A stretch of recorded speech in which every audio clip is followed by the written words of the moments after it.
Chapter 1. The Encounter. Xiaoyu, wait for me. The young man gasped for breath, calling out to the lively figure ahead. Upon hearing his voice, Xiaoyu turned back playfully, sticking out her tongue and teasingly chided. How? Why are you so slow? At that moment, they found themselves amidst an expansive expanse of snow, the surroundings blanketed in pristine white, with a glistening light reflecting off the snow appearing particularly dazzling. This old beast is incredibly formidable even with a martial spirit. We are no match for it, Xiaoyu complained, furrowing her brow. Before her words had fully escaped her lips, the ferocious old beast launched a sudden attack. The young man hastily raised his weapon, attempting to fend off its fierce onslaught, yet ultimately found himself overpowered. The beast leaped, evading his defense, and in a flash, pounced upon him. Seeing this, the young man dared not hesitate, swiftly brandishing his weapon and thrusting it fiercely towards the soul beast. In that instant, a muffled thud resonated, followed by the emergence of a brilliant light. 100-year soul ring materialized. Confronted with such a rare opportunity, the young man did not hesitate to kneel and commence absorbing the formidable power contained within the soul ring. Witnessing this, Xiaoyu's mouth fell agape in astonishment. How, look! There's someone over there! How followed her pointed finger, perplexed. Who would be out here in this freezing weather? Xiaoyu blinked and remarked, Look, he's absorbing a soul ring. Nodding in acknowledgement, How stepped towards the focused individual that, as How approached, he scrutinized the young man and remarked, He looks familiar. He must have just broken through in his cultivation. Just then, Xiaoyu's gaze shifted to the lifeless body of the soul beast on the ground, and she gasped, How, look! Hao's eyes widened in shock as he beheld the sight before him. Wow, 100-year soul beast. He single-handedly defeated it, and it's 100-year Qi-Yu golden armor. The young man slowly opened his heavy eyelids, his vision gradually sharpening, and was astonished to see two strangers standing before him. Xiaoyu waved her hand gently, smiling as she said, You've finally awakened. The young man, looking bewildered, nervously inquired, Who are you? Xiaoyu quickly reassured him, Don't be afraid, we mean you no harm. I am Jinyu, and this is Jiang Hao. What is your name? Feeling somewhat at ease, the young man replied, I am Tang Xing. Ah, so you're Tang Xing. How did you find yourself here alone? Jiang Hao asked with curiosity. Tang Xing took a deep breath and explained, I have just become a soul master and heard that there might be a suitable soul ring for me here, so I took the risk to come and search. Jiang Hao frowned, expressing concern. But isn't that too dangerous? Aren't you worried about encountering any mishaps? Tang Xing shook his head nonchalantly, resolutely stating, It's fine, I believe I can handle any challenges that arise. Jinyu gazed at Tang Xing and suddenly inquired softly, What? About your family? Are they aware of your presence here? A fleeting shadow of melancholy crossed Tang Xing's eyes as he replied in a hushed tone, I have no family. I have lived alone since childhood. Upon hearing this, Jin's heart tightened, and she quickly apologized. I am so sorry, I did not mean to bring this up. I hope I haven't upset you. Tang Xing gently wiped away the tears at the corners of her eyes, crystalline droplets cascading down her delicate cheeks. Observing this, Jinyu felt a pang of compassion and spoke in a tender, caring voice. Why are you crying? Please don't weep, you are just a child. Come now, I have some delicious candies. A sweet treat will surely lift your spirits. Standing nearby, Jiang Haoyan watched the scene unfold, a surge of affection swelling within him. He approached and softly said to Jinyu, Jinyu, allow me to comfort her. Tang Xing, it must be quite difficult for you to be here alone. If that is the case, then come along with us, we will take good care of you. Jinyu and Jiang Hao led Tang Xing to a modest eatery. Jinyu remarked, You must be hungry. Boss, please bring us 3 servings of golden fragrant fish fillet rice. Certainly, replied the owner. Jiang Hao interjected, crossing his arms. Jinyu, why don't you ask her what she wishes to eat? Tang Xing hurriedly waved her hand, a hint of embarrassment on her face. Anything is fine, I am not picky. However, her expression grew troubled as she added, But I have no money. With her arms crossed and a slight smile gracing her lips, Jinyu said, Well, look at you in such a pitiful state, I shall cover it. The owner approached with the meals, saying, Here you are, your golden fragrant fish fillet rice. Enjoy your meal. Jinyu offered a gentle smile to Jiang Hao before turning to Tang Xing and softly asking, By the way, Tang Xing, why do you hunt soul beasts alone? Even if you have just awakened, it seems reckless to pursue soul rings so boldly. Has something happened? A flicker of pain passed through Tang Xing's eyes as he responded, 2 days ago, a band of villains stormed my home, slaughtering everyone, including my mother. I am the sole survivor, and I vowed that once I became a soul master, I would avenge this blood-soaked tragedy. Upon hearing this, Jinyu could not help but sigh. Alas, the dead cannot be revived.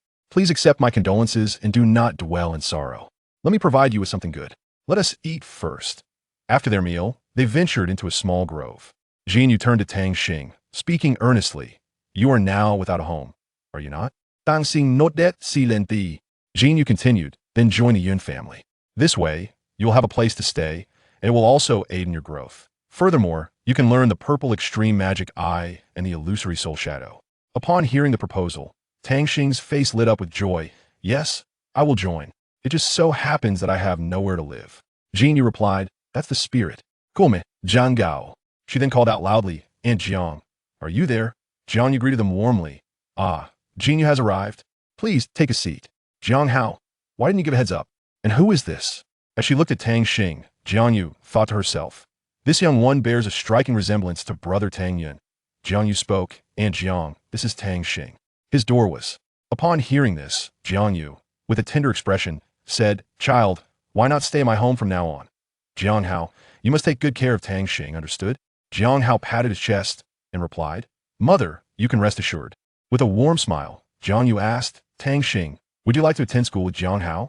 Tang Xing, filled with excitement, exclaimed, "Is it really possible?" Jiang Yu replied with a smile, "Of course, if you wish, I will take you to school tomorrow. By the way, if it's agreeable to you, I would like to adopt you as my godson. What do you think?"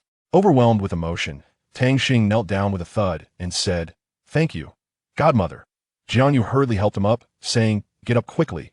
There's no need for such formality." Jiang Yu held Tang Xing's hand tightly, and suddenly, a mysterious yet familiar aura surged within him, but a look of astonishment crossed his face as he murmured, "This aura feels so familiar." "Tang Xing, what exactly is your martial soul?" Tang Xing paused slightly, looking at Jiang Yu's puzzled expression, and calmly responded, "My martial soul is the spirit eye." "Is there something wrong with that?" A glimmer of curiosity shone in her clear eyes. Jiang Yu furrowed his brow, pondering, "Is it just the spirit eye? Yet I can't shake the feeling that there is another force hidden within you." After speaking, he gazed intently at Tang Xing, seeking to uncover more clues from her. Upon hearing this, Tang Xing decided to reveal her true strength. She raised her right hand gently, and a dazzling light suddenly burst forth, followed by a radiant golden soul ring manifesting before them. Jiang Yu's eyes widened as he fixated on the golden soul ring. In that fleeting moment, he felt as if he had traversed time, witnessing a familiar figure from the past who once wielded such a soul ring that a flicker of astonishment crossed his gaze as he spoke with a slight tremor in his voice. "Tang Xing, you must never use this soul ring casually in the outside world, unless it is a matter of life and death." Tang Xing, bewildered, asked urgently why. "Is there something special about this soul ring?" She simply could not comprehend why Jiang Yu placed such significance on it. Taking a deep breath, Jiang Yu replied slowly, "Now is not the time for explanations. When you eventually reach the Soul Emperor realm, I will reveal the entire truth to you. So until then, focus solely on your cultivation." His tone was unusually grave, as if he bore a monumental responsibility. Although Tang Xing still had many questions swirling in her mind, she decided not to press further, recognizing Jiang Yu's seriousness. She nodded resolutely and said, "All right, I understand. I will strive to cultivate diligently and become a soul emperor as soon as possible." With that, she turned and departed, leaving Jiang Yu standing alone, lost in contemplation. After hearing Jiang Yu's words, Tang Xing's heart surged with tumultuous emotions, igniting an unnamed fire within her that left her restless. As night fell and the lights began to twinkle, Jiang Yu stood alone on the balcony, his gaze lost and profound as he stared into the distant skyline, the conversation with Tang Xing echoing incessantly in his mind. "Tang Xing, Tang Yun," she murmured softly, as if to engrave the name deeply within her heart. They both share the surname Tang. Could it merely be a coincidence? Or is there some intricate connection between them? Recalling the moment when Jin Yu had informed her of Tang Xing's mysterious lineage earlier that day, Jiang Yu could not help but furrow her brows, lost in contemplation. According to Jin Yu, Tang Xing was the sole survivor of a tragic family massacre. What secrets and stories lay hidden behind such a harrowing fate? The more Jiang Yu pondered, the more she felt that this matter was of great significance, rife with untold truths waiting to be unearthed. She resolutely vowed to uncover the connection between Tang Xing and the Tang family, as well as the true reasons behind that appalling massacre. As dawn broke, the sun ascended from the horizon, resembling a vast golden disk suspended in the sky. Its rays illuminated the earth, casting light upon the entire world. In this splendid moment, Jin Yu embarked on a journey to the seaside with Tang Xing upon their arrival at the shore.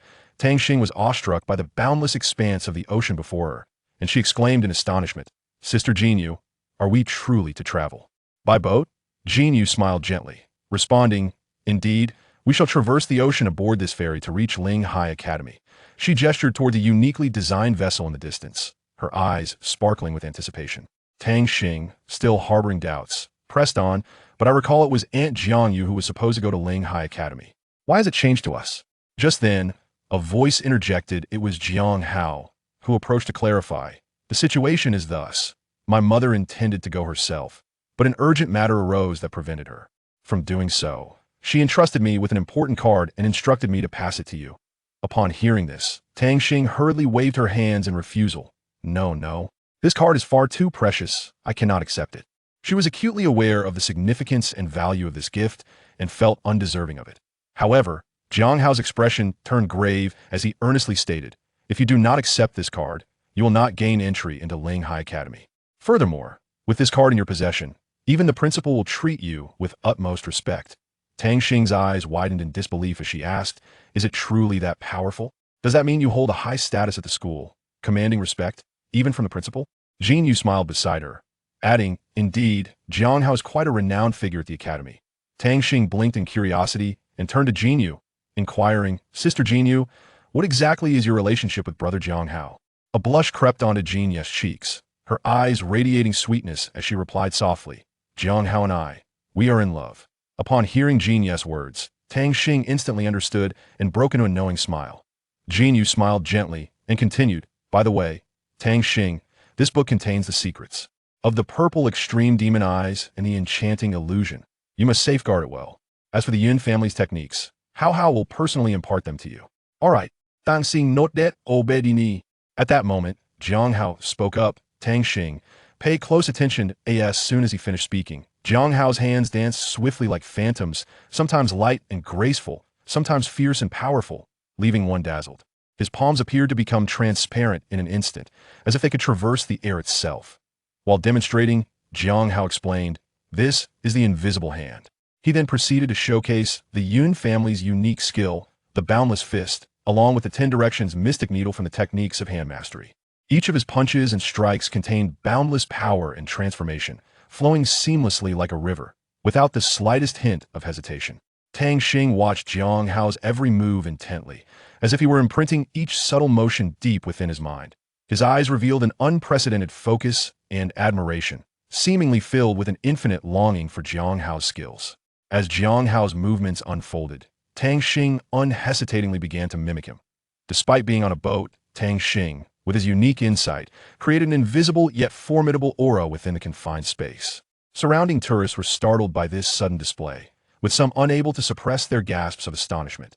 Jin Yu observed the scene before her and nodded in satisfaction, softly commenting, "Not bad, your talent is quite remarkable. To learn this in such a short time is indeed impressive." Upon hearing this, Tang Xing's face flushed crimson, and he bashfully scratched his head. Seeing this, Jin Yu couldn't help but chuckle. "Huh, you even blush." With a slight smile gracing her lips, Jin Yu continued to watch. At this moment, Jiang Hao added, "Well done, brother Tang Xing. In such a short period, you have already mastered half the techniques. If you continue to work hard, you will surely surpass me in the future." Tang Xing excitedly grasped Jiang Hao's hand and gratefully said, "It's all thanks to you, brother Jiang Hao. Without your personal guidance, how could I have learned so quickly?" Jiang Hao smiled and replied, "No need to be modest." Just then, Jin Yu interjected, "Look, we are about to reach our destination." Chapter 2, Ling Hai Academy. Jin Yu gazed at the building before her and softly remarked, "We have arrived, Tang Xing. You must have heard some things about Ling Hai Academy, right?" Tang Xing furrowed his brow slightly, pondering for a moment before responding, "Ling Hai Academy? I seem to have some impression, but I'm not entirely clear on the details." Jin Yu smiled and nodded, continuing, "Indeed, it is that Ling Hai Academy. It is not merely an ordinary institution, it is steeped in many legendary tales. So, brother Tang Xing, are you interested in hearing more?" A glimmer of curiosity flashed in Tang Xing's eyes, and he eagerly replied, "Of course. Brother Jin Yu, please tell me all about it." Jin Yu took a deep breath, and his voice gradually grew deeper, as if transporting listeners to a distant era. At the inception of Ling Hai Academy, the conditions were indeed quite arduous, and the institution's funds were exceedingly limited. Nevertheless, they unhesitatingly dispatched personnel to aid those suffering from illness. However, none could have anticipated that a pivotal turn of fate would occur during that year's enrollment. At this point, Jinyu paused slightly, creating an air of suspense. Tang Xing, unable to contain her curiosity, pressed on. And then, what transpired? Jinyu smiled with satisfaction and continued. Among the new students that year was a prodigious young man named Tang Yun. He led his class in a bold participation in a prestigious elite competition. In that contest, they seemed to be favored by the gods of war, advancing fearlessly and triumphantly. After rounds of fierce competition, they ultimately secured the crown of the elite contest. From that moment onward, Linghai Academy underwent a remarkable transformation, gaining widespread renown. That senior, Tang, became a legendary figure in the annals of the Academy's history. Jinyu's voice began to rise, and with increasing emotion, he continued. But who could have predicted that just as they were immersed in the joy of victory, the 5 major families would send their subordinates to forcibly abduct Senior Tang's girlfriend? In the face of such despicable acts, the teachers of Linghai Academy showed no fear and resolutely stepped forward to engage in a shocking and thrilling battle with the 5 major families. Thus, Linghai Academy attracted the attention of this colossal entity due to this incident. The 5 major families harbored sinister intentions, attempting to completely eradicate Linghai Academy. However, due to Linghai Academy just having won the championship of a major competition and gaining widespread fame, they were respected and feared by the world.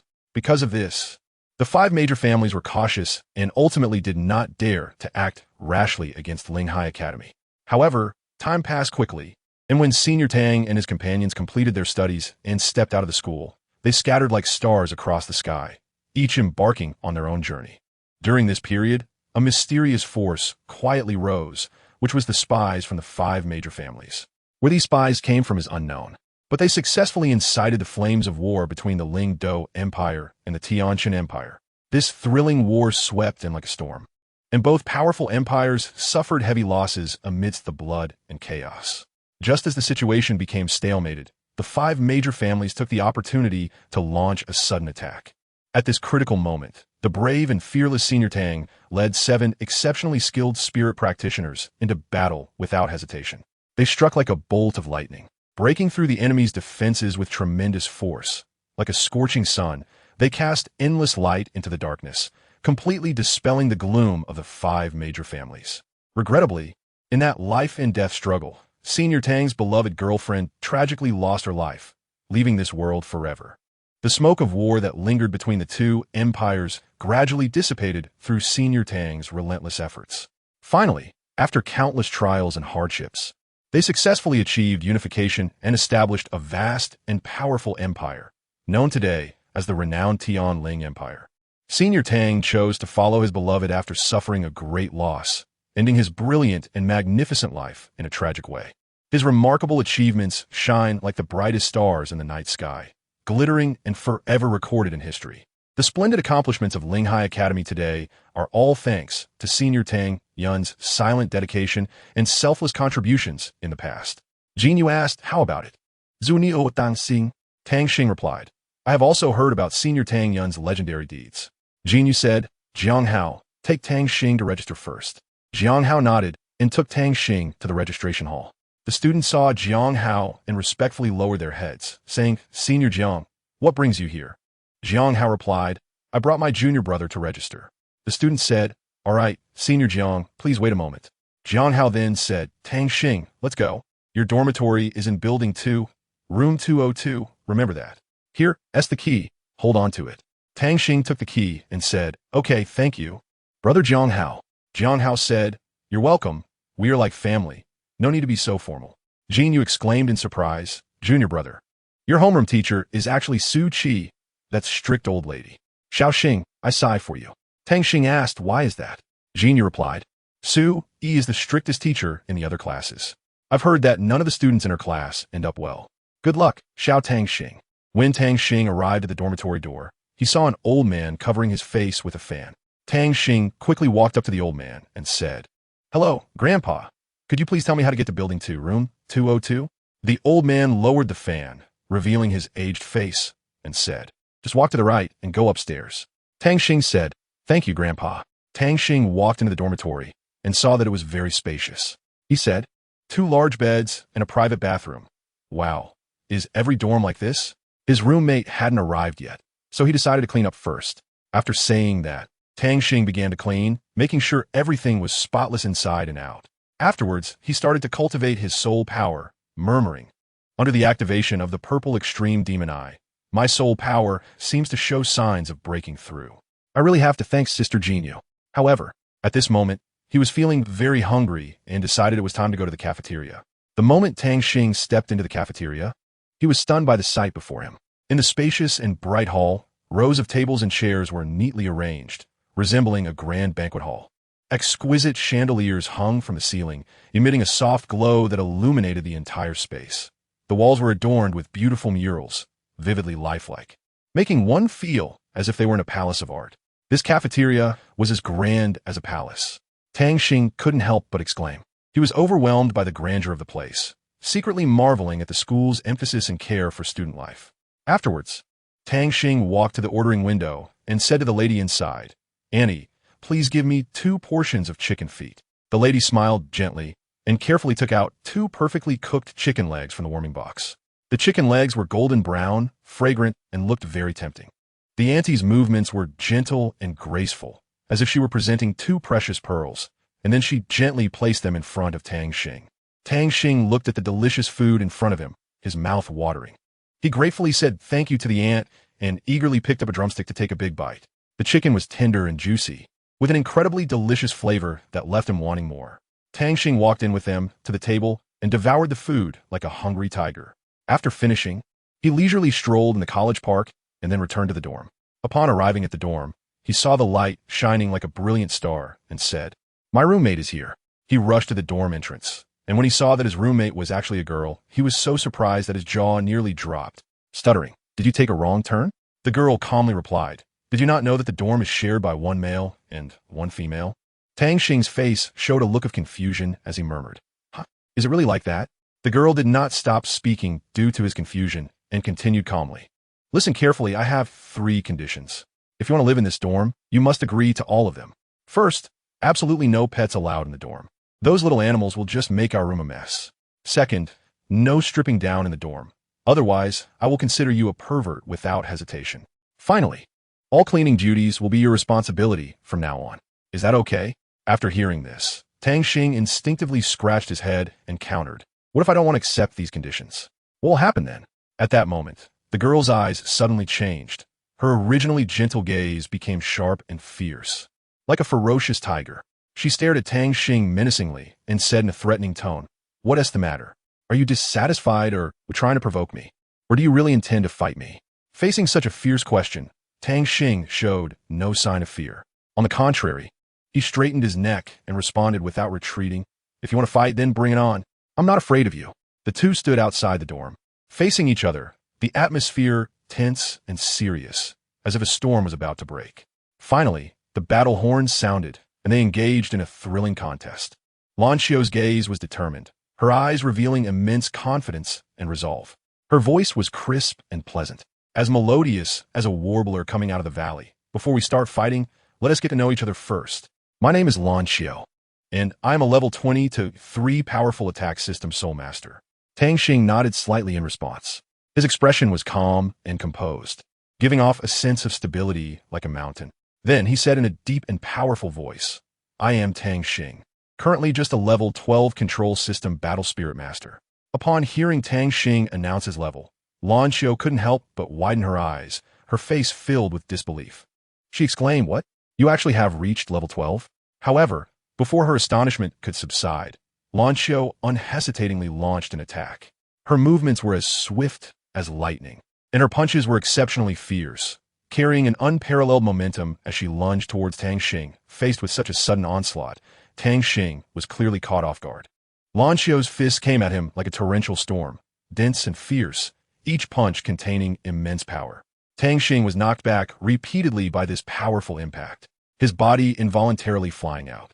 At the dormitory entrance, an old man with white hair and a kind face sat quietly on a worn-out chair, watching everything unfold before him. He murmured to himself, this child's physical quality is really off the charts. But then again, this cloud sex technique illusory phantom, is indeed quite interesting. Tang Xing was well aware that engaging in close combat with his opponent would be extremely disadvantageous for him. After careful consideration, he resolutely decided to change his battle strategy. He saw Lan Qiu pouncing at him like a ferocious tiger, with an imposing momentum. Faced with such a fierce attack, Tang Xing immediately unleashed his most powerful skill, mental stare. However, to his surprise, Lan Qiu was able to effortlessly counter Tang Xing's mental assault. He quickly summoned the immense power contained within his martial soul, easily withstanding Tang Xing's overwhelming mental shockwave. Tang Xing was overwhelmed by a strong sense of frustration and disappointment. Could it really end in failure this time? Absolutely not. I must give it my all, rise up and fight back. I cannot give in. Once I do, I will have no face left. Just then, a miracle happened. A brilliant golden light suddenly shone from his forehead, and a mysterious and powerful eye slowly appeared. At the same time, his already formidable spirit and martial soul erupted with an unprecedented wave of powerful energy, creating a terrifying visual impact that was almost suffocating. This sudden and unstoppable force surged towards Lan Qiu like a tidal wave, leaving her no way to defend herself, and she was forced back against the corner of the dormitory wall. The suddenness of the event, combined with the overwhelming force, caused Lan Qiu to stagger, losing her balance and wobbling as if she could fall from a height at any moment. In a critical moment, Tang Xing did not hesitate to stretch out his hands and used all his strength to firmly grasp Lan Qiu's frail and helpless little hand. At that moment, time seemed to freeze, and everything around them became exceptionally quiet. Lan Qiu gasped and asked, "Why did you save me?" Tang Xing, with a firm gaze, replied, "We are classmates, not enemies. The 3 conditions I promised you are not impossible. Please respect me. We are both classmates, and mutual respect is the foundation of our relationship." Upon hearing Tang Xing's words, Lan Qiu felt enlightened, and her temper gradually subsided as she softly said, "Okay, I was wrong just now. I'm sorry." Seeing that Lan Qiu had admitted her mistake, Tang Xing said no more and silently returned to the dormitory, collapsing onto his bed to sleep. The next day, the alarm clock in the dormitory rang. It's 7 o'clock, there's 1 hour until class starts. It was only when it was almost time for class that Tang Xing rushed to the classroom, and as soon as he saw his designated seat, he immediately sat down. At this moment, a slender woman with a thin waist and long legs, her expression cold, walked to the podium and said, "I am your homeroom teacher, Su Yi. Students who have fought, stand up." After Su Yi finished speaking, only 2 people stood up. She then asked, "Only 2? The rest of you, go run 100 laps on the playground." At this time, a male student asked in confusion, "Teacher, we didn't fight. Why do we have to run on the playground?" Su Yi replied domineeringly, "Because in my class, I make the rules." Then, soul rings began to shine from Su Yi's body. 10,000-year black soul ring, a soul sage. Waves of astonishment spread through the classroom, and seeing this, everyone rushed out. Su Yi called Tang Xing and Lan Qiu over to ask about the reason for their fight. Tang Xing reported, "Teacher, we are roommates, and we got into a fight over a small disagreement." Upon hearing this, Su Yi said, "Roommates fighting? That's great. All right, you both go run." Lan Qiu wanted to argue with her, but was pulled away by Tang Xing. Lan Qiu asked in confusion, "What are you doing?" "Tang Xing advis. Do you think you've seen her and can fight her?" After thinking for a moment, Lan Qiu felt that Tang Xing made sense and said, "You're right. I was too reckless." Lan Qiu continued, "In the future, if anyone bullies you, just report my name. There are not many in the same rank who can match me." Tang Xing laughed and said, "But you just lost me not long ago." Unable to retort, Lan Qiu ran ahead. The classmates' footsteps gradually slowed down, and even Lan Qiu was no exception. Tang Xing began to fall behind the pace of the classmates, at which point the Jade Heart technique within him began to take effect, and he instantly felt his stamina recovering. However, suddenly, Tang Xing stumbled, lost his balance, and fell heavily to the ground. This unexpected incident left all the students present dumbfounded. However, Tang Xing did not feel discouraged or give up. With remarkable willpower and determination, he quickly got up from the ground, gritted his teeth, and continued to run forward with great effort. Just as Tang Xing was about to fall again, Lan Qiu, quick-eyed and quick-handed, reached out in time to support him and firmly said, "Don't be afraid. I'm with you. We will move forward together." Tang Xing nodded gratefully and walked side by side with Lan Qiu, inspired by Tang Xing's indomitable spirit. The other students also gathered their courage and finished the remaining distance together with them. As time passed, moments slipped away, and some students who were slightly less physically capable were still doing their best to catch up with the front. Just when Tang Xing felt exhausted and unable to hold on, Lan Xiu did not hesitate to activate her martial soul and tightly gripped his arm, giving him strength and support. Seeing all this, Su Yi showed a satisfied smile and softly praised. The most powerful golden dragon on this continent truly lives up to its name. Immediately afterward, Su Yi eliminated some of the lagging students. After entering the classroom, Su Yi walked up to Tang Xing and in a serious tone ordered, "Stand up and report your soul power level." Tang Xing complied, stood tall, and answered loudly, "Yes. Teacher, my soul power is level 12. Chapter 3, Fever. Su Yi said in a deep voice, "That's right. Although he is a special student of the academy, if he does not pass my assessment, he will still be eliminated. Do you understand?" Class dismissed. As the bell rang, the students left their seats and exited the classroom. Tang Xing silently followed Su Yi to the office. Upon entering the office, Su Yi gestured for Tang Xing to sit down and then said, "Tang Xing, release your martial soul." Tang Xing nodded, closed his eyes, and focused. Suddenly, his eyes changed from their original black-brown color to blue-gold, and a powerful aura emanated from him.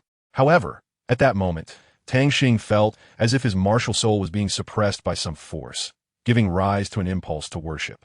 He was secretly alarmed, not knowing what the situation meant.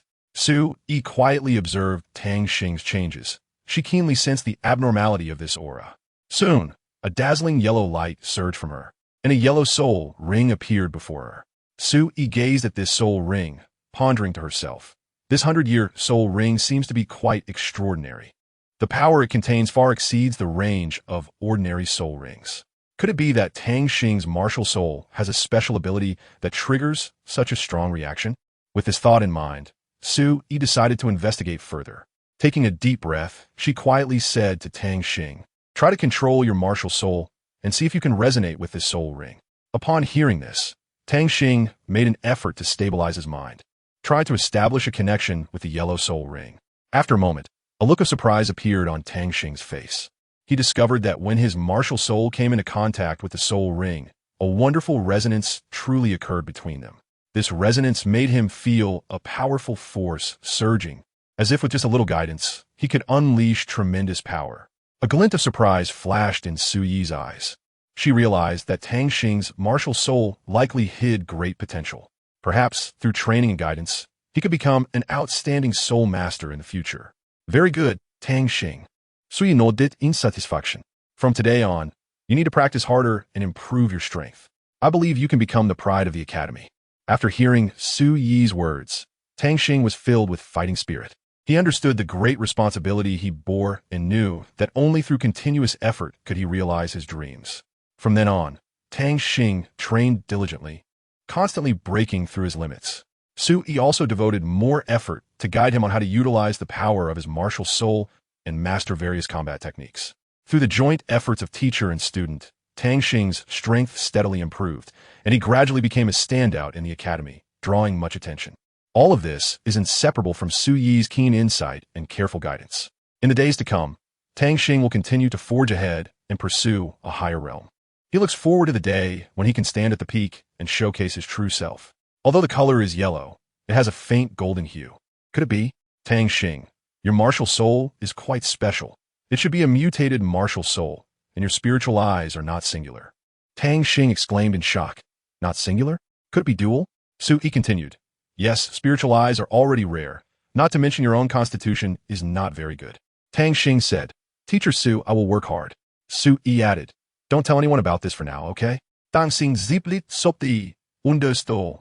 Tang Xing thought, the class is over, I'll go find Lan Xiu to play. At this moment, Cheng'en walked up to Lan Xiu with a smile and said, Hey, beautiful, can I have your contact information? Lan Xiu shot him a murderous glare and coldly replied, Get lost. Seeing her attitude, Cheng'en still wanted to chat with her, but just then, a boy appeared in front of Lan Xiu. Lan Xiu said, You finally came out. What does the teacher want with you?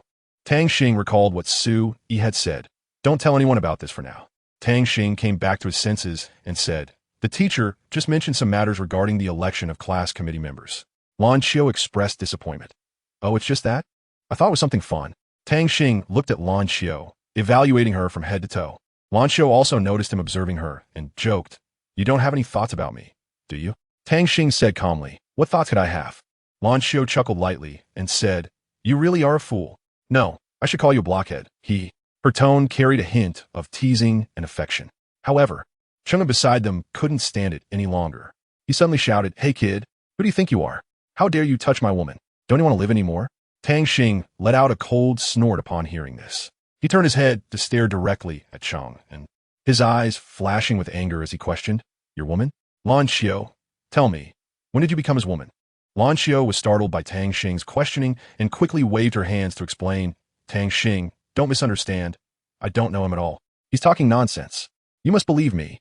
Chang'e, seeing that Lan Xiao was not on his side, became even more enraged. He shouted again, Kid, you're really tired of living. How dare you stand against me? Do you know who I am? As he spoke, he moved closer to Tang Xing, seemingly intending to make a move. A sense of authority shot from Tang Xing's eyes, suppressing Chang'e's martial soul to the point where he couldn't move. Chang'e, surprised, said, Why can't I use my martial soul? After Tang Xing took Lan Xiao out of the teaching building, he asked, Why are the dormitories configured with one male and one female? Lan Xiao replied, Because the academy is divided into inner and outer doors. The outer door dormitories are one male and one female, while the inner door has male-male and female-female accommodations. Just be content with that. Tang Xing pondered for a moment and then asked, Since the academy is divided into inner and outer doors, there must be many experts. Where did you hear this? Lan Xiao was surprised and said, I heard it for senior students. Tang Xing continued, Are there any requirements to enter the inner door? Lan Gu Ansua. You need to become a soul emperor before the age of 20 and a soul master before the age of 13. By the way, how old are you this year? Tang Xing replied, I'm 9 years old. After hearing his age, Lan Xiao showcased his soul rings, which were 2 yellow rings, and said, I'm 10 years old. 1 year older than you. I'm already a level 23 Great Soul Master. Besides soul power, there are other requirements. You need to obtain the status of a core disciple in the outer door and win the championship in the freshman competition to enjoy special treatment. You don't have much time left, so hurry up and cultivate. Let's aim to enter the inner courtyard together. By the way, there's essay theory class tonight. Are you interested in going to take a look? Tang Xing nodded and then went to cultivate. Tang Xing's sea of consciousness suddenly expanded like a blown-up balloon, and he felt an intense heat in his head, as if it were about to catch fire. He gritted his teeth and endured the scorching sensation. Lan Xiao keenly noticed the abnormal temperature in the dormitory and, feeling anxious, immediately ran to Tang Xing's side. Seeing him in the middle of his cultivation, Lan Xiao realized that something was wrong. She reached out to touch his forehead and was shocked. Why is it so hot? This guy always makes people worry. I have no choice but to put myself in a difficult position. Without hesitation, Lan Xiao immobilized Tang Xing and carefully carried him back to bed. She thought to herself, if I go to class now, no one will take care of him. Lan Xiao made up her mind and muttered to herself, It's just one class for a genius like me. It's fine if I don't attend. I need to cool this guy down first. Lan Xiao hurriedly walked into the yard and approached the well. She lowered the bamboo basket into the well to fetch water. When she felt her hands were strong enough, she effortlessly pulled the basket back up. Then, she hurriedly walked back to the dormitory. At that moment, someone suddenly spoke. Lan Xiao, what are you doing? Lan Xiao replied with a hint of impatience. Do I need to report to you what I'm doing? The person urgently said, I don't care what you're doing. Have you forgotten about tonight's theory class? Lan Xiao looked at him calmly and said, I have other things to deal with. Tonight can be skipped. He was taken aback and exclaimed, Skipped? You dare to stand up your master's class. Today, I must teach you a lesson. Lan Xiao confidently replied, With you? You dare to teach me a lesson? Even if your master came, he would have to give me some face. You're not qualified. Hurry up and get lost before I get angry.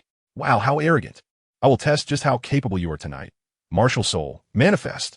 He shouted angrily. Lan Xiao merely snorted coldly. Isn't that seeking death?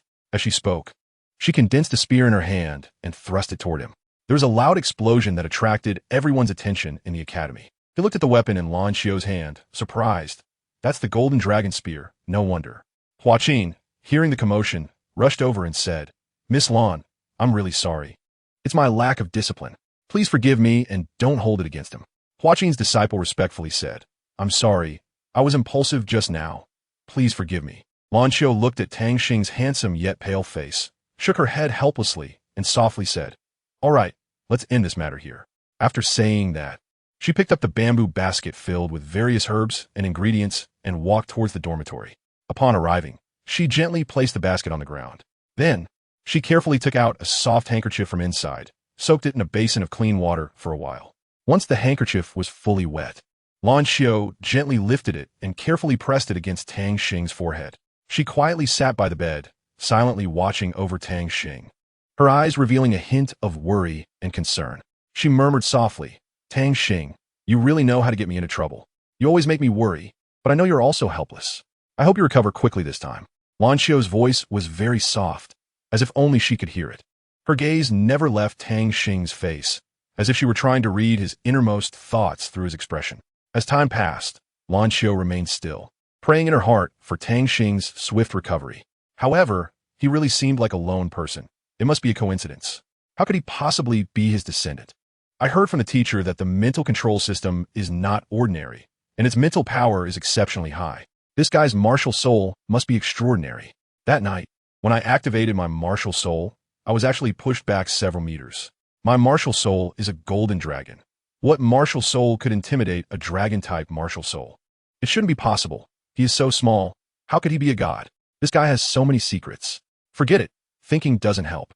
I should check on how he is recovering. Lan Xiao held the white handkerchief in her right hand and gently placed it on her forehead. As soon as it touched, she quickly pulled back and exclaimed, "So hot. Why is the temperature rising even more?" She frowned and muttered to herself, "This won't do. I must quickly go to the inner courtyard to find a teacher." With that, she stood up, her steps slightly unsteady as she headed towards the inner courtyard. With each step, she felt heavy-headed and light-footed, as if the whole world was spinning. But she forced herself to gather her spirits and quicken her pace. Finally, at the entrance of the inner courtyard, she saw her busy teacher. "Hey, Lan Xiao, why are you here tonight?" A woman dressed in a red dress with an oval face and cold eyes asked.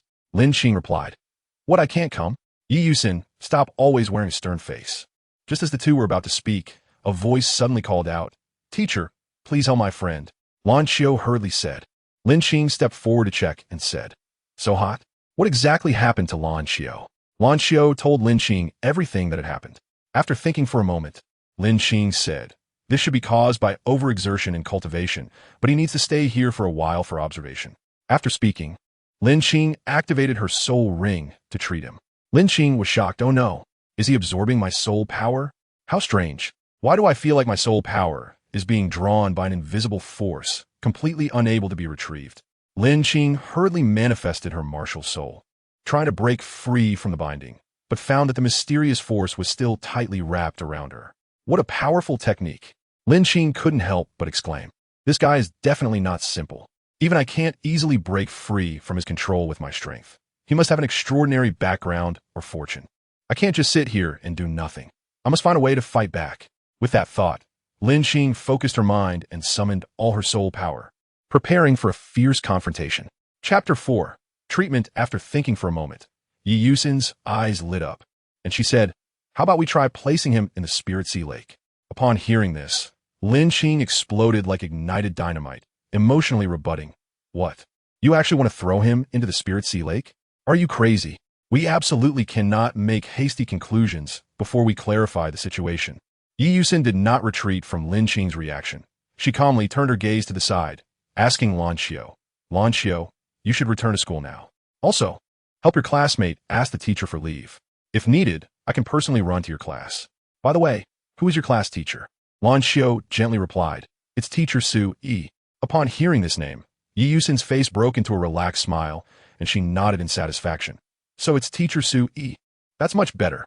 Clearly, Yi Yusin had some understanding and trust in Teacher Su Yi. Perhaps it was because she knew Teacher Su Yi's style of dealing with people that she felt so at ease allowing Lan Xiao to go back and request leave.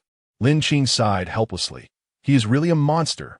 I'm incredibly curious about how he cultivates to the point where he forced me to call for help." Yi Yusin then asked in surprise, "How many people did you call? Who are they?" Lin Qing smiled mysteriously and replied, I won't tell you yet. You will naturally find out later."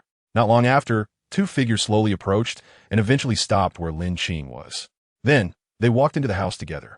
When Yi Yusin saw who had come, she couldn't help but exclaim, "The people who came here are actually from Linghai Pavilion. It's Elder Shu and Sister Ling." Lin Qing, seeing this, quickly shouted, "Teacher, come and take a look at this young man." Upon hearing Lin Qing's call, Elder Shu immediately walked over to Lin Qing's side and quickly used his soul power to begin checking Tang Xing's physical condition. However, something unexpected happened. Tang Xing actually started absorbing Elder Shu's soul power. Elder Shu immediately sensed the abnormality and exclaimed, "This kid is still absorbing my soul power. He has quite something."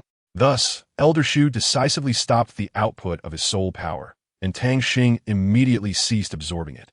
Lin Qing anxiously asked, "Teacher, what happened? What is going on?" Elder Shu calmly replied, "This kid is not simple. His condition is specifically due to being overly agitated during cultivation, like being burned by fire, causing his body to generate heat, leading him to fall into a coma. But subconsciously, to protect himself, he could only let himself faint. In simple terms, he overdid his cultivation. However, since I encountered him, I naturally have a way to resolve it." Elder Shu continued, "Qinger, go prepare and put him in a Linghai lake." Upon hearing this, everyone was surprised, and Ling Shi exclaimed, "Elder Shu, is that really okay?" Elder Shu firmly said, "I have made my decision." Everyone went to Linghai Lake, and Elder Shu said, "Put him on." Tang Xing was gently placed on the surface of Linghai Lake by Yi Yusin, and the water of the lake seemed to sense the presence of prey, rushing up like a hungry tiger, pouncing on its meal. Lin Qing, confused, asked Elder Shu, "What is going on?" Elder Shu was equally baffled and said, "I don't know either. I didn't deactivate the formation." The water of Linghai Lake gently enveloped Tang Xing like a mother-s hand, slowly cleansing his body. Yi Yusin was astonished to discover that Tang Xing's soul power was behaving strangely and shouted, "His soul power is increasing. 13, 14, 15, 16, 17, 18. Is it stopping at level 18? Shortly after, the ancient spirit gold tree on Linghai Lake awakened like a sleeping giant dragon, continuously nurturing Tang Xing. This time, Elder Shu could no longer sit still, excitedly saying, "The ancient spirit gold tree has taken action. This person needs to be cultivated with focus." Lan Xiu returned to the class, and after looking around, she noticed someone was missing and said, "Lan Xiu, where did Tang Xing go?" Lan Xiu stood up and replied, "Teacher Su, Tang Xing is sick and went to the inner courtyard for treatment." As soon as she finished speaking, the department head came to class 1 and loudly said, "Teacher Su, your student Tang Xing is receiving treatment in the inner courtyard. I came specifically to tell you. Moreover, the dean has decided to grant him the status of core disciple ahead of time." As soon as these words were spoken, the originally quiet classroom instantly became lively, with students discussing among themselves. Core disciple? That seems to be a core disciple from the outer courtyard. What? How can this be? Another student sighed. The department head suddenly released a powerful aura, like a mountain pressing down on eggs, which silenced the noisy students. And they were even more astonished, saying, "7 rings. Soul Saint." The department head said, "I know what you want to say," and Tang Xing was personally appointed by Elder Shu. I believe everyone knows who Elder Shu is. The people present were extremely shocked, and even Su, he was left dumbfounded, asking, "Chendong, what happened?" Personally appointed by Elder Shu? ISNT Tang Xing sick. Lan Gu, clarify this. In front of her classmates, Lan Xiu vividly recounted, "That day, I waited until Tang Xing returned to the dormitory before he started cultivating, and I want to take a shower. When I finished showering, he was still cultivating, so I sat on the bed for a while. Suddenly, the entire dormitory seemed to turn into a big steamer, and the temperature rose rapidly. I felt something was wrong, touched his forehead, and found that he had a fever, and it was severe. I initially thought of trying to cool him down with cold water, but unexpectedly, that not only didn't he lower his temperature, but actually made it worse. I had no choice but to rush into the inner courtyard to find a teacher for help. Coincidentally, I ran into teacher Lin Qing, and then came back. Sui heard firsthand that someone had a fever due to cultivation. It was the first time in her life that she encountered such a situation. Even the department head, Chen Dong, had a look of surprise on his face. Tang Xing was absorbing the life fruit of the spirit gold ancient tree when suddenly, a dazzling light flashed on his forehead, resembling a brilliant star. A peculiar soul bone slowly emerged, as if it were growing from Tang Xing's forehead. Elder Tree widened his eyes in disbelief, staring at the soul bone on Tang Xing's head, murmuring, "It's a soul bone. How is this possible? He's only 10 years old." The soul bone seemed to possess life, rapidly merging with Tang Xing's body. Elder Tree was incredibly shocked by this scene. Even as a super Douluo, he couldn't help but be taken aback, unsure of how to respond. "Elder Tree, there is actually someone you can't handle? This is truly rare," an old man with a feather fan and a gourd in his mouth said. Elder Tree respectfully replied, "You've arrived, Elder Su. I didn't expect this kid to have soul bone.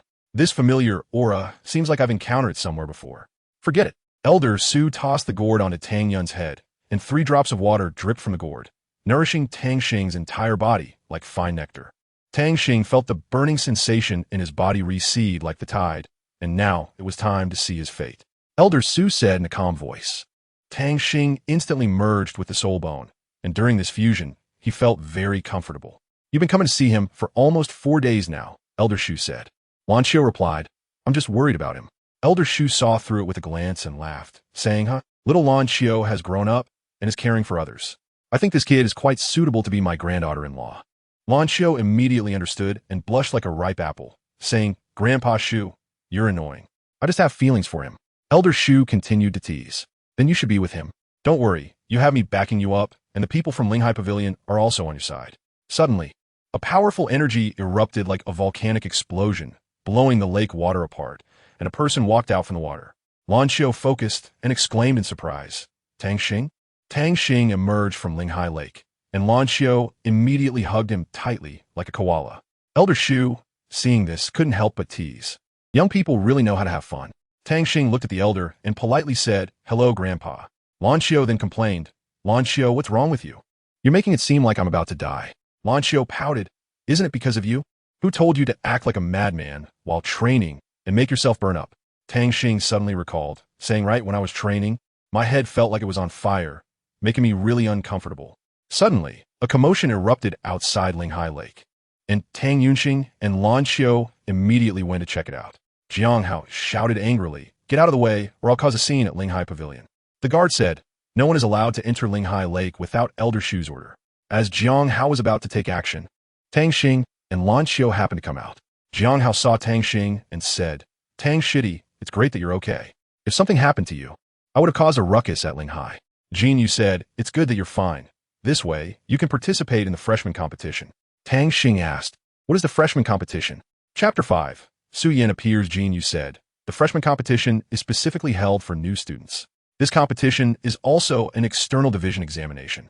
If you perform well, you can become a core disciple of the Outer Academy." Tang Xing respectfully said, "Thank you, Sister Jin Yu." Jin Yu replied, "You're welcome. I hope you all achieve good results in the freshman competition. By the way, Jiang Hao might get a demerit today. Bye." Tang Xing and Lan Xiu returned to the classroom, where Su Yi was teaching. Tang Xing shouted, reporting in, interrupting her. Su Yi looked at Tang Xing and said, "Sit down quickly. The new student competition is starting in a few days. Tang Xing, you need to be prepared. And Lan Xiu, you too. I have 3 spots available here, so if anyone wants to try, just come forward. As long as you pass my test, the spot is yours." At this moment, a girl stood up and said, "Teacher Su, I want to give it a try." Su Yi looked at her determined expression and said, "All right, but I must remind you, you only have 1 chance." The girl replied, "Teacher Su, I understand." Su Yi immediately took the girl into the simulation chamber, saying, "This time I will project the scene onto the classroom screen. Su Yin, you need to think carefully." Su Yin flicked her hair and dashed towards the first challenge. Su Yin arrived at the entrance of the first challenge and stepped inside. She slightly closed her eyes, feeling the flow of air. Suddenly, a flurry of flying knives came at her like a whirlwind. With a swift turn, Su Yin easily dodged the attack. Tang Xing, watching the screen, was amazed at Su Yan's quick reflexes. Next, countless flying knives rained down, but Su Yin immediately showcased her exquisite footwork, evading all the attacks gracefully like a phantom. Suddenly, a prompt sounded. The first challenge was passed. Tang Xing looked at Su Yan's movements in surprise and said, "Is that the soul technique of illusion?" "No, it's a soul skill. She's so powerful that she can integrate her soul skill into her movements. It's truly terrifying." Su Yin moved on to the second challenge, where a small ball flitted around like a sprite in the air. Su Yin focused her gaze on the second challenge's test. She immediately leapt towards the small ball, but it cleverly darted away. As the time on the wall sped by, Su Yin calmed herself and focused on sensing the ball's trajectory. Like a hunter, she swiftly changed direction and accurately caught the ball, successfully passing the second challenge. In the third challenge, Su Yin charged in with determination. However, she soon realized something was unusual. She tried to break through the obstacles, but failed multiple times. Immediately sensing something was off, she calmed down and carefully observed her surroundings. Su Yi commented, "What a talented individual, but a bit too impatient." Su Yin made a quick decision, summoned her martial soul and began to play a melody. Her melody sliced through the surrounding energy bodies like a sharp blade, gradually revealing the exit. The classmates exclaimed. She passed all 3 challenges. That's amazing. Suzanne Mgo sa folie. And Sui looked at her, smiling. Congratulations, Suyen. You have successfully passed the test, and this spot belongs to you. Suzanne, Langu, and Tang Xing will represent our class in the competition. Victory is the only option. Failure is not allowed. Understood? Tang Xing will be the team leader. Get to know each other well. Class dismissed. Su Yin approached Tang Xing cheerfully, saying, "Hello, I'm Su Yin, level 21, and my martial soul is the Emerald Jade Harp." Tang Xing smiled upon hearing Su Yan's soul power and replied, "Hello, I'm Tang Xing. My martial soul is the Spirit Eye, and my soul power should be level 18. Su Yin exclaimed in surprise, "Level 18? Tang Xing continued, "That's right, I just broke through yesterday." Su Yin thought to herself, "Teacher Su, that big boss, must have her reasons for making level 18 Tang Xing the team leader. I'll just have to see how impressive you are." Tang Xing then curiously asked, "So, Su Yin, what are your first and second soul skills?" Su Yin obediently answered, "My first soul skill is Emerald Sound, which enhances my string-pulling frequency and boosts my teammates' attack power. My second soul skill is Emerald Melody, which also enhances my own attributes and doubles the melody effect for my teammates." Tang Xing praised, "Your soul skills are really good. They can assist Lan Xiao. What I need to do is control the whole situation. Tomorrow, we'll prepare like this, and then do it that way." Suzanne Ziplit, "I didn't expect you to have so many ideas." Tang Xing, "So it's you here?" Jin Yu's voice came, and Tang Xing was surprised, saying, "Sister Jin Yu, what are you doing here?" Jin Yu replied, "I know you have a new student assessment tomorrow, so I specially brought the battle outfit Aunt Jiang made for you. You need to perform well. Aunt Jiang will be watching your competition, so do your best. By the way, Tang Xing, have you thought about making money?" Tang Xing hesitated and said, "I have thought about it, but I don't know how to earn." Jin Yu said, "Then think about what you can do." Tang Xing remembered how his mother taught him how to roast chicken legs when he was young and said, "Can roasting chicken legs earn money?" Jin Yu exclaimed excitedly, "Of course. The assessment is all in the morning, and you can come with me to sell chicken legs in the afternoon. How about that?" Tang Xing happily ziplit. "Great idea." Jin Yu then asked, "Tang Xing, since you can roast chicken legs, why not show us a preview first? That way, we can ensure a good price." Tang Xing said after listening, "Okay, Sister Jin Yu, I'll go prepare the ingredients. However, I still don't have the tools." Jin Yu waved her hand. "No problem. You handle the ingredients, and let Jiang Hao take care of the tools." Jiang Hao shook his head helplessly and turned to prepare the ingredients and tools. Jin Yu looked at Lan Xiao and Su Yin, smiling as she said, "Hello, you must be Tang Xing's classmates and teammates, right?" "I'm Yin Igreku." Lan Xiao quickly replied, "Hello, we are not only classmates with Tang Xing, but also roommates."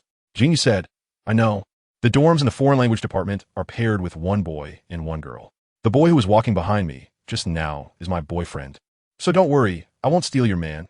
After all, Tang Xing is my brother." As soon as she finished speaking, a blush appeared on Lan Xiao's face. Seeing Lan Xiao's shy reaction, Jin Yu teased, "I didn't expect you to be so easy to shy away." At this moment, Jiang Hao had set up the grill, and Tang Xing returned with the ingredients.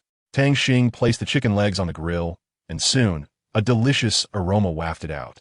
Jin Yu was drooling and couldn't wait to ask, "Wow, it smells so good. Tang Xing, is it almost done?" Tang Xing replied, "Sister Jin Yu, it will be ready soon." Tang Xing brought the grilled chicken legs to the 4 of them and said, "All right, everyone, give it a try." Jin Yu took 2 without hesitation and handed one to Jiang Hao. Tang Xing looked at Lan Xiao, who shyly took one. Su Yan, on the other hand, bit into one without hesitation and exclaimed, "This is so delicious." Jin Yu took a bite and praised, "Wow, is this really chicken leg? How can it be so tasty? Not greasy at all, the flavor is just right." Tang Xing, with your skills, you could definitely sell it for a good price. Jiang Hao said beside her, "Tang Xing, no, calling you little brother feels too formal. I'll just call you Tang Xing or brother." Jin Yu agreed. "That makes sense." Tang Xing said, "No matter what you call me, I will always be your Tang Xing. Then let's prepare to open tomorrow." Su Yan suddenly stood up. "Class leader, actually I've been hiding this from you. I have a twin martial soul." Everyone was shocked, their jaws nearly dropping. Tang Xing shouted, "What? Twin martial souls?" "Yes. My second martial soul is the purple crystal illusion butterfly." Chapter 6. New Student Assessment. Tang Xing thought, twin martial souls are extremely rare on the continent. Senior Tang Yin had a twin martial soul, and now it turns out Su Yin is also a twin martial soul. Her future is limitless. Tang Xing said to Su Yin, "There's nothing to feel sorry about. You are a twin martial soul. During the assessment, don't reveal it easily. By the way, does your second martial soul have any attack skills?" Su Yin replied, "My second martial soul, the purple crystal illusion butterfly, has offensive capabilities. It's not a problem to go for speed attack type." Tang Xing happily said, "With Su Yan's twin martial soul, we are one step closer to the championship." Time passed quickly to the next morning, and the academy announced, "Please have all participants report to the designated site." Tang Xing led Lan Xiao and Su Yin to the site, where an instructor stood at the assessment center and said, "Hello, students. I am your assessment instructor for the next 2 days. You have been assigned to Group 13, consisting of 6 teams. Now that everyone is here, I will explain the rules before we begin. This assessment will be conducted in groups of 3 for team battles. Freshmen are not allowed to use customized soul-guided devices, but there are no restrictions on other weapons. Although the freshman assessment requires all candidates to give their all, malicious harm is not allowed during the process. Otherwise, even if you defeat your opponent, you'll be judged as losing. Do you all understand?" The students replied in unison, "Understood." The assessment instructor continued, "All right, the assessment officially begins now. In the first round, the first match is Team 1, Tang Xing, Lan Xiao, Su Yin against Team 3, Huang Chun, Meng Yi, Tong Go. Step forward." Tang Xing and the others walked to the arena, and the instructor shouted, "The assessment begins." The crowd became lively. Tang Xing summoned his yellow soul ring. Activating his spirit, I'm martial soul. Lan Xiao also activated her 200-year soul rings, and a dragon's phantom appeared behind her. While Su Yin revealed her 200-year soul rings and summoned her martial soul, the emerald jade harp.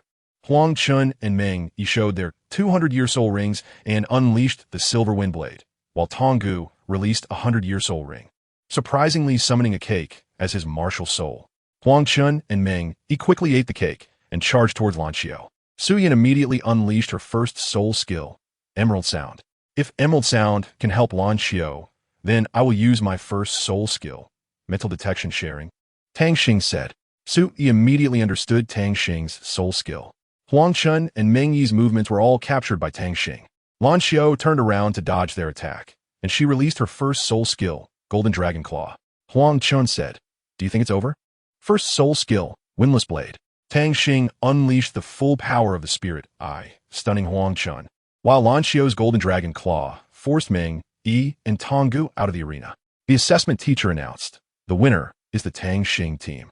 After leaving the assessment venue, Jin Yu waited for Tang Xing outside the school. Jiang Hao said, "So you are here. I've been looking for you." Tang Xing saw Jiang Hao and said, "Brother Jiang Hao, why are you here?" Jiang Hao smiled and said, "I came to find Jin Yu and you. Aren't you going to sell chicken legs? I can protect you." Tang Xing respectfully replied, "Thank you, Brother Jiang Hao." Tang Xing and Jin Xiu pushed the car to a good spot, and Tang Xing started grilling chicken legs. Jin Yu and Jiang Hao also began to promote, while Jin Xiu took out a loudspeaker. After trying to press it once without any sound, Jin Yu picked up the speaker, shook it, adjusted it, and got a beep sound. Jin Yu casually tossed it aside and placed the price tag in front of the grill.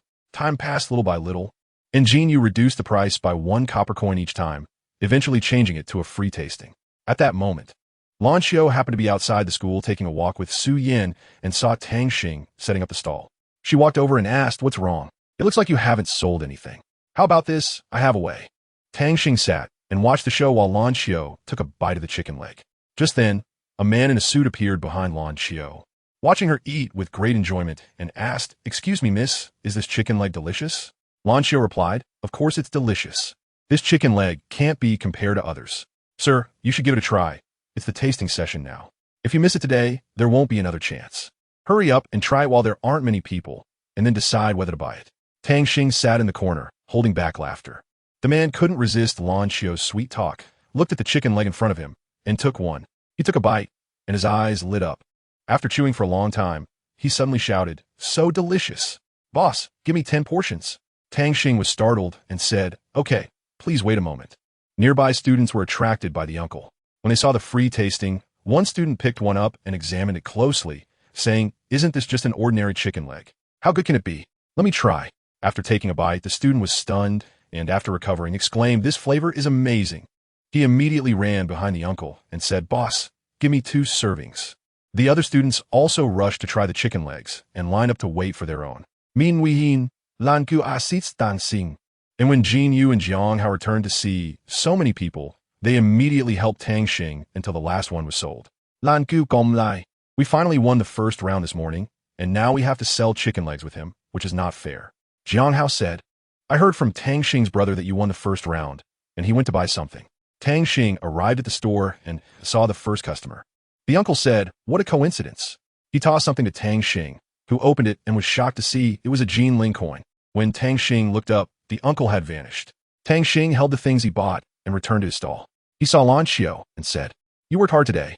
You all sit down for a while. After speaking, Tang Xing heated the remaining chicken legs and placed them on the table, saying, eat them while they're hot. He then took out a large plate and put it in front of Lan Xiao, saying, this is yours.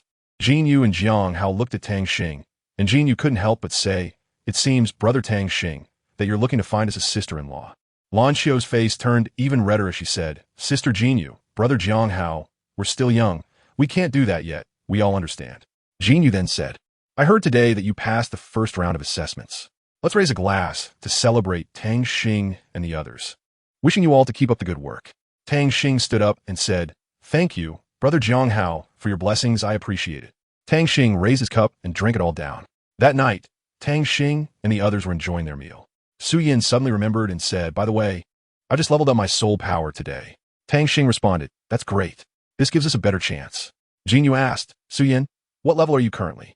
Su Yin replied, I'm currently at level 22. Jiang Hao asked, Tang Xing, what level are you at? Tang Xing said, oh, I'm only at level 18. When Jin Yu was about to eat a chicken leg, she heard Tang Xing say, what? You leveled up 6 levels in such a short time? Sigh, I'm so envious. After thinking for a moment, Jiang Hao said, I feel a bit awkward calling you that. I'll just call you little junior brother. Tang Xing replied, it's fine. No matter what you call me, you will always be my brother Jiang Hao. Jin Xiu clapped and said, good. Well said. Lan Xiu stood up and walked towards the dormitory. Seeing Lan Xiu about to leave, Tang Xing said to Jiang Hao and Jin Yu, brother Jiang Hao, sister Jin Yu, I'm heading back first. After saying that, Tang Xing caught up with Lan Xiu and said, Lan Xiu, wait a moment. Lan Xiu, however, didn't care at all and flew back to the dormitory. Chapter 7. Martial Soul Fusion Skill. Tang Xing returned to the dormitory and asked with concern, Lan Xiu, what's wrong? I'm fine. Go to sleep. There's an assessment tomorrow. Lan Xiu replied nonchalantly. Tang Xing wanted to ask more, but after thinking for a moment, he held back and went to sleep. The next day, after experiencing 5 rounds of intense competition, the announcement came through the broadcast. Tang Xing's team achieved the best result in the region during the previous 5 rounds. So they would be the first seed team from their region to participate in the first match of the 6th round. In the first match of the 6th round in District 13, Tang Xing's team from Class 1 faced off against the Tianluan team from Class 9. As Tianluan walked out, he revealed his lightning abilities and introduced himself. Tianluan, level 22 Soul Master. Bai Ji also quickly displayed her soul rings and her swan spirit. To Tang Xing's surprise, Bai Yi's spirit was also a swan, making him exclaim internally, twins? This could be tricky. Tang Xing calmly introduced himself. Class 1, Tang Xing, Lan Xiu, Su Yin. Please give us your guidance. The assessment began. The assessment teacher saw that both sides were ready and announced the start. Bai Ji quickly released her spirit and initiated an interference. First soul skill, sound wave. This powerful sound wave had a huge impact on Tang Xing's team. We must interrupt her, Su Yin. Dancing Daisy Vin Institute. Su Yin immediately summoned the Emerald Jade Harp. First soul skill, Emerald Sound. Su Yan's soul skill was on par with Bai Ji's, and she confidently stated, my Emerald Sound not only increases attack power, but also has an absolute restraint against sound-type soul skills. Seeing her sister at a disadvantage, Bai Yi quickly said, sister, I'll help you. First soul skill, Sound Wave. Suddenly, sound waves filled the arena, with both sides refusing to back down. Su Yin exerted herself again. Second soul skill, Emerald Soul Melody. Su Yan's sudden powerful strike surged like a raging tide, pushing the Bai sisters back. At this thrilling moment, Su Yi gazed at Su Yan's performance and marveled. Her spirit must be extraordinary. Tianluan charged forward like a raging storm, determined to defeat Su Yan. Tang Xing quickly activated his spiritual eye to restrict Tianluan's movements. Lan Xiu prepared to take down Tianluan with a single punch, but at a critical moment, Bai Yi transformed and blocked Lan Xiu's attack for Tianluan. Bai Ji then launched her second soul skill, White Feather. Protect Su Yan, Tang Xing Sao-det, and as countless feathers flew toward him, Lan Xiao immediately unleashed her second soul skill, Golden Dragon Body, saying, "Is that all?" Tang Xing watched as Lan Xiao effortlessly countered the attack and praised, "No wonder you're a golden dragon. You're really powerful." At that moment, a bolt of heavenly thunder from Tianluan was successfully blocked. "Look at my first soul skill, Thunder Blast," Tianluan shouted. But the powerful dragon might released by Lan Xiao pushed Tianluan back several meters. Bai Yi exclaimed, "Sister, brother Tianluan, let's use our spirit fusion." Tianluan replied, "Okay, assemble." In an instant, the positioning of the three Tianluan members changed dramatically, making Tang Xing feel uneasy. Something's off. The three of them released their spirit fusion, leaving the classmates stunned. They only have 2 rings, yet they can perform a trinity fusion technique. Su Yi, witnessing this, exclaimed, "A fusion technique performed by 3 people is going to be troublesome." Tang Xing looked at their fusion technique and decisively said, "Support Lan Xiao with all our might."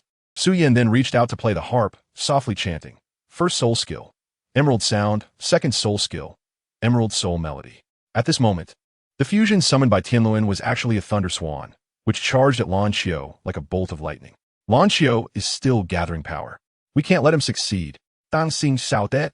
After saying this, Tang Xing unleashed the power of his spiritual eye, materializing it to counter the thunder swan. However, the thunder swan continuously struck violently, causing Tang Xing immense pain, and his spiritual eye materialization began to shatter. Tang Xing covered his mouth and spat out a mouthful of blood. The thunder swan charged up for another strike, shattering Tang Xing's spiritual eye materialization into pieces.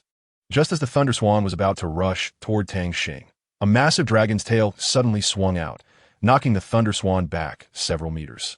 A golden dragon shadow emerged, letting out a deep roar that startled the thunder swan into squawking. Seeing Tang Xing covered in blood, Lan Xiao was furious. "You dare to hurt Tang Xing? You're asking for death." He condensed a long spear in his hand and instantly transformed into a golden dragon, then into a golden dragon.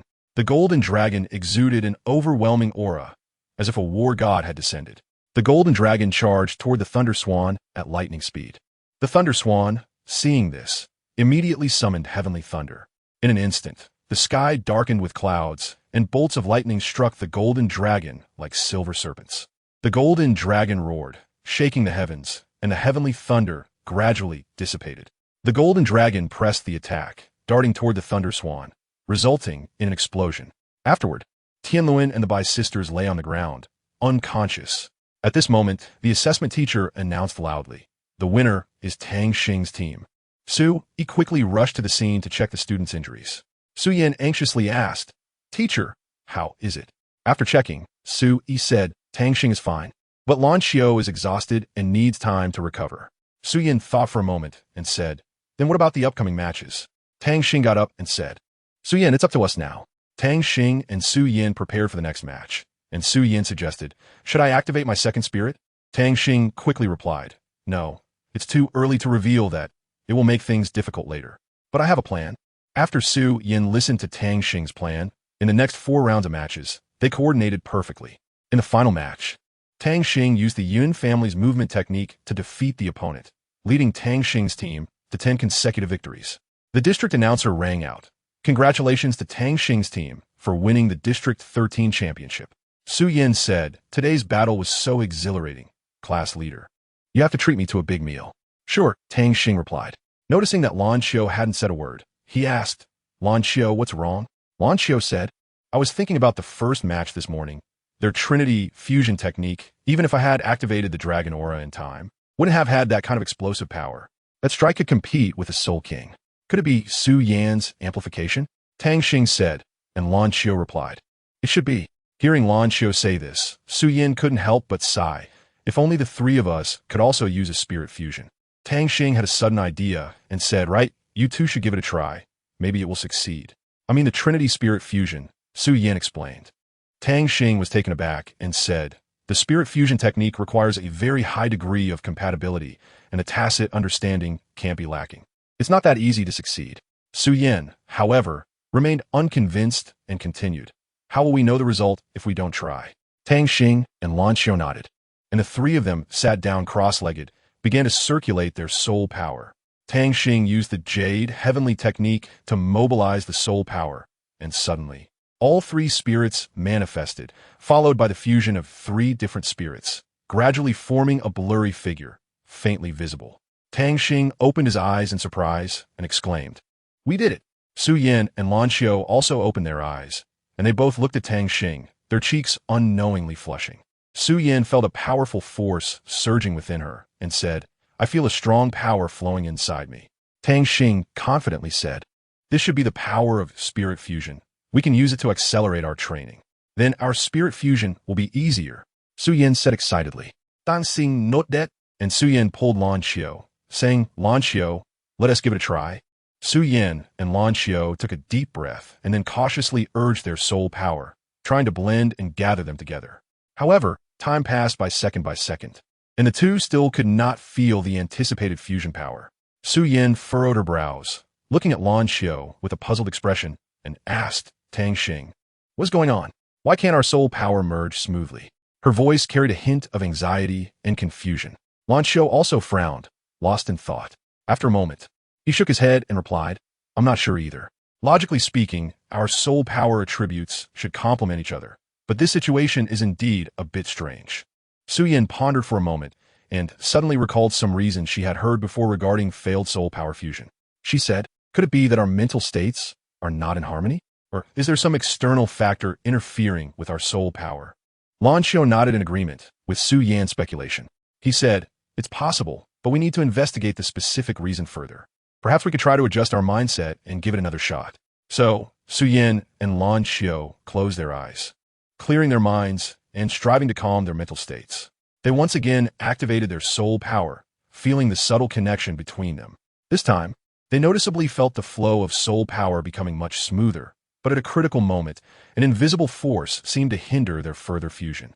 Su Yin and Lan Xiu exchanged glances, both seeing surprise in each other's eyes. Su Yin said helplessly, "All right then, Tang Xing, let's give it a try." Tang Xing took Su Yan's hand and began to attempt the martial soul fusion. Suddenly, their martial souls appeared behind them.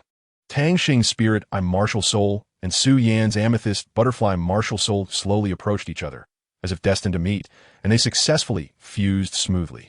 This martial soul opened its eyes like a butterfly, radiating a mysterious light.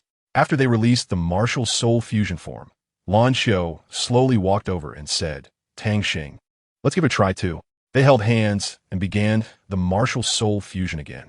Lan Xiu's golden dragon martial soul instantly manifested, and Tang Xing's spirit I martial soul flew to the forehead of the golden dragon like lightning. The golden dragon's eyes and the spirit eye on its forehead activated their skills together, a scene that was astonishing. Lan Xiu watched in shock and immediately dissolved the fusion. Lan Xiu supported Tang Xing, who waved her hand and said, "I'm fine, Lan Xiu. Let's name this martial soul fusion technique Golden Might." Lan Xiu nodded in agreement, while Su Yin teased, "What about the three of us?" Tang Xing thought for a moment and replied, "Let's call it Purple Spirit Butterfly Dragon Transformation." Chapter 8. Assessment Advancement. Tang Xing said happily, "Great. We have 3 martial soul fusion skills. These are our 3 trump cards." Su Yin nodded in agreement. Lan Xiu looked at Tang Xing, seemingly having made a decision. The next day, the broadcast in the freshman assessment area rang out. "Please, class 1 of year 1, enter the arena. The elimination match is about to begin. Contestants, remember, friendship first. Competition second. Class 1 of year 1 will compete against class 8 of year 1. Please both sides come to the stage." Tang Xing was the first to take the stage and loudly announced, "Class 1, Tang Xing, Level 18 Control System Battle Soul Master." Lan Xiu immediately followed, "Class 1, Lan Xiu, Level 23 Attack System Weapon Soul Master." Su Yin also chimed in, "Class 1, Su Yin, Level 22 Support System Weapon Soul Master, please take care of me." Qi Ming also did not back down, "Class 8, Qi Ming, Level 25 Attack System Weapon Soul Master." The other two behind also said, "Class 8, Jian, Level 24 Defense System Weapon Soul Master." Class 8, Ning Shui, Level 31 Support System Weapon Soul Master. The match began. At the referee's command, Ning Shui immediately released her martial soul. A layer upon layer of glass tower appeared before everyone. The class teacher, Su Yi, saw Ning Shui and said, "Ning Shui has an extraordinary background. She possesses the 7 treasure glazed tile, the #1 support weapon martial soul in Douluo continent. That's right. Su Yi, want to make a bet? A sharp voice came, and Su Yi snorted coldly. Zhu Hong, what do you want to bet on? A soul bone. Zhuang Hupiye. Qi Ming stood up and charged at Lan Xiao. Seeing this, Lan Xiao met him with a golden dragon spear. Guan rushed towards Tang Xing, and Su Yin activated her martial soul to block Guan. The people present were shocked by Su Yin, including Su Yi and Zhu Hong, who were both astonished. Zhu Hong exclaimed, "How is this possible? Isn't her martial soul the emerald jade harp? How could it turn into a goose?" Lin Qing, feeling bored in the infirmary, came out for a stroll and happened to walk to Tang Xing's assessment site, saying, "Oh, isn't this the little guy? Oh, this girl's martial soul seems similar to my sister's martial soul." In the next second, Lin Qing chanted, "Sister, appear," and Lin Qing manifested. Lin Lu said, "No, her martial soul is very special. Even my martial soul, the green wave swan, feels a bit suppressed." Lin Qing asked, "Sister, are you going back today?" Lin Lu nodded. "Yes, I'm just back today. I want to secure that girl." Su Yin exerted her strength and used her first soul skill, Emerald Protection. Tang Xing seized the opportunity to activate the purple extreme demon eye and spirit eye attacks, instantly immobilizing Guan. Then, Tang Xing used the Yun family's technique to send Guan flying. Luckily, Guan was a defense type, so he wasn't knocked out. Tang Xing, seeing Su Yan's martial soul, was surprised. Isn't she a dual martial soul? Could she be a triple martial soul? First soul skill, Starfall. Qi Ming elegantly waved the Star Wheel spear and shouted. Second soul skill, Golden Dragon Body. Seeing this, Lan Xiao immediately released his skill to defend. Lan Xiao activated his second martial soul, and Qi Ming smiled. Finally gonna get serious? First soul skill, Golden Dragon Thrust. After Qi Ming finished speaking, he added with a smile, "Just as I wish." First soul skill, Starfall. First soul skill, Heavenly Shield Formation, Guan shouted. Ning Shui chuckled lightly. "Let's end this." 7 treasures glazed tile. First is strength. Second is speed. Third is soul. In an instant, Qi Ming's soul power surged, and he pushed Lan Xiao back. Qi Ming laughed. "Lan Xiao, you're strong, but this is where it ends." Second soul skill, Starfall Heaven Slash.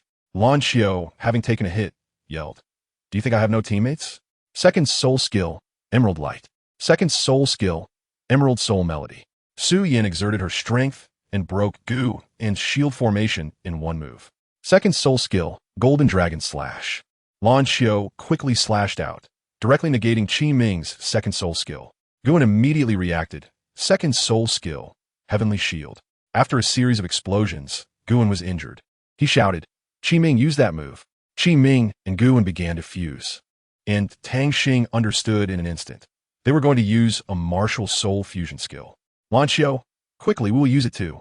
Second soul skill, Emerald Soul Melody. Su Yin immediately released her soul skill, and Ning Shui quickly recited. Third is soul. Both sides completed the fusion at lightning speed. Zhu Hong was astonished to see the Class 1's martial soul fusion skill and exclaimed, "Wow, your class actually has a martial soul fusion skill." However, if we talk about the quality of the martial souls, Qi Ming Star Wheel Spear is the successor of the 10,000-year-old Ning family spear Dust Douluo's Starry Spear. Although the Star Wheel Spear is the first form of the Starry Spear, its quality is undoubtedly outstanding. Gu En's Heavenly Shield is also from the Shield Douluo from 10,000 years ago. Do you think a mere juvenile golden dragon can withstand it? Su Yi didn't want to pay attention to her. She looked towards a core area and said to Qi Ming and Gu En, "Martial Soul Fusion, Spear Shield Strike." Tang Xing and Lan Xiao shouted together, "Martial Soul Fusion, Golden Might."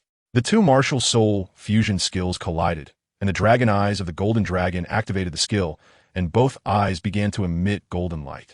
Instantly, they immobilized the opposing martial soul fusion skill, including Ning Shui. The host teacher shouted, "Congratulations to Class 1's Tang Xing team for winning." Tang Xing said, "Quickly restores soul power. We have another tough match in the afternoon." Suzan note that. And Lan Xiao said, "How about we try using the power of practicing martial soul fusion?" Tang Xing thought for a moment and said, "How about we call it Heavenly Spirit Power?" Lan Xiao subconsciously touched her abdomen, nodded, and then Tang Xing and the three of them began to sit cross-legged to restore their soul power. In the afternoon, the sun was bright and a gentle breeze blew. The referee Ding Xian's clear voice came from the playground. Class 1's Tang Xing team versus Class 6 Sun Xiaokong team. Please have both teams take the stage. Hearing this, Ding Xian who was standing aside, couldn't help but furrow her brow and worriedly said to Sun Xiaokong, "Xiaokong, the opponent is not easy to deal with." However, Sun Xiaokong just smiled slightly, appearing confident. He patted Ding Xian's shoulder and comforted her. "Don't worry, leave Lan Xiao to me. The other two will rely on you. Don't worry, we will definitely win." After saying that, a glimmer of determination and confidence flashed in Sun Xiaokong's eyes. He took a deep breath and encouraged everyone. "All right, guys, it's our turn to show our skills.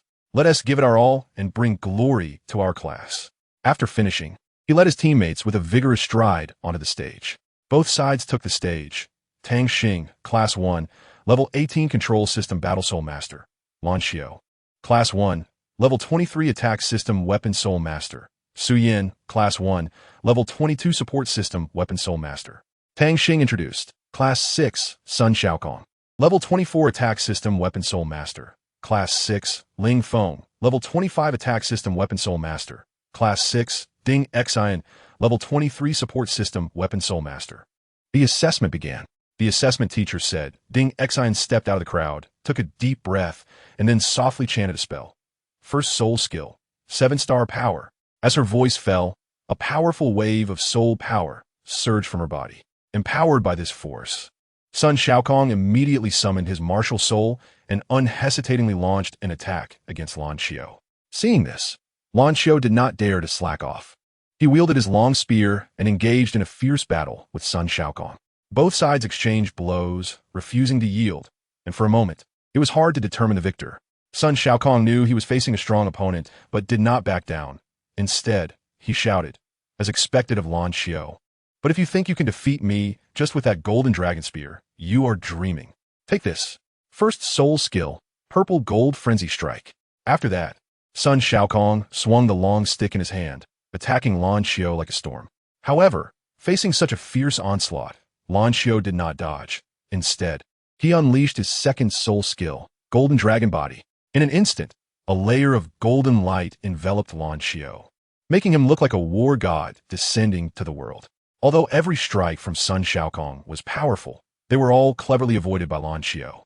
Sun Xiaokong wondered, why can he precisely dodge my ferocious attacks? Just as he was puzzled, he suddenly caught sight of Tang Xing, who was watching the battle and making eye contact with Ling Feng. In an instant, Sun Xiaokong realized. Ling Feng called out lightly, summoning his martial soul, and a sword exuding a sharp aura appeared in his hand. He was taken aback. It was actually the Heavenly Spirit Sword. This child-esque background must be extraordinary. As Ling Feng chanted a spell, he unleashed his first soul skill, Spirit Sword Strike. The Heavenly Spirit Sword instantly transformed into a dazzling beam of light, charging straight at Tang Yin. Faced with such a fierce attack, Tang Yin dared not hesitate for a moment and immediately activated his first soul skill, Emerald Protection. A layer of green light appeared, firmly shielding him.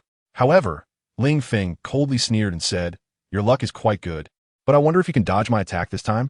As he spoke, he once again channeled his soul power and used his second soul skill, Spirit Sword Slash.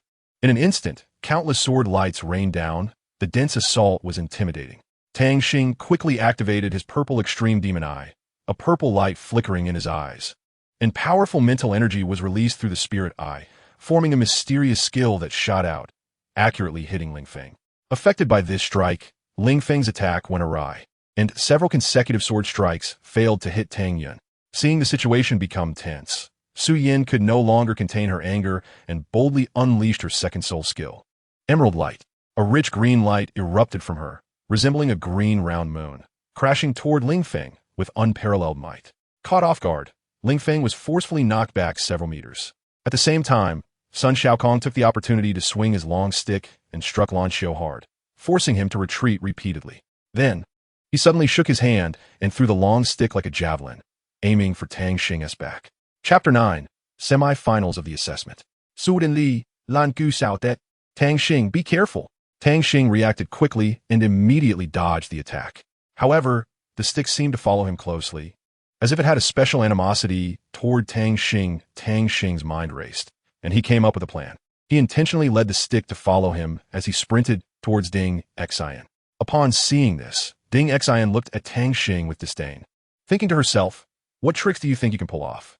Just then, Tang Xing playfully made a face at Ding Xian and then turned to run away. Seeing this, Ding Xin sighed in relief, believing Tang Xing was just bluffing.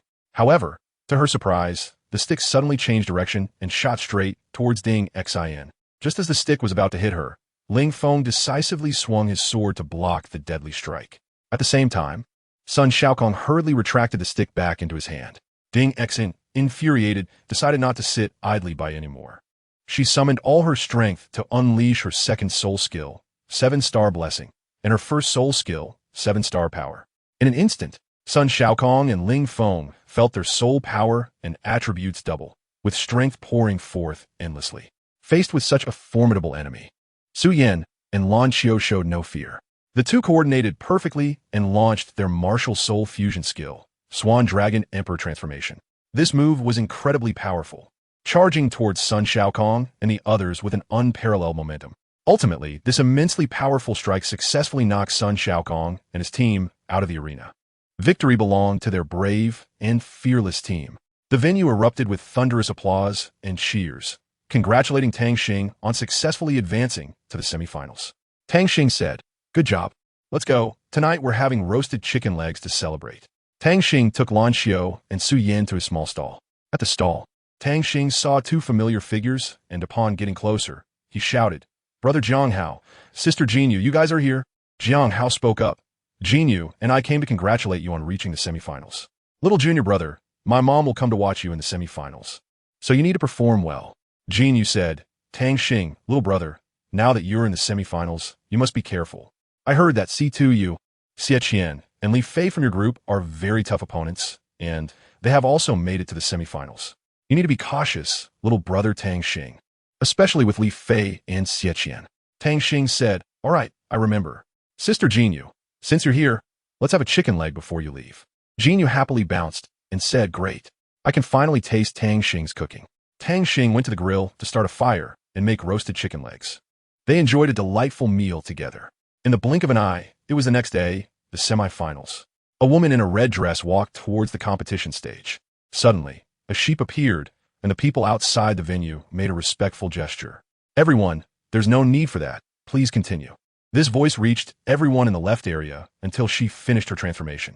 As soon as Tang Xing saw her, he recognized her. The woman in red said, "Hello. I am Yi Yusin, the principal of Linghai Academy. You new students have great talent, and I will be watching your competition. I hope you can surprise me. Let's start the drawing." Tang Xing was thinking, why did the dean give a tribute to his godmother? Could it be that his godmother is the one who started the competition? Finally, it was Tang Xing's team against Situ Yu's team. Yi Yusin said, as soon as Situ Yu came out, Tang Xing felt his figure was familiar. Suddenly, Tang Xing thought, it was Situ Feng who attacked the Tang family back then. He must be one of them. This grudge must be avenged. The match began. The assessment teacher announced, Class 1, Situ Yu, Level 25 Assault Soul Master, Class 1. Mengya, Level 23 Control System Soul Master, Class 1. Xie Qian, Level 24 Agility Attack System Soul Master, Class 1.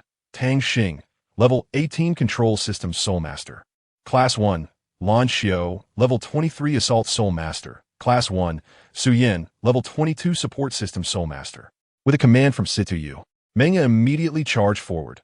First soul skill, Foxtail. A massive foxtail successfully blocked Tang Xing and the others. Lan Xiao said, "Isn't that just a tail grab? Watch me." Just as Lan Xiao was preparing to unleash her soul skill, Situ Yu's soul skill flew directly towards Tang Xing and Lan Xiao. Su Yan quickly released her first soul skill, Emerald Protection.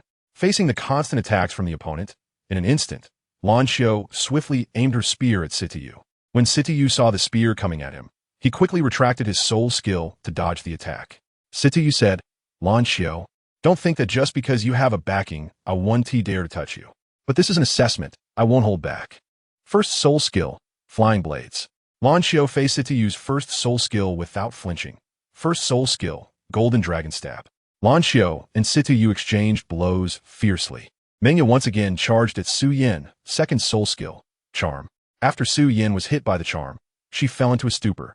And Xie Qian saw the opportunity and used his first soul skill, Multi-Ring, followed by his second soul skill, Lock Ring, directly trapping Su Yan.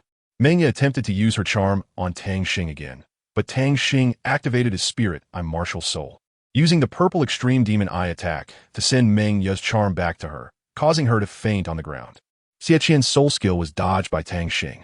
At that moment, a chilling purple light flashed in Tang Xing's mind. He suddenly realized that Xie Qian's soul skill was so powerful that it could directly lock on a Lan Xiao. Meanwhile, Sita Yu made a swift kick to the side and began to unleash his second soul skill, Round Slash. Seeing that she could not evade, Lan Xiao felt a surge of despair. However, at that critical moment, Tang Xing quickly dashed out and stood in front of Lan Xiao without hesitation. He instantly activated his invisibility hand and used the unique technique of a Yun family to try to neutralize this deadly strike. Sita Yu, seeing this, had a flash of surprise in his eyes, but he coldly sneered, "Humph, you have some skills. Here is my first soul skill, Flying Blades. Second soul skill, Round Slash." In an instant, countless sharp flying blades swept in like a storm, accompanied by the massive Round Slash, crashing toward Tang Xing faced with such a fierce assault. Tang Xing exerted all his strength to use the Yun family technique, blocking each attack one by one. However, the number of flying blades was simply too many, and even if Tang Xing was strong, he ultimately could not withstand all the attacks. As time passed, Tang Xing's body was continuously cut by the flying blades, each injury worsening his condition, and his wounds growing larger. Blood stained his clothes, but he still gritted his teeth and persevered. Finally, he could no longer bear the pressure, and his first soul ring suddenly shone brightly. Accompanied by a dazzling light, an extremely powerful force erupted from within Tang Xing. At that moment, a mysterious figure appeared around him. Jiang Yu, seeing this scene, was extremely excited and murmured, "Could it really be him?" It was as if, in that instant, she saw a familiar and long-awaited figure. Lan Xiao, with wide eyes, looked at the shocking wounds on Tang Xing's body, filled with anger and heartache. She couldn't imagine how much pain Tang Xing had endured to hold on until now. At this moment, Sita Yu coldly spoke, "Enough, it's time to end this." Second soul skill, Round Slash.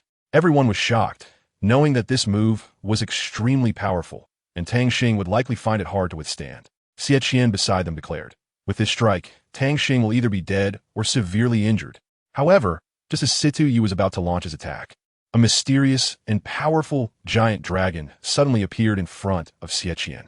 This golden dragon roared at Sita Yu and the others, shaking the ground.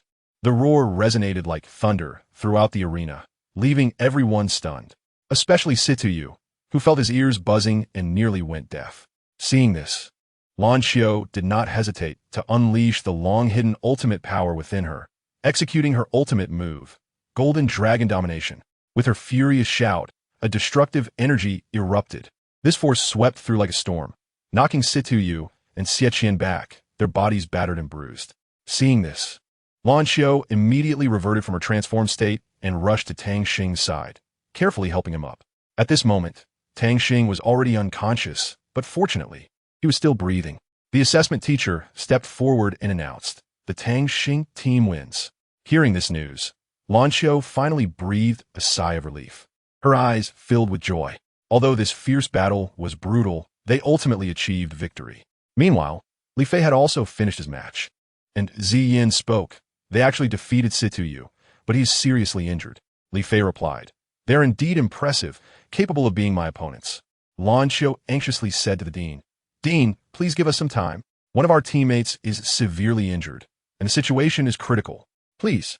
The dean looked at his beloved disciple, pleading so earnestly, feeling helpless.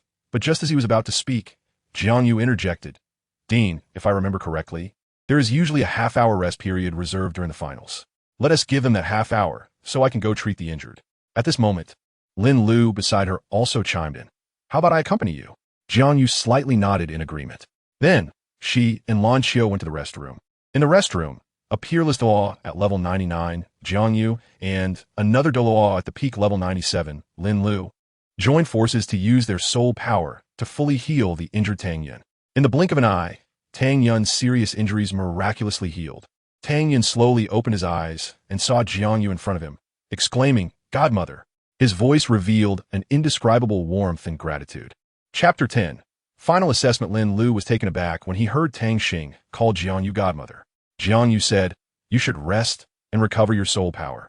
There's another match later." She then asked, "Why did you insist on fighting back earlier when you clearly couldn't hold on?" Tang Xing replied, "Because the situation was critical. I had no choice." Jiangyu gently patted Tang Xing's head and said, "No matter what, you must protect yourself first. Only by ensuring your own safety can you protect others, understand?" Tang Xing nodded and said, "I understand." Jiangyu held out a bottle of water to Tang Xing and said, "Drink this. It will not only heal your injuries, but also help recover your soul power quickly." At that moment, the dean walked into the approached Lan Xiao and looked at her as she was recovering, not wanting to disturb her too much. He then turned to Lin Lu and asked, "How is his injury?" Dean Yusin's voice was filled with concern. Lin Lu replied, "Dean, Tang Xing's injuries have healed." "It's almost time," Dean Yusin said. Tang Xing opened his eyes and said, "All right, Dean." He arrived at the competition venue, and Li Fei spoke up, "Brother Tang, it seems your injury is almost healed. I hope you can give it your all and fight me. However, I value friendship more. The competition comes second. Let me introduce myself. I am Li Fei from Class 7, Year 1, a Level 25 Assault System Soul Master." Wang Yang also said, "I am Wang Yang from Class 7, Year 1, a Level 25 Attack System Soul Master." Then, Ziyin said, "I am Ziyin from Class 7, Year 1, a Level 31 Control System Soul Elder." Tang Xing was stunned and thought to himself, "What? Level 31? Ning Shui was also Level 31 before. I can't be careless." From Class 1, Year 1, I am Tang Xing, a Level 18 Control System Battle Soul Master. From Class 1, Year 1, Su Yin, a Level 22 Support System Soul Master. From Class 1, Year 1, Lu Ming, a Level 23 Attack System Soul Master. Tang Xing announced his and his teammates' levels. The match began. At the command of the assessment teacher, Tang Xing immediately used his first soul skill, mental detection sharing. Li Fei was astonished, unable to close his mouth. "You used a soul skill right at the start?" Tang Xing secretly felt proud. This soul skill is not ordinary." Li Fei signaled Ziyin with his eyes, and Ziyin immediately began to release her martial soul and soul skills. First soul skill, Starry Sky Binding. The surrounding starlight shot towards them like arrows, but they easily dodged it.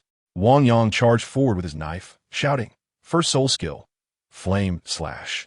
Lan Xiao also refused to be outdone, shouting, "First soul skill, Golden Dragon Stab."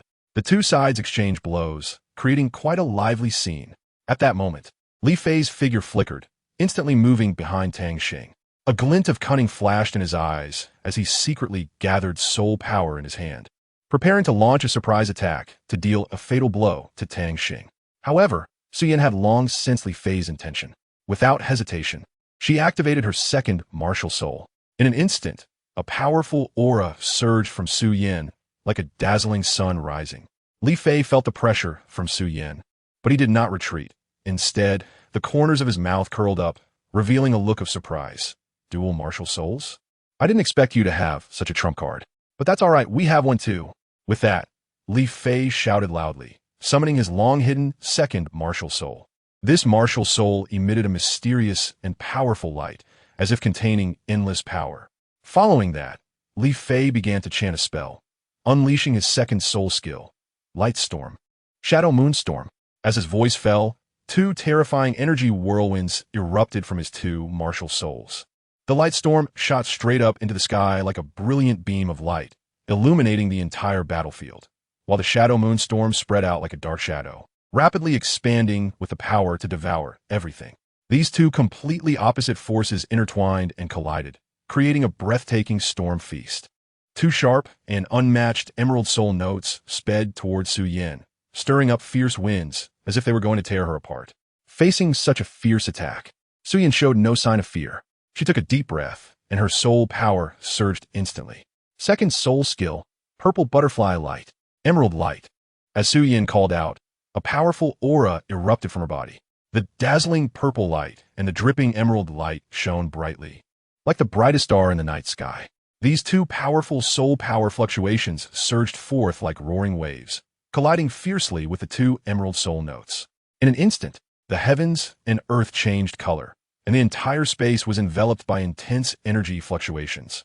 Li Fei's soul skill was unexpectedly overwhelmed by this terrifying power, instantly reduced to ashes. Seeing the situation turn unfavorable, Ziyin knew he could no longer hide his strength. He concentrated his thoughts and decisively activated his second martial soul. Suddenly, a mysterious and deep red light surged from within him, as hot and dazzling as burning flames. First soul skill, Red Leaf, Rain Healing. Ziyan shouted softly, quickly forming hand seals. Countless blood-red maple leaves fell from the sky, cascading down onto his teammates. These maple leaves contained a rich life force. And in the blink of an eye, everyone's injuries healed, and their spirits were revitalized. Tang Xing and the others were stunned at this scene. Their team actually had two twin martial souls. It is known that people with twin martial souls are extremely rare, each one being an exceptionally rare genius. Yet, this team unexpectedly had two such prodigies appear at once, which was truly hard to believe. However, Su Yin was not intimidated by the opponent's strength. Instead, it ignited a stronger fighting spirit within her. She coldly looked at her opponents and gritted her teeth, saying, "So what if there are two twin martial souls? Let's just fight. Watch my second soul skill, Emerald Soul Melody." Before her words fell, Su Yin once again activated her soul power, and a stirring and high-pitched Emerald Soul Melody suddenly resounded. This beautiful and melodious tune was like a celestial sound, but contained endless killing intent and might, making anyone who heard it feel their hearts tremble with fear. Lan Gu, feeling a surge of power and preparing to go all out, was astonished to see Wang Yang suddenly turn around and run back. She turned to Tang Xing with a puzzled expression and asked, "What are they trying to do?" Tang Xing shook his head, a look of confusion appearing on his face, indicating that he was just as bewildered. He immediately called out loudly to Lan Xiao and Su Yin, quickly running to their side and saying, "We must use the soul fusion technique." This statement rang like thunder in everyone's ears, leaving everyone present stunned and speechless. People couldn't help but exclaim, "Oh my God, aren't they mere mortals? They can actually execute the Trinity soul fusion technique." At this moment, Su Yi's heart was filled with joy and relief. She excitedly praised, "That's amazing. You actually succeeded in using the Trinity soul fusion technique, truly worthy of being my outstanding students." Her eyes were full of pride and satisfaction as she spoke. Then, Tang Xing, Su Yin, and Lan Xiao worked closely together to initiate the soul fusion process. They concentrated fully on mobilizing their soul power, perfectly in sync with one another, as if they were connected by a spiritual bond. As time passed, the three powerful soul powers gradually merged together, converging into a force capable of annihilating everything. At this moment, Ziyan's expression became serious as she chanted an incantation. First soul skill, Rain of Red Leaves Healing. A red light burst forth from her, falling like fine rain on her teammates. Then, she unleashed her skill again. Second soul skill, Blooming Rain of Red Leaves. More red light shone brightly, resembling a blooming flower that illuminated the entire battlefield. Finally, Ziyan executed her ultimate move. Third soul skill, Rain of Red Leaves Attachment. Her body was closely connected with her teammates, and the flow of soul power between them became exceptionally smooth. Li Fei and Wang Yang were continuously accumulating power on the side. Upon seeing this, Tang Xing suddenly realized and shouted, "Not good, they are performing soul fusion. We need to act quickly." The others on the field witnessed this scene and couldn't help but exclaim, "Trinity's soul fusion technique?" This powerful skill shocked everyone. Tang Xing and Li Fei were both poised to strike, their imposing presence like mountains and deep waters, as if boundless strength was about to surge forth. At this critical moment, Tang Xing suddenly shouted, "Martial soul fusion, purple spirit butterfly dragon transformation." His voice was like a thunderclap, deafening and filled with unparalleled authority. On the other side, Li Fei appeared somewhat flustered, but still gritted his teeth and shouted out his martial soul fusion skill. Martial soul fusion, Light Shadow Moon. As their voices rang out, two immensely powerful waves of soul power erupted suddenly, colliding together like two shooting stars. In an instant, the world changed color. The winds and clouds surged, and the entire space seemed to be torn apart. There was a thunderous roar, and a massive energy exploded instantly, forming a dazzling shockwave. This shockwave surged forth like a tidal wave, its terrifying power beyond imagination. The first to bear the brunt were Li Fei and the other three. They had no time to react and were violently thrown out of the arena by this frenzied force. After Tang Xing and his two companions released their powerful martial soul fusion technique, they knelt on the ground, swaying slightly as if they had exhausted all their strength. However, at the same time, Tang Xing stood firmly in the center of the arena, his gaze resolute and confident. Just then, the Academy's president personally stepped forward, a satisfied and appreciative expression on his face. He announced in a solemn and booming voice, "Congratulations. The Tang Xing team from Class 1 has won the overall championship of this year's freshman assessment with outstanding performance. This news spread like thunder throughout the campus. And soon after, the school's broadcast system resonated with passionate congratulatory messages. Congratulations! Class 1, Tang Xing team, has successfully won the honor of the overall champion of the freshman assessment with excellent strength and teamwork. The entire faculty and students were shaken by this exhilarating moment, bursting into applause and cheers. Tang Xing felt the enthusiastic atmosphere around him, his heart filled with pride and joy. He knew that this was not only a personal honor, but also the result of the team's hard work. Amidst the cheers, Tang Xing smiled gratefully at his teammates. They had gone through countless training sessions and challenges together, trusting and supporting each other, which led to today's victory. At this moment, they shared this hard-earned honor and strengthened their determination to pursue a higher realm in the future. The president, with a serious expression, gathered all those who participated in the assessment and then said loudly, "Now, I solemnly declare that this year's freshman assessment has concluded successfully. The reward for the first place in the freshman assessment is an incredibly precious soul bone. Please follow me shortly to receive this honor that belongs to you. Once again, I extend my heartfelt congratulations to the Tang Xing team."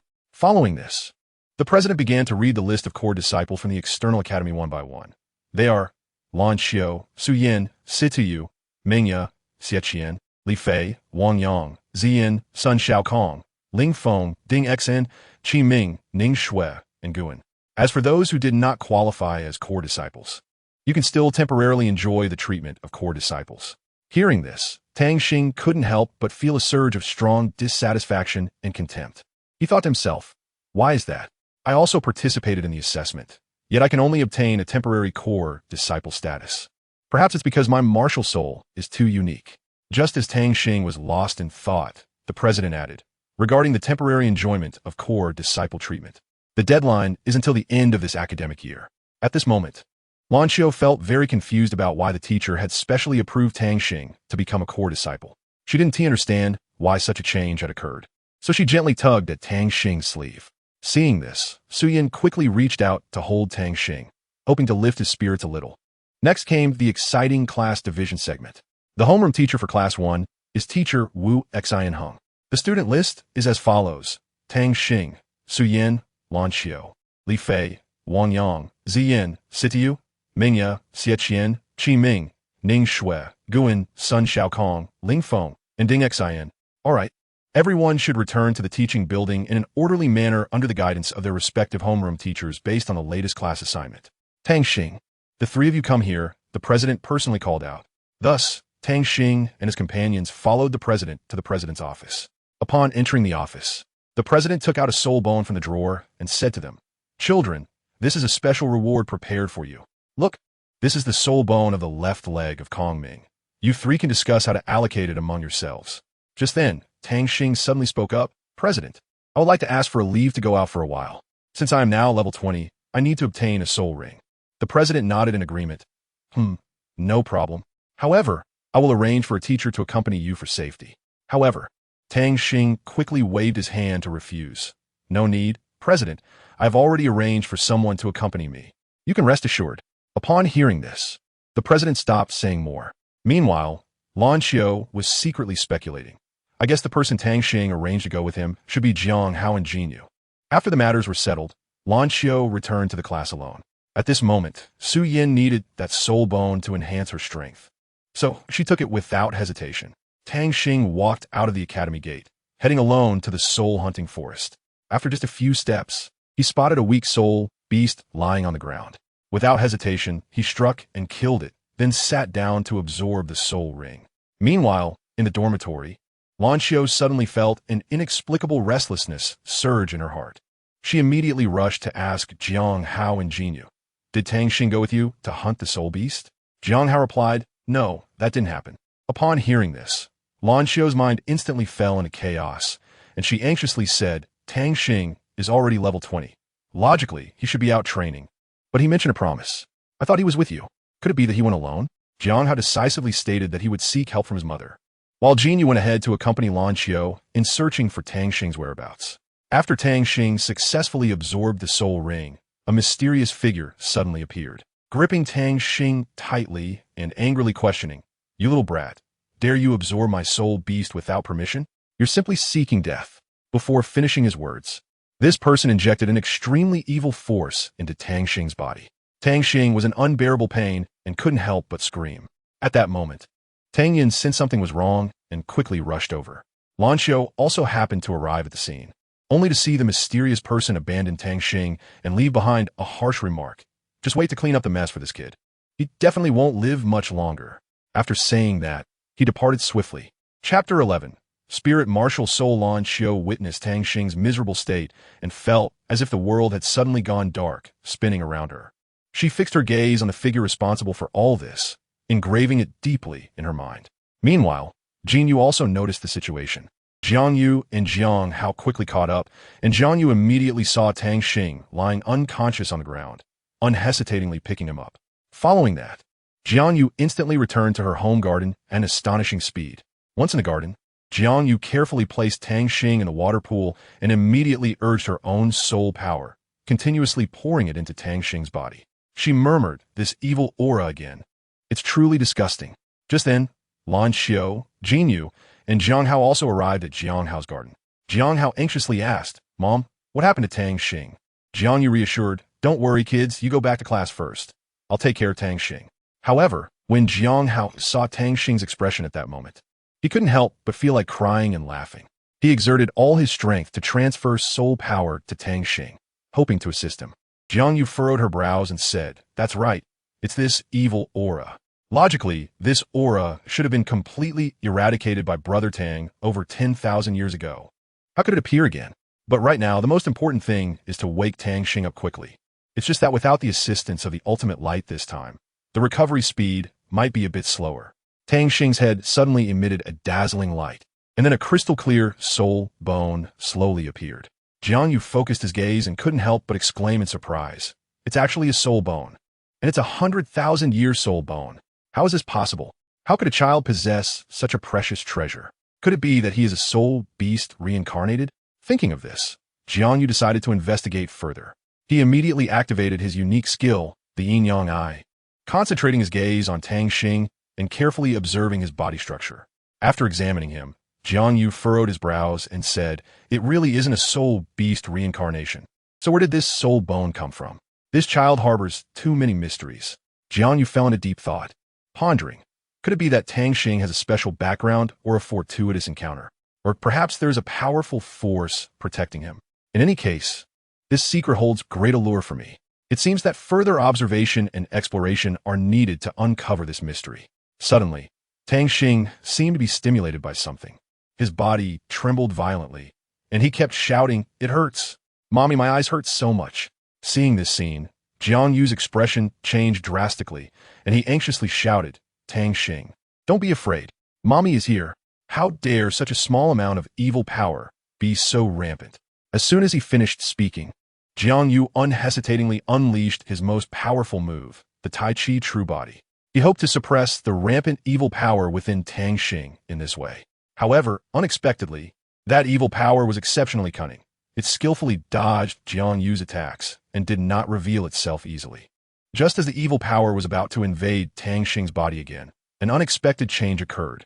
A terrifying and powerful aura suddenly erupted from Tang Xing's body, like a volcano about to erupt. In the next moment, Tang Xing's entire body radiated a dazzling light, as hot as a burning sun, forcibly driving out all the evil power hidden within him. Those powers, exuding endless darkness and evil, seemed to encounter their nemesis. Under the brilliant golden light released by Tang Xing, they instantly dissipated like smoke, leaving no trace. This mysterious and powerful golden light continuously surged from Tang Xing's body and quickly gathered above him. Over time, the golden light gradually condensed into a unique form. It resembled a magnificent battle armor, shining with a dazzling brilliance. It also seemed like a lively creature, full of vitality and energy. Jiang Yu's eyes widened in shock, and he exclaimed, "Is this the legendary martial soul? Oh my god, it's actually an extremely rare dual martial soul. Moreover, from its appearance and aura, it seems to be a type of spirit martial soul that has never been seen before." A surge of indescribable shock and excitement welled up in his heart. What he was witnessing was truly extraordinary, completely beyond his previous understanding. Tang Xing opened his eyes, a golden light flickering in them. He gratefully said, "Mom, thank you. If it weren't for you, I might have died a long time ago, sob sob." Jianyu gently stroked Tang Xing's head and said softly, "All right, don't cry, don't cry. It's all fine now, be good." Jianyu took out the soul power ball and said, "You just awakened your martial soul. Come, let's test your soul power." Tang Xing placed his hand on the soul power ball, and an astonishing number, 33, immediately appeared. Tang Xing was so shocked that he couldn't close his mouth. Level 33? Is there a mistake? Jianyu encouraged him. Try releasing your spirit martial soul, activate it, and see if you can release a soul ring.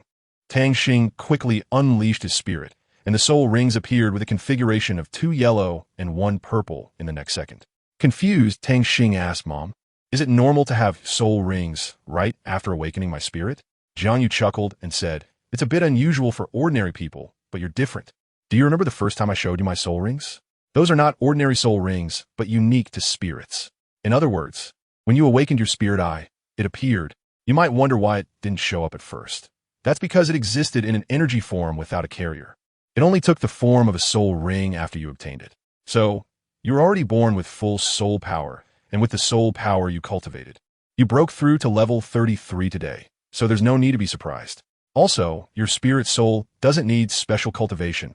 It will add soul rings on its own. You just need to focus on your spirit eye. All right, let's go. Mom will take you to hunt for soul rings." Jianyu took Tang Xing to the southern part of the soul hunting forest. As soon as he set foot on this land, Tang Xing felt an indescribable sense of familiarity wash over him. He focused his gaze and couldn't help but feel a hint of confusion. Where is this? Could it be the day of destruction? That familiar feeling doesn't seem right.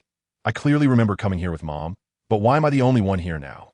Thinking of this, Tang Xing didn't dare to delay for a moment and immediately activated his ultimate skill, the purple extreme magic eye, wanting to perceive everything around him. After careful observation, he suddenly realized, it really is. This place is caused by a powerful illusion. Since I know the truth, I need to find a way to break through the situation. Just as Tang Xing was pondering how to crack the dilemma before him, he suddenly saw a heartbreaking scene. His mother was suffering at the hands of the enemy. In an instant, anger and sorrow intertwined, and Tang Xing couldn't suppress his inner impulse. He rushed towards his mother in the illusion without hesitation. However, no matter how hard he tried, he couldn't touch anything in the illusion. Watching his mother suffer in front of him while he was powerless, Tang Xing finally could not bear it any longer and completely fell into madness. He was furious and decided to break through this illusory barrier at all costs, using his own strength to fight against this despicable illusion. Thus, Tang Xing attacked the illusion like a beast out of control. He punched and kicked with all his might, but each strike felt like hitting the air, having no effect. Nevertheless, he did not give up and continued to vent his anger, as if only by doing so could he slightly alleviate some of the pain. At that moment, Jianyu also stepped into an illusory realm. Suddenly, the person she longed for, who occupied her thoughts, appeared before her. Lan Tian. Jianyu couldn't help but burst into tears and choked out, "Lan Tian, I really miss you." The illusionary Lan Tian responded gently, "I miss you too, Jianyu. Come, let's leave together, okay?" Without hesitation, Jianyu followed Lan Tian and sat on the swaying swing. Sitting on the swing, Jianyu affectionately asked Lan Tian, "How have you been all this time?" Hearing this, Lan Tian showed a look of confusion and asked back, "Jianyu, why do you ask that?" Jianyu sighed softly and explained, "After all, I care about you, so I naturally worry about whether you're doing well." Just as her words fell, a sudden gasp was heard, and Lan Tian looked shocked. It turned out that Jianyu had already stood up from the swing and said firmly, "Do you think this mere illusion can trap me?" Lan Tian smiled slightly, saying, "I didn't expect you to see through it, but it doesn't matter. Since that's the case, you can enjoy your old age here."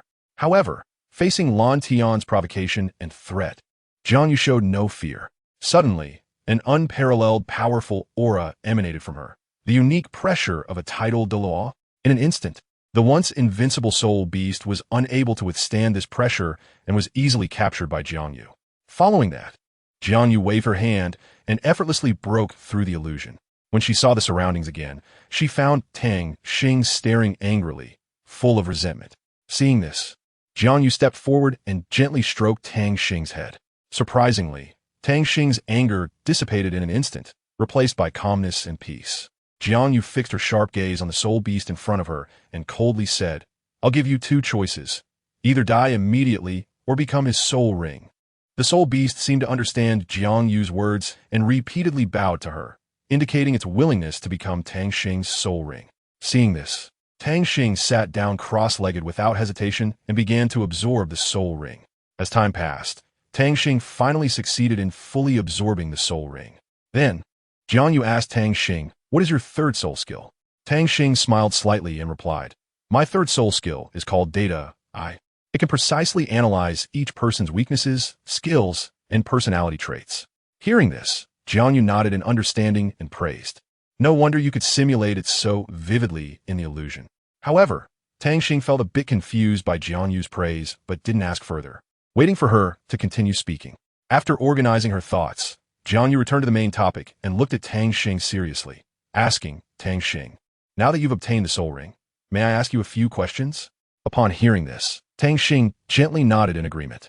Jiang Yu, with loving eyes and a gentle voice, said, Child, how could you come to hunt for soul rings alone? Don't you know how dangerous soul beasts can be? Did something happen to you at the academy? Tang Xing lowered his head and replied softly, Indeed, there were some issues during the freshman assessment. Due to my own reasons, I ultimately wasn't selected as a disciple of the Outer Academy. I felt a bit down, so I wanted to come out here to be alone for a while. Coincidentally, I walked into this forest, thinking I might as well obtain a soul ring. Jiang Yu gently stroked Tang Xing's hair and comforted him, saying, Little Tang Xing, it's okay. Not being selected this time doesn't mean anything. We can continue to work hard together. If there's another opportunity to hunt for a soul ring in the future, you must remember to tell your mom, okay? Tang Xing lifted his head, looked at Jiang Yu, and curiously asked, Mom, what level of cultivation are you at now? Jiang Yu smiled and replied, Me? Tang Xing nodded vigorously, eager to know the answer. So, Jiang Yu decided to showcase her strength. She slowly released her soul rings. 4 black soul rings and 5 red soul rings shone brilliantly, and such a powerful configuration of soul rings left Tang Xing momentarily speechless. Then, Jiang Yu proudly said, I am a 99th level peerless Douluo. At that moment, Tang Xing was completely stunned, his mouth agape in surprise. After a while, he came to his senses and muttered to himself, Mom is actually a peerless Douluo. No wonder even the dean respects you so much. So, you have such terrifying strength. Jiang Yu looked at Tang Xing in amazement and praised. Reaching the 33rd level soul master at just 10 years old, you are truly a little genius. Jiang Yu looked at Tang Xing, and after a moment of contemplation, Tang Xing said, Mom, I'm going to the academy now. Jiang Yu responded, let me take you. Jiang Yu took Tang Xing to Linghai City and then said, let's go. I'll take you to buy some things. Jiang Yu walked to a small stall and asked boss, how much is this lucky bag? The boss replied, not expensive, 10 copper spirit coins each. Jiang Yu paid and handed the lucky bag to Tang Xing, then took him to Linghai School. At that moment, when the dean saw Jiang Yu arrive at the academy, he immediately stepped forward and respectfully said, Senior, you have arrived. Jiang Yu opened her mouth and said, I brought my son to school. Is that all right? The dean quickly waved his hands and said, no problem. Jiang Yu smiled at Tang Xing and said, go back and attend class well. Tang Xing nodded and replied, okay. Tang Xing shouted outside the classroom, reporting in. Wu Xinheng softly said, come in. Once Tang Xing sat down, Wu Xinheng began to introduce himself. Hello, classmates. My name is Wu Xinheng. Before we begin, I want to establish a rule. Anyone I recognize, you all must recognize as well. Otherwise, don't blame me for being ruthless. Chapter 12, Core Disciples of the Inner Academy. Wu Xinheng smiled and wrote the names of the candidates for class leader on the blackboard. Lan Xiu, Tang Xing, Situ Yu, and Li Fei. However, when Situ Yu saw that Tang Xing's name was on the list, a sense of confusion and dissatisfaction welled up in his heart. He stared at Wu Xinheng with wide eyes, not hiding his doubts. Teacher, what are you thinking? Why does Tang Xing have the qualification to run for class leader? Before he could finish speaking, Lan Xiu immediately slammed the table and angrily questioned, Situ Yu, what do you mean by that? Her gaze was sharp, fixed on Situ Yu as if she wanted to see through him. Then Qiming chimed in, exactly. What is Tang Xing? He's just a soul master with a single ring. If you're capable, let's have a fight and see who's stronger. After saying that, he waved his fist in a show of strength. Wu Xinheng shouted angrily, shut up. Tang Xing, how do you think we should handle this? Tang Xing suddenly stood up, his eyes firm as he said, Teacher, I am willing to accept his challenge. Subsequently, Tang Xing and Qiming went to the soul fighting arena. When they arrived, everyone from Class 1 had already gathered there. Qiming shouted, 25th level assault system, weapon soul master. However, facing his provocation, Tang Xing remained unmoved. Seeing this, Qiming asked in confusion, why haven't you activated your martial soul? Tang Xing's lips curled slightly, revealing an immense confidence as he responded in a domineering tone, I don't even need to use my martial soul to deal with you. Before he finished speaking, Qiming, holding a spear, lunged at Tang Xing like lightning. At that critical moment, Tang Xing quickly transformed a uniquely shaped weapon from his hands. The crowd was instantly astonished, and Qiming was even more shocked, exclaiming, Starwell gun? His martial soul is clearly not the spirit eye. How is this possible? Tang Xing's lips curled slightly, revealing a trace of disdainful smile as he said, what's impossible about this? Bring it on. He gripped the spear, his movements as natural and fluid as flowing water, each thrust carrying a sharp momentum, gradually attacking Qiming's hands and feet. Facing Tang Xing's assault, a flicker of anger flashed in Qiming's eyes, and he shouted angrily, Humph. You ignorant fool. Since that's the case, don't blame me for being impolite. Second soul skill, Starfall Sky Slash. As his voice fell, an enormous spear shadow suddenly appeared, piercing towards Tang Xing with unparalleled might. The spear shadow seemed capable of tearing apart the void, exuding an endless pressure. However, Tang Xing merely glanced at it and coldly laughed. Don't get too proud. We still don't know who the final winner will be. In the next moment, something astonishing happened.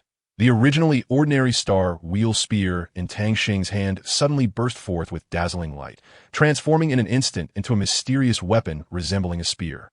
Shimmering with golden light, Tang Xing lightly waved the golden spear in his hand, easily breaking through Qiming's second soul skill. Seeing this, Qiming was startled, but he did not retreat.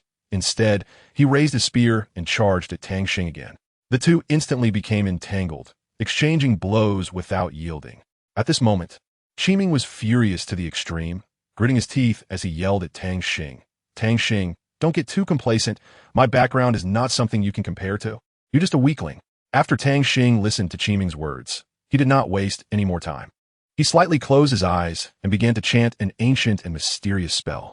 As the incantation echoed, a dazzling light suddenly emanated from Tang Xing, and a huge shadow appeared behind him. The shadow resembled a mighty war god, imposing and awe-inspiring, making it hard to look directly at it. At that moment, an overwhelming pressure erupted from Tang Xing, sweeping towards Qiming like a tidal wave. Faced with such terrifying pressure, Qiming had no power to resist and was instantly suppressed, his body becoming incredibly stiff, unable to move even a finger. What is going on? Why can't I move at all? As if an invisible giant eye is staring at me. Qiming shouted in terror, his voice filled with despair and confusion. At that moment, he finally realized that this seemingly ordinary boy in front of him was far beyond his imagination. Just as Tang Xing was about to take action to deal with Qiming, the latter suddenly shouted angrily, with your mere level 18 cultivation, how can you defeat me? A level 25 powerhouse? I really can't understand. Upon hearing this, a smirk appeared at the corner of Tang Xing's mouth, revealing a hint of disdain. Humph, unfortunately, I am no longer that level 18 nobody. It's fine to tell you, after this period of hard training, I have successfully broken through to level 33. As soon as he finished speaking, Tang Xing suddenly opened his eyes wide, and a sharp gaze shot out. At the same time, he unhesitatingly released all of his soul rings. In an instant, the entire venue was illuminated by the brilliant and colorful soul rings, 2 yellow and 1 purple. This luxurious configuration of soul rings left everyone present dumbfounded, whispering among themselves, wasn't he just level 18? How did he suddenly become a powerful soul master? This is unbelievable. Could he have been hiding his strength all along? Standing by and watching for a long time, Su Yin was equally shocked. She widened her beautiful eyes and murmured to Tang Xing, Lan Xiu, quick look. Our class leader has actually reached the rank of soul master. That's really impressive. Faced with the astonishment and doubts of the crowd, Tang Xing paid little attention. He stepped forward, his figure darting towards Qiming like a ghost. Then, he raised his right arm and struck down with a powerful palm, causing a gust of wind to howl past. With a loud bang, Qiming screamed as he was sent flying dozens of meters away, finally crashing heavily to the ground, unconscious. It was clear that after such a heavy blow, he had fallen into a deep coma. Wu Xinheng solemnly led the class back to the classroom and then stated seriously, I have emphasized before that no one is allowed to question the choices made by the teacher. Now, I officially announce that the class leader is Lan Xiao, and the vice class leader will be Tang Xing. Upon hearing this news, Sitayu was the first to express dissatisfaction, his eyes wide as he asked, "Teacher, what is the basis for your arrangement? Why is Lan Xiao the class leader?"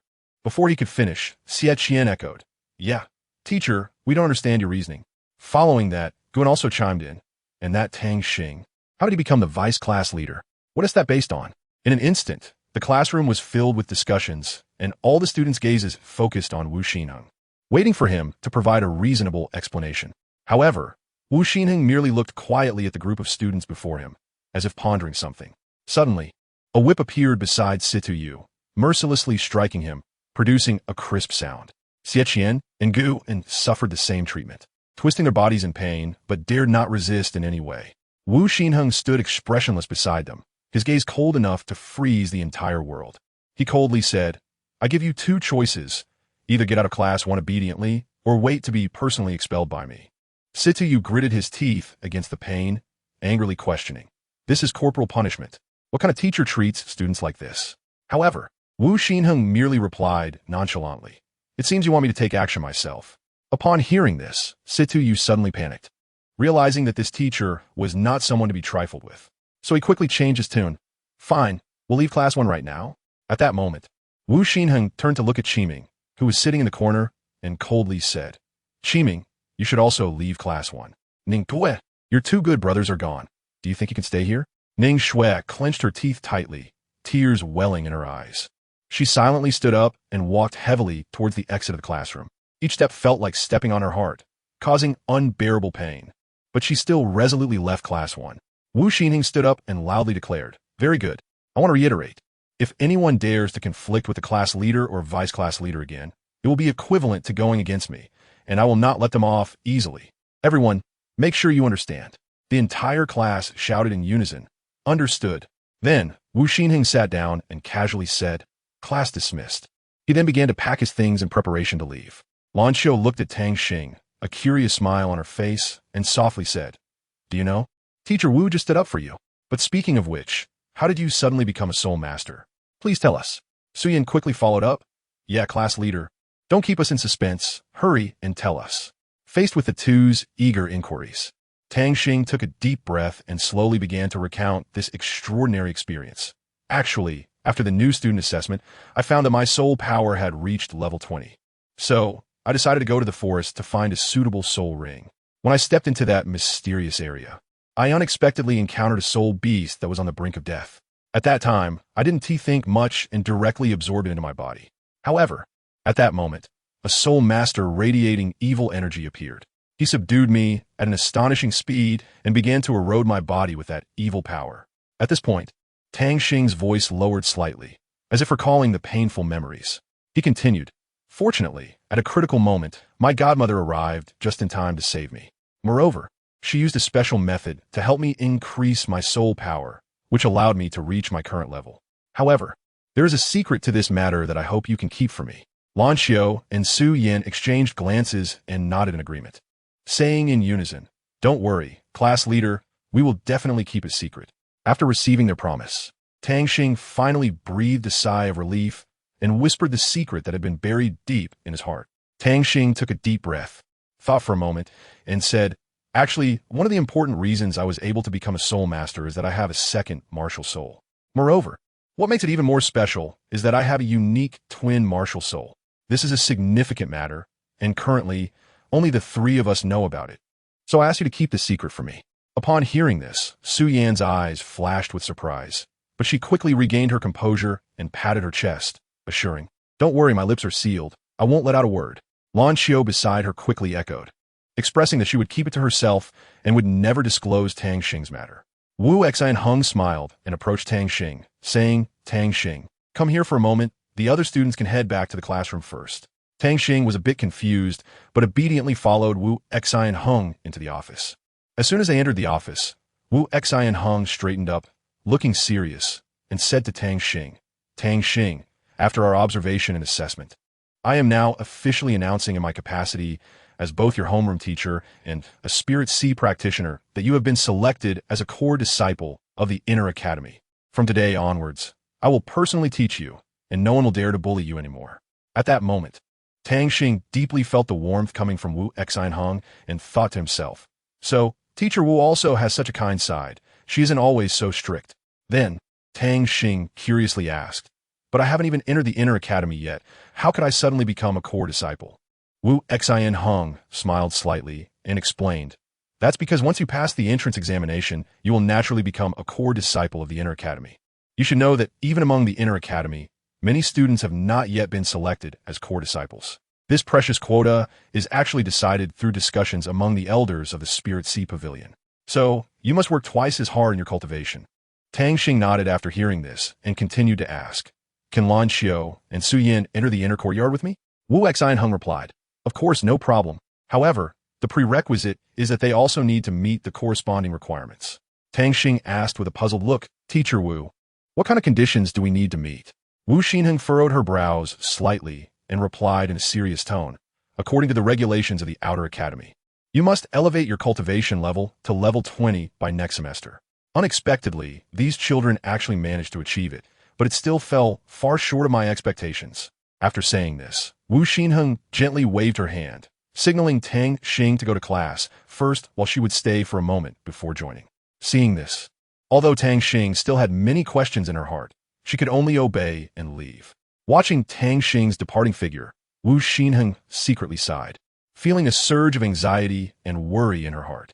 Tang Xing slowly walked into the classroom, his gaze sweeping around before finally landing on an empty seat, and he headed in that direction. Once he settled down, he noticed that sitting next to him was Lan Xiao. Seemingly sensing Tang Xing's arrival, Lan Xiao turned her head and asked with a hint of curiosity, what does Teacher Wu want with us? In response to Lan Xiao's inquiry, Tang Xing's lips curled slightly, revealing a mysterious smile, but he did not directly answer her question. Instead, he teased, hey, don't rush. I'll tell you later. At that moment, Wu Xinheng walked into the classroom with steady steps and went straight to the podium. Once she stood still, she said in a serious tone, classmates, the final exams are coming up soon. During this vacation, I hope you can raise your soul power to level 20. If anyone cannot do this, then there will be no need for you to come to class anymore. She then added, also, Lan Xiao, Su Yin, come to my office after class. With that, she began the lesson. As Wu Xinheng's words fell, the atmosphere in the classroom became somewhat tense. However, during her teaching, two individuals stood out for their diligence, Li Fei and Ziyan. They listened attentively to the explanations, occasionally jotting down notes, as if they wanted to deeply imprint every word the teacher said in their minds. At this moment, Su Yi, who was observing from the shadows, also noticed the hard work and dedication of Li Fei and Ziyan. She secretly nodded, a hint of appreciation flashing in her eyes. Finally, when class ended, Lan Xiao and Su Yin were called to the office together. As soon as they entered, Wu Xinheng looked at them with a serious expression and said, you two must raise your soul power to level 30 during this vacation. This is not just a casual request. It's an important assignment I am giving you. I will check your progress regularly. So do you understand? Facing Wu Xinheng's stern questioning, Lan Xiao and Su Yin did not dare to be negligent and answered in unison, we understand. They then left the office. At this time, Tang Xing had been waiting outside for a long time. Seeing them come out, he hurried over and asked, what did Teacher Wu say to you? Lan Xiao replied honestly, Teacher Wu asked Su Yin and me to raise our soul power to level 30 during the vacation. Hearing this, Tang Xing patted his chest to reassure her, don't worry, we can use the power of Xingqiu to speed up our training. I believe we can achieve our goal quickly. Just then, Li Fei ran over and said, Tang Xing, let us have a friendly match after the vacation. Tang Xing thought for a moment and replied, sure, I'll accompany you to the end. All right, I'm going to raise my soul power to level 30 and have a fair competition with you. Li Fei said confidently. Lan Xiao asked, where do you plan to go during the vacation? If you have nowhere to go, just come home with me. Tang Xing hurriedly said, no need. I'm going to Jiang Hao's house. Don't worry. Su Yin said, you two, class monitor and vice class monitor. See you next semester. After bidding farewell to Su Yin, Tang Xing and Lan Xiao went to the station. Lan Xiao reluctantly said, I'm leaving. After getting on a bus and waving goodbye to Tang Xing, she secretly began to cry. Chapter 13. The auction house in the early morning hours. Before the sun had risen, its light streamed through the window onto the 18th floor of the building. Lan Xiao slowly opened her eyes, but her stomach began to rumble. She quickly got up and headed straight for the kitchen. Upon entering the kitchen, Lan Xiu immediately spotted a cake on the dining table. She eagerly picked it up and started eating. After satisfying her hunger, Lan Xiu casually wandered around the house. She was surprised to find the house empty, so she decided to take this opportunity to begin her training. However, just as Lan Xiu was deeply focused on her training, a sudden sharp pain struck her abdomen. She had to stop her training, clutching her stomach tightly in an attempt to alleviate the pain. It hurts so much. Why is it so painful? Could it be that piece of cake? Lan Xiu moaned in agony, her hands continuously rubbing her stomach in hopes of easing the pain. At that moment, Yi Yusin, who had hurried back, heard the commotion and quickly came to Lan Xiu's side, asking, Lan Xiu, what happened? Why do you look like this? Lan Gu, enduring the intense pain, replied, I have unbearable stomach pain. Yi Yusin looked skeptical and pressed on. Out of nowhere, how could you suddenly have such unbearable abdominal pain? In her mind, the image of the expired cake flashed, and she blurted out, could it be that you ate that piece of cake? Lan Xiu slightly nodded in affirmation, and just then, a mysterious and strange green energy rapidly surged into Lan Xiu's abdomen like lightning. In an instant, Lan Xiu felt the pain in her abdomen significantly lessen, and her overall discomfort gradually eased. Lan Xiu saw a familiar figure appear before her. Hey, little Lan Xiu, we meet again, Lin Qing waved and said. Lan Xiu happily replied, Sister Lin Qing, what brings you here? Lin Qing smiled and said, your master asked me to go to the Tianling auction house together. Do you want to come? Lan Xiu thought for a moment and said, I want to go. Lan Xiu looked at Yi Yusin, who helplessly said, let us go. It's not that I'm stopping you. At that moment, in the training simulation room at Jiang Yu's home, Tang Xing was fully immersed in his training. Suddenly, a powerful and grand energy erupted from Tang Xing's body, like a volcanic explosion that shocked the heart. With the surge of this energy, a mysterious and ancient divine spear imprint appeared on Tang Xing's forehead. This divine spear gradually became clear and fully presented itself to Tang Xing, showcasing its golden, magnificent exterior and unparalleled domineering form. Seeing this scene, Jiang Yu was filled with astonishment and confusion. He widened his eyes, staring in disbelief at the sight before him. As countless thoughts raced through his mind, the elven holy spear, could it be that he is truly a descendant of Brother Tang? And he is even his biological son? If I remember correctly, it should be this way, unless I can break through to the divine level and become a god king. Perhaps then I could uncover the secrets hidden within him. Jiang Yu's emotions grew increasingly excited, filled with curiosity and anticipation for Tang Xing's background. This sudden discovery made him realize that there was immense potential and unknown power hidden behind Tang Xing. To uncover this mystery, he must continuously strive to improve his own strength and advance towards the divine level. At this moment, Jiang Yu made a firm resolution to devote more effort to nurturing Tang Xing, helping him discover his potential and explore that mysterious lineage. At the same time, he secretly looked forward to a future day when he would become a god king and truly understand all the secrets contained within Tang Xing. Time quietly passed.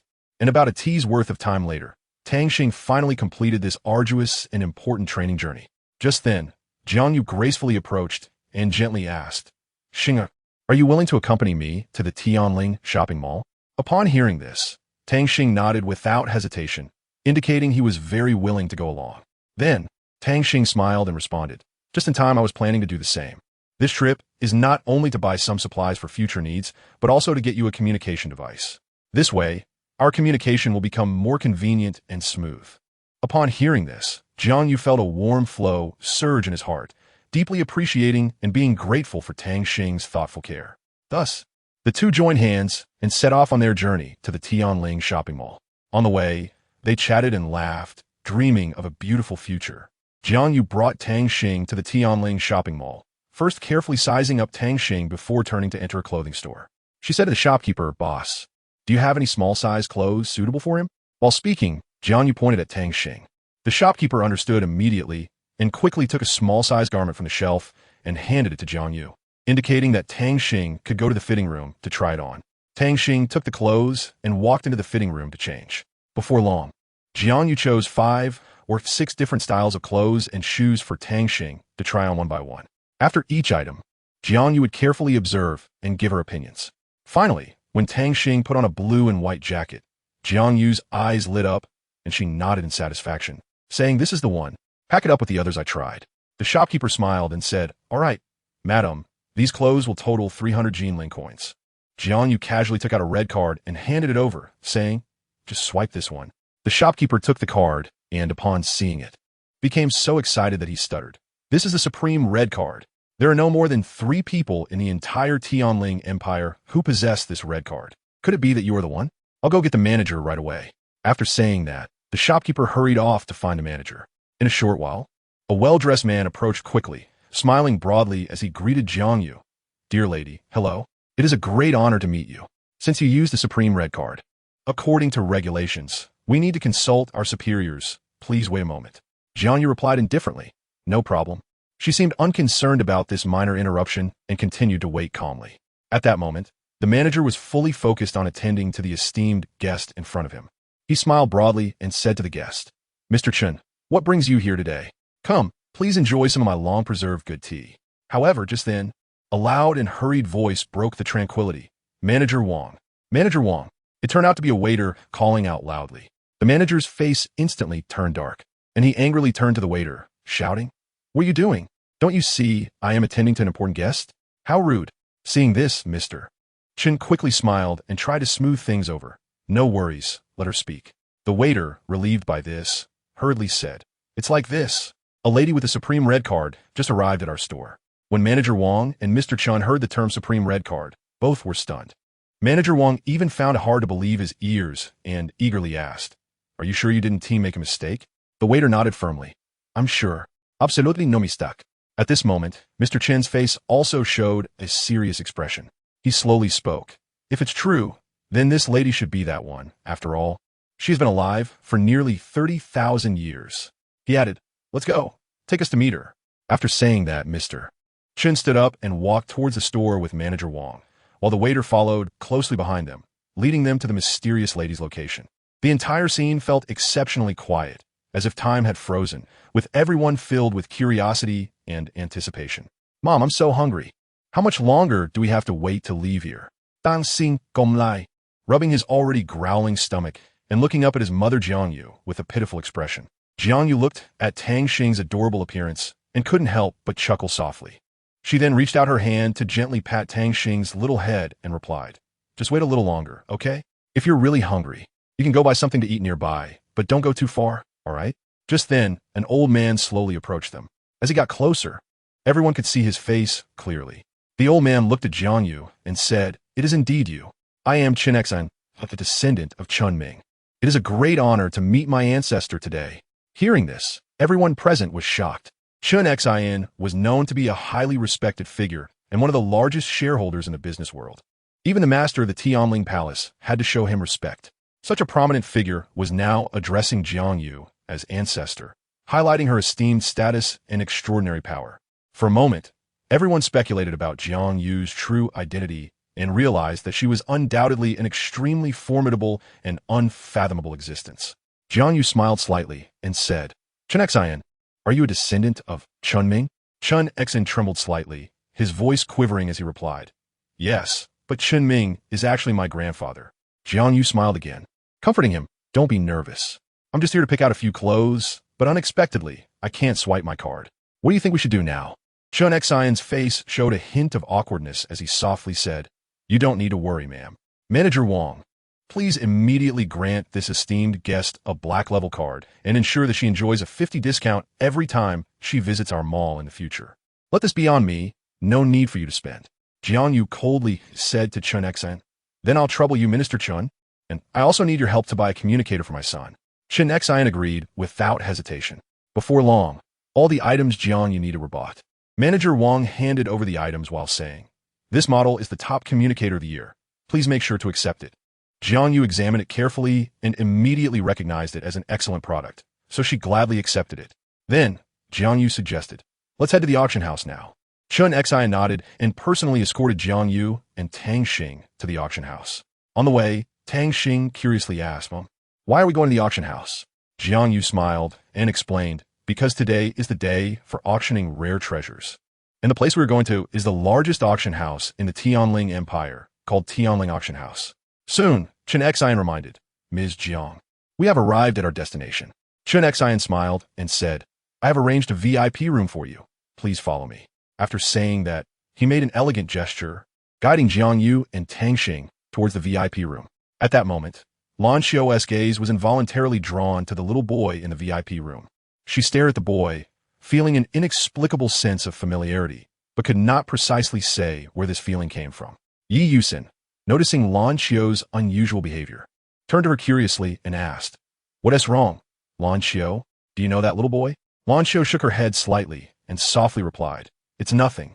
It might just be my illusion." However, her eyes remained fixed on the little boy, as if she were trying to find some kind of answer. Seeing this, Yi Yusin didn't ask further, just silently accompanied Lan Xiao as they entered the VIP room together. "Hello, everyone. Welcome to the auction event. I am your host, Meow Meow, and it is my honor to stand here and host this wonderful auction for you today. Now, what is about to be presented before you is our first auction item, the 9-star lantern. This lantern was crafted by a level 6 artifact master. It is said that this lamp possesses a magical detection function, capable of dispelling fog within 100 meters and revealing hidden objects. Moreover, you can also appreciate and play with it as a delicate toy in your daily life. Its price is set at a reasonable 1,000 gold spirit coins. Of course, each bid must not be lower than 100 gold spirit coins. Now, dear guests, please start bidding. 1,500 gold spirit coins. 1,600 gold spirit coins. 1,700 gold spirit coins. 3,000 gold spirit coins. When this number was shouted out by a buyer, the entire auction hall instantly fell silent. All eyes were on the extravagant buyer. 3,000 gold spirit coins once. 3,000 gold spirit coins twice. 3,000 gold spirit coins 3 times. With a heavy drop of the auctioneer's gavel, the deal was confirmed. Another item slowly rose from the display platform, and the auctioneer's voice followed.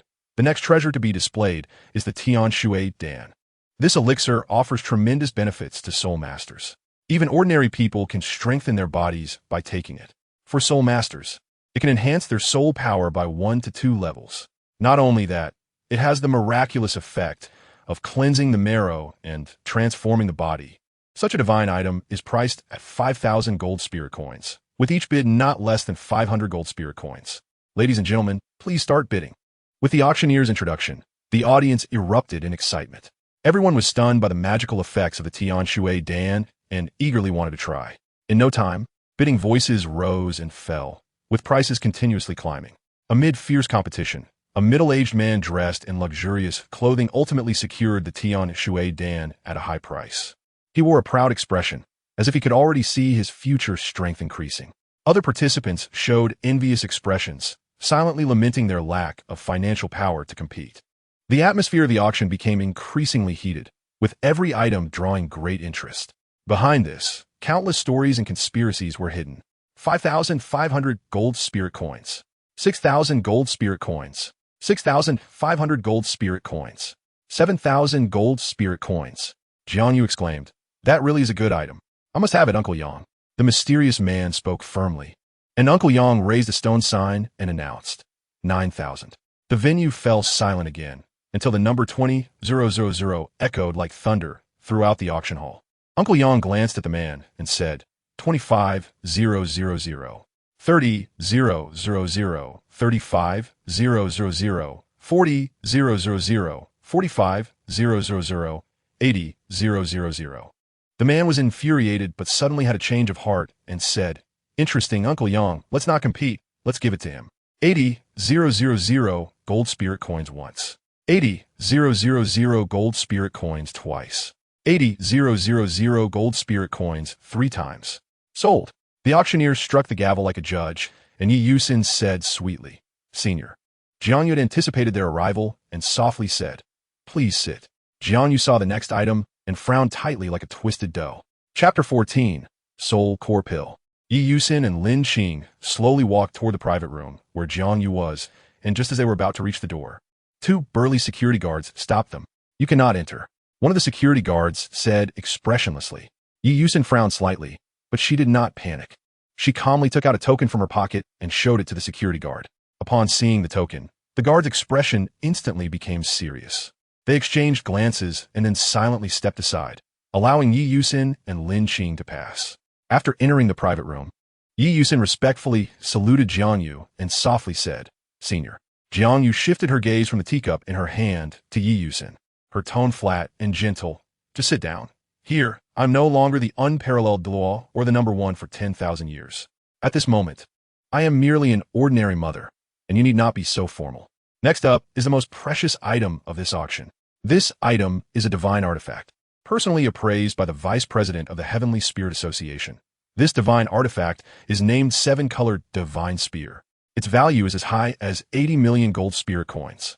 Each bid must not be less than 10,000 gold spirit coins. Meow Meow detailed the divine artifact on the screen.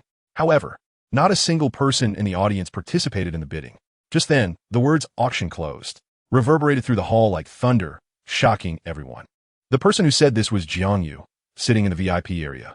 The staff hurriedly informed the auctioneer of this situation, and after hearing it, the auctioneer cleared his throat and said, "Ladies and gentlemen, this item has been closed for bidding. Our auction ends here. Please come again next time." As soon as the words fell, the entire venue erupted in an uproar.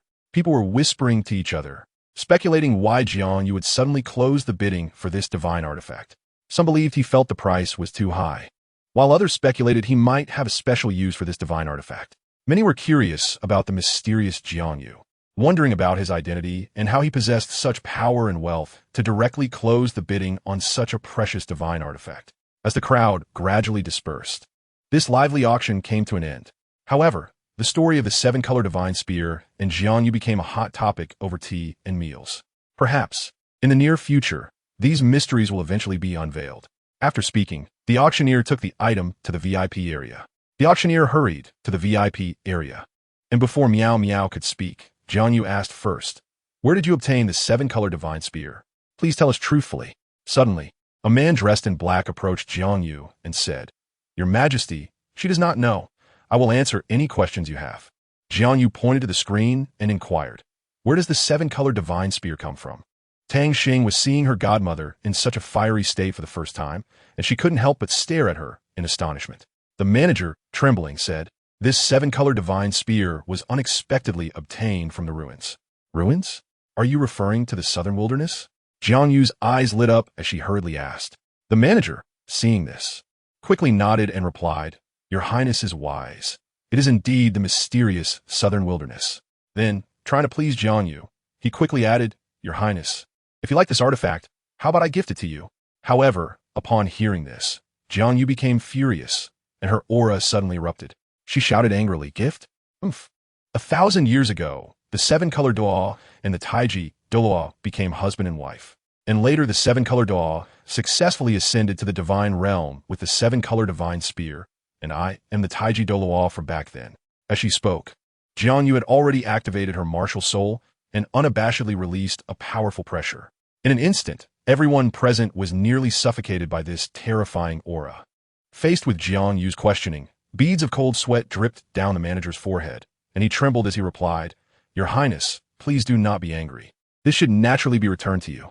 Suddenly, the president of the Auction Association hurried over, his face full of respect, and said, "Senior, please do not be angry.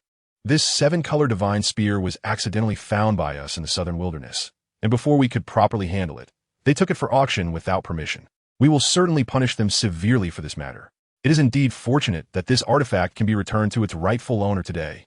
To express our apologies, here are 2 soul core pills, a bottle of 10 Tian Shui pills, and this extreme light left arm bone. These are all my personal treasures. Please accept them." Jiangyu thought to herself that Lan Xiu seemed not to have fully merged yet, and it would be most suitable to give this extreme light left arm bone for Tang Xing's spirit martial soul to use. So she said, "All right, I accept." After saying that, Jiangyu naturally took the 7-colored divine spear. Looking at the 2 soul core pills in her hand, Jiangyu firmly said to Yi Yusin, "Yusin, these 2 soul core pills should be given to Lan Xiu and Su Yin. They will need them. I have important matters to attend to, so I will leave first." Hearing Jiangyu's words, Yi Yusin came back to her senses and exclaimed in surprise, "So these 2 soul core pills were specially prepared by you for Lan Xiu?" She couldn't help but feel a surge of emotion. At this moment, Tang Xing seemed to sense her mother's emotional change and quickly comforted, "Mom, don't be sad. We will be fine." Jiangyu smiled and patted Tang Xing's head, gently saying, "Okay, my little Tang Xing is the most sensible." However, just as they were about to leave, a voice suddenly called out, "Please wait a moment." Jiangyu's heart tightened, feeling that the other party was not friendly. She frowned and asked heavily, "May I ask what you want?" A mysterious man appeared before them, with a barely noticeable smile on his lips. The man slowly spoke. "Are you interested in the seven-colored divine spear? If you want to know more about it, come with me." Jiang Yu was skeptical, but decided to follow the man out of curiosity about the seven-colored divine spear. The man in black saw Jiang Yu follow him and revealed a hint of surprise and admiration in his eyes, saying, quite impressive. You are truly outstanding. No wonder you are his wife. Now, listen carefully. I have something extremely important to tell you. The divine realm no longer exists. But the seven-colored divine spear bravely entered the time-space turbulence with the Dark Army to protect this continent. However, his divine spear was left behind on this continent. I have been given his orders, bearing the responsibility of protecting this place. According to seniority, perhaps I should call you Ninth Aunt. Upon hearing this, Jiang Yu's heart trembled, and she asked in astonishment, "Who exactly are you?" The man in black slowly took off his hat, revealing a familiar face directly facing Jiang Yu. Jiang Yu focused her gaze and suddenly exclaimed, "Oh my God, it's you, Jin Lin, you little brat. It's been so long. I didn't expect you to have grown so tall." Her voice was filled with surprise and emotion. Jin Lin smiled and said warmly, "Aunt Jiang, it seems a bit inappropriate for us to stand here chatting. Why don't we find a more suitable place to talk?" Before he finished speaking, Jiang Yu's figure flashed and instantly transported to her home. Jin Lin glanced around the surroundings and then asked, "Aunt Jiang, how is my sister doing lately?" Jiang Yu smiled slightly and replied, "Don't worry. Jin Yu is currently studying at Zhuang Linghai Academy with my son." Hearing this, Jin Lin nodded and then said, "My sister has always gotten along really well with your son Jiang Hao since they were young, and they played together a lot. By the way, who is this?" As he spoke, Jin Lin turned his gaze to the boy beside Jiang Yu. Jiang Yu followed his gaze and smiled, explaining, "Oh, this is my newly recognized godson." Jin Lin couldn't help but exclaim in surprise, "Aunt Jiang, you even accepted a godson." However, before he could finish his sentence, he met Jiang Yu's sharp gaze and quickly shut his mouth, not daring to say another word. Tang Xing looked at the stranger in front of him with confusion and couldn't help but ask, "Mom, who is this? How do you know him?" Jiang Yu smiled and patted Tang Xing's head, explaining, "Sweetheart, I do know him. His name is Jin Lin, and he's the child of my fourth brother. Moreover, he's quite an extraordinary powerhouse." Hearing this, curiosity sparkled in Tang Xing's eyes. At that moment, Lan Xiao was completely focused on merging with the power of the Golden Dragon Spear, seemingly isolated from the outside world. Suddenly, Ye Yujin Walkiting, her gaze landing on Lin Qing as she softly said, "Lin Qing, I need to step out for a while. Could you please help watch over Lan Xiao and ensure his safety until I return?" As soon as she finished speaking, Yi Yusin turned and rushed off in a certain direction, her figure vanishing from sight in an instant. Lin Qing nodded, indicating that she understood her task. She quietly walked over to Lan Xiao's side, silently guarding him and paying attention to his progress in merging with the power of the Golden Dragon Spear. Time passed second by second, and the atmosphere around them felt particularly tranquil, with only the faint energy fluctuations emanating from Lan Xiao's body proving that she was undertaking an important mission. At this moment, Su Yan was quietly sitting at home, fully focused on stabilizing her cultivation level. Just then, a faint rhythmic knocking sound suddenly came from outside the door. Upon hearing the sound, Su Ting stood up without hesitation and quickly walked to the door to open it. When he saw who had come, a look of surprise appeared on his face, and he warmly said, "Oh, it's the dean visiting my humble abode. Please come in." However, Yi Yusin quickly waved her hand to decline, saying, "No need. I just stopped by to deliver the Soul Core pill." After saying this, she gently handed the Soul Core pill she was holding to Su Ting and turned to leave. Su Ting looked at the Soul Core pill in his hand, and his heart felt as if it had been turned upside down, complicated and hard to describe. He silently took a deep breath and then walked over to sit beside his sister Su Yan. Su Yan looked at her brother with curiosity and softly asked, "Brother, who was that just now?" Su Ting came back to his senses and smiled as he replied, "It was the dean of your academy delivering the Soul Core pill. It might help you merge those two martial souls." Hearing this, excitement sparkled in Su Yan's eyes, and she eagerly asked, "Really? Does this Soul Core pill really have such magical effects?" Su Ting gently patted his sister's head and encouraged, "Yes, of course. But you'll need to try it yourself to know the specific effects. I believe with your talent and effort, you will definitely succeed in merging these two martial souls." At that critical moment, Su Yan swallowed the Soul Core pill without hesitation. Instantly, she felt the energy within her surging violently, as if it wanted to break free from her body. She immediately unleashed her martial soul power, trying to calm this restless energy. However, at that moment, a powerful energy suddenly erupted, catching Su Yin off guard. Her consciousness gradually blurred, as if she were being swept into an unknown realm. Meanwhile, Tang Xing sensed that his will was gradually drifting away from his body, floating towards another mysterious place. When Tang Xing came back to his senses, he found himself in a strange space. The scene before him astonished him, but he had no time to think further because he saw Su Yin in danger. Without hesitation, Tang Xing rushed forward, doing his utmost to help Su Yin stabilize her soul power. With Tang Xing's help, Su Yin gradually regained her composure, and her previously turbulent soul power began to stabilize. She slowly opened her eyes and exclaimed with surprise, "Brother, I think I've broken through to Soul Sovereign." Upon hearing this news, Su Ting was overjoyed, unable to contain his excitement. He couldn't help but shout, "That's great, sister. You've finally broken through the bottleneck. Now, let me take you to find the most suitable third soul ring for you." As soon as he finished speaking, he tightly grasped Su Yan's hand. However, Su Yan seemed a bit hesitant and said, "Brother, really no need. I feel like this third soul ring is something my martial soul has automatically given me." After hearing this, Su Ting fell into confusion for a moment, but quickly regained his composure, suddenly thinking, "Right? How could I be so forgetful? Your martial soul should have already merged with the Emerald Jade Harp. So what level is this third soul ring?" Su Yin immediately released her soul ring, and her soul ring configuration was 2 yellow and 1 purple, exceptionally dazzling. Su Ting then asked, "So what is the skill of your third soul ring?" Su Yin quickly replied, "It's Emerald Protection." Su Ting was astonished and exclaimed, "So it can directly attach a soul skill to another martial soul." After Su Ting said this, he was completely stunned. He realized what he had just said meant something terrifying and beyond imagination. Just then, Su Ting suddenly remembered something else and quickly added, "Oh, by the way, tomorrow is your school opening day, so remember to prepare well." As soon as he finished speaking, Su Yin silently stood up and slowly walked towards her room, as if the whole world had been reduced to her lonely back. The next morning, sunlight fell in front of the gate of Linghai Academy, and students began to enter the campus one after another. In dormitory building 2, room 202, Lan Xiao had already arrived and was quietly sitting on the bed, cultivating. Time quietly passed, and Lan Xiao slowly opened her eyes, staring at the door, seemingly waiting for someone to arrive. She wondered to herself, "It's strange. Why hasn't Tang Xing come yet?" At that moment, a clear knocking sound suddenly rang out. Lan Xiao rushed to the door and opened it impatiently, only to find Su Yin standing outside. She exclaimed in surprise, "Su Yin, why are you here?" Su Yin pouted and complained, "What's wrong? Am I not welcome? You won't even let me come in and sit down." Lan Xiao quickly welcomed her warmly, saying, "Oh, Su Yin, please come in and make yourself comfortable." Seeing that Lan Xiao seemed a bit absent-minded, Su Yin couldn't help but tease her, laughing as she asked, "What's wrong? My class leader? Are you missing the vice class leader?" Lan Xiao's cheeks instantly flushed with a hint of red, shyly retorting, "I'm not." Originally, Su Yin wanted to continue teasing, but another knock interrupted her.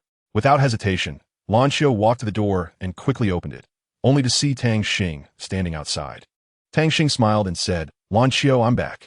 Lan Xiao eagerly pulled Tang Xing into the dormitory. Once inside, Tang Xing noticed that there was another person and was surprised to ask, "Su Yin, how come you're here?" Su Yin smiled slightly and casually replied, "What, can I come?" Tang Xing looked at Lan Xiao with an indifferent expression and then took out a dazzling right arm bone from his pocket, handing it to her and urging, "Lan Xiao, quickly take this right arm bone and absorb it." Lan Xiao gratefully accepted the soul bone and softly said, "Thank you." She then immediately began to absorb the soul bone. Before long, Lan Xiao had successfully absorbed the soul bone completely. Su Yin, seeing this, immediately pouted and grumbled, "I'm so jealous." Tang Xing chuckled and comforted her, "All right, don't worry. Next time I'll find a suitable soul bone for you."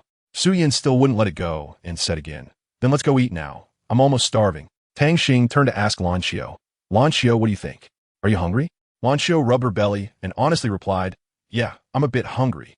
Thus, Tang Xing tightly held Lan Xiao's hand and slowly walked towards the cafeteria together. Su Yin shook her head helplessly, but immediately caught up, and the three of them headed to the cafeteria, ready to enjoy a delicious meal. After arriving at the cafeteria, Tang Xing handed the menu to Su Yin and Lan Xiao. Lan Xiao took the menu and carefully browsed the dishes, then ordered a few of her favorites. while Su Yin quickly ordered several home-cooked dishes, clearly very interested in them. Tang Xing watched them order food, a faint smile of calmness appearing on her face. Secretly relieved. Fortunately, I took my mom's card, otherwise it would be a big expense today. Just then, Tang Li's gaze fell on them, with a hint of contemplation in her eyes, as if recalling something important. After a while, the waiter brought the ordered dishes one after another. The three of them sat together, beginning to enjoy this sumptuous lunch. Tang Xing also started to eat with great interest. However, just as they were happily eating, a cold light suddenly flashed, and a sharp flying blade rushed towards Tang Xing. Tang Xing reacted quickly, immediately reaching out to deflect the blade. Then, a figure walked in from the doorway. It was Li Fei. Li Fei approached, looking at Tang Xing, and said, "Tang Xing, you remember what we talked about before, right?" His voice carried a hint of seriousness, instantly making the atmosphere tense. Tang Xing looked at Li Fei and said firmly, "Of course I haven't forgotten. As soon as they finish eating, we will act immediately." Li Fei replied without hesitation, "All right, then I'll go enjoy the delicious food first." At that moment, Lan Xiu gently tugged at Tang Xing's hand and asked curiously, "So what are we going to do next?" Tang Xing smiled and responded, "In a little while, we will engage in an intense showdown. Remember? It's the match we agreed on last semester, the three of us against Li Fei and his team." Lan Xiu proudly lifted her chin and confidently said, "Then we are definitely going to win this match. After all, your second martial soul is much stronger than his dual martial soul. I read about it in an ancient book. It said that the spirit is a martial soul unique to the elf tribe, but those who can successfully awaken the spirit martial soul are extremely rare. However, more than 30,000 years ago, Senior Tang actually exhibited a similar elven bloodline. Moreover, Senior Tang maximized this unique bloodline and ultimately ascended to the divine throne." Upon hearing this, Tang Xing couldn't help but exclaim, "I have indeed heard of Senior Tang's achievements. However, when you mention it again, it still leaves me in awe." Just then, hurried footsteps approached, and a figure appeared before everyone. It was Li Fei, who shouted seriously, "Tang Xing." Tang Xing raised his head and slightly nodded at Li Fei, indicating that he was ready. Then, the two companions behind Li Fei, along with Tang Xing's partners, walked to the center of the soul fighting arena. After standing still, Li Fei cleared his throat and said, "Tang Xing, in today's battle, I hope you can give it your all. Let me tell you, during the summer vacation, I worked hard to cultivate and have successfully raised my soul power to level 30. Upon hearing this, a hint of surprise flashed in Tang Xing's eyes, but he quickly regained his composure. He replied, "All right, since that's the case, I promise to fight with all my strength. However, to be fair, how about we both agree not to use our martial soul fusion skills?" However, before he could finish speaking, he was interrupted by Li Fei. "What do you mean? Are you looking down on me?" Tang Xing immediately understood and quickly explained, "That's not what I meant. If you think it's inappropriate, then how about this? We can both use our martial soul fusion skills, but there's a restriction on my side, which is that we are not allowed to use a three-person martial soul fusion skill. Is that okay?" After thinking for a moment, Li Fei ultimately nodded in agreement. With his statement, a layer of transparent protective shield immediately rose around the soul fighting arena, enveloping everyone inside. Li Fei was the first to speak. "I am Li Fei, a level 32 agile attack type, soul master. And I," continued Xian, "am a level 34 control type weapon soul master." Wang Yang chimed in, "And I too am a level 31 strong attack type soul master." Hearing this, other classmates rushed over in a swarm. Lan Xiu understood immediately and shouted, "Lan Xiu here. I am a level 32 strong attack type soul master." Su Yin, seeing this, also promptly activated her martial soul and announced loudly, "Su Yin, level 32 agile attack type, soul master reporting for duty." At this moment, a slight smile appeared at the corner of Tang Xing's mouth. And then he spoke in a steady and confident voice, "Tang Xing here. As a level 36 control type soul master, I am willing to fight alongside you all." Everyone present looked shocked, especially when they saw Xian first unleash his powerful third soul skill, Starry Skymark. They gasped in amazement. Tang Xing clearly understood Xian's intention and unhesitatingly activated his first soul skill, mental detection sharing. Just then, a figure rushed in like a ghost, targeting Su Yin. It was Li Fei. Su Yin was not surprised by this. She immediately released her second martial soul, preparing for an intense duel with Li Fei. However, an unexpected change occurred in this battle. Just as Su Yin and Li Fei were locked in fierce combat, suddenly a chain coiled around Su Yin like a venomous snake, instantly immobilizing her. Meanwhile, Xian took the opportunity to rush towards Lan Xiao. Seeing this, Lan Xiao immediately summoned her golden dragon spear and thrust it fiercely at Xian. However, something astonishing happened. Just as the golden dragon spear was about to hit Xian, his body suddenly vanished into thin air.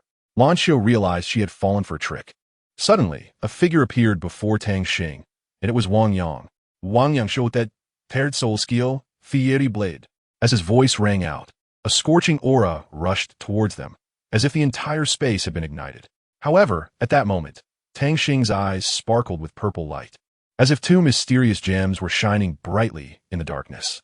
In the next moment, a blue flame shot towards Wang Yang like lightning.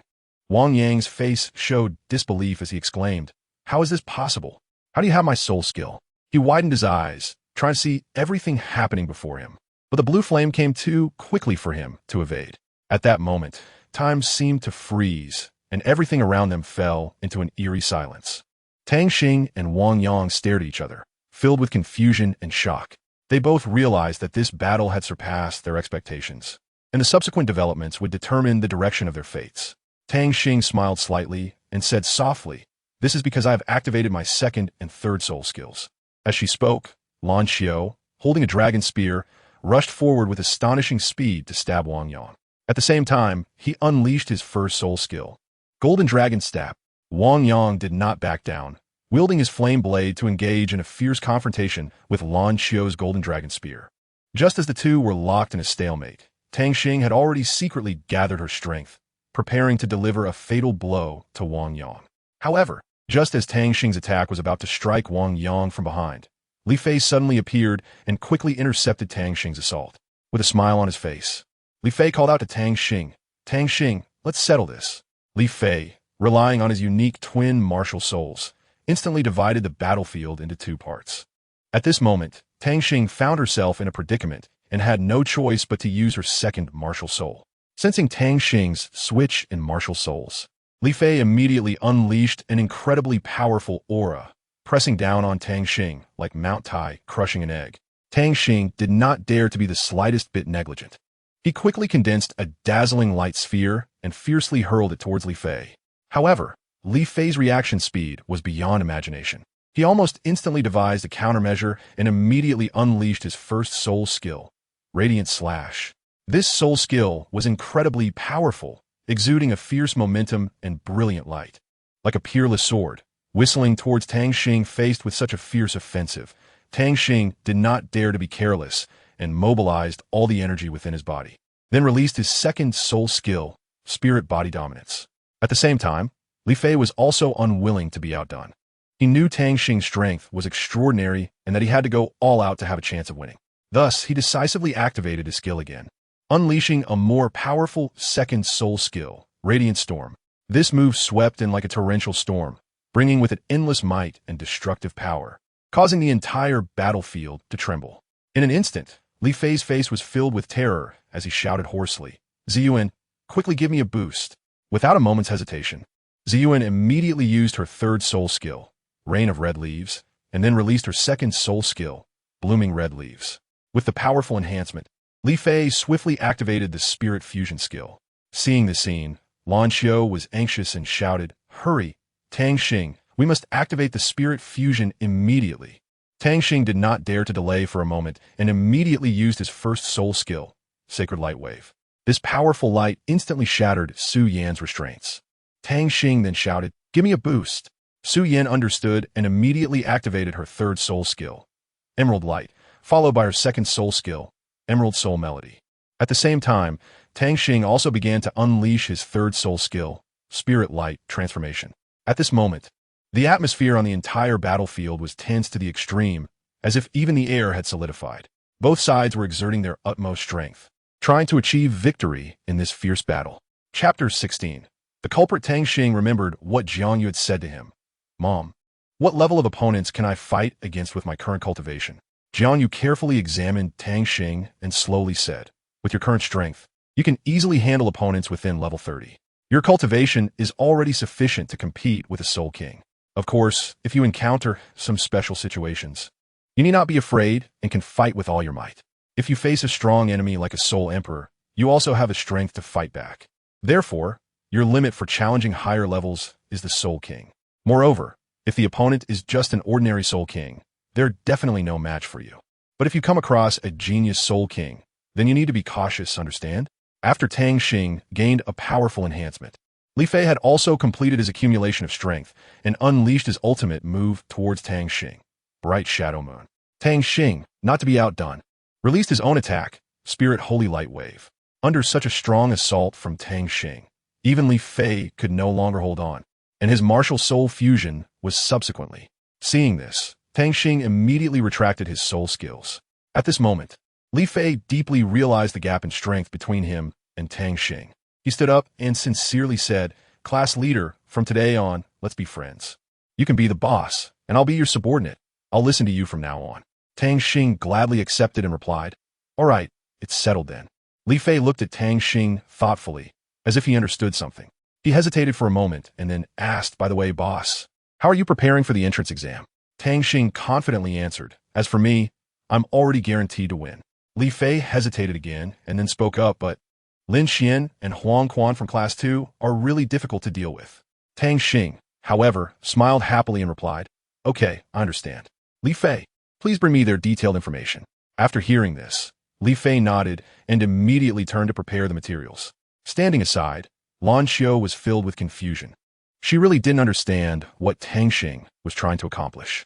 So, she couldn't help but ask, "Tang Xing, what exactly do you want to do?" Tang Xing did not directly answer Lan Xiao's question, but instead smiled and took her hand, leading her into the CAF next to the cafeteria. Once inside the CAF, Tang Xing found a vacant seat for Lan Xiao to sit down and gently comforted her, saying, "Don't worry, just sit down and take it easy." After saying that, she also sat down in the opposite seat. Time passed quickly. After a period of accumulation and settling down, Li Fei finally organized the detailed information about Lin Xian and Huang Quan and personally handed it over to Tang Xing. After receiving the information, Tang Xing quickly flipped through it while Li Fei explained the situations of the two to her in detail. Lin Xian, only 13 years old, had already reached the level of a 33rd level defensive battle soul master, and his strength was extraordinary. He came from a mysterious hidden sect with a deep background. As for Huang Quan, he was 12 years old and possessed the cultivation of a 32nd level support type weapon soul master. Li Fei introduced to Tang Xing. Tang Xing listened to Li Fei's introduction and couldn't help but feel a hint of doubt. She frowned and asked, "But I remember that I didn't see them during the previous freshman assessment. What's going on?" Li Fei quickly explained, "Here's the thing. Our Linghai Academy has a genius ranking in the Outer Academy. At that time, the third place on the genius ranking was Sitiyu, the fourth was Lin Xian. The fifth was Huang Quan, and there was someone named Xie Qian in sixth place. In the final elimination round of the freshman assessment, Sitiyu happened to encounter Lin Xian and Huang Quan. However, Sitiyu is ruthless and extremely cruel. He actually injured Lin Xian and Huang Quan's sister, which led to a deep-seated enmity between them. At this point, Li Fei's tone was filled with regret and helplessness. Tang Xing seemed to understand what the other person was saying, and his mind started to race. Soon, he had an idea. He opened his mouth and said, "I have a way, Lan Xiao. You all go back and rest. I'll be back soon." Meanwhile, on the other side, Lin Xian was accompanying Yi Xian. Lin Xian gently asked Yi Xian, "Does it still hurt?" Yi Xian shook her head and replied, "No, brother Lin Xian." Lin Xian gently stroked Yi Xian's head to comfort her.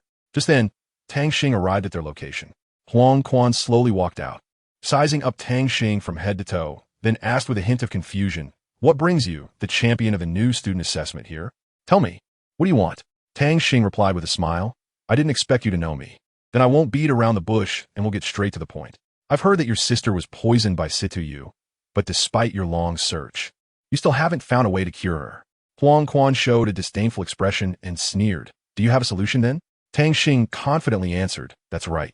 I do have a way." Before he finished speaking, Lin Xian suddenly rushed out from the side and asked anxiously, "Is what you said true?" Tang Xing said confidently, "Of course, if you don't believe me, then I'm leaving." Just then, Yi Xian slowly walked out from inside and called out, "Wait a minute." When Tang Xing turned to look at Yi Xian, his mind suddenly went blank, and he couldn't help but marvel inwardly. Wow, her eyes are so big, and her face is round too. Especially her face, it looks just like my childhood playmate. However, when Yi Xian looked at Tang Xing, her mind suddenly began to ache violently. Lin Xian and Huang Quan, who were beside her, quickly supported Yi Xian. Lin Xian turned to Tang Xing and said, "All right, coming quickly." Tang Xing saw Yi Xian in great pain, filled with anxiety and concern. Without hesitation, he softly sang that familiar song, hoping to alleviate her suffering with the power of music. When Yi Xian heard Tang Xing's voice, her previously tense nerves gradually relaxed. The beautiful melody seemed to turn into a clear spring, flowing deep into her soul, soothing her pain. As the song continued, Yi Xian's mind seemed no longer troubled by the intense pain. She slowly closed her eyes and entered a state of tranquility and comfort, eventually falling into a peaceful sleep. Lin Xian and Huang Quan, who were nearby, witnessed all of this and felt genuine admiration and praise for Tang Xing's performance. They were deeply impressed by Tang Xing's talent and kindness. Tang Xing did not stop his pace. He quickly took out his precious elixir and carefully fed it to Yi Xian. Then, he summoned his powerful martial soul and continuously transmitted soul power to Yi Xian to accelerate her recovery process. Tang Xing fully unleashed his unique skill, the ultimate light.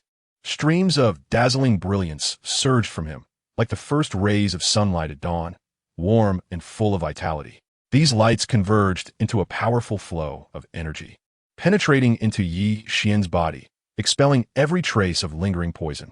Under the illumination of the ultimate light, the toxins within Yi Xian had nowhere to hide and were forced out of her body. They transformed into tiny particles, gradually dissipating into the air, as if they had never existed. Tang Xing's efforts finally yielded significant results. Yi Xian's complexion gradually regained its rosy hue, and her breathing became steady and even. Watching Yi Xian gradually recover, Tang Xing felt a surge of comfort and satisfaction in his heart. He knew that his efforts were not in vain. Yi Xian would once again embrace health and vitality. Tang Xing slowly opened his weary eyes, took a deep breath, and then softly said, "She needs to rest quietly now, and I should leave here." However, just as Tang Xing turned to leave, Huang Quan quickly extended his arm to block his way. In Huang Quan's hand, he carefully held a huge and tempting meat dumpling, smiling as he offered it to Tang Xing, saying, "You just expended so much soul power. Hurry and eat this. It will help restore your soul power immediately." Tang Xing did not hesitate at all. He took the large meat dumpling that emitted an enticing aroma and bit into it without any hesitation. In an instant, a rich and delicious flavor spread throughout his mouth, intoxicating him. With each chew, Tang Xing clearly felt a powerful energy continuously flowing into his body, and his previously exhausted soul power was astonishingly recovering at an incredible speed. Tang Xing widened his eyes, looking at Huang Quan with a face full of surprise, and exclaimed in disbelief, "Your ability is truly amazing. It can almost be compared to the 7 treasures glazed pagoda." Upon hearing Tang Xing's praise, Huang Quan couldn't help but show a hint of a proud smile on his face, and he replied triumphantly, "Of course." Lin Xian slowly stood up, looking firmly at Tang Xing, and asked, "Tang Xing, feel free to state any conditions. As long as it's within my capability, I will do my best to fulfill it." Tang Xing smiled faintly, but her tone sounded somewhat indifferent as she said, "Actually, there are no special conditions. I just hope you can join my team. You all know the rules for the entrance examination, right? Each team needs to have 7 members. And now, Li Fei has already joined my team." Hearing the name Li Fei, Lin Xian's eyes flashed with surprise. He certainly knew who Li Fei was, the genius ranked 2nd on the talent list. With this, the strength of the team could be considered quite formidable. Lin Xian took a deep breath and replied without hesitation, "All right, I'm willing to join. Let us gather again later." He understood that this would be a highly challenging opportunity, but at the same time, it was also an excellent chance to improve his own strength. Huang Quan opened his mouth and slowly said, "Then what about Xianer? Are we really going to leave her here alone?" Upon hearing this, Lin Xian furrowed his brows slightly and, after pondering for a moment, responded, "How about this? I'll call Uncle Chun and ask him to come take care of Xianer. Just wait a moment." With that, Lin Xian turned and left, making a phone call. Huang Quan stood in place, contemplating quietly. After a while, he thought to himself, "It's good to have Uncle Chun come over." Then, he turned his gaze to one and said, "Since he has agreed, then I'll join too, but I want my fair share of the benefits." One lifted the corners of his mouth, revealing a smile, and replied readily, "Don't worry, with me around, you won't miss out on your portion. We'll split it evenly." Tang Xing, with a confident expression, patted her chest and assured them. Suddenly, a figure silently appeared behind Tang Xing. She felt a sense of alertness and abruptly turned around, only to see an old man with a weathered face and tired expression quietly watching her. Tang Xing couldn't help but feel a bit surprised as he carefully examined the mysterious old man, but there was no memory of him in his mind. However, Uncle Chen's gaze at Tang Xing revealed an indescribable sense of familiarity, as if they had met at some specific moment in the past. Uncle Chen whispered softly, "Have we met somewhere before?" This feeling is so strange, his voice filled with doubt and curiosity. Tang Xing shook his head in confusion and replied, "No, I don't think I've seen you before." He really couldn't remember having any interaction with this old man. Uncle Chen frowned, seemingly trying hard to recall something. He murmured, "But this feeling is really strong, as if there is some kind of connection between us." Tang Xing felt a bit confused. He began to doubt whether the old man had mistaken him for someone else or was experiencing a hallucination. However, from Uncle Chen's sincere expression, it didn't seem like he was joking or talking nonsense. Just then, a gentle breeze blew by, bringing a hint of chill. Tang Xing couldn't help but shiver, and at the same time, a sense of unease surged within him. Who exactly was this unfamiliar old man? Why did he have such a special feeling towards him? Tang Xing decided to calm down first and try to communicate more information with Uncle Chen. He smiled and asked, "Sir, what is your name? Perhaps we can find some clues from here." Uncle Chen nodded slightly and said in a low voice, "My surname is Chen. You can call me Uncle Chen. As for other matters, I can't recall them at the moment." Tang Xing nodded, indicating his understanding. He thought to himself that perhaps this was just a chance encounter. Maybe Uncle Chen had seen someone similar to him somewhere before, which led to this illusion. However, when Tang Xing was about to leave, Uncle Chen suddenly called out to him, "Wait a moment, young man. Although I don't know if we have actually met before, I feel a sense of familiarity with you. If we have the opportunity to meet again in the future, I hope we can have a good chat." Tang Xing stopped, turned back to look at Uncle Chen, and smiled as he replied, "Okay, Uncle Chen, if fate allows us to meet again, I will definitely chat with you more." After saying that, Tang Xing turned and left, leaving Uncle Chen standing alone, his gaze still fixed on Tang Xing's receding figure, with lingering doubts in his heart. Lin Qian shouted loudly, "Uncle Chen, over here!" After hearing Lin Qian's call, Uncle Chen responded, "All right, I'll head over now." Tang Xing nodded slightly in agreement. Tang Xing always felt that something was a bit strange, but couldn't quite pinpoint what that feeling was. Lin Qian called Uncle Chen into Yi Xian's room and lowered his voice to say, "Uncle Chen, I'm counting on you to take care of Yi Xian."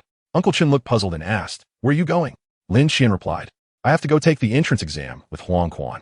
Before he finished speaking, Tang Xing suddenly seemed to remember something and rushed into the room.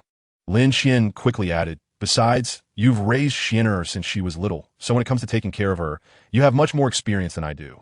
Tang Xing looked at Uncle Chen and tried to call out, "Butler Chen?" This sentence was like a thunderbolt, striking Uncle Chen's heart. He widened his eyes, his face filled with disbelief. Because in this world, only 4 people would call him that. The first was the deceased master, the second was the late mistress, the third was Yi Xian, and the fourth was Tang Xing. Uncle Chen trembled as he looked at the young man before him. His gaze was filled with confusion and shock, as if he were trying to confirm whether he was seeing things. Well, he clearly saw Tang Xing's face. He suddenly became excited and said, his voice slightly trembling, "You're Xinger, young Master Tang Xing?" Upon hearing this, Tang Xing could no longer hold back his tears, which flowed out like a flood breaking through a dam. He choked up and asked, "Yes, it's me, Butler Chen. Who exactly was the murderer of my family?" Each word felt like a knife, deeply piercing Tang Xing's heart. His eyes were filled with pain and anger, desperately wanting to know the truth. Butler Chen took a deep breath, seemingly trying to calm the turmoil within.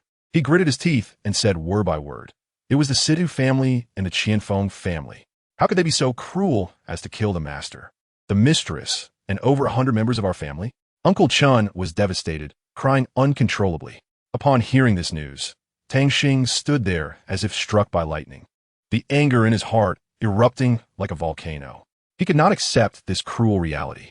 His beloved parents and so many innocent clansmen had died tragically at the hands of the enemy. The intertwining of anger and sadness made his body tremble uncontrollably. And when he learned that the murderer was indeed the Sidu family, a figure immediately appeared in his mind. Situ Yu. Tang Xing harbored a deep-seated hatred for Situ Yu, as he knew all too well that this person was treacherous and cunning, with vicious methods. In the past, there had been numerous frictions and conflicts between them, and now, both old grievances and new enmities surged in his heart. Tang Xing silently vowed to make Situ Yu pay the price, to avenge his deceased relatives and clansmen. At this moment, endless hatred and determination burned in Tang Xing's eyes, and the fierce anger seemed capable of turning his enemies to ashes. Even tearing them to bits would not quell the rage in his heart. Standing beside him, Lin Qian was astonished and shocked as he witnessed this scene. He slowly stepped forward, cautiously extended his hand, and gently patted Tang Xing's shoulder, speaking in a deep and firm voice to comfort him. Tang Xing. As the saying goes, gentleman takes revenge. 10 years is not too late. We must remain calm and wait for the best opportunity to make those vile people pay for their misdeeds. I will fight alongside you, hand in hand, to seek justice for our departed loved ones. Lin Qian's words were like a spring breeze, slightly alleviating the pain and anger in Tang Xing's heart. Tang Xing turned to look at Lin Qian, gratitude flickering in his eyes. Their gazes met, conveying trust and support for one another. In that moment, they were as closely connected as brothers, vowing to fight for justice. Tang Xing looked gratefully at Lin Qian, but his heart had long been consumed by the flames of revenge. He gritted his teeth and said firmly, "Thank you, Lin Qian. But this deep-seated hatred, I must avenge myself. I will send these bastards to hell with my own hands." After saying that, he clenched his fists tightly, his eyes shining with determination. Tang Xing seemed to have guessed Knight Xian's identity. When Huang Quan learned this news, he was equally shocked. Tang Xing turned to Lin Qian and said, "Then let's meet at the gathering place tomorrow." Lin Qian nodded slightly in agreement, then left with Huang Quan to return for some rest. Tang Xing went back to the CAF and saw that only Lan Xiu was there, so he asked, "Where did everyone else go?" Lan Xiu looked at Tang Xing's return and replied, "They left already." Tang Xing keenly noticed that Lan Xiu seemed to have been waiting for a long time and asked with concern, "Lan Xiu, are you hungry?" Lan Xiu gently nodded in response. Tang Xing immediately understood and reached out to take Lan Xiu's hand, leading her to his food stall, preparing to make a large meal to ensure Lan Xiu would be full. After a while, a faint aroma slowly wafted into Lan Xiu's nose.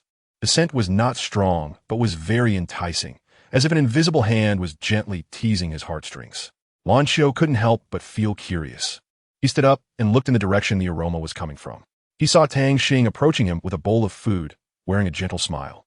When Tang Xing reached Lan Xiu, she carefully placed the food on Lan Xiu's table. Lan Xiu focused his gaze and saw that the bowl was filled with steaming white rice, topped with some golden scrambled eggs and a few fragrant chicken feet. The food looked very delicious, making one unable to resist salivating. Lan Xiu secretly sighed. The presentation is really good. He could even imagine the satisfying taste and texture when he took the first bite. Lan Xiu carefully picked up the dish and brought it to his mouth. But after just a few chews, he froze. Seeing Lan Xiu suddenly become motionless, Tang Xing gently shook her shoulder with some concern. Lan Xiu then came to his senses as if waking from a dream and hurriedly explained, "I'm fine. I just think the dish you made is so delicious that it made me a bit distracted. I'm really sorry."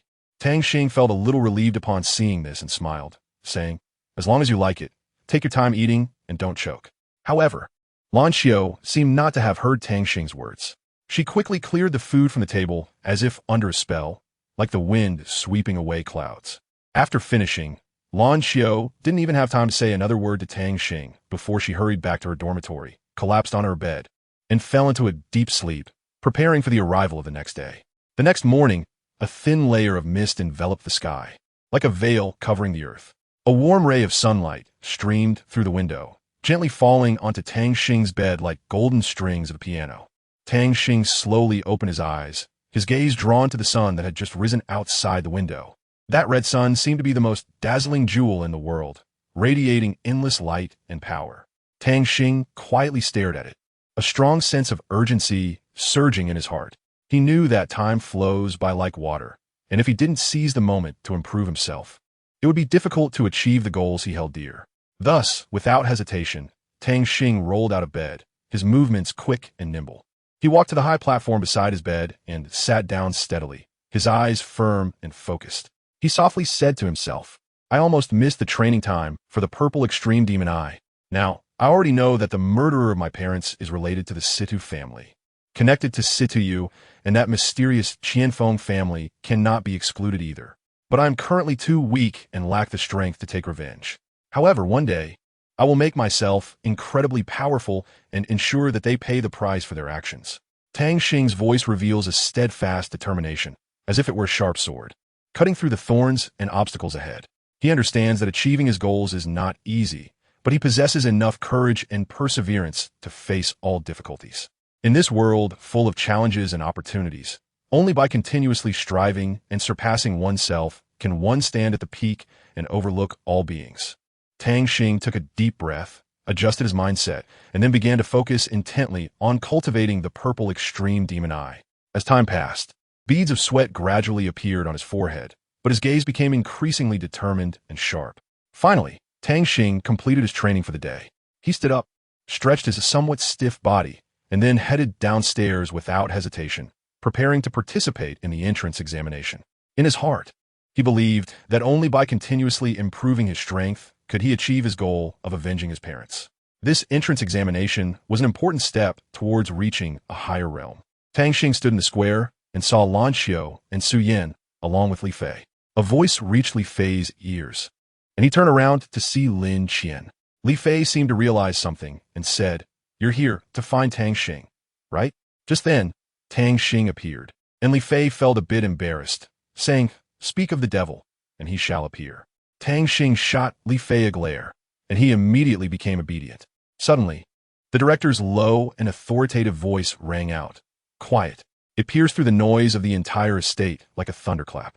In an instant, everyone seemed to be under a spell, immediately falling silent and directing their gazes toward the director. At this moment, Yi Yusin stood quietly in the center of the venue, her voice clear and firm. "The school assessment is about to begin. I ask all class teachers to effectively fulfill their duties. Next, let's invite the overall responsible person for this assessment to explain the specific details." As Yi Yusin finished speaking, the overall responsible person slowly stepped forward, his expression serious and solemn. He cleared his throat and began to speak. "The location for this assessment is set in the Death Desert. We will need to search for various grades of ores, including low-grade, mid-grade, and high-grade ores. The higher the grade of the ores you find, the more points you will earn. Therefore, everyone should try to find high-grade ores as much as possible. Now, please form groups of 7 from each class, and you can freely combine with other classes." As soon as he finished speaking, the venue was filled with lively discussions. The students began to excitedly communicate and discuss how to form the strongest team in hopes of achieving excellent results in this assessment. After Tang Xing exchanged glances with Li Fei and the others, he began to take his position. The director saw that the students had already found their teams and shouted, "Class teachers, please escort your students to the destination." After reaching the destination, class teachers should not intervene and must leave the scene. There are special vehicles waiting outside. Wu Xinheng said seriously to Tang Xing, "Tang Xing, this death desert is filled with hidden dangers everywhere. It can be said to be fraught with peril at every step. Once you enter, you must be very careful and remember to protect yourselves. Understood?" Tang Xing looked at Wu Xinheng with determination and responded, "Don't worry, Teacher Wu. I will definitely take care of myself. Please trust me." After Wu Xinheng led Tang Xing and the others onto the bus, he told them to rest well. Tang Xing then closed his eyes and fell into deep thought on the bus. "Li Fei, come take a look." Ziyan suddenly showed it as she had spotted the stunning scenery outside the window. Li Fei followed the direction of Ziyan's finger, and the sight before him left him speechless. Born into a wealthy family, Li Fei had never had the chance to see such scenery, and at that moment, he excitedly said, "Wow, Ziyan, look at those butterflies. They seem to be dancing." Along the way, Li Fei and Ziyan admired the beautiful scenery outside the window, and gradually, drowsiness overtook them, causing them to fall asleep unknowingly. Ziyan quietly lay in Li Fei's arms, and the entire bus became unusually quiet. Tang Xing's meditation came to an end, and the special car arrived at the destination just in time. After Tang Xing and the 7 others got out of the car, Wu Xinheng said to them, "Be careful when you go in. I'll wait here for you to come back." Suddenly, a large spaceship appeared above Wu Xinheng's head and landed steadily on the ground. The cargo bay of the spaceship opened, revealing a crowd of students inside. The students who disembarked from the spaceship began to enter the Death Desert one after another. Seeing so many people entering, Tang Xing called out, "Let's go in too." Tang Xing waved goodbye to Teacher Wu, who smiled slightly in response. As Tang Xing approached, he suddenly felt a familiar wave of power. This force stirred a strange feeling in his heart, but he did not show it. He merely furrowed his brows. Beside him, Lan Xiu noticed the change in Tang Xing's expression and could not help but ask with concern, "Tang Xing, what's wrong? Did you notice something unusual?" Tang Xing quickly shook his head and comforted, "I'm fine, just feel that there might be some rare ores here." Everyone should pay more attention. At this moment, Lin Qian, who had been silent, suddenly spoke up. My rock dragon shield martial soul has a sensing effect on special ores. It might help us locate them. After hearing this news, Tang Xing was filled with surprise and excitement. He quickly turned his gaze to Lin Qian, his eyes revealing a hint of admiration and appreciation. That's great. Then it's up to you to use your martial soul to search for those ores, Lin Qian, Tang Xing said excitedly. Then, he turned to Li Fei and the others and gave orders. Li Fei, and if you need to closely monitor the side direction and see if any soul beasts are approaching. Once you detect any danger or unusual situation, you must immediately sound the alarm without any hesitation. At the same time, Tang Xing turned his gaze to Ziyin and instructed, Ziyin, you need to closely follow behind Lin Qian. As soon as you discover any special ores, start the mining work without hesitation. Remember, be quick, and don't miss any opportunity. After giving these arrangements, Tang Xing took a deep breath, focusing intently on the surrounding environment, ready to respond to any situation that might arise. Hearing Tang Xing's arrangements, everyone nodded in understanding. At this moment, Huang Quan asked, what about me? What should I do? Tang Xing thought for a moment and replied, Huang Quan, you are responsible for doing a good job in support work, ensuring everyone's safety and supply of materials. If someone gets injured or needs assistance, you must provide help in a timely manner. After hearing Tang Xing's arrangement, Lan Xiu couldn't help but ask, Tang Xing, what about me? I also want to help with something. Tang Xing looked at Lan Xiu and smiled, saying, Lan Xiu, just stay by my side. Your healing-type martial soul can provide support for everyone, just in case. Moreover, if danger arises, you can also protect yourself right away. After assigning the tasks, everyone immediately sprang into action. Lin Qian took a deep breath, then closed his eyes, standing still as he began to release his martial soul. His martial soul was a small, delicate squirrel, shimmering with a faint glow. As he released his martial soul, Lin Qian carefully extended his hands and gently placed his palms on the ground, attentively sensing the aura of the surrounding ores. His expression was extremely focused, as if the entire world consisted only of him and the ores hidden underground. Meanwhile, the other team members were not idle either. They held their weapons, maintaining a high level of vigilance, keeping an eye on every movement around them. If there was any sign of disturbance, they would react immediately to ensure the safety of Lin Qian and the other teammates. Tang Xing and Lan Xiu closely followed behind Lin Qian, ready to support him at any moment. Both were experienced martial artists, their eyes sharp and steady, revealing a strong confidence. In this dangerous mine, they had to stay fully focused to ensure the successful completion of the mission. Tang Xing carefully stroked her soft hand and said softly, you walk with me to the left front and clear the way for everyone. However, Suyin showed a look of disdain and clicked her tongue at them. Huang Quan responded with a wry smile, I seem to smell the sour taste of dumplings, but I really feel sour. Tang Xing helplessly sighed and said, enough of you. Stop dawdling and let's go. Tang Xing stepped into the outskirts of the Death Desert, and Lin Qian suddenly stopped, alertly saying, wait, it seems like there's something here. Upon hearing this, Ziyin and Huang Quan immediately began to dig. Halfway through, a pile of glowing ore gradually revealed itself. Tang Xing focused his gaze and exclaimed in surprise, it's intermediate ore. Hurry up and keep digging. Before long, all the ores on the ground were fully exposed. Tang Xing quickly took out his storage device and collected these precious ores one by one. On Huang Quan's side, he dug up something that looked like pincers. Seeing that he couldn't move it, he immediately entered the pincers. Suddenly, the pincers snapped the iron shovel, and a scorpion sprang out from the sand. Tang Xing shouted, quick, get out of the deep pit. The scorpion jumped out of the deep pit with great force and chased after Tang Xing and the others. Tang Xing looked at the scorpion and thought, its cultivation should be around 6,000. It can be fought. He activated his martial soul to confront it. First soul skill, Radiant Slash. With a furious shout from Li Fei, he swung his sword fiercely but missed. Seeing this, Ziyin immediately unleashed her second soul skill, Rain of Red Leaves. In an instant, countless red leaves fell like raindrops, providing a powerful boost for Li Fei. Empowered by this strength, Li Fei rushed towards the scorpion like an arrow, while Ziyin quickly released her first soul skill, Starry Sky Binding. Following that, she used her second soul skill, Starry Sky Beyond. Tang Xing exclaimed in surprise, it's the first time I've seen her use her second soul skill. At that moment, Lan Xiu took advantage of the scorpion's unpreparedness and secretly fired a shot from behind, causing the scorpion great pain.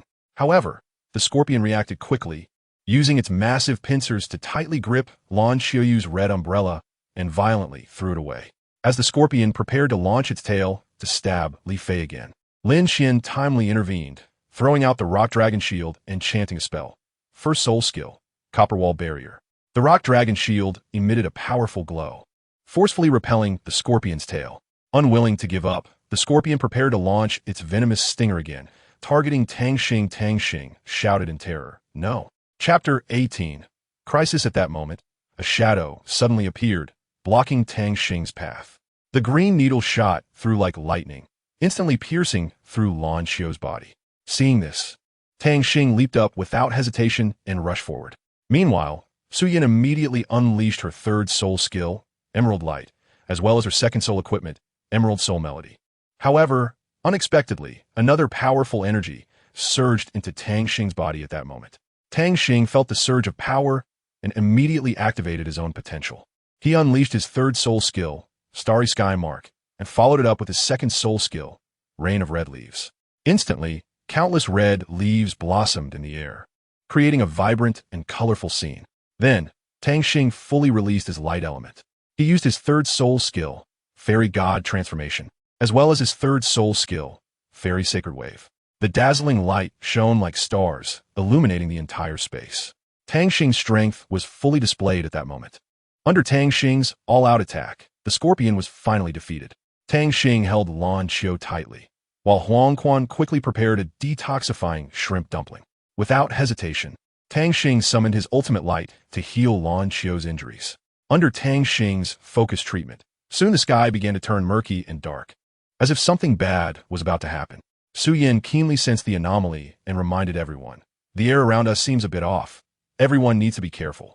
Just then, Lan Xiao suddenly coughed twice and slowly opened her eyes, when she realized she was lying in Tang Xing's warm embrace. Her cheeks instantly flushed with a shy red. Although a bit embarrassed, Lan Xiao chose to continue lying quietly in Tang Xing's arms. Meanwhile, Su Yin remained vigilant, carefully observing the surroundings. However, surprises always come so suddenly. Just when no one was paying attention, Li Fei silently appeared behind Su Yin and gently called out, "Su Yin." Upon hearing the voice, Su Yin turned around and immediately understood the other's intention. She then returned to the ground to take a short rest. Li Fei was quietly sitting on a large rock, seemingly lost in thought. At that moment, a clear voice came from behind him, "Li Fei." Li Fei turned around and saw that it was Zi Yin. He showed no surprise on his face, as if he had already anticipated her arrival. He smiled and voluntarily made room for her to sit down. Zi Yin quickly sat down, eager to speak. "Li Fei, that was really close today?" Her tone carried a hint of relief and emotion. Li Fei nodded silently, gently stroking his hand, and thoughtfully said, "Yes, fortunately, everyone is safe." Zi Yin recalled what had happened earlier and suddenly remembered something important. She raised her head to look at Li Fei and curiously asked, "Li Fei, do you remember what you said in front of my parents?" Her eyes revealed expectation and doubt. Li Fei smiled slightly and answered without hesitation, "Of course I remember. I will do what I said." His gaze was firm and confident, making it hard not to trust him. However, just as the two were talking, Li Fei suddenly looked ahead, and his expression became serious. He then shouted loudly, "Don't sleep. A sandstorm is coming." His voice echoed in the air, waking up those around them who were still resting. Lin Xian did not hesitate for a moment and immediately raised a shield high, forming a solid fortress. He solemnly shouted to everyone, "Everyone, this fortress can only hold for 2 hours at most." However, before he finished speaking, the sandstorm unexpectedly brought a metal storm. The metal storm surged in like a tidal wave, ruthlessly crashing against the barrier Lin Xian had worked hard to build. Under the shocking impact, the fortress began to creak, and the once solid walls gradually developed cracks. Each crack resembled a gaping wound, instilling fear in people's hearts. As time passed, the cracks continued to expand, as if they would burst open at any moment, exposing those inside to danger. Lin Xian's eyes widened as he stared at the precarious barrier, beads of sweat forming on his forehead. Inside the spaceship, Director Chun and Yi Yusin were closely monitoring Tang Xing and his group through the surveillance screen. Director Chen's eyes widened in shock as he said, "2 types of storms." Yi Yusin immediately began to explain to Director Chun, "The reason the Death Desert is called the Death Desert is that it contains various types of storms, along with extremely terrifying soul beasts. These soul beasts are powerful. They don't even need to act, as the mere threat they pose is enough to instill fear. However, this is a good opportunity to let Tang Xing and the others experience the importance of teamwork and train their ability to respond in extreme environments. Director Chen nodded in agreement with Yi Yusin's view. He knew that under such harsh conditions, only a united and cooperative team could survive. Whether Tang Xing and his companions could successfully overcome the difficulties depended on whether they possessed this team spirit. At this moment, both Director Chen and Yi Yusin were looking forward to Tang Xing and the others becoming stronger through this test. Tang Xing said to Lin Qian, "Lin Qian, can your martial soul really dig holes?" Upon hearing Tang Xing's words, Lin Qian wasn't very sure himself, but he still tentatively replied, "I'll give it a try." As soon as he finished speaking, Lin Qian began to launch an attack on the ground beneath him. He drove the rock dragon shield, which seemed to sense its master's intent, and immediately started the digging work. Seeing this, Lin Qian excitedly shouted, "Haha, it actually worked." Wait a moment. Not long after, Lin Qian shouted again, "3 people can come down now." Tang Xing turned to the 3 girls behind him and said, "Lan Qiu, Su Yin, and Ziyin, you can go down first." Upon hearing this, Ziyin immediately shouted, "Why should we go down first? Don't underestimate us." However, Tang Xing didn't give her a chance to finish her words and directly interrupted her with authority. "This is an order. If you don't want to follow my arrangement, then I won't care about you." Ziyin never expected Tang Xing to be so domineering and helpless. She had no choice but to obediently climb down the rope. Then, Tang Xing looked at Huang Quan and said, "Huang Quan, it's your turn." Huang Quan endured the pain of the wind and sand hitting his face and nodded in response. "Okay." At that moment, Lin Qian shouted again, "One more person." Before his words fell, Huang Quan leaped without hesitation into the swirling vortex below. Meanwhile, Li Fei turned to Tang Xing and anxiously said, "Boss, why don't you go down first? I feel like my soul skill might have some destructive power against this storm." Tang Xing shouted loudly, "No, this is too dangerous, absolutely not. Get down quickly." Damn it, it seems that the only option now is to use the spirit light transformation. However, just as Li Fei was about to jump down, Tang Xing's transformation state suddenly ended, and his body swayed as if he was about to collapse. At the critical moment, Lan Qiu quickly stepped in and caught Tang Xing, preventing him from falling to the ground. Suddenly, a deep and authoritative voice resounded. "Light and shadow storm." This voice was like thunder deafening. Immediately afterwards, a powerful energy surged forth like a torrent, colliding violently with the metal storm. In an instant, countless brilliant and colorful sparks erupted, resembling fireworks blooming in the night sky, mesmerizing to behold. Just then, Huang Quan did not hesitate to unleash his ultimate move, Thunderstorm Slash. His weapon sparkled with dazzling lightning, carrying a destructive momentum as it struck fiercely at the Golden Army. The Golden Army was hit by this blow, retreating repeatedly in a state of disarray. Tang Xing's face was filled with worry, her eyes wide open as she stared intently at the battle ahead. However, at that moment, a massive desert storm appeared behind Han Fei without warning. The storm came so suddenly that it caught everyone off guard. Just as Han Fei was about to be swept away by the storm, Ziyin rushed forward without hesitation. He used all his strength to push Li Fei out of the storm's range. As for himself, he resolutely faced the terrifying desert storm. Li Fei watched helplessly as Ziyin put himself in danger to protect him, and an indescribable sorrow surged in his heart. He shouted desperately now. The voice was filled with despair and helplessness, as if it could tear the whole world apart. Just when Ziyin felt he was about to be pulled into that mysterious force, Tang Xing reached out without hesitation, forcefully pushing Ziyin towards Li Fei, while she herself was swept into it. Li Fei never expected that it would be Tang Xing who ultimately got caught in the storm. And Ziyin also did not foresee that the person he thought was doomed was actually Tang Xing, who had just been bickering with him. At that moment, Chongyan finally understood Tang Xing's intentions. Lan Qiu witnessed Tang Xing being swept away and felt anxious, immediately wanting to rush into the mysterious force. Su Yin saw this and quickly stopped her, anxiously saying, "Lan Qiu, calm down and listen to me. Among us, everyone except me lacks flying skills. So I will go rescue Tang Xing, and you stay here to rest, okay?" Although Lan Qiu was reluctant, she could only nod in agreement helplessly. Su Yin spread her wings and rushed towards the desert storm. At the same time, Tang Xing sensed someone coming and shouted, "Su Yin, fly counterclockwise, and will perform an inner and outer attack." As soon as the words left his mouth, Su Yin flapped her wings, using the clockwise force to spin. At this moment, Ziyin knew he had to take action. He quickly unleashed his third soul skill, Rain of Red Leaves, Red Leaves Possession. Then, he followed up with his second soul skill, Rain of Red Leaves, Blooming Power. Finally, he activated his first soul skill, Rain of Red Leaves, Healing. With a series of soul skills unleashed, Su Yan's attributes were greatly enhanced. Just then, she suddenly realized where this powerful force was coming from. Su Yan hastily increased her speed, charging towards the eye of the storm like a bolt of lightning. Inside, Tang Xing had begun to release his own light elemental energy, Holy Light Wave, attacking with full force. A dazzling beam of light shot straight towards the center of the storm. Su Yan immediately followed up, using her third soul skill, Purple Butterfly Shield, forming a solid defense. Next, she unleashed her first soul skill again, Wing Blade Butterfly Swirl, with countless sharp butterfly wings sweeping out like a whirlwind. With the combined efforts of Tang Xing and Su Yan, they finally managed to dispel the massive storm. Tang Xing collapsed to the ground due to excessive exhaustion. Seeing this, Su Yan hurriedly flew over to support Tang Xing and bring him back to safety. Lan Xiao, witnessing this scene, rushed towards Tang Xing without hesitation, holding him tightly in her embrace. Tang Xing felt Lan Xiao's hug and tears, and he gently raised his hand to wipe her cheek, comforting her, "Don't worry, I'm fine." Meanwhile, Ziyin quickly took action, using his unique healing technique to heal Tang Xing with all his strength.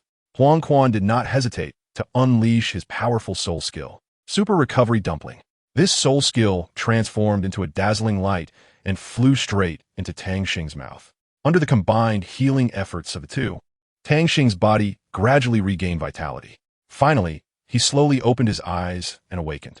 Everyone breathed a sigh of relief, their anxious hearts finally at ease, and smiles appeared on their faces. Director Chun on the spaceship watched the performance of Tang Xing and Su Yan with wide eyes, showing a look of astonishment as he murmured, "18 can be used like this? This is beyond my imagination." Meanwhile, Yi Yusin, who had witnessed the entire process, felt a sense of admiration swell in her heart.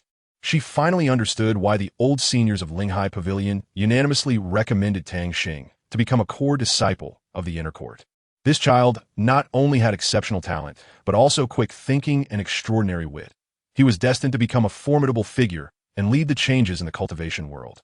Tang Xing woke up, rubbed his eyes, and sleepily asked, "How long did I sleep?" Lan Xiao gently replied, "Just half an hour." Lin Xian looked at his bag, which he had been collecting for a long time, and then said, "Tang Xing, we still have half the distance to our goal."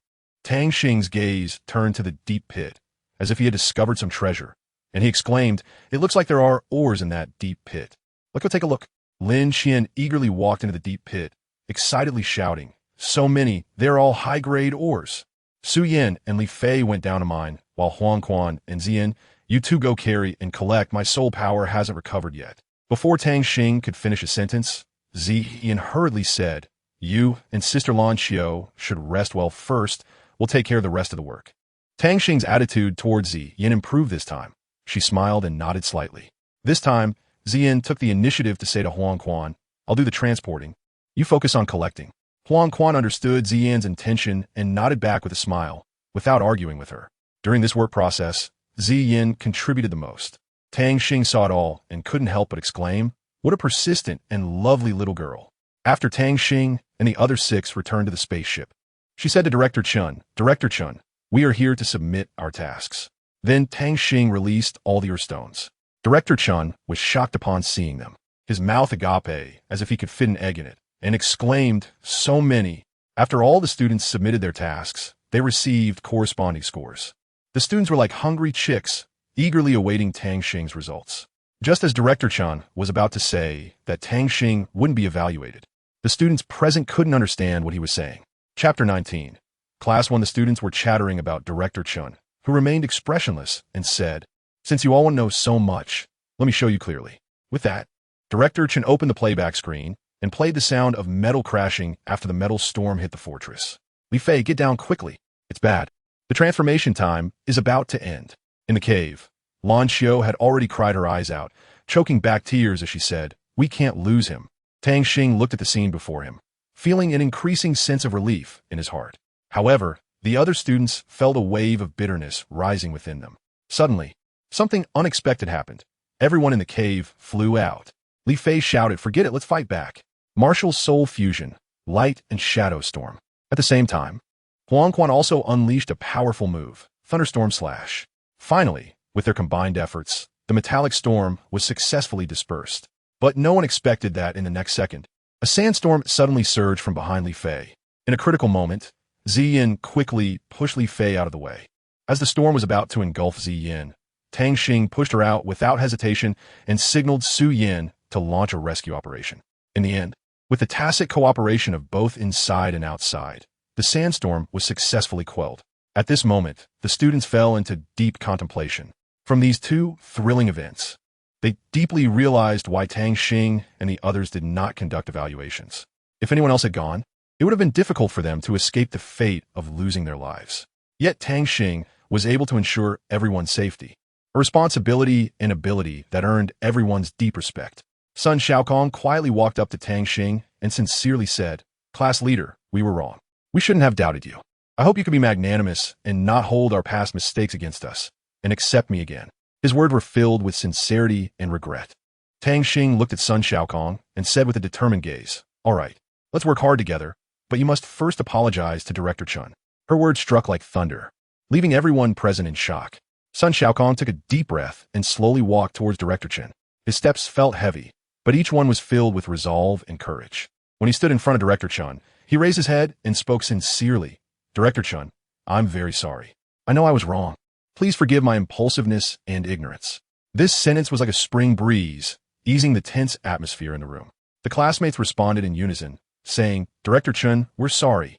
Their voices echoed throughout the space, as if to completely dispel the previous misunderstandings and unpleasantness. Director Chun widened his eyes, completely unprepared for Tang Xing to so firmly support Sun Xiaokong and lead the classmates in apologizing to him. At that moment, he felt an indescribable emotion swelling in his heart. Immediately after, Director Chen smiled and patted Sun Xiaokong's shoulder, indicating he accepted the apology. Then he led the students onto the spaceship, preparing to return to school. The spaceship traveled through the stars, carrying this group of young students on their way home. On the spaceship, the classmates excitedly exchanged thoughts about what had just happened. They admired Tang Xing's actions and gained a deeper understanding of their friendship. This experience not only taught them to be brave in admitting mistakes, but also made them realize the power of unity. Wu Xinheng, after watching the performance of Tang Xing and her group of 7, felt a surge of impulse in his heart. He decided to personally go to Class 2 to see what secrets were hidden there. Therefore, he hurriedly left his office and walked toward Class 2. When Wu Xinheng arrived at the door of Class 2, he happened to run into the class teacher, Jilan. He quickly called out to her, slightly impatiently saying, "Teacher Jilan, please wait." Jilan heard the voice, stopped, and her long, shiny black hair cascaded down. She turned her head in confusion, her gaze landing on Wu Xinheng, and asked, "What's wrong, Teacher Wu? Is there something you need?" Wu Xinheng looked at Jilan's charming face and her clear, watery eyes. Suddenly feeling flustered, his heart racing a bit, he took a deep breath, trying to calm himself down, and then said, "Teacher Jilan, I have something I'd like to discuss with you. Can you come to my office for a moment?" Jilan nodded slightly in agreement. Wu Xinheng then opened the door to his office and politely invited Jilan in. They both entered the office, and Wu Xinheng quickly closed the door, which instantly silenced the room. Wu Xinheng hurriedly brought a chair for Jilan, and she sat down without hesitation, then asked, "Teacher Wu, what did you want to see me about?" Wu Xinheng got straight to the point and said, "I hope to transfer Lin Qian and Huang Quan from your class to mine. Is that possible?" Upon hearing this, Jilan's brows furrowed slightly, and she asked, "Can you give me a reasonable explanation?" Wu Xinheng seemed to have anticipated that Jilan would ask this, and he replied calmly, "The reason is simple. They are both outstanding students. Plus, considering today's live broadcast, you must have some idea about it. I absolutely want to use my position to suppress others. So I hope you will consider this carefully, Teacher Jilan." Jilan knew very well Wu Xinheng's intentions, so she firmly stated her conditions. "All right, but I have a requirement. I need you to apply to Director Chun for the establishment of a special class. This way, we can directly skip the merging process. And when we reach the 3rd grade, there won't be a need for merging either. After all, we have to merge eventually, so it's better to solve it early. Do you understand what I mean?" Wu Xinheng immediately grasped Jilan's intention and readily responded, "No problem, I'll take care of it. I will talk to the director about it." Wu Xinheng walked lightly to Director Chen's office door and gently knocked. "Come in." A deep yet gentle voice responded from behind the door. Wu Xinheng pushed the door open and entered the room. He saw Director Chun sitting at his desk, focused on grading an article. He looked up, saw Wu Xinheng walk in, and smiled. "Oh, Teacher Wu, what can I do for you?" Wu Xinheng looked at Director Chun, who was busy, hesitated for a moment, but then gathered his courage and said, "Director Chun, I would like to apply to join the special class." Upon hearing this, Director Chun suddenly paused his pen. He doubted whether he had misheard or if something was wrong with his ears. He stopped his work, looked at Wu Xinheng, and asked, "What did you say? I didn't hear clearly. Can you say it again?" Wu Xinheng took a deep breath, steadied his emotions, and then clearly repeated, "I hope to apply to join the special class." Director Chen's face showed a hint of surprise and confusion. He put down his pen, leaned back slightly, and scrutinized Wu Xinheng, seemingly pondering the reason behind this request. After a while, he slowly asked, "Teacher Wu, why do you have this idea?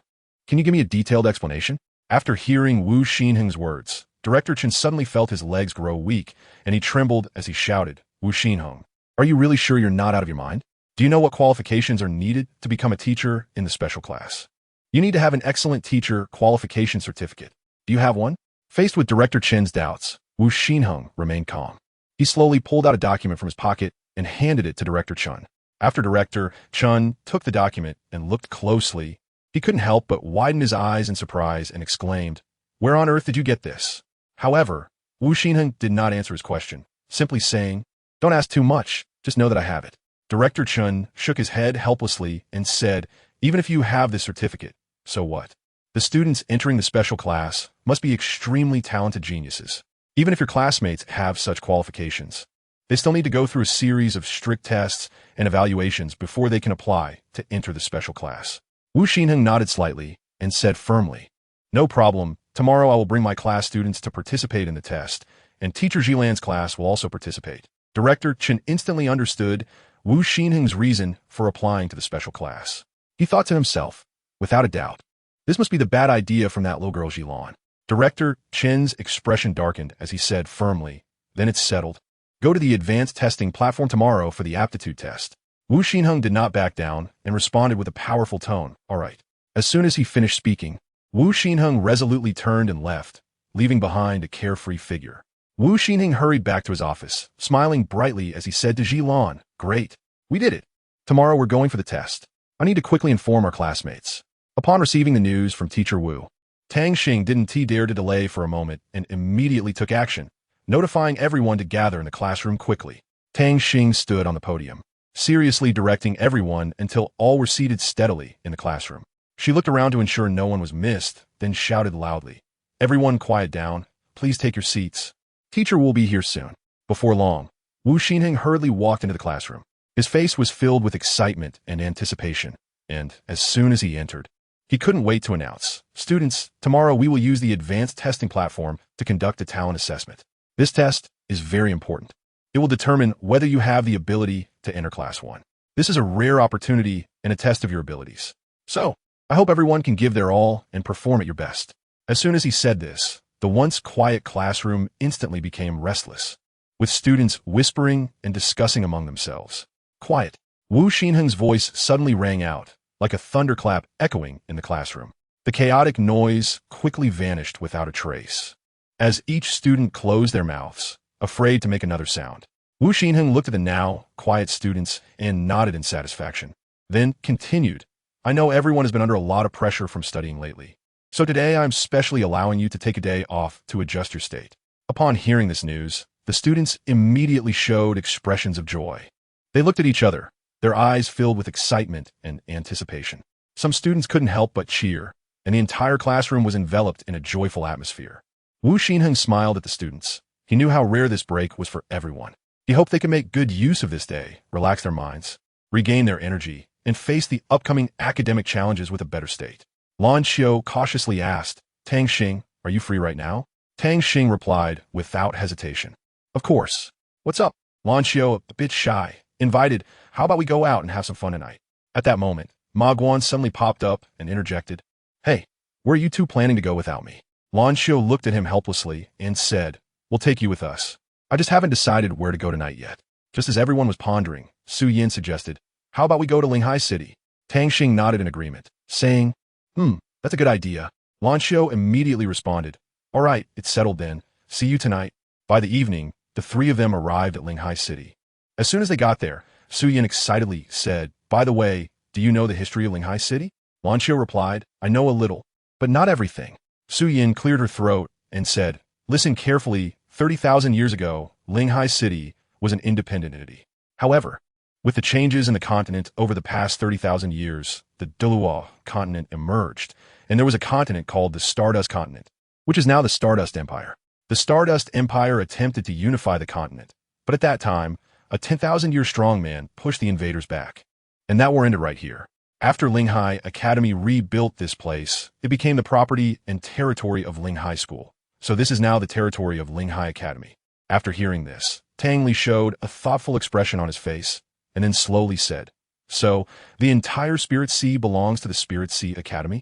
At that moment, Lan Xiao returned with some food. She gently looked at Tang Xing and softly said, Tang Xing, you take the first bite. Tang Li was a bit caught off guard, but still opened his mouth, allowing Lan Xiao to feed him. Su Yin, who was beside them, couldn't help but feel a bit dissatisfied and huffed. You two, really. Just then, Huang Quan and Lin Qian happened to walk onto this street. Huang Quan immediately spotted Tang Xing and excitedly shouted, Tang Xing, what a coincidence. Tang Xing wasn't surprised by this and smiled at Huang Quan, saying, Huang Quan, I have a task for you. Huang Quan's expression instantly became somewhat reluctant, muttering, no way. You want to give me a task as soon as we meet? You really leave me no choice. Tang Xing knew what he wanted to say, but still continued, first, let me finish. My task for you is to let Mo Su Yin get to know you well. Tang Xing's gaze was firm and sharp, as if he had already seen some possibility for the future. He understood that this task would not be easy for the other party, but it was the only way to truly help Mo Su Yin. In the time that followed, Tang Xing elaborated on his thoughts and plans in detail, hoping to gain the other person's understanding and support. Chapter 20. Night Market. Su Yin and Huang Quan were both stunned, their mouths agape. Huang Quan couldn't help but speak up. Ah, you must be mistaken. Meanwhile, Su Yan's face was already flushed, and she shyly scolded, Tang Xing. How can you say such nonsense? Really? However, Tang Xing just smiled and nonchalantly continued. I'm not talking nonsense, Su Yan. Don't you think Huang Quan is very handsome? Her words were like fire, making Su Yan's already hot cheeks burn even more, causing her to become even shyer. At that moment, the air seemed to be filled with an ambiguous atmosphere, leaving everyone a bit at a loss. Huang Quan had a faint smile at the corner of his mouth, like an elegant cheetah, slowly approaching Su Yin, then softly said, Hello, I'm Huang Quan. If you feel comfortable, you can also call me Brother Huang. Su Yin lifted her head, and the moment her gaze met Huang Quan's, a wave of inexplicable nervousness surged in her heart. But she bravely tried to reach out and hold Huang Quan's hand, as if it were her last lifeline. Su Yin took a deep breath, as if infusing herself with a stream of fresh water, then tightly held Huang Quan's hand and said in a slightly trembling voice, Hello, I'm Su Yin. The moonlight tonight is like a clear spring flowing in the night sky. The wind is as gentle as silk. I wonder if you would like to enjoy this beautiful night view with me? Huang Quan smiled slightly and nodded gently, indicating his agreement. Thus, the two of them held hands and walked toward that tranquil and beautiful scenery together. They strolled along the path, the moonlight shining on the ground like silver frost. The gentle breeze rustled the leaves, producing a soft sound, as if nature was performing a concert for them. Su Yin felt the warmth of Huang Quan's palm, and her mood gradually relaxed as she began to share her insights and dreams about life with him. Huang Quan listened quietly, occasionally interjecting a few words to make the conversation flow more smoothly and naturally. On this beautiful night, they admired the starry sky together, with stars sparkling like diamonds, the moon shining like a silver plate, and all the beautiful scenery around them. It seemed that their hearts were also drawing closer at this moment, a tacit understanding quietly blossoming between them. As time passed, their communication deepened, and the topics became broader. Unknowingly, the night grew deeper, but they remained oblivious, completely immersed in each other's company and conversation. For Su Yin and Huang Quan, this night would become an unforgettable memory, shining like the brightest star in the night sky, forever glowing in their hearts. Tang Xing and Lin Qian coincidentally arrived at the outdoor seating area of a restaurant. Upon seeing the woman next to Lin Qian, Tang Xing anxiously asked, How's your injury? Yi Xian casually replied, My injury has mostly healed. Thank you for your help, Brother Tang Xing. The address of brother Tang Xing struck Tang Xing like a bolt from the blue, piercing through his mind. In that instant, Tang Xing recalled the past Sister Xian'er. Long time no see, and it was this phrase, Sister Xian'er, that exploded in Yi Xian's heart like a sharp sword. She vividly remembered that the only person who could call her that was Tang Xing. Yi Xian finally realized that the person before her was none other than her childhood playmate, brother Tang Xing. Tang Xing smiled and nodded in affirmation. Yi Xian began to scrutinize Tang Xing closely and found that his appearance had not changed much since childhood. Brother Tang Xing, I never expected to see you again after so long. Yi Xian exclaimed joyfully, her eyes sparkling with excitement, like brilliant stars in the night sky. Then, she eagerly inquired about Tang Xing's experiences over the years and why he had come to Linghai Academy. Tang Xing's face was beaming with a happy smile, and she hurriedly urged, "Good sister, don't just talk about me. Let's hurry and talk about your things. Tell me, how did you survive that disaster? How did you end up at Linghai Academy? And how did you meet Lin Qian and the others?" At this moment, the restaurant staff fluttered out like butterflies and asked, "Hello, may I ask what you would like to eat?" Tang Xing looked at the staff, her starry eyes sparkling with light, and softly said, "Please bring the menu." The staff's gaze turned to a nearby table, where the menu was neatly placed. She cheerfully walked over to pick it up like a dancing butterfly, and handed the menu to Tang Xing. Tang Xing took the menu, casually glanced through it, and then asked Lan Xiao, "What do you want to eat?" Lan Xiao was not polite either and smoothly ordered 4 dishes from the menu. Tang Xing then handed the menu to Lin Qian and the others, saying, "You can order 2. Lin Qian took the menu, casually ordered a few dishes, and then threw the menu to the staff like tossing a frisbee, urging, "Hurry up." Tang Xing looked at Yi Xian with great anticipation, his eyes as if exploring a mysterious treasure, eager to know everything that had happened to her over the years. His heart was filled with curiosity and concern, like a hungry wolf longing to hear a complete and captivating story from Yi Xian. Before long, the staff brought all the dishes to the table, respectfully saying, "Please enjoy your meal." Lan Xiao looked at the delicious food on the table, nearly drooling with desire. Seeing her greedy expression, Tang Xing jokingly remarked, "You're a girl. Can you be a little more composed?" Lan Gu, Unfa, Vito. What is there to be composed about when eating? Humph. Noticing her wolfing down the food, Tang Xing advised, "Eat slowly. Luckily, Su Yin, that foodie, I sent here, or this table would be cleared in no time." At that moment, Su Yin sneezed several times, and Huang Quan asked with concern, "Are you coming down with a cold?" Su Yin shook her head, mumbling, "No, someone must be talking bad about me behind my back." Yi Xian took a deep breath, seemingly trying to calm the turmoil within her, but her eyes still shimmered with pain and anger.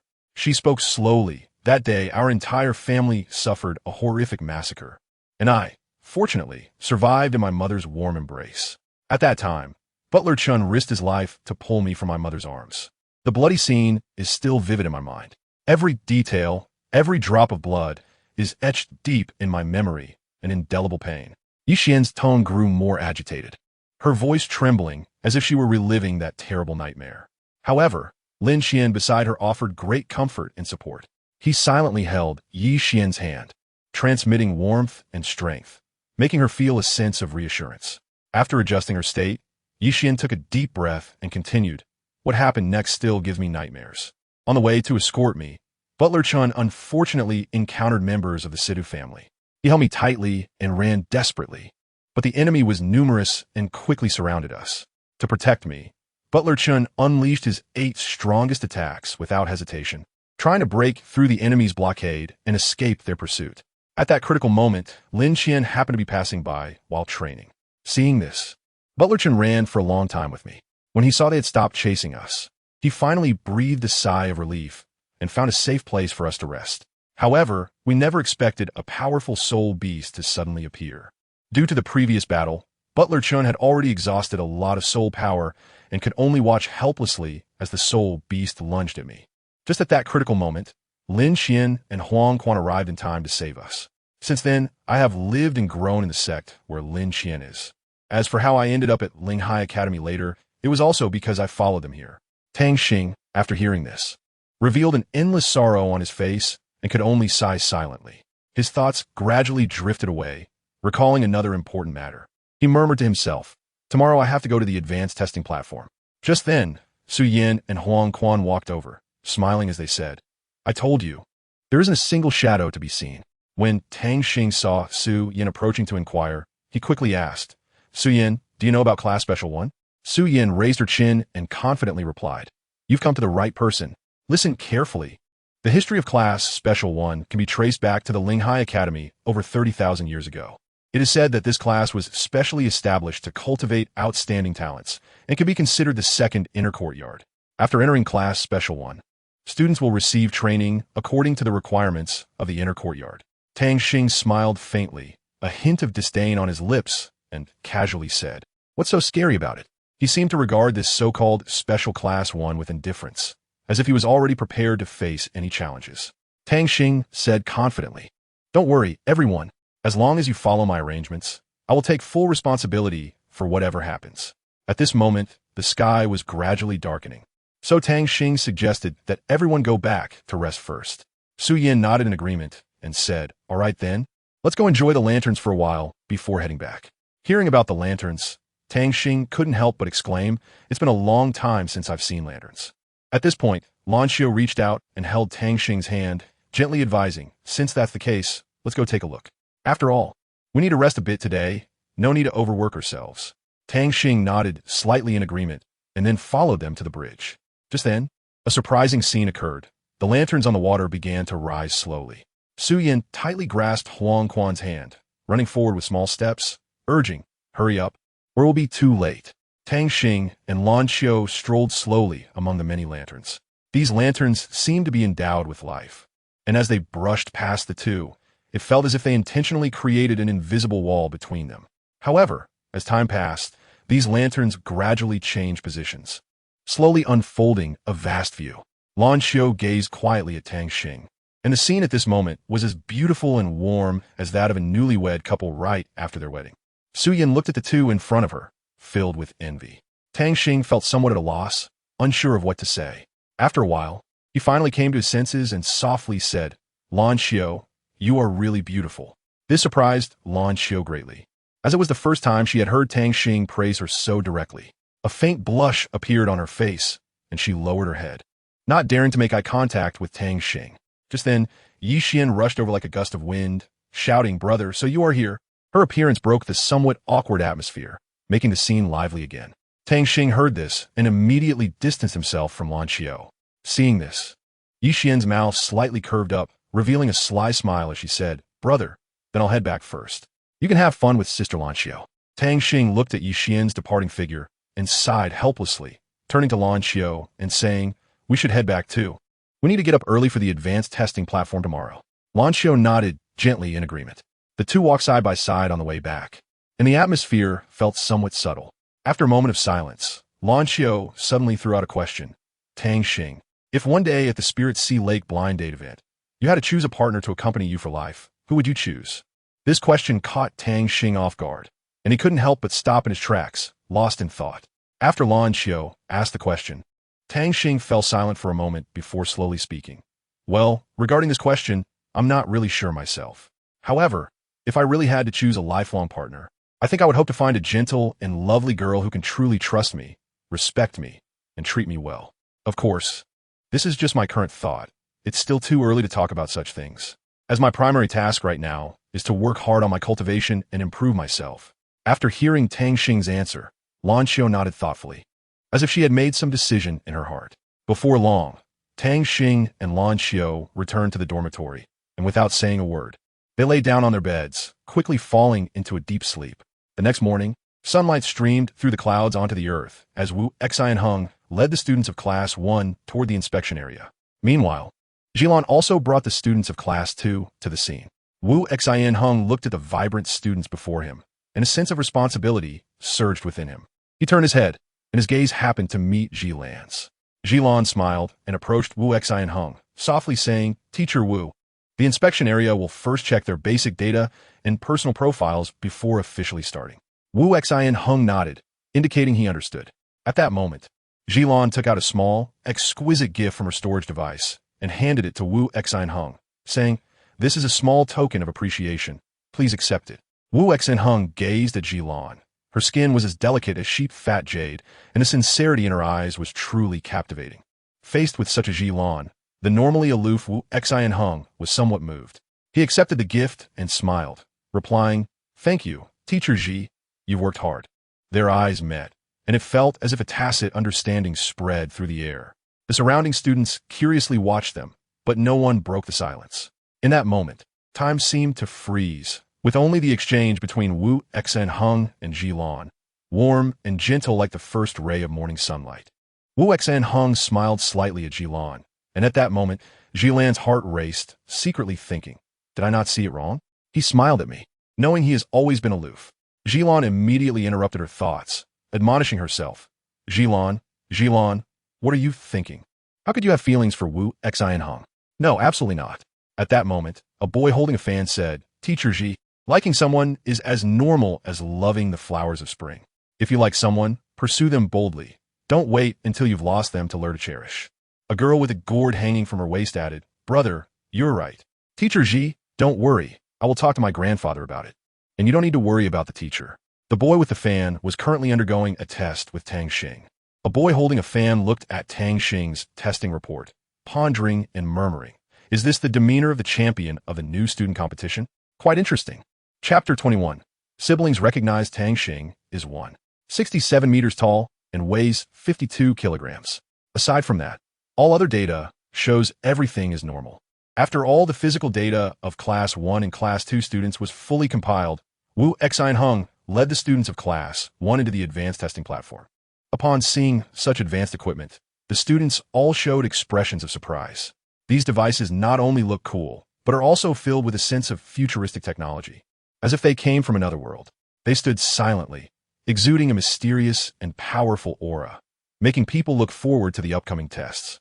Wu Xinheng shouted loudly, "Everyone, gather together. Line up immediately, one by one for testing. Teacher Ji, please wait a moment. After my class completes the testing, your class can follow right after." As soon as Wu Xinheng finished speaking, he signaled Xian to hurry over. Xian, as if waking from a dream, quickly walked to stand in front of the testing device. As Xian took her position, the testing device began to activate and conducted a comprehensive test on her. Moments later, the screen of the device displayed a series of data. Name, Xian, Soul Power Level, 34, Martial Spirit. Wudong Staff, Starry Sky Staff, Martial Spirit Quality, Intermediate. Congratulations. You meet the criteria and can enter the specific Class 1.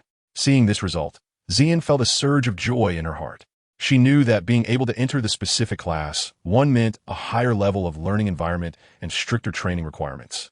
But it also meant more opportunities and challenges awaited her. For Wu Xinheng, he was quite satisfied with Xian's performance. After all, as an excellent student, Xian had demonstrated sufficiently strong strength and potential, deserving of better training and attention. Hearing the machine's announcement, everyone was shocked. The prospect of entering the specific Class 1 was truly intriguing.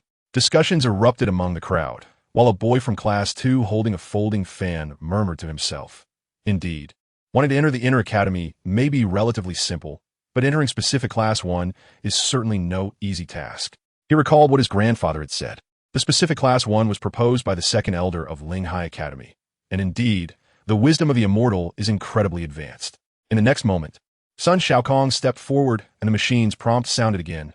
Name, Sun Shaokong, Soul Power Level, 32, Martial Spirit, Purple Gold Rod, Martial Spirit Quality, Intermediate. Following closely was Ding Xin, and the machine immediately began to announce.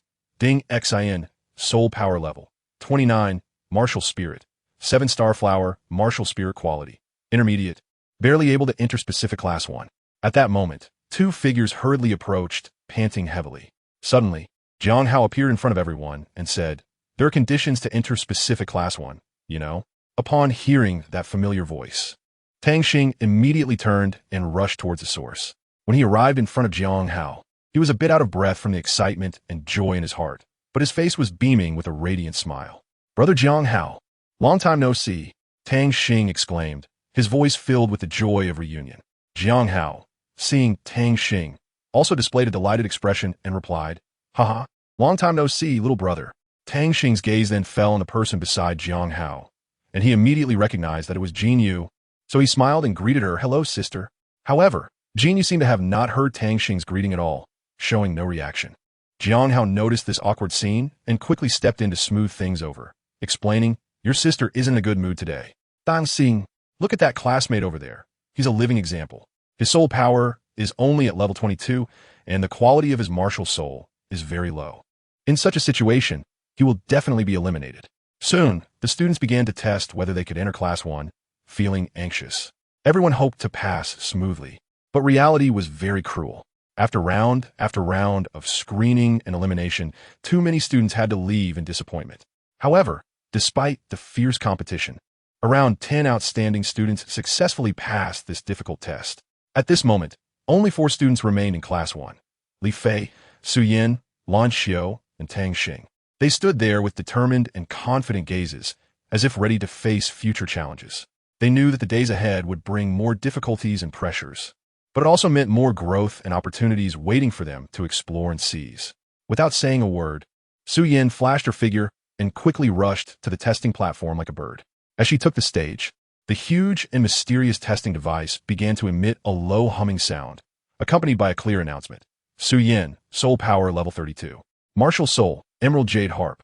Amethyst Illusion Butterfly, Martial Soul Quality, Intermediate. At this moment, Li Fei was also influenced by the atmosphere, his eyes sparkling with excitement.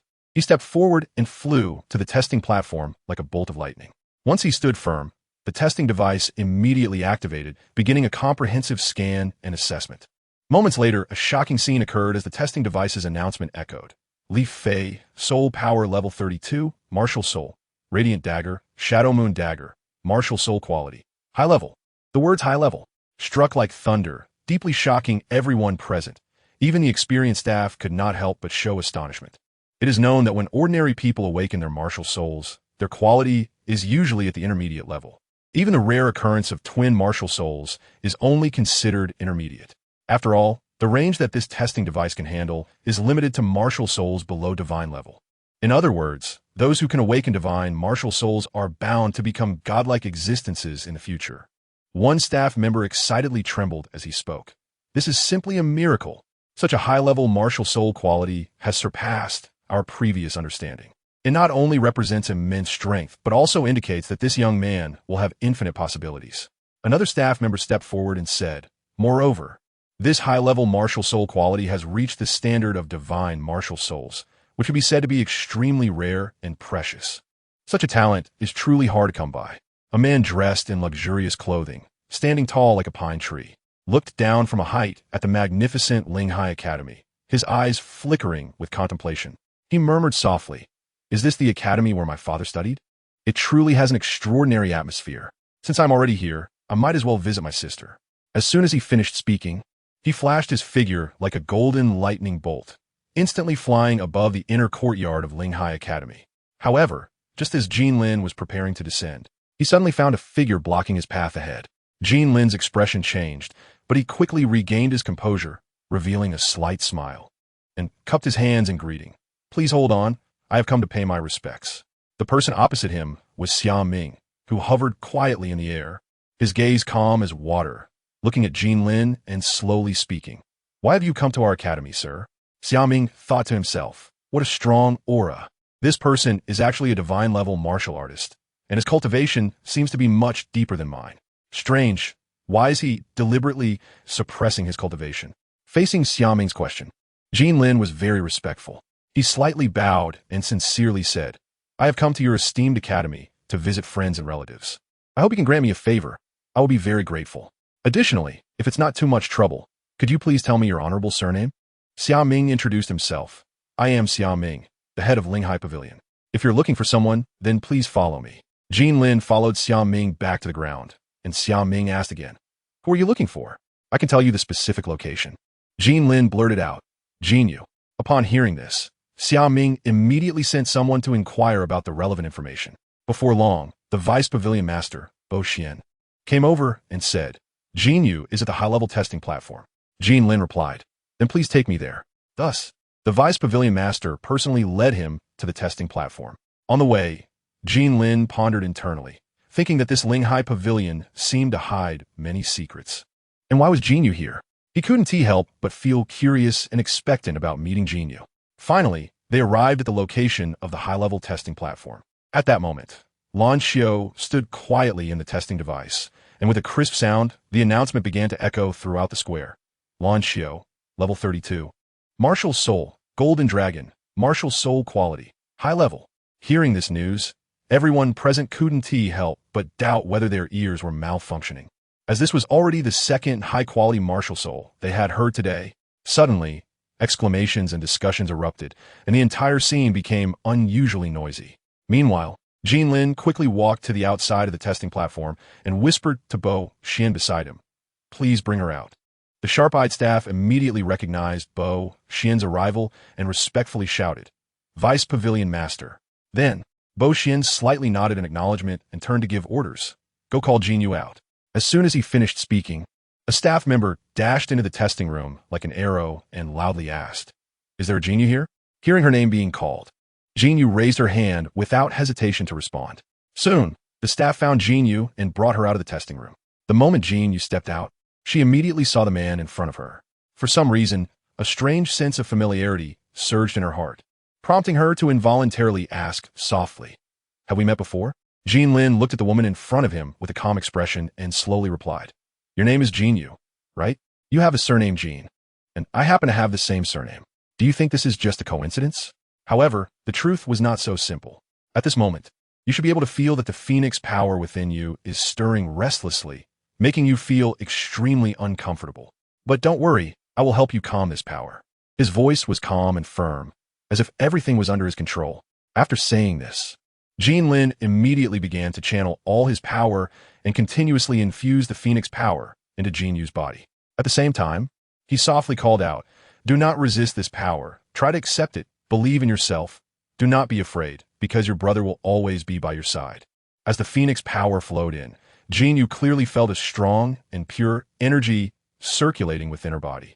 Gradually, her previously chaotic aura began to stabilize, and she miraculously recalled those forgotten fragments of memory.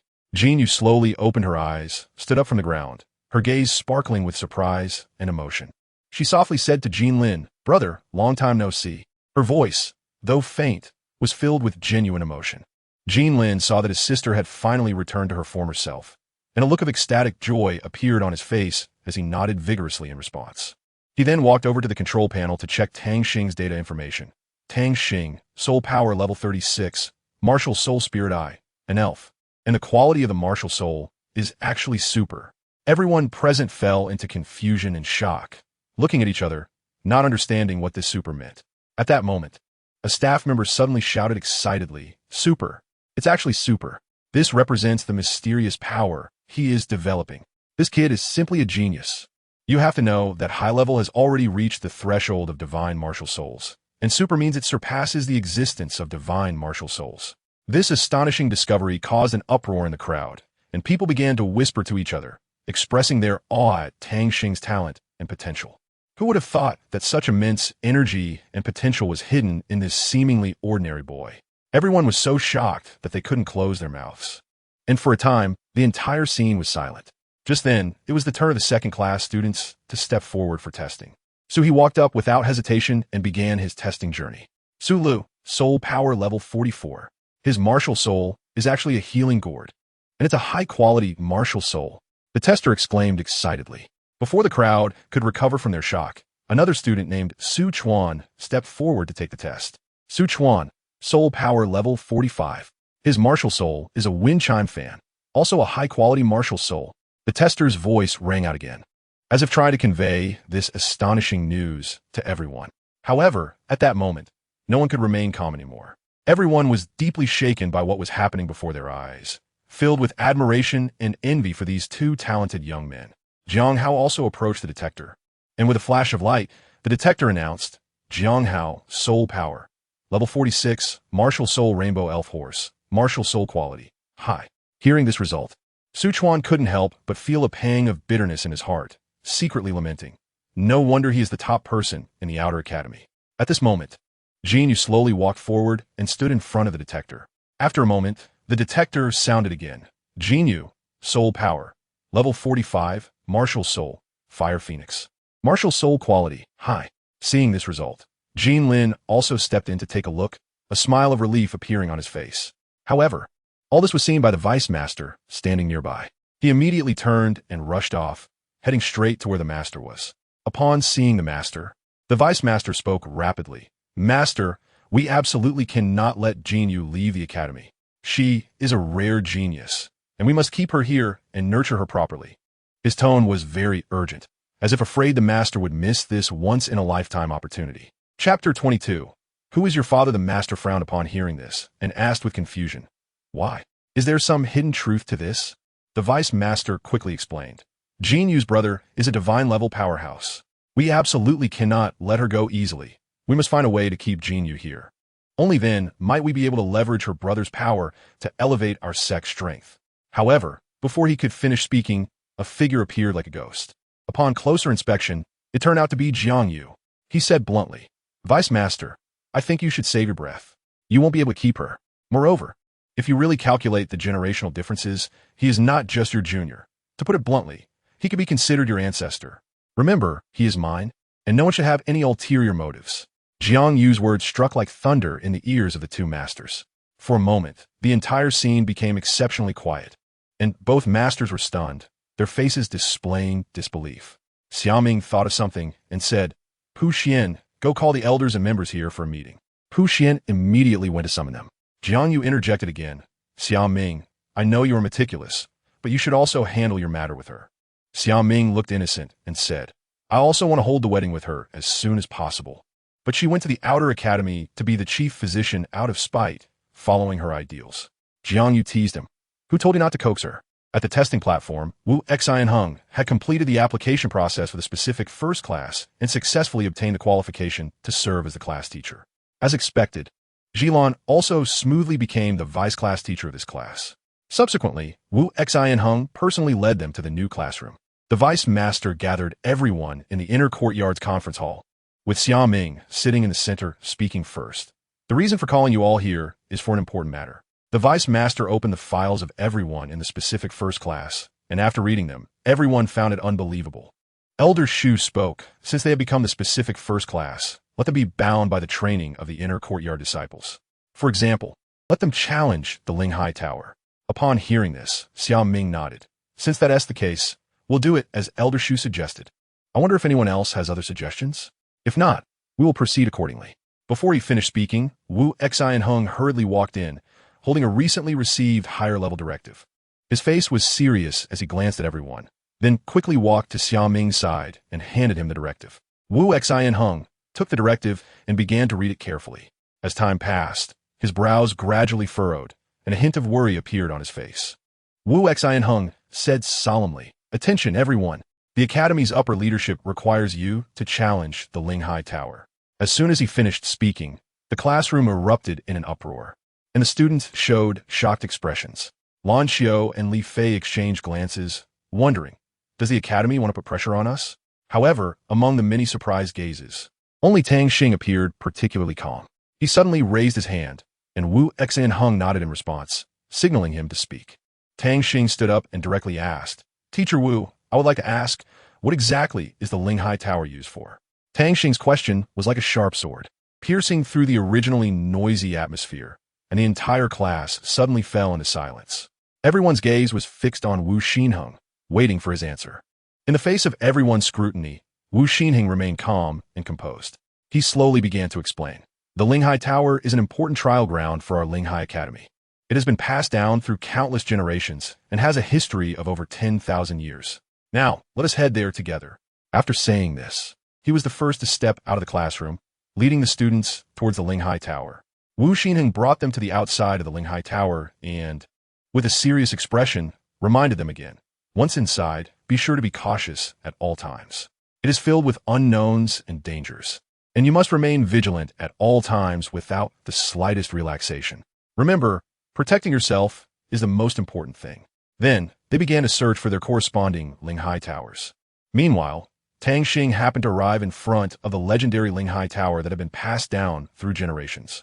This scene caused Wu Xinheng to feel extremely worried, and even those hiding in the dark, observing from the Linghai Pavilion, were taken aback.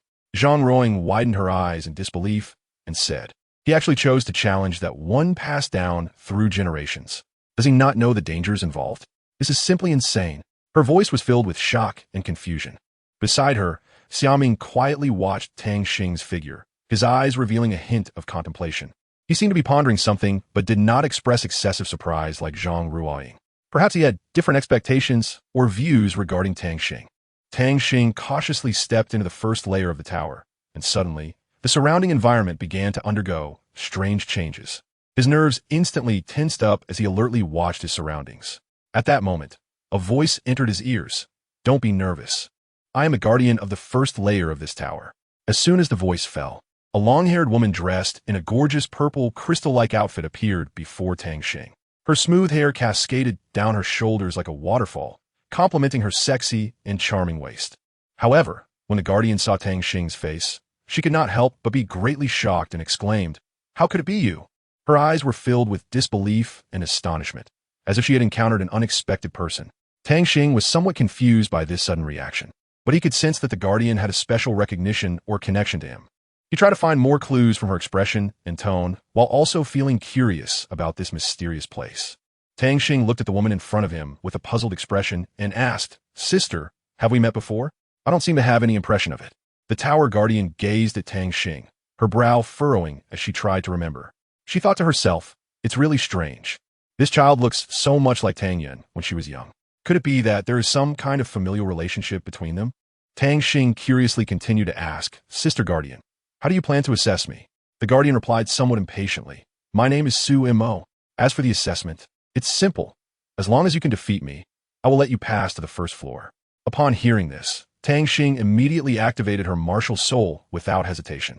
However, Su Mo suddenly sensed something unusual and exclaimed, "Wait, your martial soul shouldn't be elemental or the Lingyuan sword, right? How could it be the Lingmo?" Tang Xing was confused by the question and replied, "Why would my martial soul be those? I'm not really sure either." Su Mo widened her eyes and asked in bewilderment, "Who exactly is your father?" Tang Xing was taken aback by the question, her eyes flashing with surprise, and then she answered firmly, "My father is definitely Tang Zhong. What is there to doubt about this?" Su Mo shook her head in disbelief and said with conviction, "That's absolutely impossible. You two look so much alike. How could Tang Zhong be your father? Could it be that you're actually adopted?"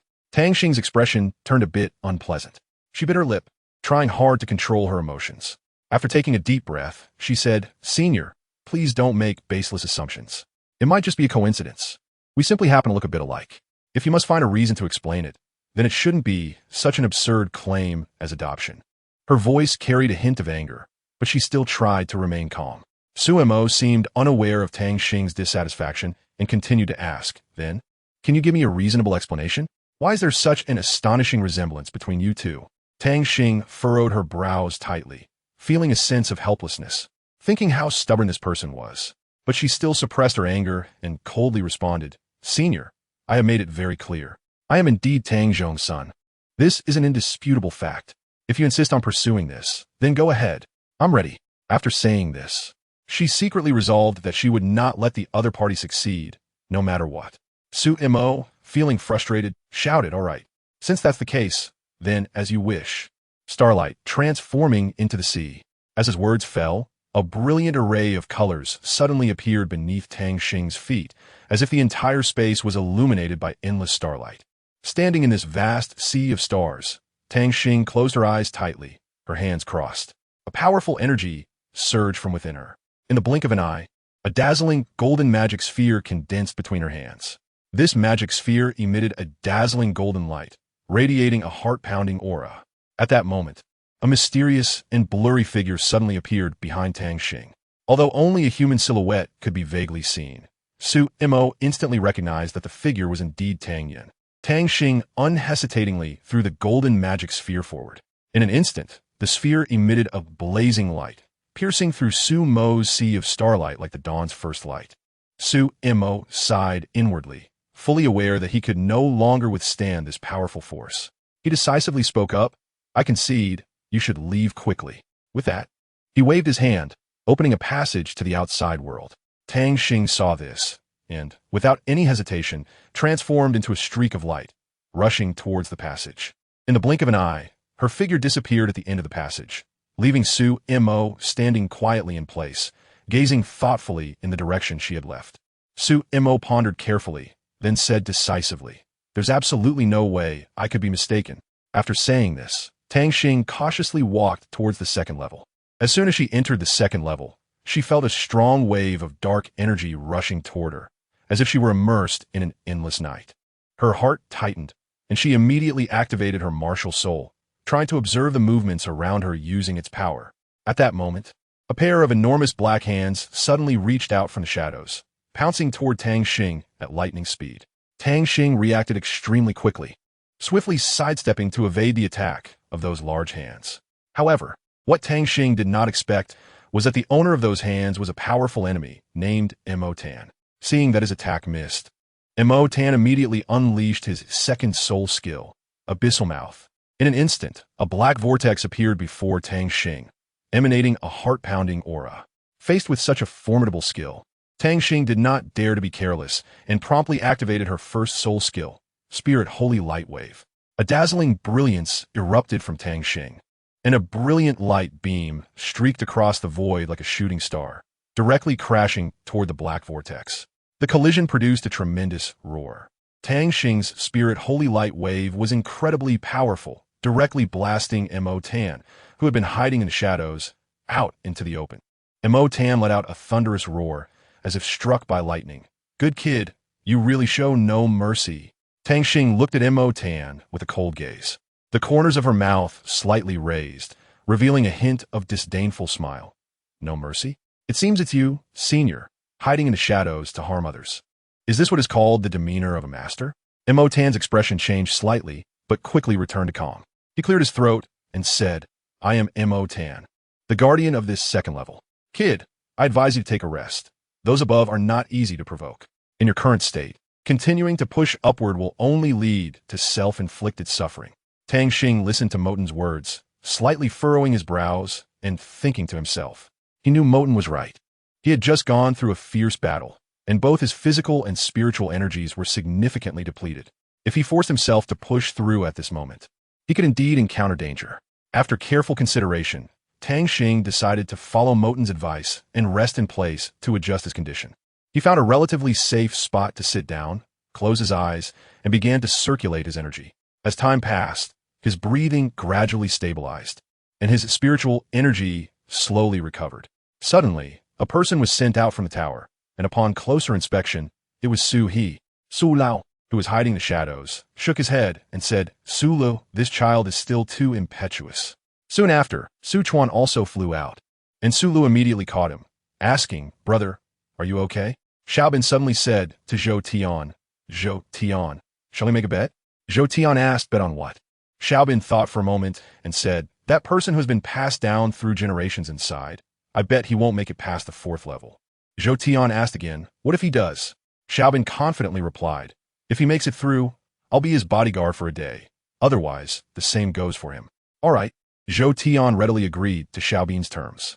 Other participants from the Spirit Sea Tower gradually came out, including Jiang Hao, Jin Yu, Siyuan Xian, Huang Quan, Ziyin, and Yi Xian, among others. Su Chuan said to Jiang Hao, "You also came out from the 5th level." Jiang Hao smiled and replied, "Yeah, it was really tough." At this moment, Lan Xiu was struggling in the 4th level, and he never expected that the guardian of the 4th level would be so powerful. When Lan Xiu struck with his weapon, he was unexpectedly hit by the guardian's soul skill and sent flying out of the tower. Su Yan immediately caught Lan Xiu and asked, "Are you okay?" "Lan Gu not dead." At this time, Li Fei was also caught in a tough battle and was knocked out by the guardian of the 4th level. Now only Tang Xing remained. Seeing Tang Xing, who had rested well, open his eyes and find himself in the 3rd level, the guardian of the 3rd level said, "You're awake. Don't be afraid. I am the guardian of the 3rd level, named Ting Feng." Tang Xing introduced himself. "I am Tang Xing. Please guide me, senior." Ting Feng summoned several tornadoes and respectfully said, "It's simple. As long as you can hold out for a while, I'll let you go." As several tornadoes rushed towards Tang Xing, he used his soul skill to absorb them all, leaving Ting Feng astonished. Ting Feng's eyes widened like copper bells, and he exclaimed in disbelief, "You can actually use Moten's soul skill." Tang Xing smiled mysteriously at Ting Feng and whispered, "That's a secret, sure." Ting Feng seemed to take a strong interest in Tang Xing, and with a wave of his hands, several fierce tornadoes charged at Tang Xing like hungry tigers pouncing on their prey. Tang Xing remained calm and once again unleashed the abyssal mouth. The black vortex easily swallowing the tornadoes. Seeing this, Tang Xing felt a pang of frustration and decided to use his ultimate move, Wind Shadow Heavenly Calamity. As his soul powers surged, a powerful energy gathered in his hands, forming a storm that howled towards Tang Xing. However, Tang Xing merely smiled slightly, knowing that the opportunity he had been waiting for had finally arrived. Just as Wind Shadow Heavenly Calamity was about to strike Tang Xing, Tang Yun, who was beside him, unhesitatingly unleashed his first soul skill, Elven Holy Light Wave. This brilliant light shone like the dawn at daybreak, illuminating the entire space. It collided head-on with Wind Shadow Heavenly Calamity, producing a deafening roar. The two immense forces countered each other, ultimately dissipating into nothingness. At this moment, Tang Xing and Tang Yun exchanged glances, both showing a barely perceptible smile. They had successfully neutralized Tang Feng's attack and showcased their strength. Next, they would face more challenges, but they were fully prepared. Under Tang Xing's all-out assault, Tang Feng's attacks vanished without a trace. Just as Tang Feng was about to be struck by Tang Xing's fierce offensive, Tang Xing astonishingly stopped his attack at lightning speed. Tang Feng couldn't help but feel ashamed and said, "This time, I really lost." He then silently opened the passage to the 4th level.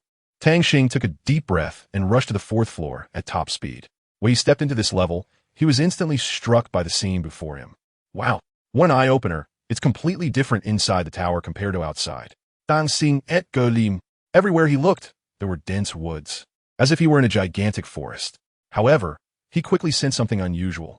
The trees were growing extraordinarily lush, which felt a bit strange.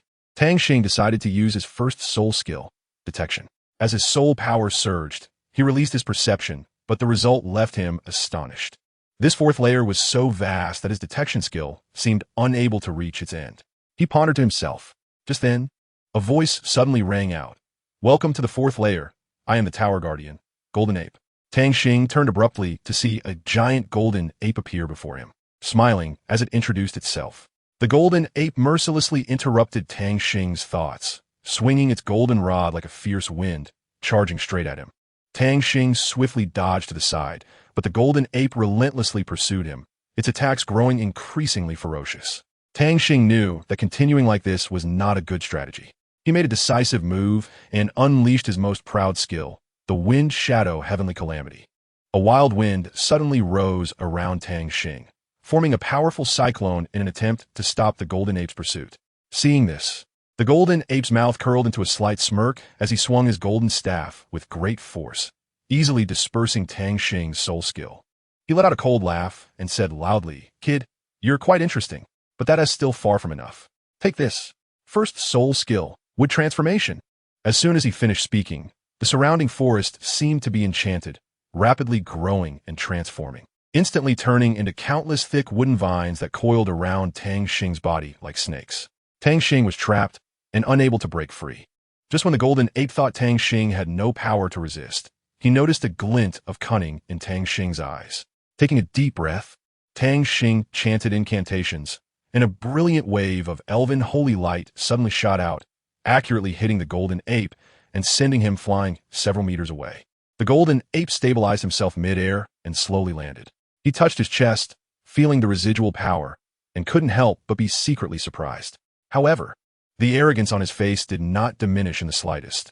Instead, it further ignited his fighting spirit. "Kid, you're indeed quite impressive. But this is where it ends. Take this. 4th soul skill." The golden ape shouted, his whole body radiating dazzling golden light, clearly preparing to unleash an even more powerful move. Would Tang Xing be able to withstand this attack? Tang Xing decisively interrupted the golden ape, who was gathering strength, and shouted loudly, "Senior, please wait a moment. Isn't it a bit excessive for you to use your 4th soul skill against a young junior?" However, the golden ape displayed a hint of disdain and replied, "Humph. If you can withstand my 4th soul skill for 1 minute, I will allow you to proceed to the next level. But if you cannot endure it, then you should leave here quickly." Upon hearing this, Tang Xing couldn't help but feel a surge of determination. He knew this would be a tough test, but he also believed he had enough strength and courage to face the challenge. Taking a deep breath, he fixed his gaze on the golden ape with unwavering resolve, indicating his willingness to accept the test. As the golden ape unleashed his 4th soul skill, the air around them grew tense. Powerful waves of soul power surged toward Tang Xing like a roaring tide. Gritting his teeth, Tang Xing summoned all his soul power to counter it. Time passed second by second.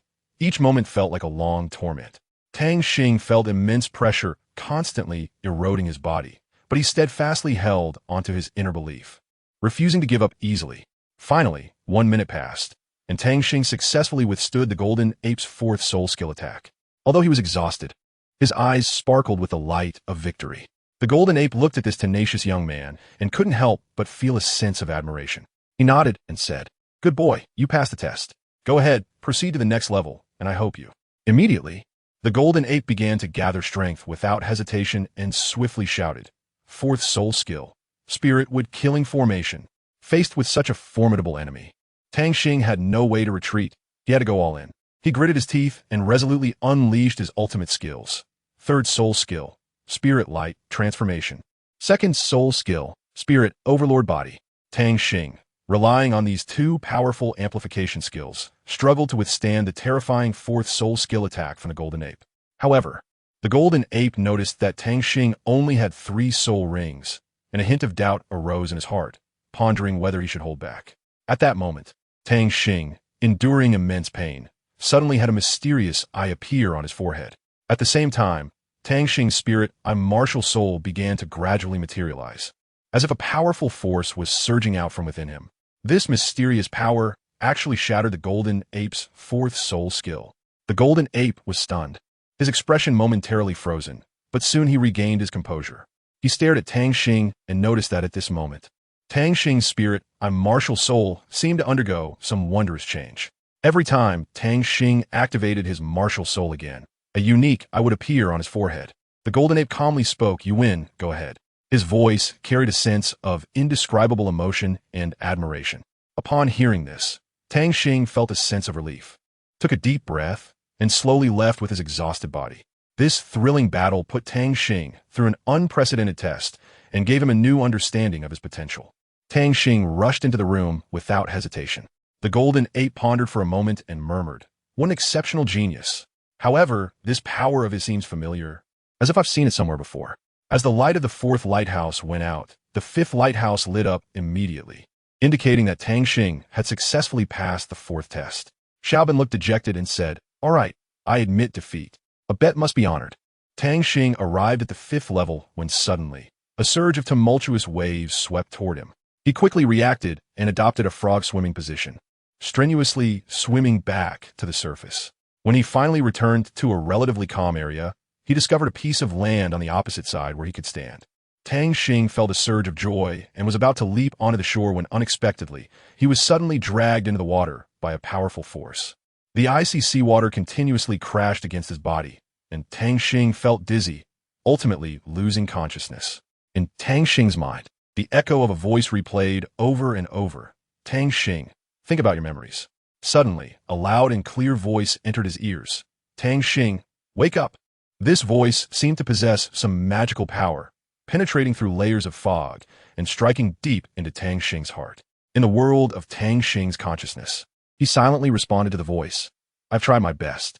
However, the voice did not relent. It continued to ask, "Tang Xing, think carefully again. What are you truly living for? Before the final moment arrives, you must not give up easily. You need to perceive the power within yourself and bring it to its fullest potential." Tang Xing began to ponder, recalling the warm moments spent with his parents and his love and protection for his younger sister. Gradually, his gaze became resolute, and he murmured to himself, "That's right. I must avenge my parents and protect my sister. I absolutely cannot fall here." At this moment, a strong fighting spirit surged within Tang Xing, and he felt a latent power awakening inside him. He decided to no longer fear difficulties and to move forward bravely, proving his worth through actions. Lan Meng gazed into the water, murmuring, "It seems he can no longer hold on. Let us bring him out." Just as Lan Meng prepared to teleport Tang Xing, the surface of the water began to churn violently, with a faint light flickering. In the next second, Tang Xing shot out of the water like an arrow, his sharp gaze scanning the surroundings. When he spotted someone, he immediately unleashed an attack, Spirit Holy Light Wave. This powerful energy beam shot straight towards Lan Meng. She quickly reacted, focusing her energy to manipulate the surrounding seawater into a solid shield. However, to Lan Meng's surprise, the skill Tang Xing released this time contained an enormous power that was unstoppable, instantly shattering her carefully constructed shield. Lan Meng looked coldly at Tang Xing and unhesitatingly unleashed her fifth soul skill, Water Spirit Shadowless Sword. A blue water light shot out like lightning, carrying a fierce sword aura. Rushing towards Tang Xing did not dare to be careless and immediately activated his third soul skill, Eye of Spiritual Data. At the same time, he also activated the Spirit Light transformation, accompanied by the Spirit Holy Light Wave. However, despite using all his strength, Tang Xing's skills were easily shattered in the face of the huge gap in soul power between the two sides. In desperation, Tang Xing could only use his second soul skill, Eye of Compound Eyes, Spirit Wood Killing Formation. Unfortunately, his Spirit Wood Killing Formation was simply too weak to withstand the powerful fifth soul skill of Lan Meng. In an instant, the Spirit Wood Killing Formation was crushed to pieces. Tang Xing did not feel discouraged. He quickly had a giant halberd in his hands and swung it forcefully, executing a move called Elven Sky Slash. This strike was incredibly powerful, actually severing Blue Dream's fifth soul skill. Immediately afterward, Tang Xing swung the halberd again, unleashing a brilliant move. The dazzling light made it almost impossible for Blue Dream to open her eyes. When Blue Dream reopened her eyes, she found Tang Xing pointing the halberd at her. A strange feeling surged in her heart, as if the scene before her was familiar. Just as Blue Dream was about to ask, she suddenly realized that this person was not who she thought he was. Blue Dream was momentarily stunned and asked in confusion, "Tell me, what is your real name?" "My name is Tang Xing," Tang Xing replied succinctly. However, due to his poor physical condition, Tang Xing wobbled and suddenly leaned backward. Blue Dream reacted quickly and reached out to support him. At the same time, she gazed at Tang Xing, feeling a sense of astonishment. It was truly strange. He looked so much like Tang Yun when he was young, even more handsome. Moreover, the halberd he had just used seemed familiar, but she couldn't recall where she had seen it before. Tang Xing slowly opened his eyes, awakening from his coma, feeling a powerful force surging within him. He carefully sensed this force, and was surprised to find that his soul power seemed to have undergone a tremendous change. "My soul power seems to be approaching the level 40 bottleneck," Tang Xing murmured to himself, his eyes shining with excitement. He had never imagined that he could achieve such a breakthrough in such a short time. Just then, a gentle voice entered his ears. "Congratulations, Tang Xing," Lan Meng said, having unknowingly walked to his side, smiling. Tang Xing suddenly stood up, deeply bowing to Lan Meng with a face full of guilt. "I'm sorry, Senior. I didn't control my power well just now." He lowered his head, his voice somewhat heavy. Lan Meng gently patted Tang Xing's shoulder and comforted him. "It's okay. You did very well. However, you must remember that when you're unable to control your power again, do not forcefully suppress it, but instead follow your inner instincts to guide it. At the same time, you should also learn to seize your opponent's weaknesses and achieve a decisive strike." Tang Xing raised his head, nodded seriously, indicating that he understood Lan Meng's teachings. He looked at Lan Meng with gratitude, secretly vowing to work hard to improve himself and not to disappoint her expectations. "Thank you, Senior. I will remember your teachings and continuously refine myself," Tang Xing said firmly. Lan Meng smiled and nodded, a glimmer of appreciation flashing in her eyes. She knew that Tang Xing was a promising talent, and with a little guidance, he would surely become an outstanding soul master in the future. Tang Xing smiled faintly and said, "I understand. Thank you for the reminders, sister." Lan Meng showed a hint of pride on her face and softly said, "My name is Lan Meng. Remember it well." Upon hearing this, Tang Xing dashed into the back without hesitation. Once he entered, he was surprised to find many oddly shaped stones piled together, appearing quite peculiar. Tang Xing curiously examined the strange stones, secretly muttering to himself, "What a strange sight."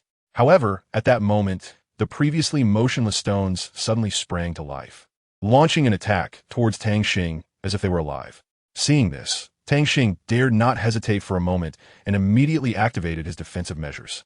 As time passed, the number of stones increased, and Tang Xing gradually felt overwhelmed. However, he did not panic. Instead, he quickly calmed down and thought of a countermeasure. After a moment, a flash of inspiration crossed Tang Xing's mind, and he suddenly thought of a way. He began to manipulate his light elements, gathering them into a powerful force, and then unleashed it towards the stones with great force. The light elements surged like a torrent, crashing into the stones with a tremendous roar. Under the impact of the light elements, Some stones were directly shattered, but many others continued to rush towards Tang Xing, faced with this situation.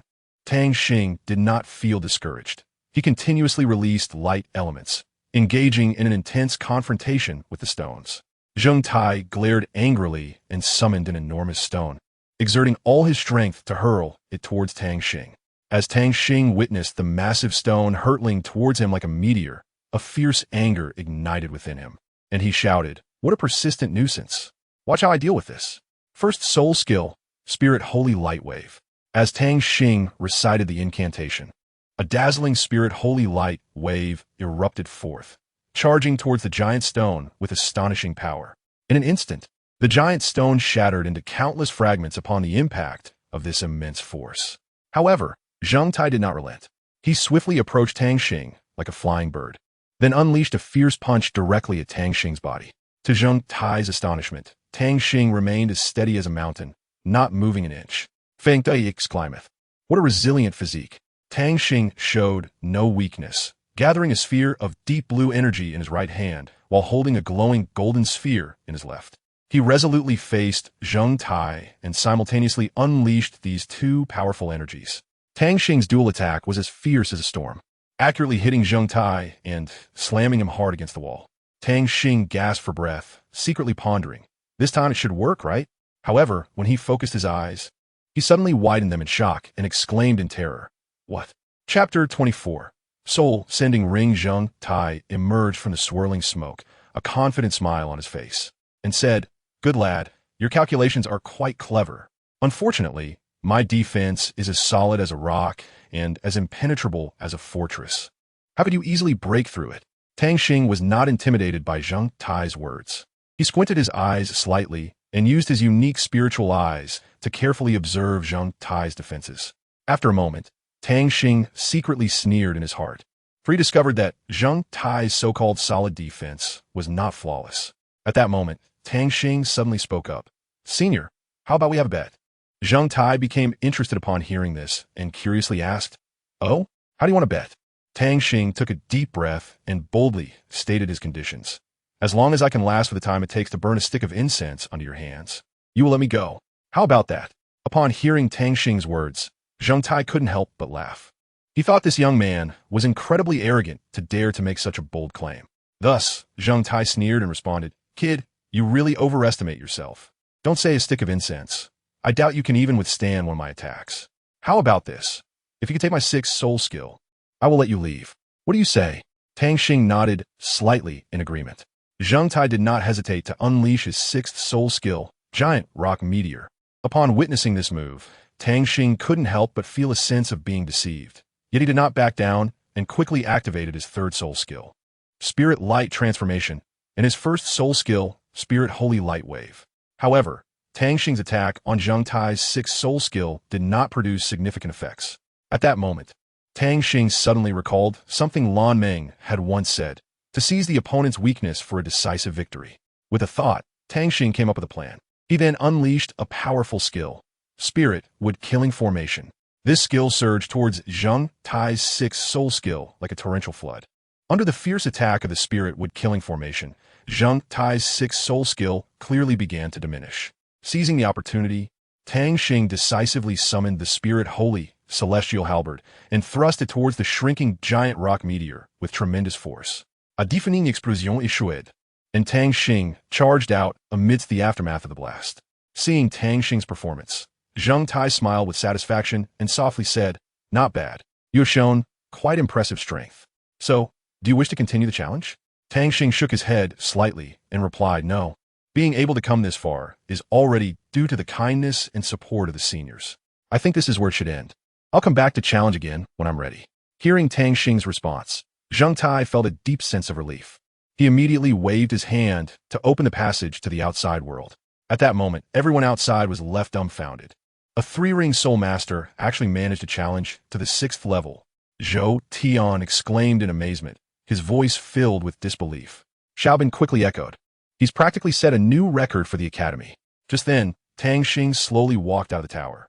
As soon as he appeared, Li Fei rushed to him excitedly and shouted, "Boss, you are amazing." Tang Xing smiled at Li Fei, a glimmer of confidence and pride flashing in his eyes. He knew that although his challenge had stopped at the 6th level this time, it also proved his potential and strength. In the future, he would definitely continue to work hard and strive for higher goals.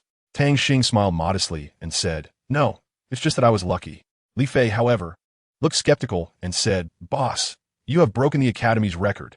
Tang Xing seemed somewhat indifferent to this. He shrugged lightly and said, "If it's a refresh, then let it be. Through this challenge, I've realized that I still have many shortcomings and that I need to work harder in the future." Well said. Wu Xianheng clapped his hands and walked up to Tang Xing. When Wu Xianheng looked at Tang Xing, he was surprised to find that Tang Xing's soul power had actually reached level 40. Then, Wu Xianheng took all the other classmates back to the classroom and called Tang Xing out alone, asking, "Tang Xing, has your soul power really reached level 40? Tang Xing nodded slightly, and Wu Xinheng led him into the soul-hunting forest.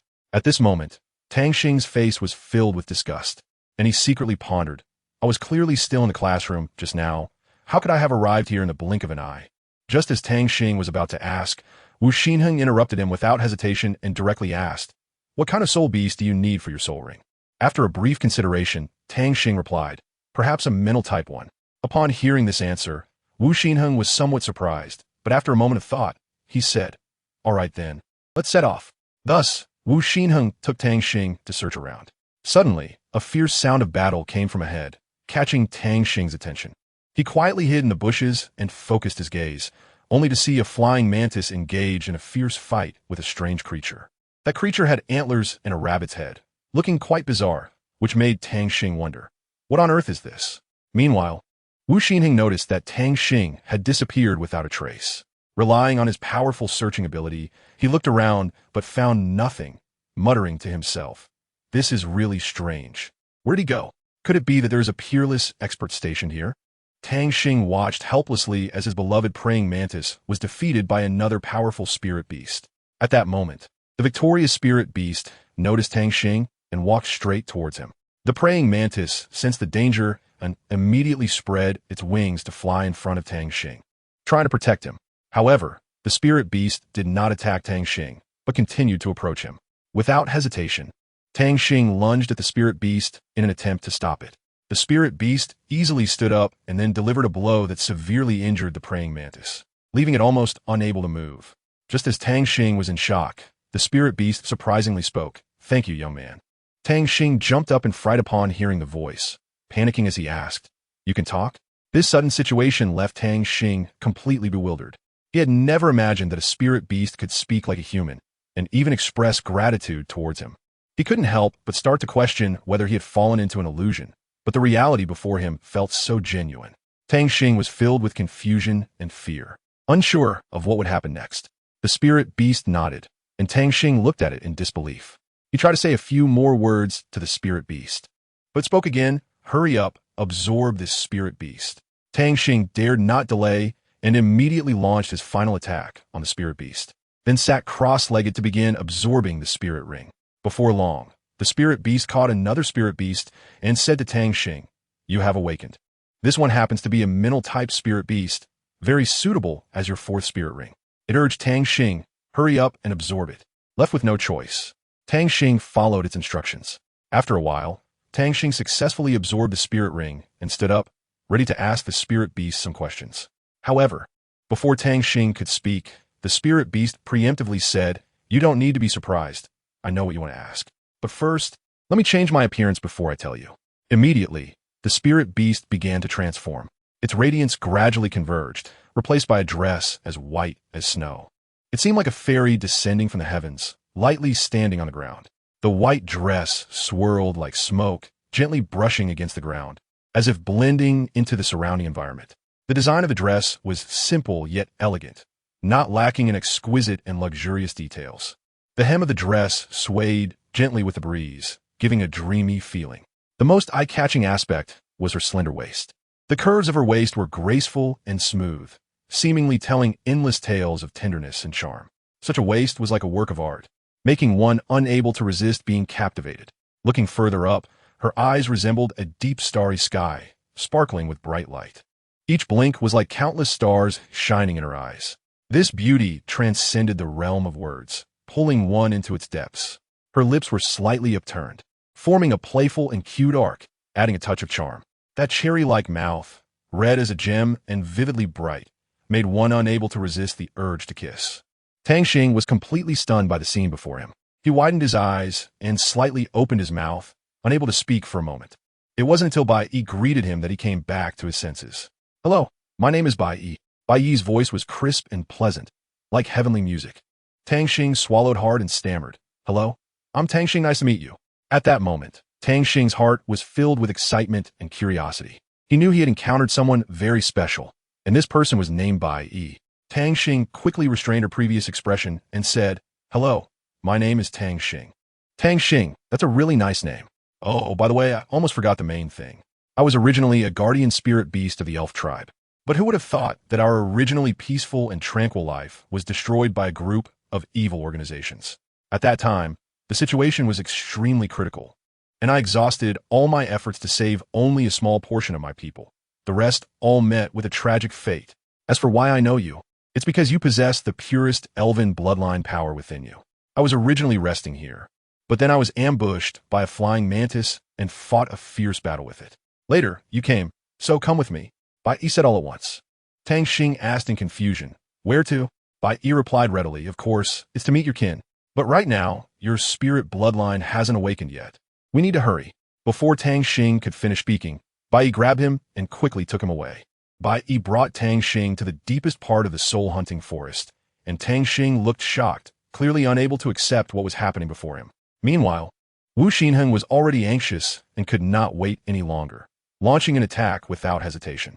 Just then, two soul beasts suddenly appear before them, issuing a warning. "Human, what exactly do you want?" However, Wu Xinheng simply said two words, "Let go." These words acted like a fuse, instantly igniting the anger of the two soul beasts. One of the soul beasts quickly regained its composure and said, "You mean that young man, right? Don't worry, he is currently safe and not in any danger." Upon hearing this, Wu Xinheng felt a little relieved but still anxiously asked, "How can you be sure?" Before Wu Xinheng could finish a sentence, a deep and authoritative voice suddenly came. "Human, Feng Shui is correct. The young man you care about is indeed safe. No need to worry." Wu Xinheng let out a long breath upon hearing this and said, "Since your majesty has spoken, I will not say more. However, if you dare to harm him, our Linghai Academy will definitely not let it go." After saying this, Wu Xinheng turned to leave. With Wu Xinheng's departure, the emperor fell into a deep sleep. Feng Shui, however, wore a worried expression and murmured to himself, "Since that thrilling battle ended, the emperor's health has been declining, becoming weaker and weaker. His heart is filled with worry and unease, as if he foresees the many difficulties that may lie ahead." Tang Xing forcefully shook off Bai Yi's hand and anxiously said, "No, my teacher is looking for me. If I disappear for too long, he will worry." Bai Yi quickly comforted her, "Don't worry. I've already asked someone to explain the situation to your teacher. It will be fine." After saying that, Bai Yi took Tang Xing's hand and led her into the clan. The clan members showed indifferent expressions upon seeing a stranger enter. Tang Xing, somewhat confused, asked, "Why do these people look so angry when they see me?" Bai Yi sighed and explained, "Do you remember what I mentioned before? One of the reasons our clan was slaughtered is that outsiders came here as spies." Upon hearing this, Tang Xing couldn't help but feel sorrow for these people. Bai Yi took Tang Xing around to another path, and to avoid unnecessary trouble, he went ahead to the clan leader's house and called out, "Grandpa clan leader, I'm back. I brought someone with me. Come and see." Tang Xing followed Bai Yi into the house. When the clan leader took a close look, he suddenly became absent-minded and trembled as he said, It's you." Chapter 25. Awakening the bloodline. Seeing the clan leader fall to the ground, Bai Yi hurriedly reached out to help him up and asked with concern, "Grandpa clan leader, what's wrong? Are you feeling unwell?" The clan leader steadied himself, his face showing surprise as he looked at Tang Xing and said, "Child, I find this a bit strange. Who is your father?" Hearing the clan leader's question, Tang Xing's face lit up with excitement as she eagerly replied, "Do you know my dad?"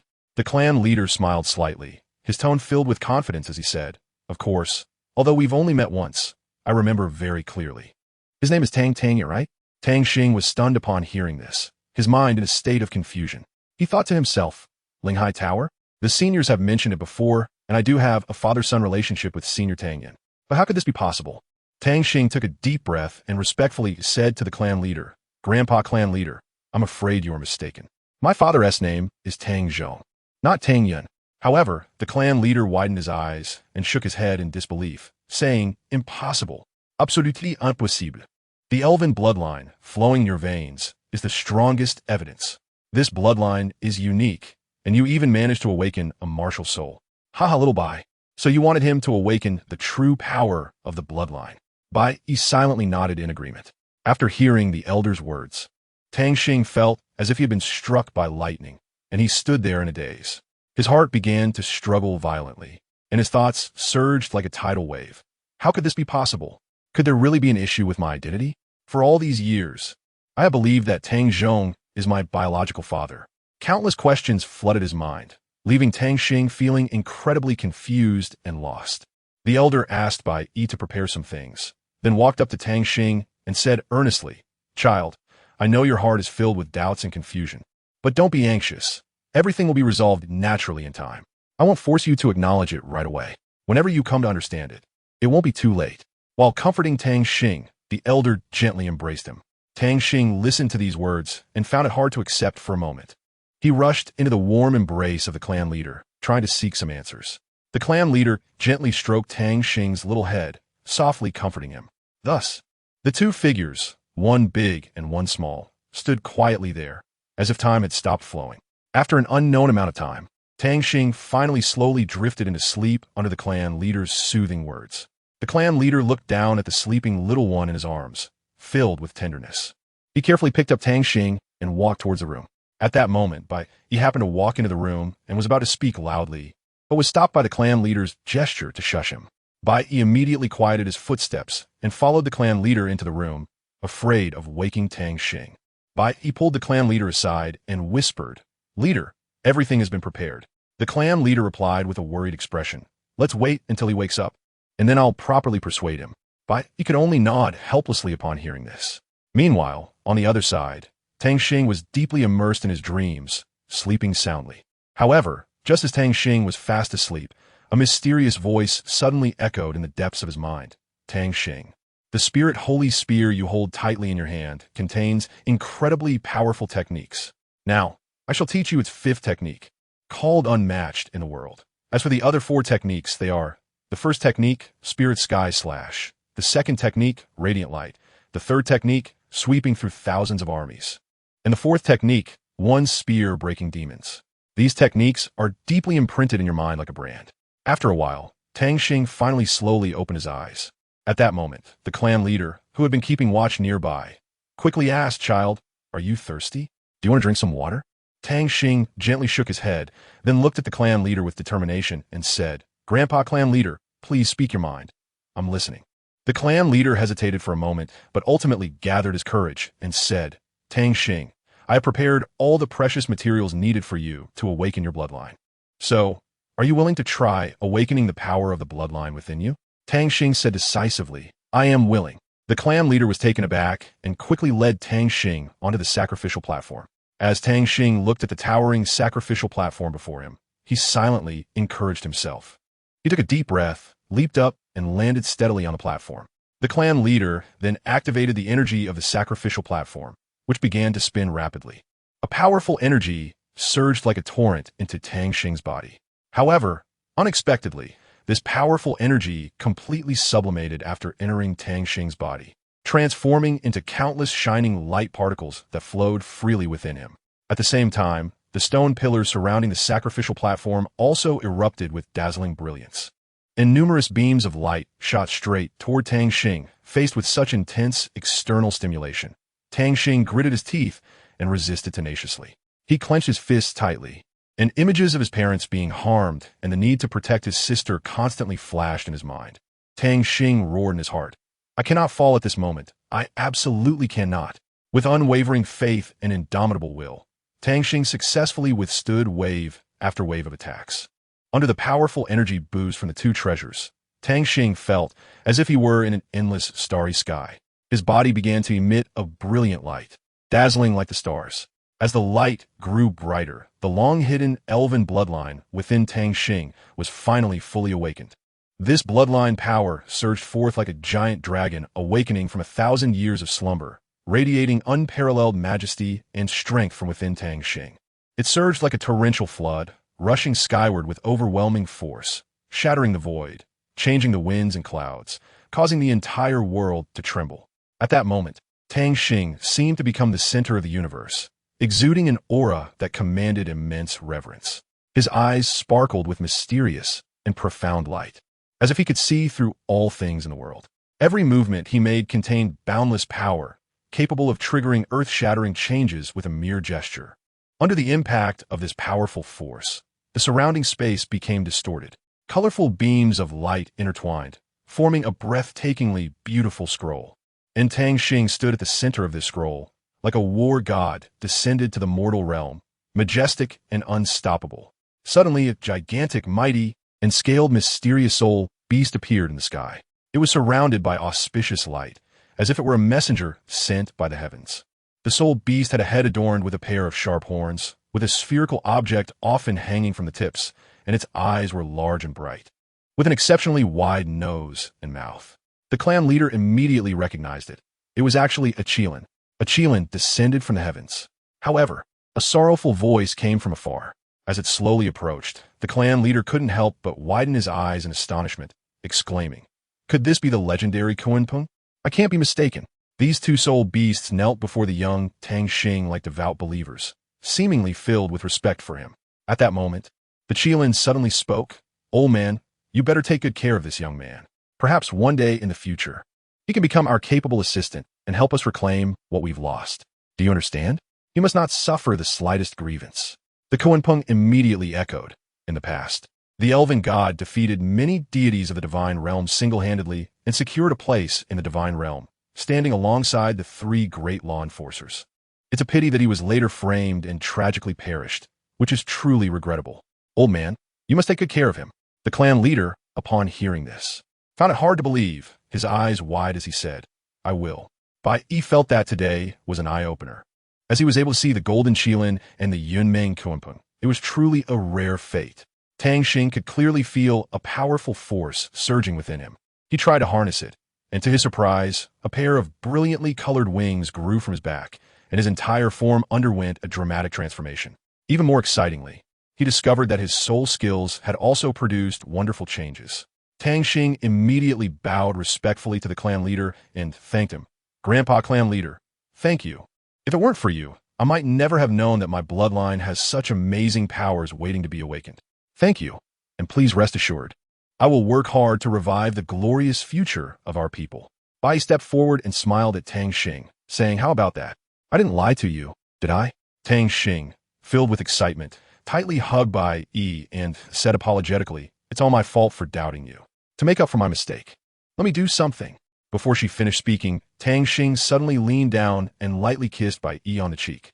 Bai was momentarily stunned, unable to react for several seconds. When she finally came to her senses, her entire face had already turned bright red, resembling a ripe apple. It's worth noting that Bai is not an ordinary soul beast. She is a skilled practitioner with many years of experience. Moreover, this was her first kiss. Tang Xing asked again, "Grandpa clan leader, now that my bloodline has awakened, should I be sent back to my original place?" The clan leader hesitated for a moment and then said, "Yes, Xiao Bai, you can take him back. By the way, Xiao Bai, you can also take this opportunity to go out and see the outside world." Tang Xing looked at Bai with a puzzled expression and asked Bai, "Are you really planning to return to the academy with me?" Bai did not respond verbally, but simply nodded slightly. Seeing this, Tang Xing understood in his heart.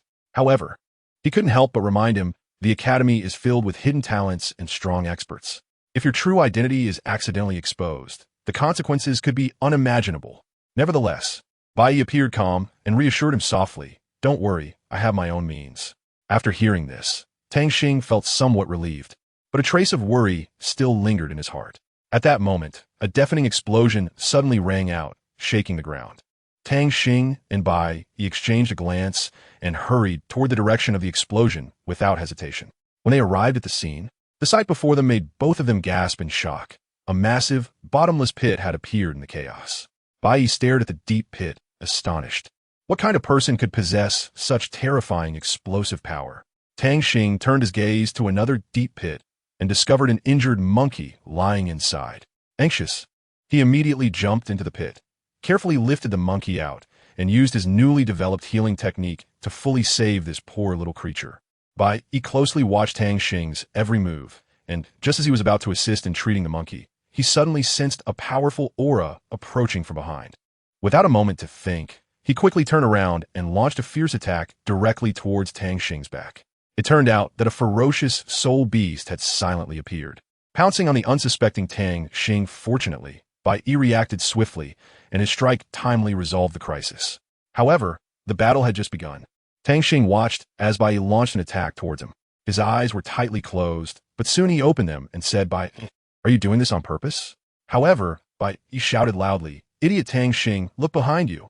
Tang Xing heard this and quickly turned around to see a huge soul beast standing there, which scared him so much that he immediately stepped back and let out a scream. You hold it off first.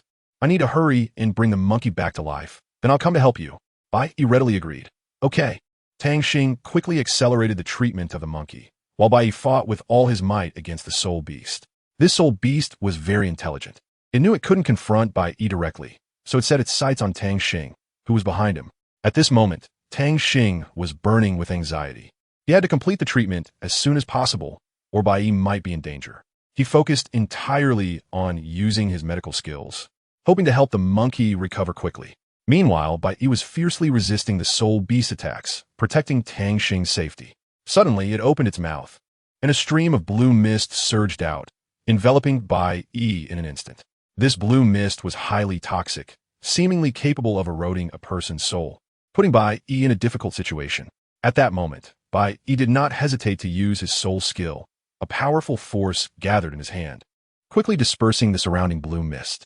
However, when the poisonous creature saw that its target was exposed, it pounced straight at Tang Xing without hesitation. Seeing the poisonous creature about to attack Tang Xing, Bai flashed in front of her like lightning.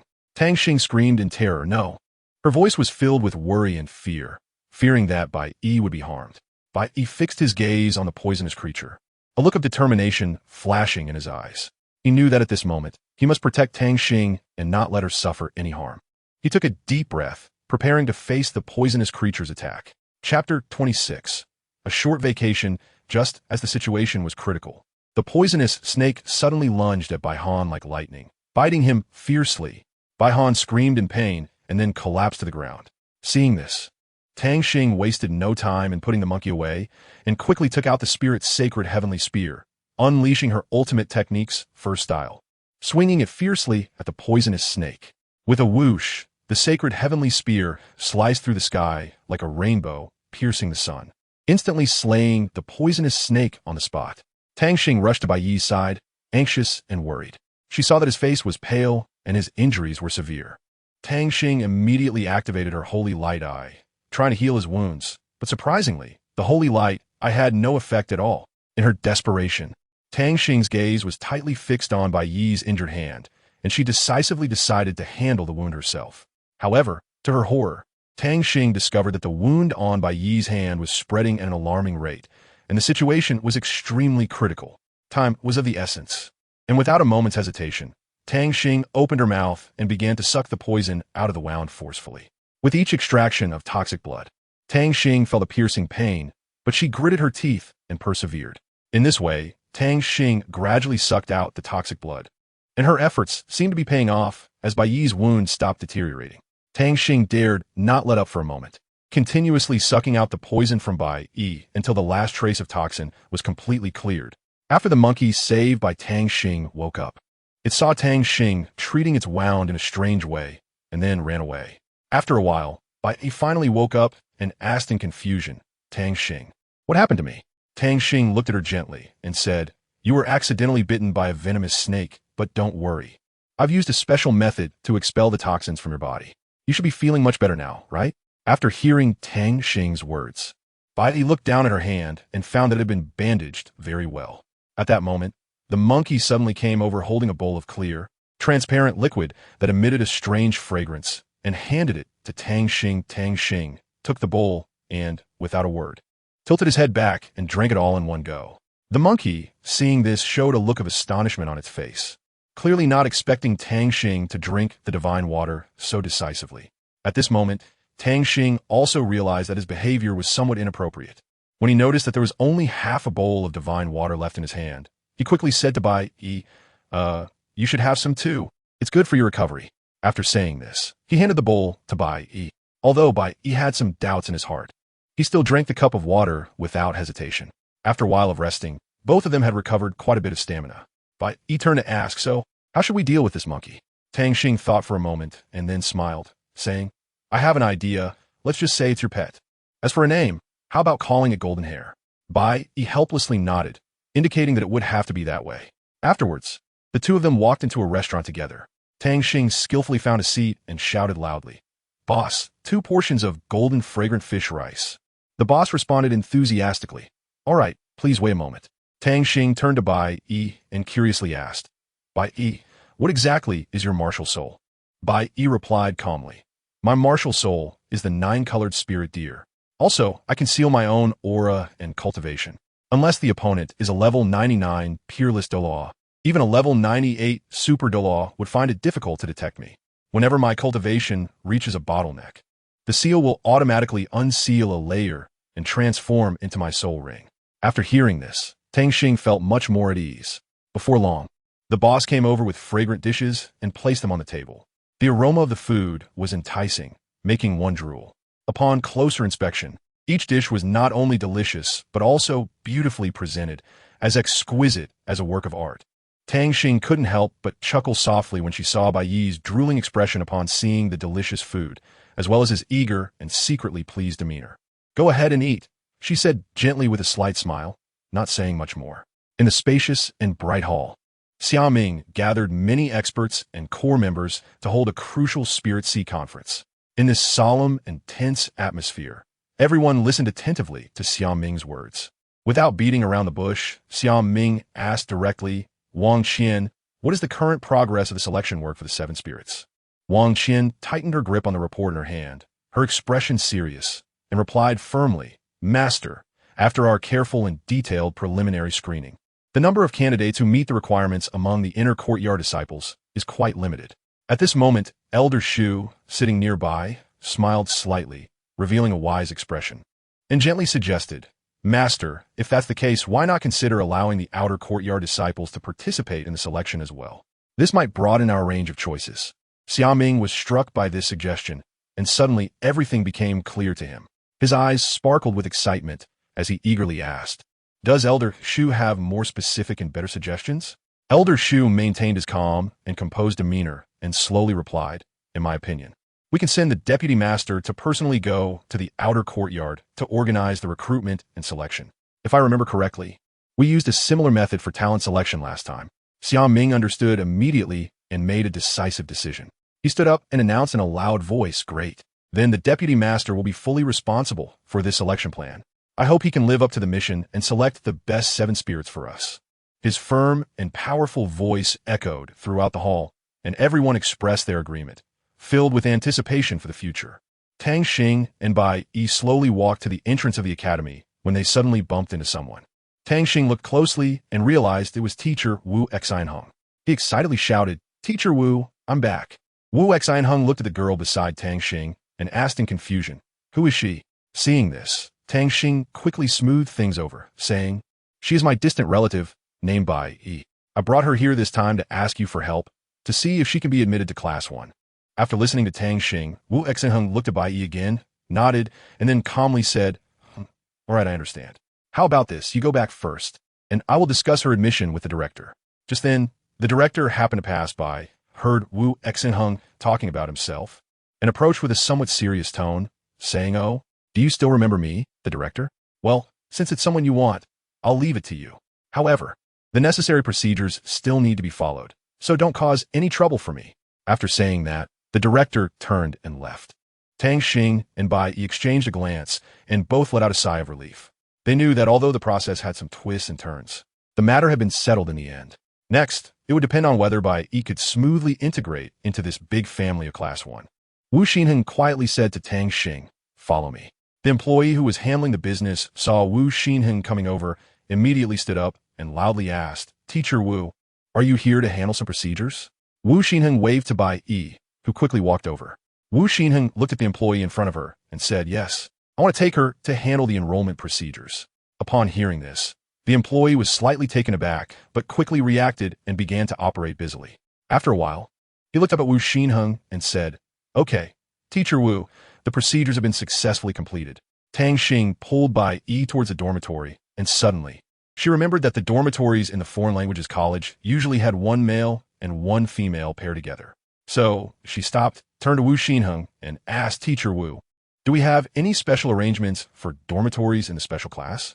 Before Wu Xinheng could answer, the staff member interjected, "Yes, Teacher Wu, why didn't you mention it earlier? All students entering the special class will have dedicated rooms, and there are 4 people per room." Wu Xinheng nodded and then said to Tang Xing, "Then let's get it set up, Tang Xing. Please compile the list of residents for their dormitories." Tang Xing came to the class to ask everyone for their opinions on the selection of personnel for the new dormitory, and then took the prepared list of candidates to Wu Xinheng's office. Wu Xinheng glanced at the list, and especially when he saw the members of Tang Xing's group, Lan Xiu, Su Yin, and Bai Yi, he couldn't help but marvel in his heart. What a clever arrangement. Then, Wu Xinheng said to Tang Xing, "The dormitory should be allocated according to the principle of pairing male and female students." After Tang Xing returned to class, he shared the news with his classmates. After a heated discussion, they finally came up with the final dormitory allocation plan. This time, Tang Xing handed the organized results to Wu Xianheng, who appeared particularly calm.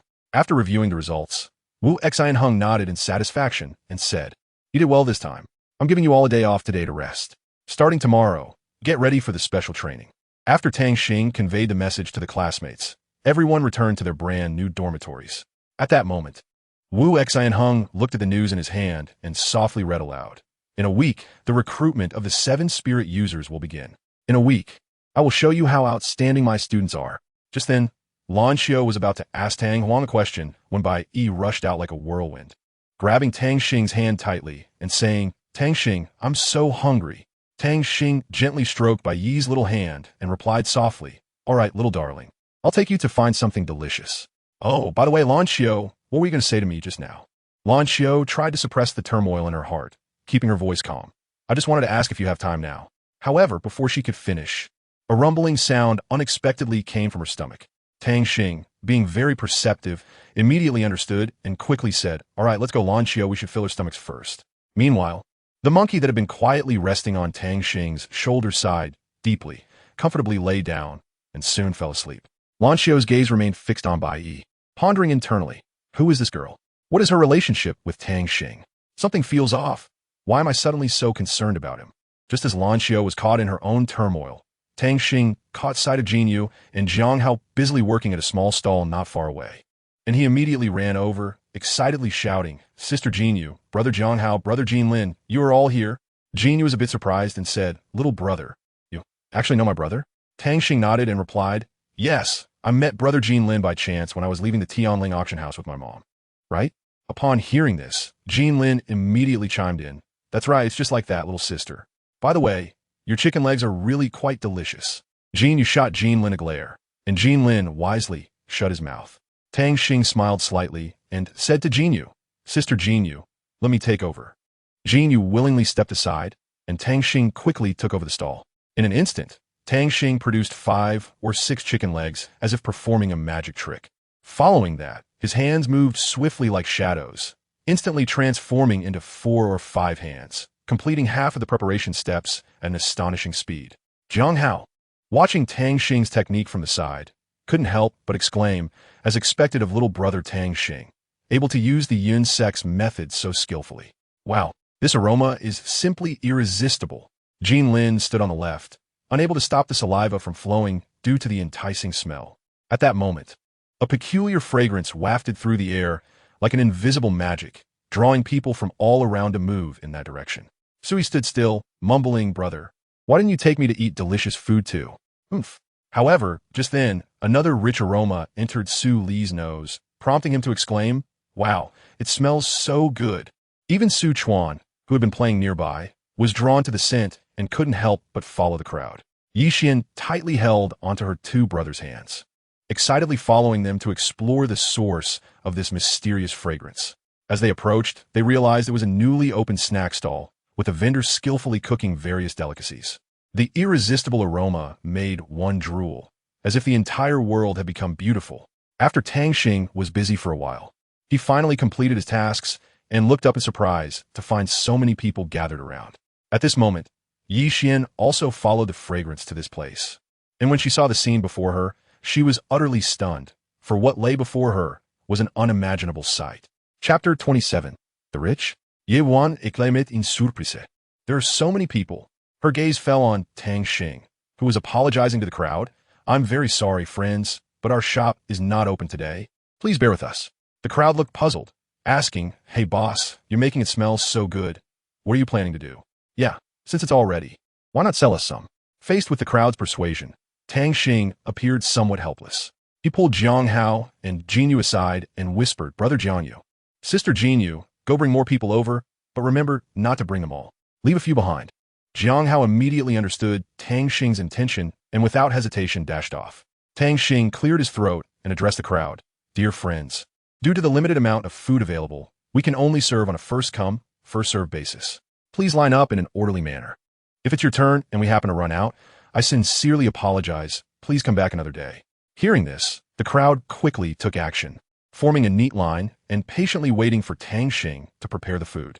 Jiang Hao hurriedly brought over the ingredients. Tang Xing saw this and immediately started cooking delicious food. Under her skilled hands, one delectable dish after another was delivered to the customers.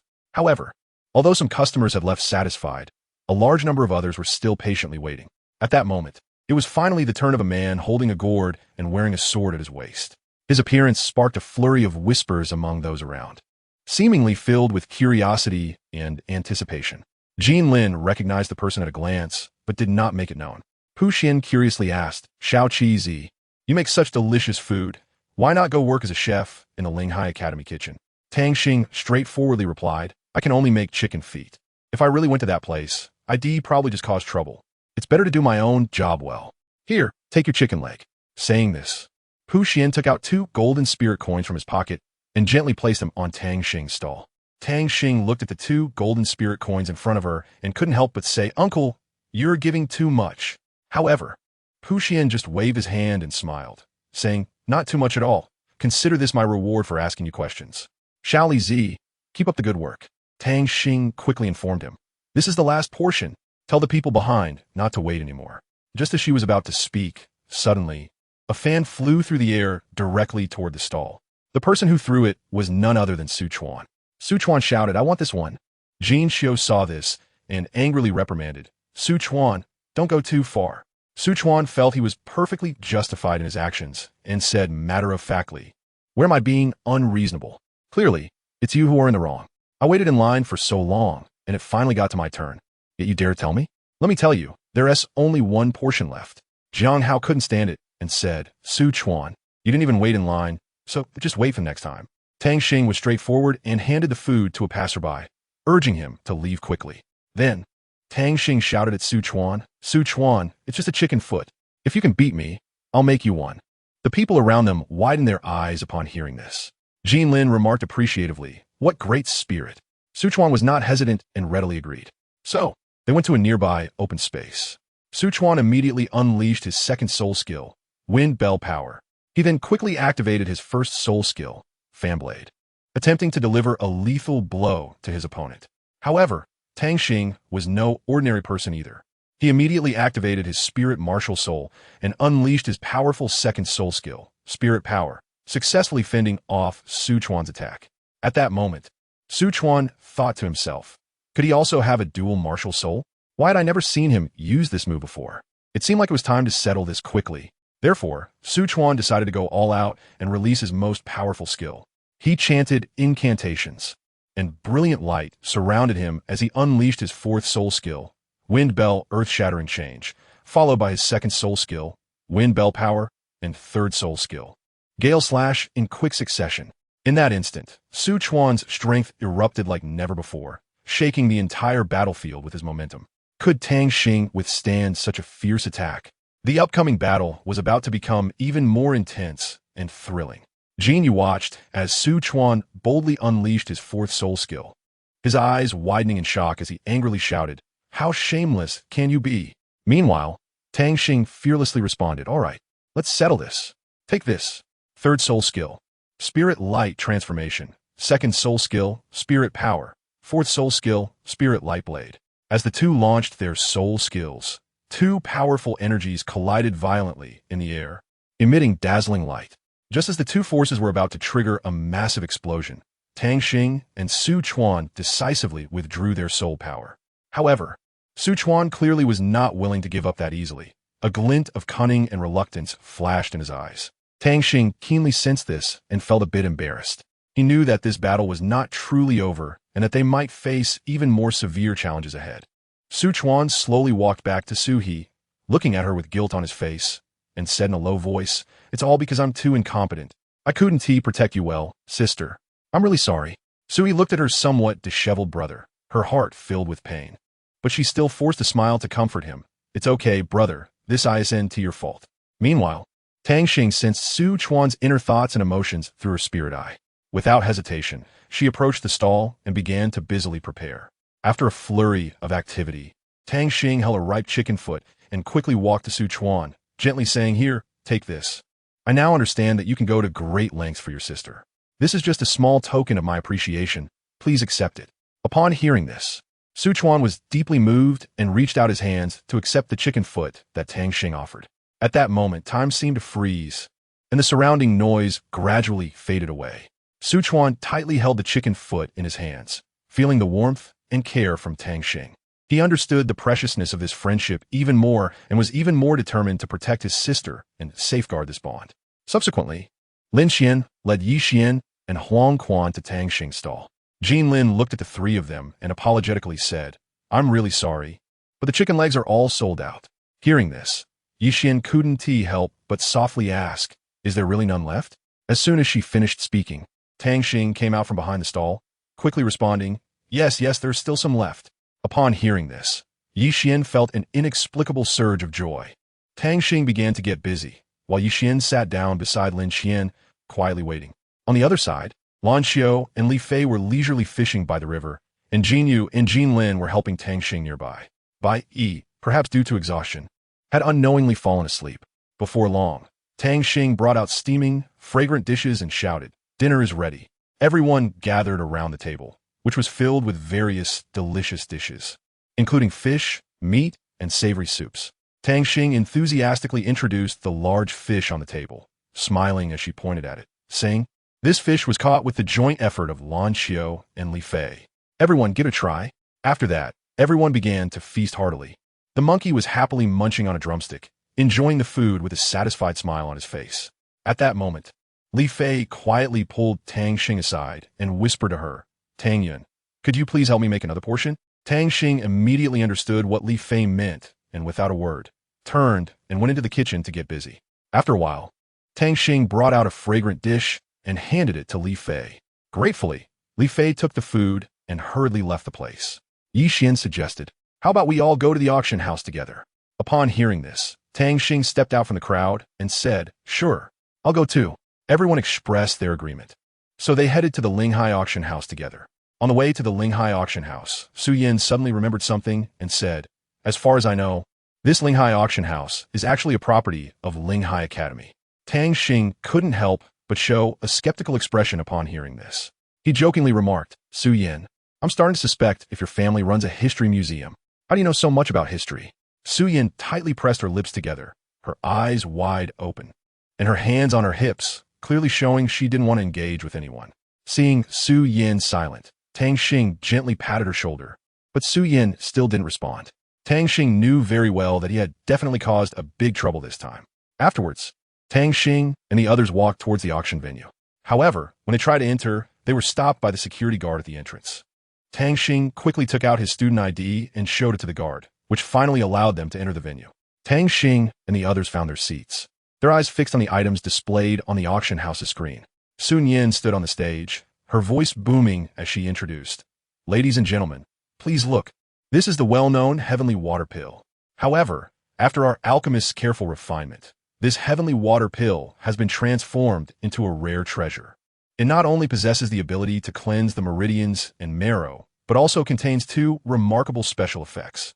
The first is that it can keep one eternally youthful, but only for a duration of 2 years. During this period, it cannot be consumed again. The second effect is that for ordinary individuals, consuming it can stimulate the latent soul power within.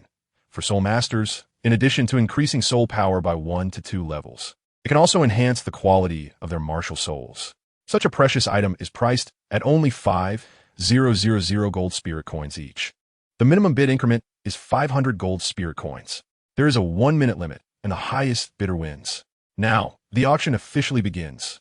As Sun Yan's words fell, a wave of chatter erupted throughout the auction house. People whispered to each other, showing great interest in this miraculous heavenly water pill. Some were eager to participate in the bidding, while others fell into deep thought, weighing the pros and cons. In this brief minute, the atmosphere was tense and lively. A fierce competition was about to unfold. 70,000 gold spirit coins. When this number was shouted by the auctioneer, everyone present was stunned. Expressions of astonishment appeared on their faces, and soon they began to call out even higher prices. 75,000, 80,000, 85,000, 90,000.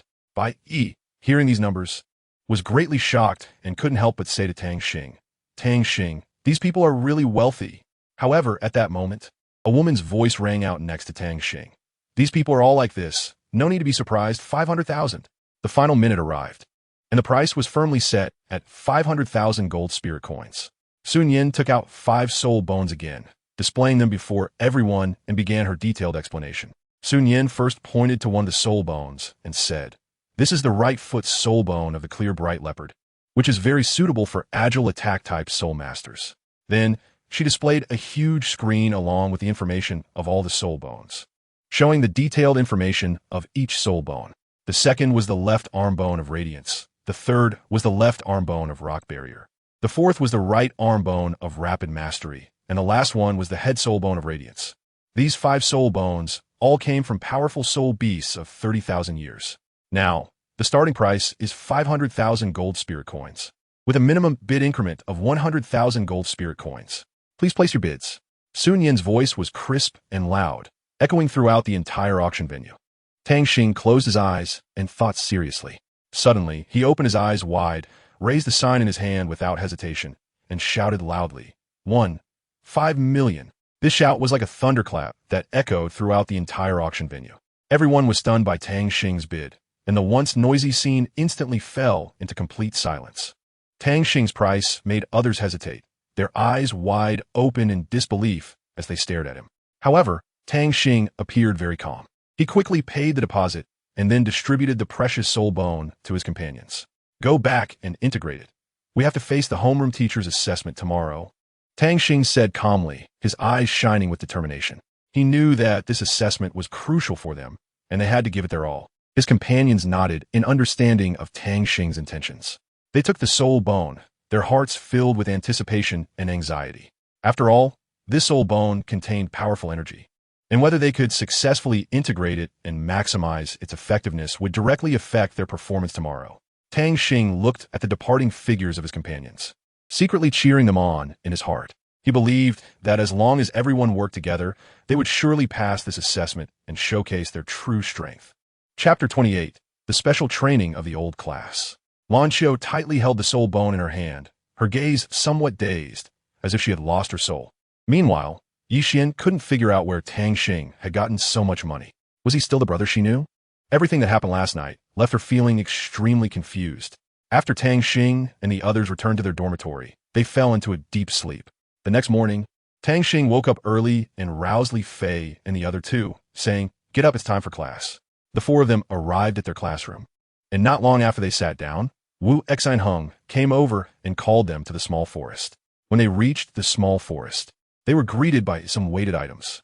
Wu Exinheng stood in front and shouted, "Put these on, then run 10 laps around this small forest. If you don't finish, don't even think about having lunch. Remember, you cannot use your martial souls or soul skills during the entire process. Get ready, and we will start immediately. Don't have any delusions. I will be watching you the whole time." Hearing Wu Exinheng's words, Tang Xing and the others couldn't help but gasp. They looked at each other, silently lamenting their fate. However, faced with such a task, they could only accept it helplessly. After all, Wu Exinheng was known as a strict mentor in the academy, and no one dared to easily defy his orders. So, Tang Xing and the others quickly put on the weighted gear, preparing to face this difficult challenge. Tang Xing immediately used his mental detection, but the conclusion left him astonished.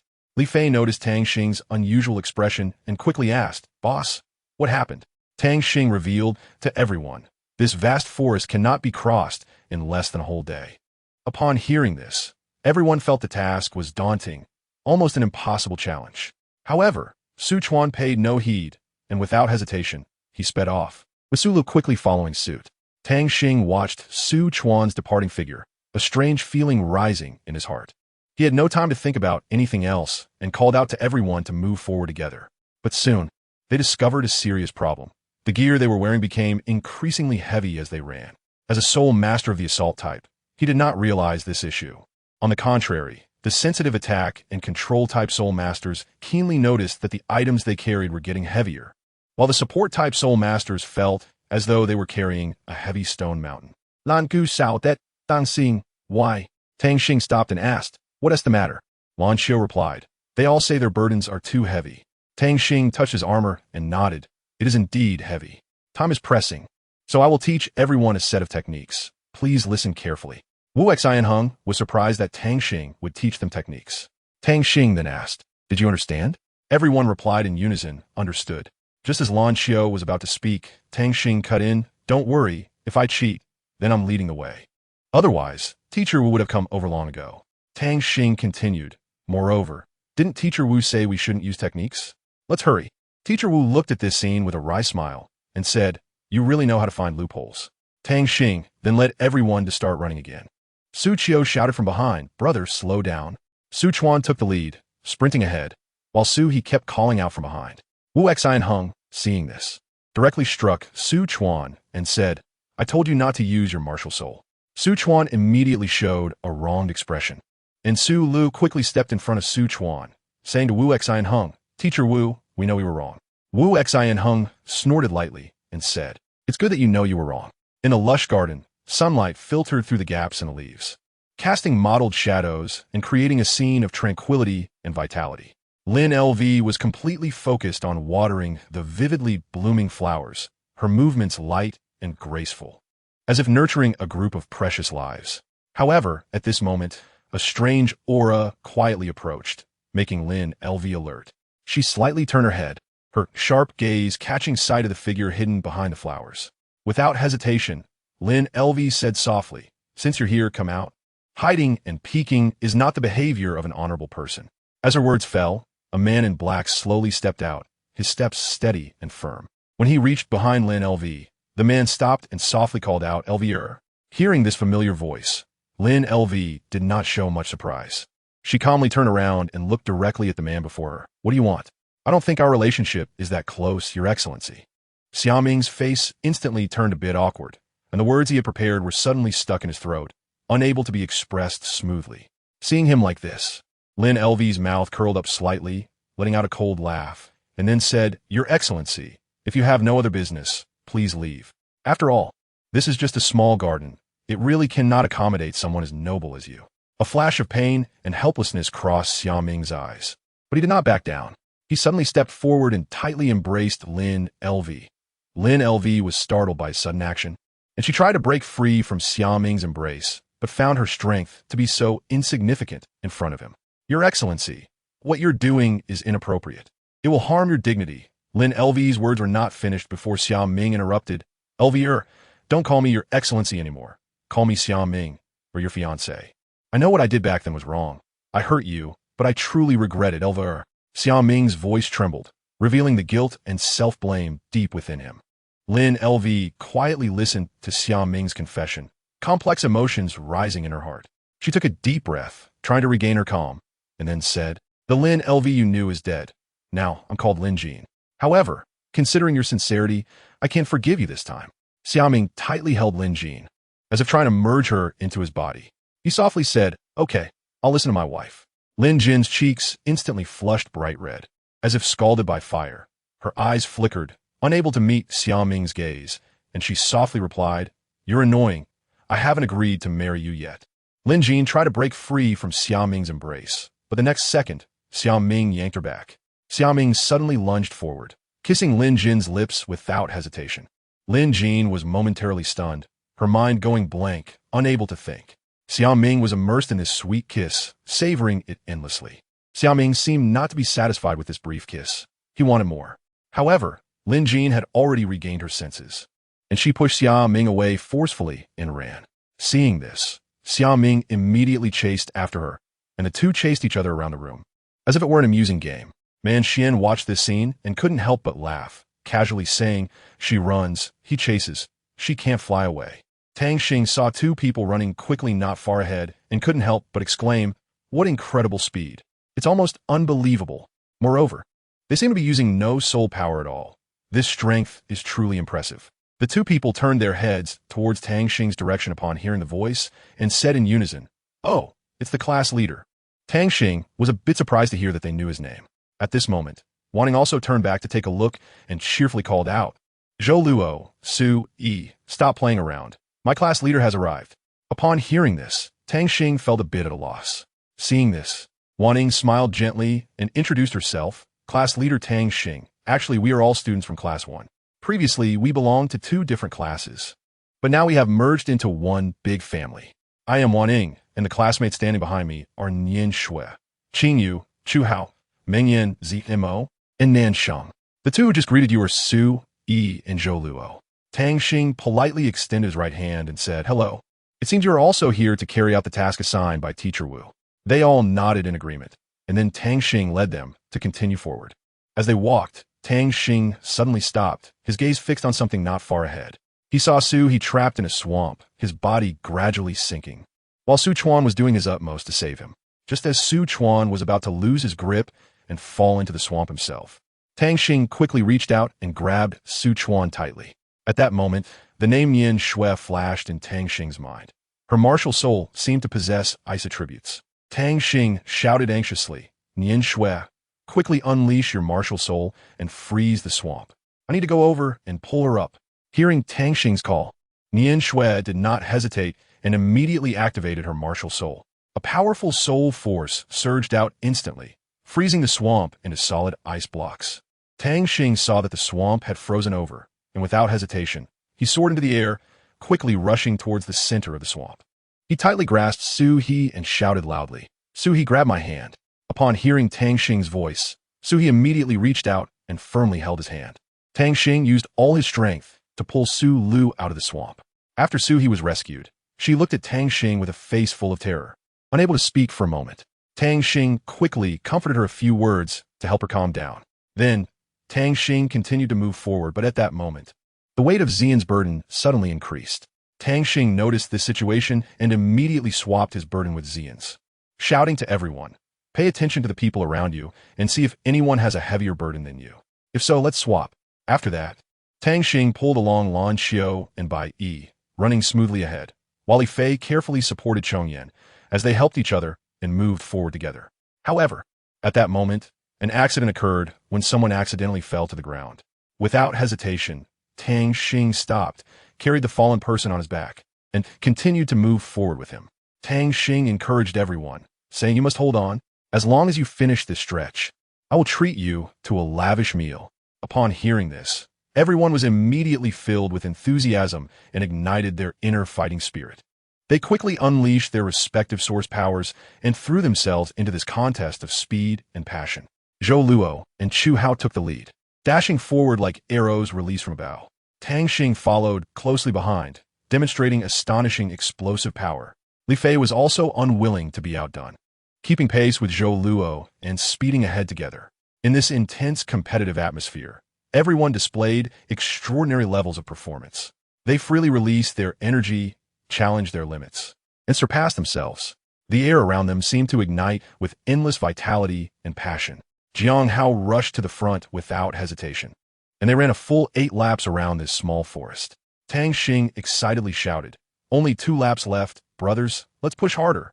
Jiang Hao was already drenched in sweat, but he gasped and said, "Since there are only 2 laps left, why don't we have a race to see who can reach the finish line first?" Li Fei immediately nodded in agreement. "All right, I'm in." The others also expressed their agreement. At that moment, Wu Xinheng suddenly appeared and said, "Let me be the referee. Get ready, the race starts now."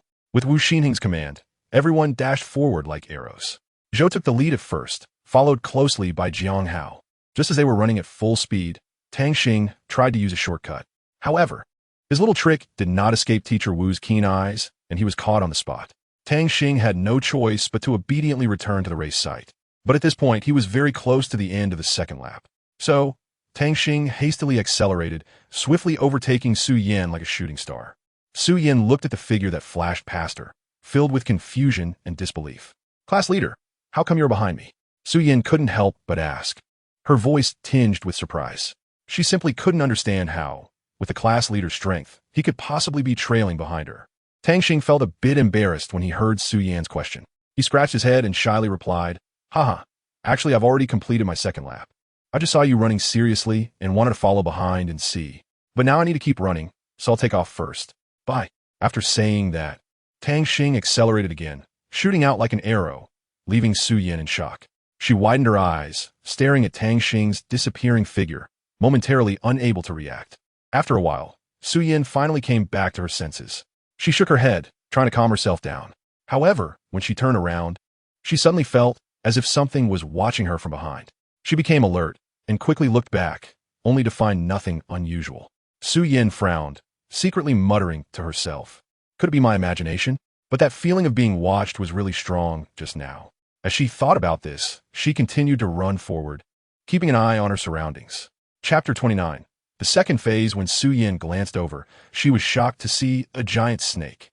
Her body shivered, and she instinctively turned and ran out quickly. At that moment, the others had already arrived at the scene.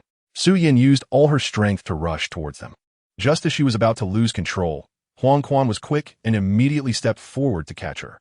The monkey beside them shook his head helplessly and started eating a banana.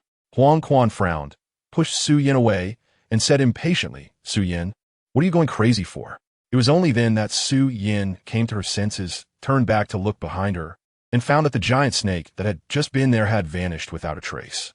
She couldn't help but feel puzzled, murmuring, "Where did the snake go? That's really strange."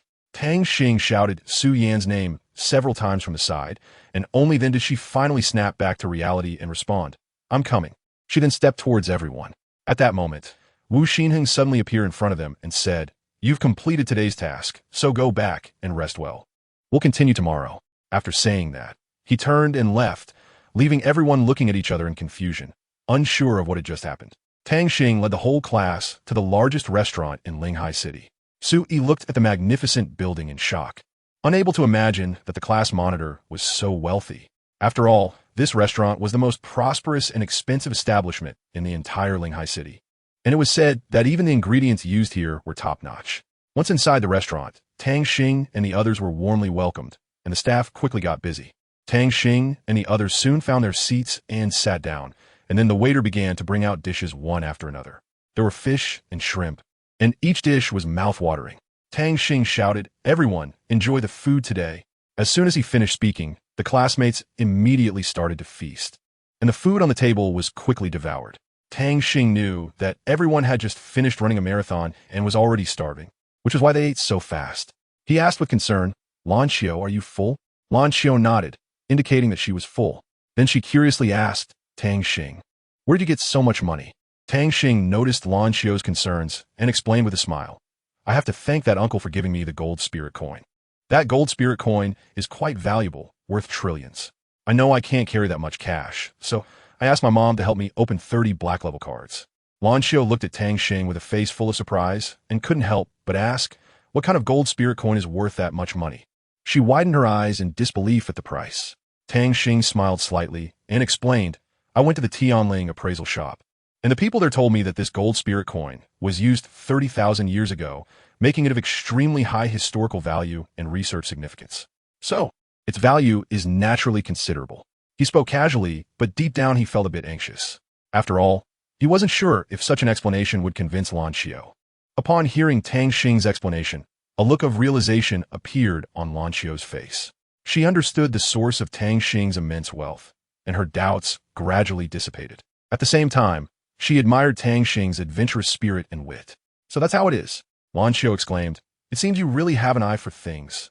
But next time, don't take such risks. What if something unexpected happens?" She advised Tang Xing with concern, her eyes revealing worry. "Tang Xing not det, 'Fueled.' indicating that he would be careful. He knew that Lan Xiu genuinely cared about his safety, and this concern warmed his heart. After this conversation, the distance between the two seemed to have shortened a step. Lan Xiu began to understand Tang Xing better, and Tang Xing also felt Lan Xiu's sincerity and kindness. This experience became an important turning point in their relationship, deepening their friendship. After everyone had eaten and drunk their fill, Tang Xing said to Lan Xiu and the others, "You all have eaten enough. Lan Xiu, you can go back first. I'll settle the bill." With that, he stood up and walked to the front desk. Tang Xing went to the front desk and asked the cashier, "Boss, how much do I owe for the few rooms I booked?" The front desk cashier checked the records and replied, "Sir, your total expenditure is 50,000 gold spirit coins." Tang Xing took out a black card from his pocket and handed it to the cashier, saying, "Swipe this one." After the cashier took the card and swiped it on the register, a machine voice announced, "Card swiped successfully." As the cashier respectfully handed the card back to Tang Xing, suddenly a figure rushed in and snatched the card from the cashier's hand. It was none other than Situyu, who had a previous conflict with Tang Xing. While playing with the card in his hand, he mockingly said to Tang Xing, "Oh, isn't this Tang Xing? You're here to eat too, and you even have a black card." Tang Xing shouted angrily, "Situyu, give me back my card." After hearing Tang Xing's words, Situyu not only did not return it, but instead sneered disdainfully, then casually tossed the card at Tang Xing and continued to provoke Tang Xing. "It's been a while since we last met. How about we have a little spar? I've heard that you've already passed the 6th level of the Spirit Sea Tower, so let me see how much you've improved now." Tang Xing responded without hesitation, "All right, let's go outside and compete." After saying that, the two of them walked out of the restaurant together. After exiting the hotel, Situyu and Tang Xing arrived at a small square. Situyu suddenly stopped, summoned his martial spirit Moonblade, and struck at Tang Xing. Tang Xing quickly sidestepped to avoid it and reached out to grab the Moonblade. With a hard squeeze, the Moonblade was instantly crushed into countless fragments. Situyu was taken aback, a hint of surprise flashing in his eyes, but he quickly regained his composure. He sneered, "Not bad, you got some skills. First soul skill, Skyblades." As his voice fell, the air around them seemed to turn sharp, and countless Moonblades rained down towards Tang Xing. Faced with such a dense attack, Tang Xing did not back down. He immediately activated his elf form, emanating a faint green light. At the same time, he used a skill called Elf Body, wrapping himself in a layer of hard shield. The Moonblades crashed against Tang Xing's shield, producing crisp sounds. However, these Moonblades could not penetrate Tang Xing's defense and rebounded off. Tang Xing stood firmly in place, wearing a confident smile. In the sky, Wu Xinheng quietly observed the fierce battle between Tang Xing and Situyu, softly murmuring, "Elf Body is indeed an excellent defensive skill. But what is your limit?" Below, Situyu and Tang Xing were locked in a fierce battle, unable to determine a winner. Suddenly, Situyu no longer held back, shouting, "All right, let me show you my 3rd soul skill, Heavenly Blade Cross Slash." At the same time, Tang Xing did not show weakness, the corners of his mouth curling up as he confidently replied, "4th soul skill, Spirit Light Blade." In an instant, Tang Xing unleashed a powerful soul skill, easily cutting through Situyu's 3rd soul skill. Faced with Tang Xing's astonishing power, a look of surprise appeared on Situyu's face. But he quickly regained his composure and chuckled, "Tang Xing, have you joined a sect?" This sentence pierced deep into Tang Xing's heart like a sharp sword, evoking memories he was most reluctant to mention. However, Tang Xing did not let his emotions sway him. Instead, he suppressed the turmoil within and calmly replied, "No, I haven't joined any sect, nor do I have such plans." Situyu saw through Tang Xing's thoughts and said, "Tang Xing, let the past be the past. How about you join my sect? My uncle is a super Douluo, and he could teach you personally." After hearing this, Tang Xing simply smiled slightly and replied, "Situyu, thank you for your kindness, but I prefer to live freely." Seeing that he could not persuade Tang Xing, Situyu turned and left. Tang Xing returned to the dormitory and saw Lan Xiu standing at the entrance of the boys' dormitory, so he asked, "Lan Xiu, why are you here?" Lan Xiu answered slowly, "I heard you hadn't come back, so I was waiting for you here." Tang Xing felt a pang in his heart and said, "Lan Xiu, you really don't need to wait for me. Go back and rest. We have to continue training tomorrow." The next morning, the sun was shining brightly. Wu Xinheng brought Tang Xing to the simulation field. Tang Xing curiously asked, "Teacher Wu, what are we going to do here?" Wu Xinheng smiled and replied, "Today, your 2nd phase training task is to withstand attacks from these wooden dummies for 10 minutes. Tang Xing's eyes widened as he looked at the densely packed wooden dummies. Feeling a bit scared, but he still gathered his courage and walked into the simulation field. As soon as Tang Xing stepped into the simulation field, the wooden dummies sensed his presence and quickly launched an attack. Tang Xing hurriedly used his lightness skill, skillfully dodging the attacks of the wooden dummies. He jumped and rolled while looking for opportunities to counterattack. However, due to the overwhelming number of wooden dummies, Tang Xing soon fell into a predicament. At that moment, Wu Xinheng's deep voice came. Tang Xing, have you forgotten? You are allowed to use your martial spirit and any skills for this training. Tang Xing suddenly realized and immediately unleashed his second soul skill, Elf Body. As the skill activated, Tang Xing's body became exceptionally hard, like steel. He swung his fist hard and smashed several wooden dummies in front of him. However, just as he thought victory was in sight, a giant wooden dummy charged at him from behind and slammed into his back. Tang Xing cried out in pain and fell forward. He quickly struggled to get up and continued fighting the wooden dummies. Despite using all his strength, he still could not withstand the fierce attacks of the wooden dummies. In the end, he was heavily knocked down to the ground. Meanwhile, Lan Qiu also arrived at the simulation field. Seeing Tang Xing training hard, she couldn't help but feel a surge of admiration. So, she decided to join Tang Xing's training to help him improve his strength. On the other side, Li Fei was leisurely strolling in the forest. Suddenly, it started to pour rain. Li Fei looked up in surprise and saw a group of rain feather beasts flying overhead. Their wings flapped against the rain, making a crisp sound. Li Fei yaxita li shota, bo. So many rain feather beasts. This is spectacular. However, he did not realize that danger was already approaching. The group of rain feather beasts spotted Li Fei and immediately changed direction to fly towards him. Li Fei turned pale with fear and ran away. The rain feather beasts pursued him relentlessly, and Li Fei shouted while running. Is it really necessary for you to chase me like this? Why is my life so hard? Old Su, is it really suitable for him to teach class-specific? Yi Yusin asked with a worried frown. Old Su waved his hand dismissively and said, This child Wu Xinheng has a good character, and I believe he can handle this task. Moreover, he himself has not had it easy. As he spoke, he picked up a wine gourd, took a big swig, smacked his lips, and continued. His background is not simple. He was born into an extraordinary family. In his childhood, both his parents passed away, and his family was wiped out. If it weren't for Pu Xian bringing him to the Spirit Sea, he might have already lost his life. Later, he awakened his martial spirit, and has been taught by Pu Xian all the way to achieve his current accomplishments. Old Su paused, his gaze becoming deep as he slowly said, Letting him teach class-specific this time is also a test for him. If I remember correctly, the selection for the 7 spirits will be next week, right? Yi Yusin respectfully replied, Yes, Old Su. Old Su slightly furrowed his brows and said heavily, Ruo-Ying. What on earth is that girl doing? Upon hearing Zhang Ruo-Ying's name, Yi Yusin showed a hint of surprise on her face and quickly responded. Ruo-Ying is currently in the inner courtyard comprehending the mysteries of her martial spirit. Old Su nodded and continued to say to Yi Yusin, Yusin, it's time to initiate the Spirit Sea reconnaissance operation. If there are suitable candidates, they can be allowed to enter and try. Yi Yusin understood Old Su's meaning and immediately responded, Okay, Old Su, I'll arrange it right away. After saying that, Yi Yusin turned and left to handle the related matters. Old Su watched Yi Yusin's departing figure, gently sighed, and murmured to himself, I'm a bit tired too. I should rest well. Then he slowly closed his eyes and began to meditate. Tang Xing furrowed his brow, noticing that the movements of the 2 wooden figures seemed somewhat out of sync. He quickly activated his Spirit Martial Soul and Elf Martial Soul, using agile footwork to pull the 2 wooden figures together. Just as they were about to touch, suddenly, the 2 wooden figures transformed into a single entity.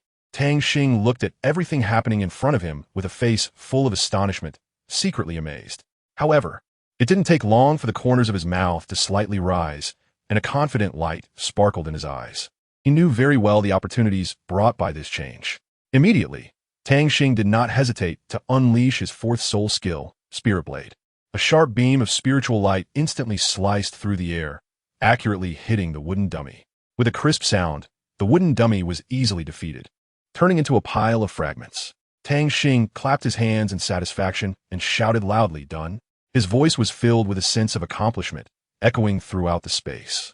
This battle made him realize that in the face of different situations, one must adapt and fully utilize their abilities to achieve victory. Chapter 30. fiancé E. In the following time, the students of Class 1 began their arduous yet fulfilling training journey.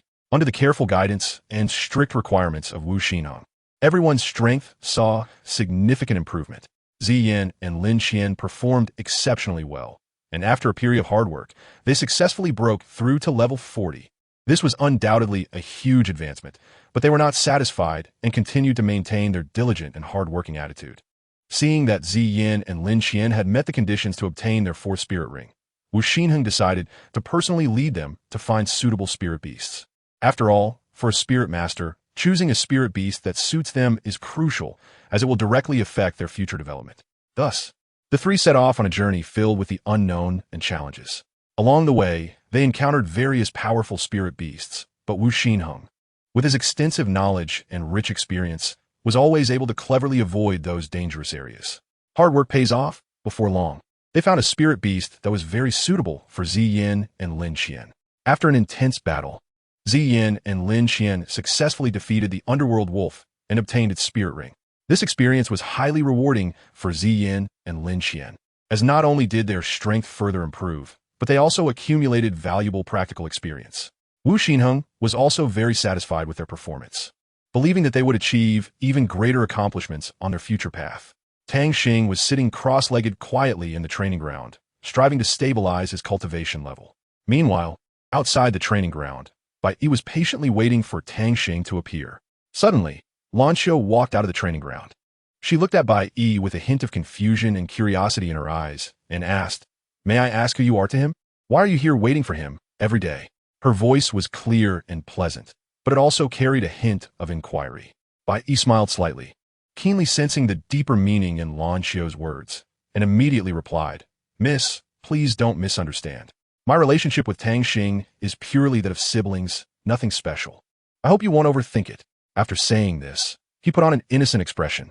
Hearing Bai Yi's explanation, a hint of embarrassment flashed across Lan Xiu's face. She seemed to realize her earlier overreaction. However, she still stubbornly said, "How many sisters does Tang Xing have anyway?" Her tone carried a touch of pride. Bai Yi couldn't help but show a wry smile at Lan Xiu's vigilant demeanor, thinking that this girl was truly cute and interesting.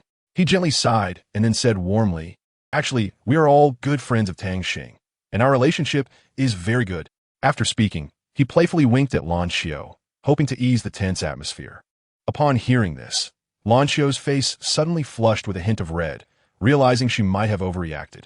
Thinking of this, she awkwardly scratched her head and said softly, "I'm sorry, I was a bit too anxious just now." Then, she quickly turned and returned to the training ground, secretly relieved that no misunderstanding had been caused. At that moment, Tang Xing walked out of the classroom and immediately saw Bai Yi and Lan Xiu standing together. He curiously asked, "What are you two doing here?" Bai Yi excitedly ran forward and said, "Tang Xing, we came to find you. Sister Lan Xiu has been waiting for you outside for a long time, right?" "Lan Gu." Tang Xing couldn't help but feel a bit surprised, just about to speak when suddenly, a loud voice echoed throughout the campus. "All students please gather at the Linghai playground immediately." Hearing this announcement, the students rushed towards the Linghai playground, and even Wu Xinheng appeared there. Tang Xing hurriedly walked behind Wu Xinheng, ready to head to the playground together. At this time, the person standing in the center of the Linghai playground turned around. He held a fan in his hand and had a gourd hanging at his waist. He looked seriously at everyone and said in a deep voice, "Hello, students. I am Pu Xian, the Vice Master of the Linghai Pavilion. I will now introduce the content of this special assessment. In this tower maze we are in, each tower will release powerful energy attacks. And what you soul masters need to do is to avoid these attacks. If unfortunately hit, you will be directly eliminated. However, there is no need to worry. There are safe zones inside, which is the tower located in the center. It will not attack anyone. But be careful. It will only be successfully activated when 7 soul masters simultaneously reach this tower. Inside this tower, there are many walls blocking the way, but they do not remain fixed. They will randomly change positions." Alright, that's about my introduction. I now officially declare the assessment begins. After finishing, Pu Xian stepped aside and quietly observed the situation on the field. Suddenly, a wave of mysterious energy enveloped all the students, instantly transporting them to a simulation arena to prepare for the special assessment. Everyone felt this powerful force and couldn't help but feel a jolt of surprise in their hearts. Tang Xing reacted quickly and immediately activated his spiritual martial soul, trying to observe the surrounding terrain. However, just as his spiritual power began to probe, he encountered a powerful mental disturbance that rendered his detection ineffective. Tang Xing exclaimed in shock. I didn't expect this tower to have such a strong mental attack. If every tower is like this. At the same time, Jiang Hao was also in trouble. He was blocked by Sitiyu and 3 other formidable opponents. Sitiyu, with a fawning expression, persuaded Jiang Hao, Brother Jiang, how about we discuss things first? You take the lead, and then we all go activate that tower? How about that? A trace of disdain flashed in Jiang Hao's eyes as he sneered. You think too highly of yourself. Seeing that kind words were ineffective, Situyu's expression darkened, and he said fiercely, since you refuse to drink the wine offered, don't blame us for being rude. Attack. With that, the 4 of them launched an attack on Jiang Hao simultaneously. On the other side, Su Yan suddenly encountered a huge spider web while flying. She reacted quickly, immediately dodging to the side and narrowly avoiding the dangerous web. That was quick, Sha Chong said softly, as he had been secretly observing Su Yan's every move. Meanwhile, Li Fei also ran into a familiar face, Ouyang Yunshin, on the road. The 2 exchanged glances, and Li Fei smiled and greeted, Ouyang Yunshin, long time no see. Ouyang Yunshin showed a hint of surprise and excitement upon seeing Li Fei. He responded, Li Fei, I didn't expect you to be back after such a long time. Let's see if you made any progress. After saying that, Ouyang Yunshin summoned his martial soul, demonstrating his powerful strength. As his martial soul appeared, 4 shining soul rings lit up around him, with 2 yellow and 2 purple soul rings circling him, showing that he had become a 4-ring soul master. Li Fei looked at Ouyang Yunshin's soul ring configuration and secretly marveled, but he did not show any fear. He confidently chuckled, 4 rings? Not bad, but just right for me to practice my skills today and see if I've improved. With that, Li Fei also unleashed his martial soul without hesitation. Preparing to compete with Ouyang Yunshin, Li Fei jumped up, crossing his hands, and a dazzling golden light burst forth from his hands. He then swung his arms and shouted loudly, Radiant Storm. At the same time, Ouyang Yunshin coldly snorted, Humph, you're just like before. Second soul skill, Heavenly Gang Dominance. As his voice fell, a faint golden light shield enveloped him. Then, Ouyang Yunshin moved again, swinging his sword sharply. 3 beams of sword light quickly merged together, forming a giant light sword. His eyes were filled with killing intent as he shouted, Third soul skill, 10,000 swords unite. This sword, carrying unparalleled might, charged straight at Li Fei. However, at that moment, Li Fei suddenly transformed into a shadow, vanishing from his original location. The massive light sword struck the wall, creating a deafening noise that shook the entire room. As the dust settled, everyone was astonished to find that the wall was empty. Ouyang Yunshin instantly understood everything. A clone? It seems you've already become a soul venerable. Shadow Moon Slash. Ouyang Yunshin coldly laughed, his figure appearing like a ghost behind Li Fei, bringing his great sword down fiercely. With a dull thud, Li Fei's shadow body was heavily smashed to the ground.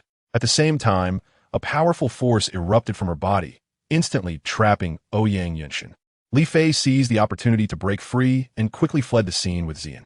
After Ouyang Yunshin struggled free from the restraints, he found that Li Fei had already vanished without a trace. He couldn't help but snort coldly, gritting his teeth. You dare to run? But it's okay. This time you got away, but I will catch you sooner or later. Meanwhile, Su Yan was also in a predicament. Sha Chong had been relentlessly pursuing her from behind, shouting, Don't run. The area is already covered by my spider web. You can't escape. Su Yan ran frantically and eventually reached a dead end. Sha Chong approached step by step, a smug smile on his face. Just at that critical moment, a bolt of lightning suddenly struck down from the sky, heading straight for Sha Chong.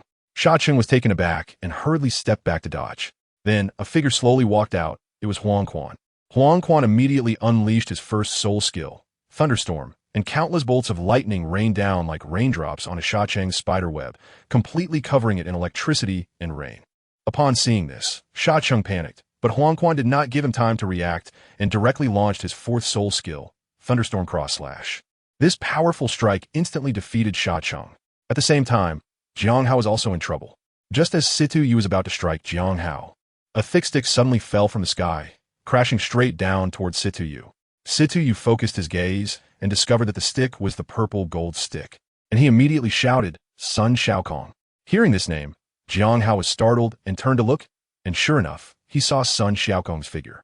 At that moment, a gentle voice came, revealing that Shangwan Wanxue had arrived. Sun Xiaokong was thrilled to see his fiancée, and shouted excitedly, "Oh, isn't this Shangwan Wanxue?" Before he could finish speaking, Shangwan Wanxue interrupted him with a sharp cry. "Shut up." She turned to Sun Xiaokong and shouted, "You really have no shame. Today I will defeat you right here." First soul skill, Cloud Ink Wind. As her voice fell, the surrounding air seemed to become heavy, and a powerful wind erupted from her body, forming a massive tornado that swept towards Sun Xiaokong. Faced with this sudden attack, Sun Xiaokong showed no signs of retreat. He gripped the golden cudgel tightly, his eyes fixed ahead. First soul skill, Purple Gold Chaos Strike. Sun Xiaokong chanted, and his body began to emit a faint purple light, while the golden cudgel was enveloped in a layer of purple energy. In the next second, Sun Xiaokong swung the golden cudgel and charged toward the tornado. His movements were swift and powerful, with each swing carrying a fierce momentum. However, at the moment the golden cudgel made contact with the tornado, Sun Xiaokong suddenly felt a powerful force rebounding, causing him to stumble back a few steps. He widened his eyes, his face showing a look of surprise. "Soul Master. I didn't expect you to become a Soul Master. It seems you put in a lot of effort," Sun Xiaokong shouted in regret. Shangwan Wanxue smiled slightly, revealing two shallow dimples as beautiful as cherry blossoms in full bloom, and said, "Isn't that right? Sun Xiaokong, do you think that just because you got my grandfather's permission, you can have your way?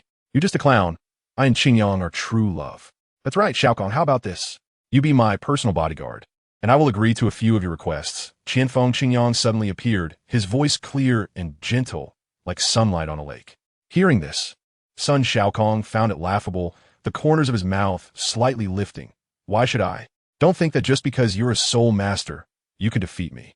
Third soul skill, Purple Gold Without Shadow. Qianfeng Qingyang suddenly laughed loudly, his laughter echoing like thunder, and then revealed his martial soul, Purple Radiant Demon Scorpion. Second soul skill, Purple Demon Slash. Ding Xin immediately ran in front of Sun Xiaokong, unleashing her martial soul to block the attack for him. Seeing Ding Xin persisting for him, Sun Xiaokong felt a flame ignite in his heart.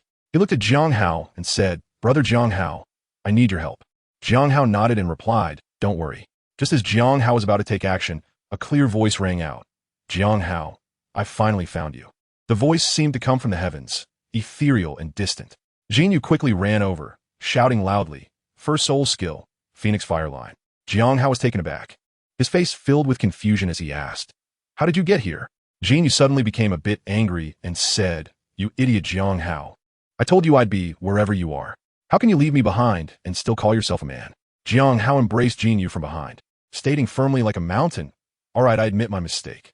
Let's live and die together." Jiang Hao's hand unconsciously grasped Jin Yu's, their fingers intertwined, like two hearts tightly connected. At that moment, Su Chuan and the other three emerged from the shadows. Su Chuan's gaze was sharp as a blade, his voice carrying a sense of authority as he said, "Jiang Hao, although I see some spirit in you, I'll make an exception and fight with you this once. Let's drive these crackpot teams out.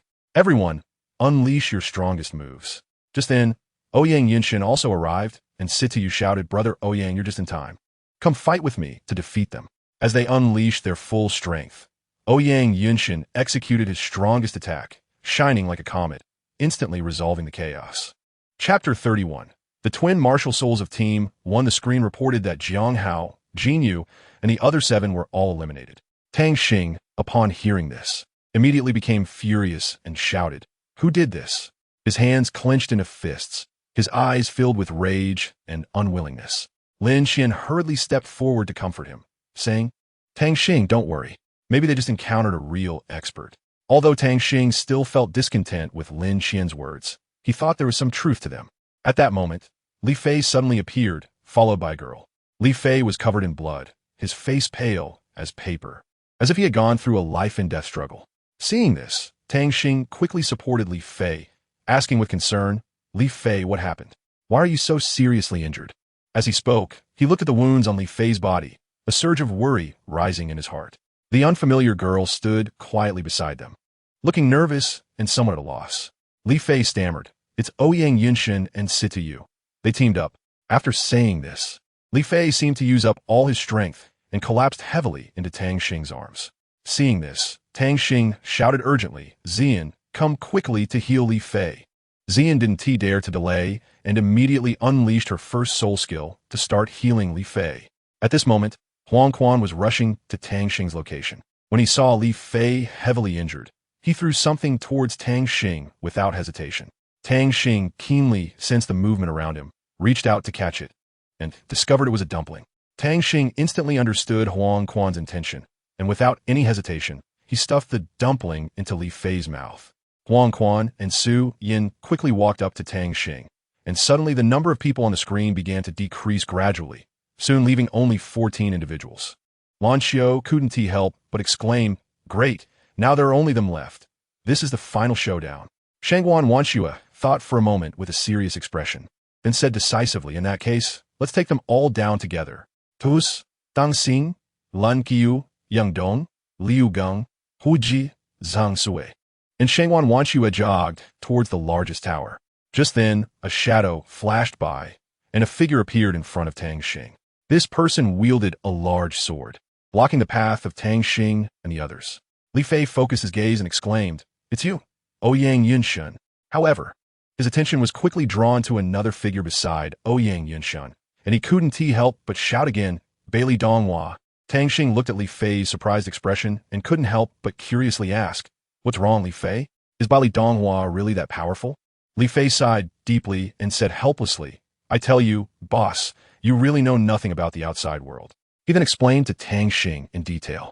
It turned out that in the current continent, there were various forces.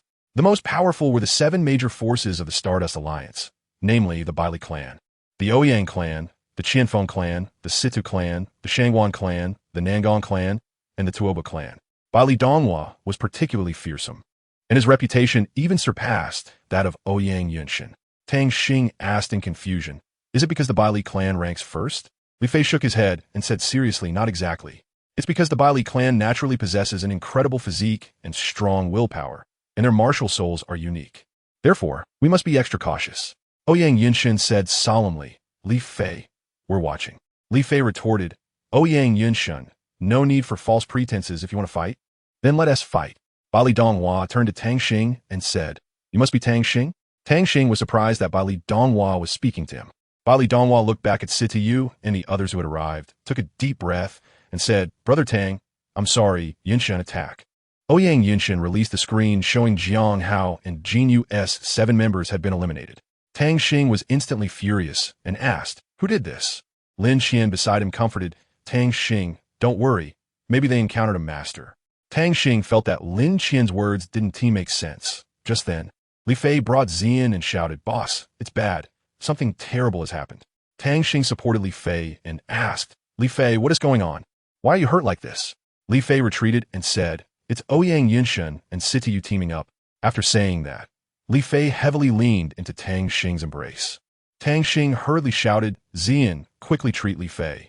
Xian didn't hesitate and immediately used her first soul skill to heal him. Huang Quan was rushing towards Tang Xing and, upon seeing Li Fei seriously injured, immediately threw dumplings to Tang Xing hearing the noise. Tang Xing quickly caught them and realized they were dumplings, so he directly stuffed them into Li Fei's mouth. Huang Quan and Su Yin walked up to Tang Xing, and suddenly the number of people on the screen began to decrease, leaving only 14. Lan Xiao said in surprise, now, there are only them left, it's the finals. Shangguan Wanxue pondered and said, it's just those 7 left. Let us take them down together. Tang Xing and the others jogged towards the largest tower. In the next second, a large sword blocked their path. Li Fei looked and shouted, it's you, Ouyang Yunshan. He then looked at Bailey Donghua beside Ouyang Yunshan in shock and exclaimed, Bailey Donghua. Tang Xing looked at Li Fei and asked in surprise, what's wrong? Li Fei, is Bailey Donghua really that formidable? Li Fei sighed again, I tell you, boss, you really don't care about the outside world at all. Li Fei continued, the current continent has various forces, especially the 7 major forces of the Stardust Alliance. The Bailey clan, Ouyang clan, Qianfeng clan, Sita clan, Shangguan clan, Nangong clan, and Tuoba clan, and Bailey Donghua is even more terrifying than Ouyang Yunshan. Tang Xing asked, is it because the Bailey clan is first? Li Fei replied helplessly, no, it's because the Bailey clan naturally possesses an incredible physique and willpower, and their martial souls are very special. So we need to be careful. Ouyang Yunshan said coldly, Li Fei, I didn't expect to see you again so soon. His voice carried a hint of coldness and determination, as if he was already prepared for battle. Li Fei responded without backing down. Ouyang Yunshin, stop pretending here. Show us what you've got. He gripped his weapon tightly, his gaze resolute. At the same time, Li Donghua turned his gaze to Tang Xing, a hint of doubt flickering in his eyes. He asked, "Are you Tang Xing?" Tang Xing was surprised to hear his name called, but didn't show it. Just then, Li Donghua suddenly turned to look behind. Sitiyu, Qianfeng Qingyang, Tuoba Chicheng, Shengguan Wanxue, Nangong Wensi, and others were walking over. Li Donghua took a deep breath and then said to Tang Xing, "Brother Tang, I'm truly sorry. Yunshin, let us attack." After saying that, his expression sharpened. Ouyang Yunshin immediately unleashed his third soul skill, 10,000 Swords Unite. Countless sword energies rushed toward Tang Xing and the others like rain. Seeing this, Li Fei shouted urgently, "Everyone dodge!" The arriving Sitiyu and the 5 others quickly joined the battle, responding to the enemy's attacks alongside Tang Xing. Soon, a fierce melee broke out, with each person finding their opponent. Tang Xing Fei Sitiyu, Li Fei Confronting Yunsen, Lan Kubato by Li Donghua, Xian stood against Nangong Wensi. Su Yin challenged Shengguan Wanxue, Huang Quan faced Qianfeng Qingyang, and Lin Qian clashed with Tuoba Chicheng. A thrilling battle was about to erupt. Tuoba Chicheng let out a loud roar, summoning his martial soul, the Diamond Mammoth. The massive Diamond Mammoth let out a roar and charged towards Lin Qian's Rock Dragon Shield. Lin Qian's expression changed slightly, and he immediately released his first soul skill, Copper Wall Barrier. However, the impact from Tuoba Chicheng was too strong, leaving Lin Qian dizzy and nearly unsteady. Seizing the opportunity, Tuoba Chicheng launched another attack, shouting, "Such a hard shield. Let me show you this move, second soul skill. Mammoth Charge." Lin Qian sensed the danger and quickly released his second soul skill, Indestructible. This time, the collision generated a massive shockwave, sending Tuoba Chicheng flying several meters away. Meanwhile, Su Yin was caught in a tough battle. Shengguan Wanxue's attacks were fierce and relentless, leaving Su Yin with little chance to counter. Su Yin could only rely on the flight speed of her purple crystal butterfly to dodge Shengguan Wanxue's strikes. Shengguan Wanxue angrily shouted, "All you do is dodge? If you have the ability, fight me head-on." Saying that, she unleashed her first soul skill, Cloud Ink Wind. Su Yin realized she could no longer keep dodging, so she decided to risk it all. She shouted, "In that case, let us see who is better. Purple Butterfly Light." At the same time, Nangong Wensi launched a fierce attack on Xian, who immediately activated her fourth soul skill, Starshine Shield, successfully blocking most of the bombardment. However, Nangong Wensi didn't stop her assault and continued using her second soul skill, Lotus Blade, trying to break through Xian's defenses. Seeing that she couldn't trap Nangong Wensi, Xian decisively chose to flee. Meanwhile, the battle between Qianfeng Qingyang and Huang Quan was equally intense.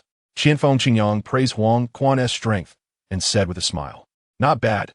You qualified to battle with me." Second soul skill, Purple Demon Slash. Huang Quan chuckled lightly and replied, "Just a test, right?" Second soul skill, Thunderstorm Twin Blades. This attack triggered a massive explosion, sending both of them reeling back a distance. As the fierce battle escalated, the atmosphere grew increasingly tense and thrilling. Ouyang Yunshin looked at Li Fei with a mocking expression and said, "Li Fei, you're falling behind. Xian's cultivation has already surpassed yours." Li Fei didn't care about his words and instead retorted sarcastically, "It's a good thing she can surpass me." Ouyang Yunshin, feeling a bit annoyed, provoked him again. "Then what are you hesitating for? Quickly use your second soul skill." Li Fei disdainfully replied, "It's a good thing if she can surpass me." However, just as Li Fei was about to unleash his second soul skill, Ouyang Yunshin suddenly intervened, interrupting his charge and quickly releasing his own first soul skill, Nine Heavens Mysterious Slash. At the same time, Lan Xiao and Li Donghua were also engaged in an intense duel. Lan Xiao was shocked to discover that Li Donghua's sword intent was extremely terrifying, as if it could destroy everything. Li Donghua, on the other hand, found the woman before him to be extraordinarily powerful and praised. "No wonder she possesses the strongest beast martial soul. I have learned from you." Both sides were astonished by each other's strength, but they did not retreat. Instead, they continued to fight with all their might. The battle between Tang Xing and Sitiyu lasted only an instant, and Sitiyu was defeated by Tang Xing. Falling from the sky, Qianfeng saw this and quickly caught him, asking with concern, "Are you okay?" Situ Yu shook his head, indicating he was fine, but his expression was grave. He struggled to speak. I'm fine. Quickly gather everyone. We can't delay any longer. After saying this, he cast a deep glance at Tang Xing. A flicker of unwillingness in his eyes. Qian Feng and Qin Yang exchanged glances, both seeing the determination in each other's eyes. They immediately turned around and signaled to those nearby. Qian Feng waved his spear and shouted loudly, while Qin Yang unleashed his martial soul, releasing a powerful aura to convey the gathering message to everyone. As their shouts rang out, the scattered crowd stopped in their tracks, looking towards the source of the sound.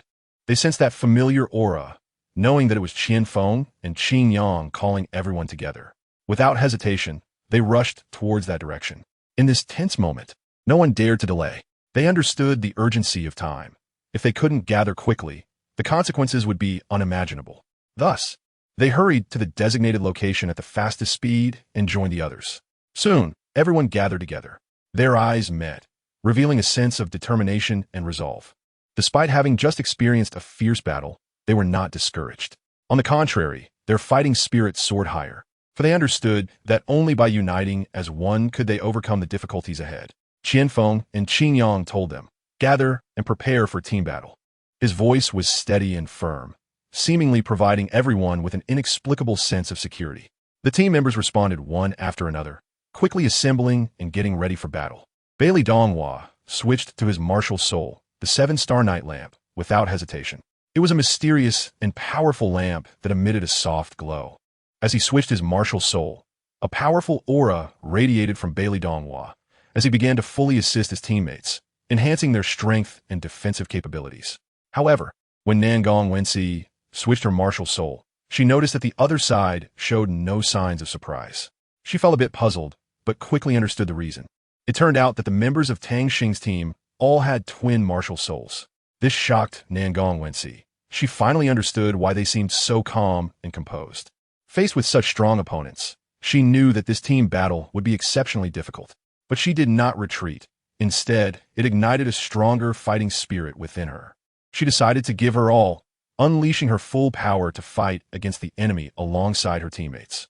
In the ensuing team battle, both sides engaged in fierce clashes. Tang Xing and his team showcased their powerful combat capabilities, leveraging the advantage of their twin martial souls. Meanwhile, Qian Feng and Qin Yang did not show any weakness, coordinating closely and fully utilizing their respective martial soul skills. On the battlefield, the light of martial souls flickered and intertwined, with various skills colliding, creating a spectacular scene. Outside, Pu Xian watched in astonishment, his mouth agape and unable to speak. Beside him, Xiao Bin was even more shocked, his eyes wide and his face filled with disbelief as he shouted, "The first team's twin martial souls are truly incredible. Unbelievable." Even a usually composed Bailey Donghua couldn't help but be astonished, muttering to himself, "The first team's twin martial souls are interesting and strong." At this moment, the battle in the arena intensified. Nangong Wenxi quickly unleashed her 4th soul skill, Ice Lotus Tide, while simultaneously activating skills to enhance her speed, strength, and soul power, significantly increasing her attack power. Faced with such a powerful offensive, Qian Feng and Qin Yang dared not slacken, immediately launching their 4th soul skill, Scorpion Poison Blade. Li Fei, witnessing this scene, was alarmed and shouted, "Be careful, there's deadly poison above." He knew that if these poison blades hit, the consequences would be dire. Hearing Li Fei's warning, Su Yin did not dare to be negligent. She quickly acted to amplify her soul power, making herself even stronger. Meanwhile, Lan Xiu executed a golden dragon strike to deflect the poison blades. However, Tang Xing knew that this approach wouldn't work and decisively said to Su Yin and Lan Xiu, "Su Yin, Lan Xiu, let's prepare for martial soul fusion." At that moment, Situ also noticed the situation and anxiously shouted, "Quick, stop them." Just at this critical moment, Lin Qian stepped forward and shouted, "You won't succeed." 3rd soul skill, Dragon Roar Barrier. As his voice fell, a powerful barrier appeared around them, blocking the enemy's attacks. Bailey Donghua shouted, "Break this barrier." Tuoba Chicheng charged at it with all his might, while Nangong Wenxi's bombardment had no effect. Situ yelled, "Keep attacking." Despite Situ Yu's suggestion, the barrier remained solid. Ouyang Yunshin unleashed his 1st soul skill, 9 Heavens Mystic Slash. Chun Fei shouted, "No." As the 3rd soul skill, 10,000 Swords Unite struck towards Tang Xing's group, with Li Fei shouting, "Quick dodge." The arriving Situ Yu and his 5 teammates immediately attacked Tang Xing. Next, Tang Xing and his companions each chose their opponents. Tang Xing faced Situ Yu. Li Fei Fei Wing Zun Sen, Lan Gu Fei Bai Li Dong Hu Ha, Zian Fei Nangong Wen Si, Su Zan Fei Sang Wen Wang, Huang Guan Fei Qian Feng and Ging Zhang. And Lin Qian faced Tuoba Chicheng. Tuoba Chicheng summoned his martial soul, the Diamond Mammoth, which collided directly with Lin Qian's Rock Dragon Shield. Lin Qian immediately unleashed his first soul skill, Copper Wall Barrier. Tuoba Chicheng's impact left him dizzy, and he recovered his senses to say, "What a hard shield. Let me show you this." As he activated his second soul skill, Mammoth Charge, Lin Qian noticed this and also released his second soul skill, Unbreakable Defense. This time, it directly sent Tuoba Chicheng flying several meters away. Su Yin was in a tough battle, with Shangguan Wanshu as attacks leaving her with no way to counter. Su Yin used the flying speed of the purple crystal butterfly to evade the attacks. Shangguan Wanshu angrily said, "Is dodging all you know?" Unleashing her first soul skill, Wind of Ink Clouds.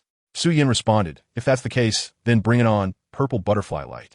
Meanwhile, Nangong Wensi bombarded Xian, who immediately activated his fourth soul skill, Starshine Shield, to block a large number of attacks. Then Xian used his first soul skill, Starry Sky Binding. Nangong Wensi was temporarily trapped and laughed. "Do you think this can hold me?" As she activated her second soul skill, Lotus Blade.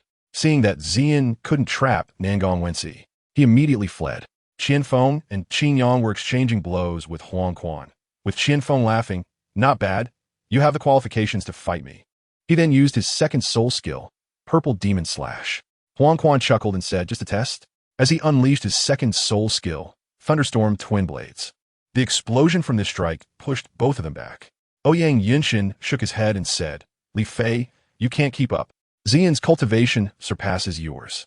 Li Fei disdainfully replied, "It's a good thing if she surpasses me." As he prepared his second soul skill, "If you use your second soul skill, I'll help you out." Unleashing his first soul skill, Nine Heavens Mystic Slash. Ouyang Yinshin quickly interrupted Li Fei's charge. In the battle between Lan Xiu and Bailey Donghua, she discovered that Bailey Donghua's sword intent was extremely terrifying, and Bailey Donghua felt that the woman before him was extraordinary, saying, "No wonder you have the strongest beast martial soul. I've learned something." Tang Xing and Situ Yu's battle ended in an instant, with Situ Yu being defeated and pushed back. Qian Feng immediately caught Situ Yu and asked, "Are you okay?" Situ Yu replied, "I'm fine. Tell them to regroup. We can't delay any longer." Qian Feng Qingyang quickly summoned his martial soul and shouted, prompting everyone to rush over. Qian Feng Qingyang informed them, "Regroup. Prepare for a team battle." Bailey Donghua switched to his martial soul, 7 Stars Night Lamp, and immediately assisted the others. When Nangong Wensi switched her martial soul, she noticed that the opposing team showed no surprise until she saw that Tang Xing's team all had dual martial souls. Outside, Pu Xian watched in shock, speechless, while Xiao Bin exclaimed in astonishment, "A team with dual martial souls. Incredible, incredible." Even Bailey Donghua was astonished, saying, "A team with dual martial souls. Interesting. Go for the strong attack." Nangong Wensi unleashed her fourth soul skill, Ice Lotus Tide, amplifying speed, strength, soul power, and attack. Qian Feng Qingyang immediately used his fourth soul skill, Scorpion Poison Blade. Li Fei shouted in terror, "Be careful. That thing is highly toxic." Just then, Su Yin behind him acted quickly to amplify her soul power. At the same time, Lan Xiu executed a golden dragon stab, knocking the toxic blade away. However, Tang Xing knew this approach wouldn't work, so he anxiously said, "Su Yin, Lan Xiu, let's prepare for a martial soul fusion." Hearing this, Situ Yu's expression changed, and he shouted, "Not good. Stop them quickly." Meanwhile, Lin Qian sneered, "You won't succeed. Watch my third soul skill, Dragon Roar Barrier." Bailey Donghua looked at the barrier before him, filled with anger and resentment. He shouted, "Break this barrier for me." His voice thundered, causing the surrounding air to shake. After hearing Bailey Donghua's command, Tuoba Chicheng charged forward without hesitation, crashing into the seemingly indestructible barrier. However, the barrier remained unmoved, almost mocking him as it rebounded him back. At the same time, Nangong Wensi launched a fierce attack, continuously releasing powerful energy waves in an attempt to destroy the barrier. However, these attacks had no effect on the barrier, merely stirring up ripples on its surface. Seeing this, Situ Yu yelled anxiously, "Keep attacking."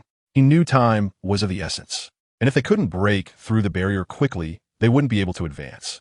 Thus, everyone exerted their full strength, desperately attacking the barrier. But the results were still disappointing. Despite this, they did not give up hope. Sityu calmed down and thought of a strategy. Suddenly, he came up with an idea and shouted, "Everyone concentrate your strength and attack the same point on the barrier. Maybe we can break it." Hearing this, everyone immediately adjusted their tactics and began to focus their fire on one spot of the barrier. At that moment, Ouyang Yunshi unleashed his first soul skill, Nine Heavens Mysterious Slash. A massive beam of sword light descended from the sky, carrying immense power, striking down towards the barrier. This strike was astonishing, shocking everyone. Li Fei, knowing the power of this move, widened his eyes and shouted in fear, "No!" He worried that this move would lead to unpredictable consequences, potentially endangering the entire team's safety. But it was too late to stop it. He could only watch helplessly as the sword light struck the barrier. Chapter 32. Establishment of the Seven Spirits. The sword in Ouyang Yunshi's hand emitted a dazzling glow, as bright and hot as the sun, making it hard to look directly at. As he swung it, a massive light blade formed instantly and sliced towards Lin Qian at an astonishing speed. Li Fei shouted urgently, "Stop him!" However, it was too late. Ouyang Yunshi's first soul skill, Radiant Slash, surged towards Lin Qian like a burning meteor, filled with fierce momentum and powerful force. At the same time, Huang Quan and the others realized the danger.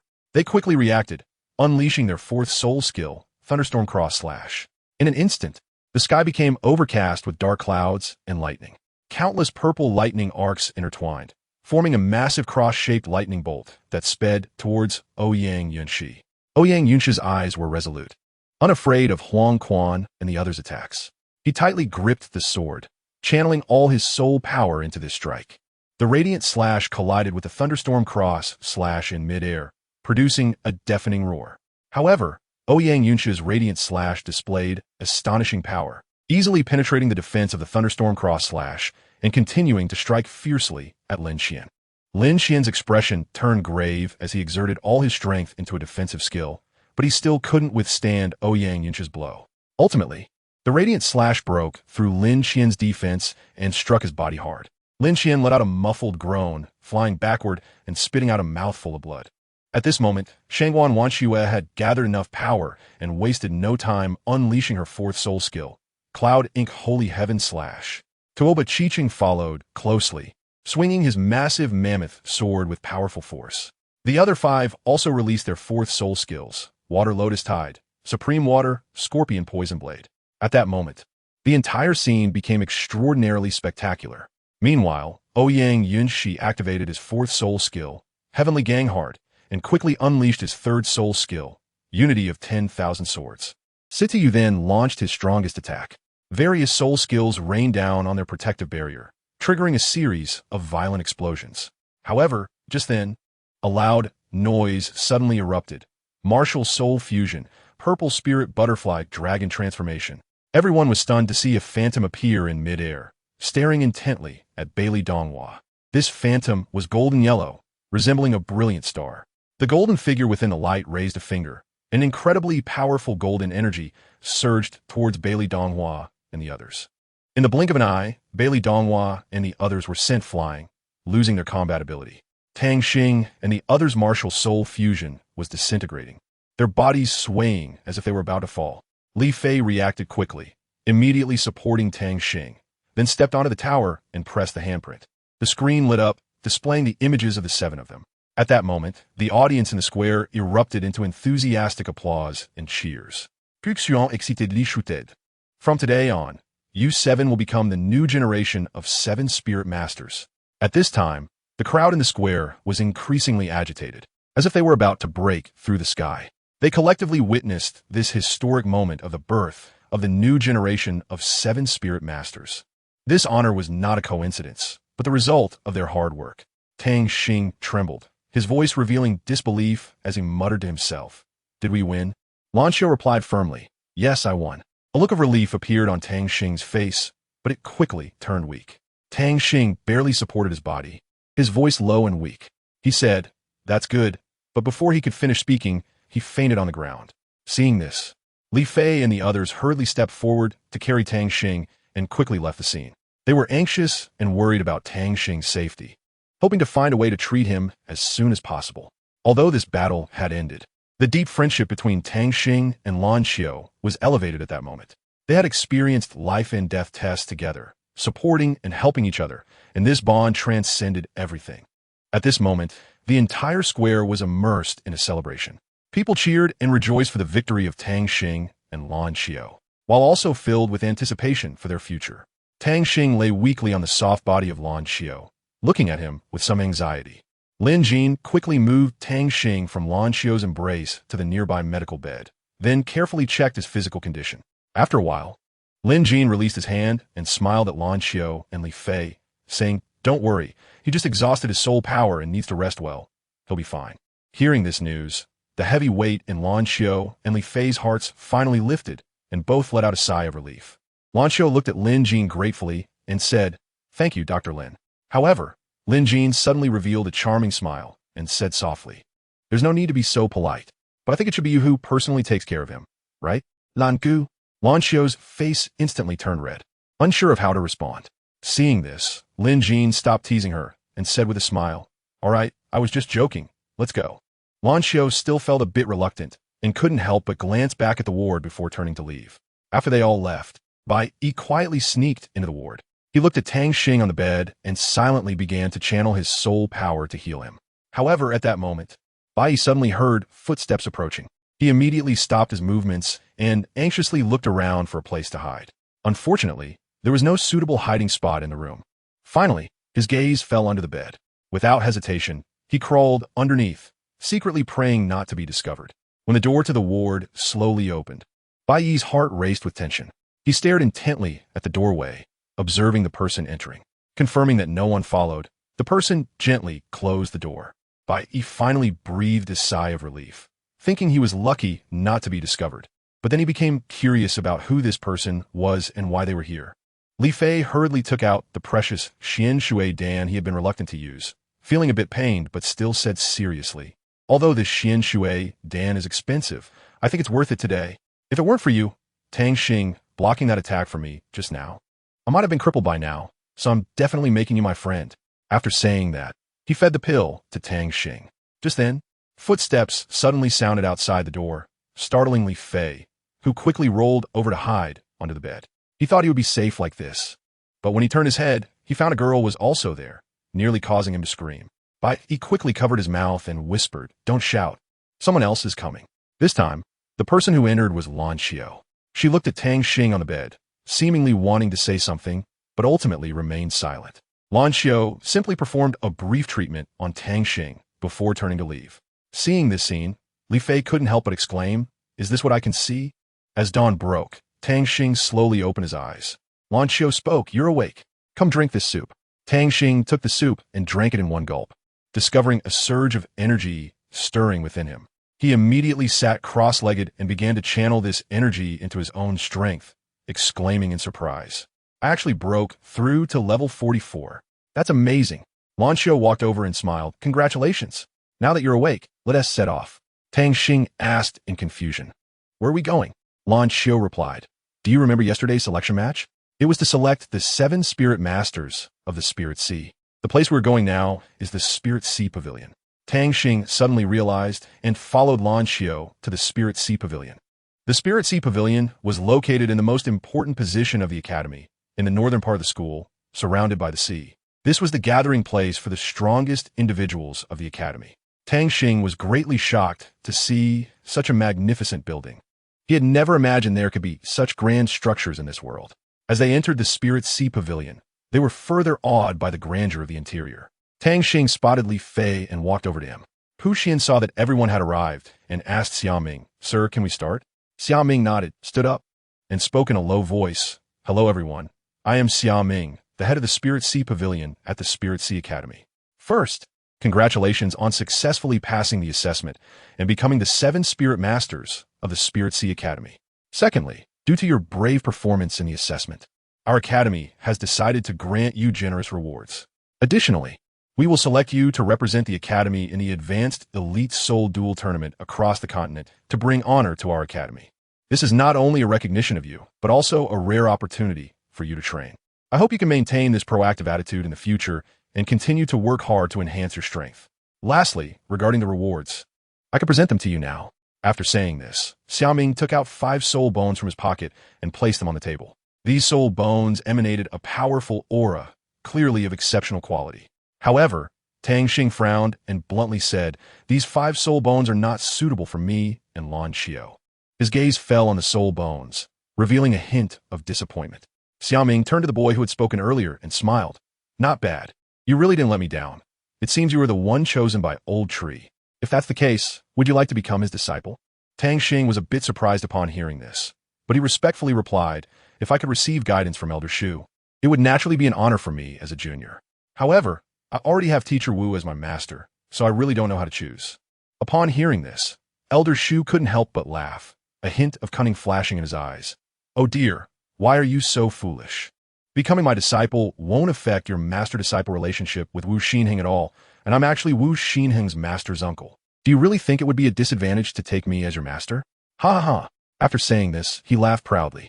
Tang Xing was taken aback by the old tree's words, showing an embarrassed smile on his face, unsure of what to say for a moment. Meanwhile, Xiaoming couldn't help but chuckle, secretly admiring the old tree's humor and wit. Tang Xing was silent for a moment before speaking. "Thank you for your kindness, but I still need to think it over. After all, this matter is very important to me, and I need to treat it seriously." Upon hearing his response, Elder Shu continued to laugh heartily, seemingly unconcerned about his refusal. He waved his hand, signaling Tang Xing not to be too formal.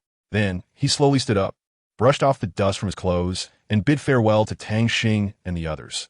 "It's okay. It's a good thing for young people to have their own ideas. If you come to a decision, you can come find me at Linghai Lake anytime.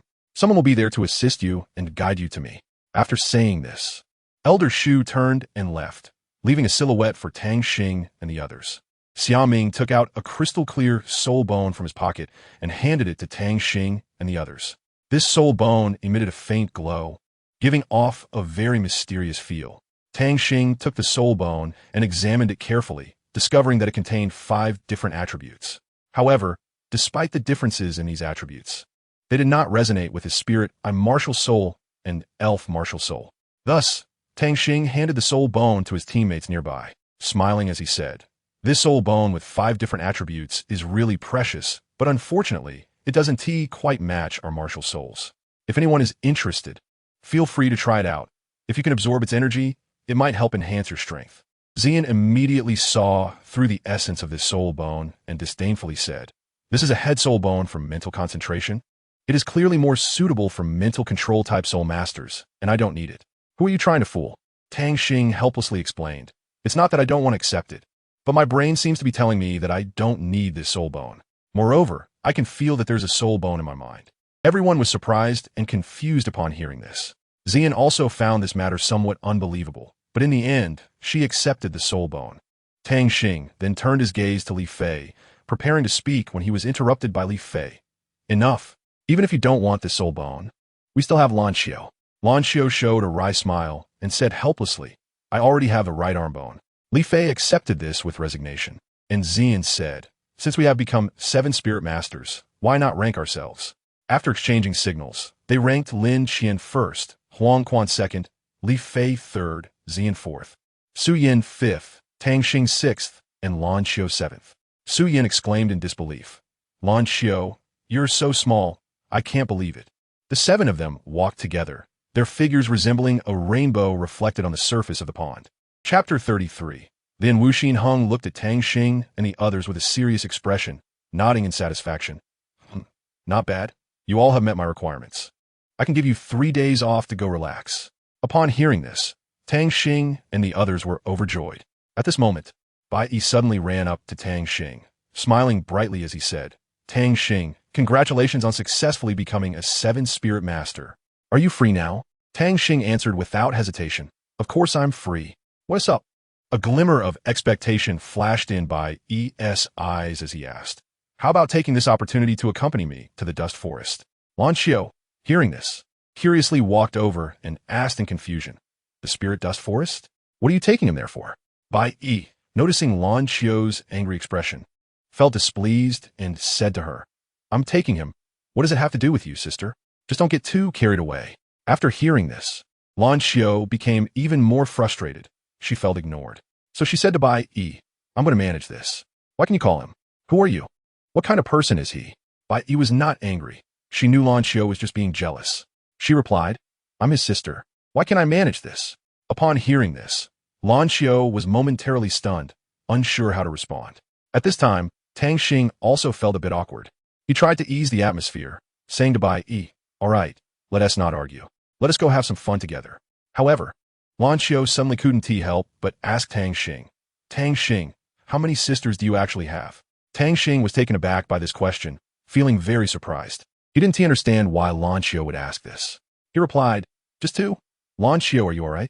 Hearing Tang Xing's words, Lan Xiao was immediately dumbfounded, murmuring to herself, right, what is wrong with me?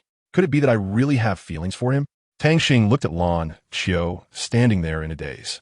Feeling a bit worried, he asked, Lan Xiao, are you okay? Is there anywhere you feel unwell? Lan Xiao came back to her senses, shook her head, and said, I'm fine, I'm good. Then she turned and left, leaving Tang Xing and Bai Yi standing there. They both realized that Lan Xiao's emotions were somewhat off, but they didn't know how to handle it. At this moment, outside the classroom, Li Fei and Sun Tang were curiously peeking in, watching Tang Xing, Bai Yi, and Lan Xiao arguing in the classroom. Li Fei lowered his voice and said, I just heard some explosive news. The argument is so intense. This is too fierce, truly not to be trifled with. Indeed, women are not an easy species to deal with. Sun Xiaokong patted Li Fei's shoulder, reminding him, just be glad Xian isn't here. Li Fei, however, appeared arrogant, retorting, what are you talking about? Even if she were here, she definitely wouldn't dare to shout in front of me. Sun Xiaokong helplessly shook his head, giving him a thumbs up as a sign of appreciation. Lan Xiao slowly came back to her senses, speaking firmly. Then I'm going too. Her eyes were resolute, as if she had made up her mind. Bai Yi smiled and said, that's great. It's more fun with more people. He welcomed Lan Xiao's joining. Just then, Li Fei suddenly popped out, excitedly shouting, where to? Take me along. He looked at everyone with anticipation, his eyes sparkling with curiosity and excitement. Tang Xing fixed his gaze on Li Fei, making him feel a bit uneasy. Li Fei, puzzled, asked, Boss, why are you looking at me like that? Tang Xing replied lightly, what do you think?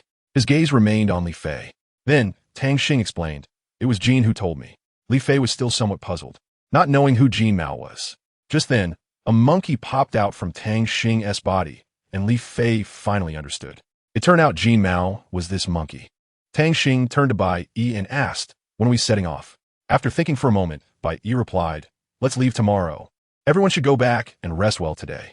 His arrangement was both reasonable and considerate, making people feel grateful. The morning sunlight poured through the clouds, illuminating the earth. Bai Tu was preparing to leave with Tang Xing, Bai Yi, and Su Yin. Just as they were about to depart, Su Yin curiously looked at Tang Xing and asked, where are you guys going? Tang Xing smiled and replied, Bai Tu said he wanted to see the Ling Chun forest. Upon hearing this, Su Yin excitedly said, then I want to go too. Bai Yi nodded with a smile, indicating his agreement. Sure, it's more fun to have more people. However, Su Yin showed a mischievous smile, and Tang Xing immediately realized she was about to start a lengthy discourse. Quickly interrupting her, Su Yin, I know you're very knowledgeable, but let me experience it myself this time. Su Yin helplessly closed her mouth and followed them as they set off. Along the way, Tang Xing, Bai Yi, and the others traveled tirelessly. Finally, they arrived at Ling Chun City. As soon as they entered the city, Su Yin was captivated by the sights before her, her eyes sparkling with excitement as she ran towards the food stalls to start selecting delicious treats. Tang Xing helplessly shook his head, looked at Bai Yi and Su Yin, then found a shop to settle down in, saying to everyone, we've had a tiring journey. Let's take a break first. He then walked into the shop and asked the owner, boss, can you give me 3 rooms?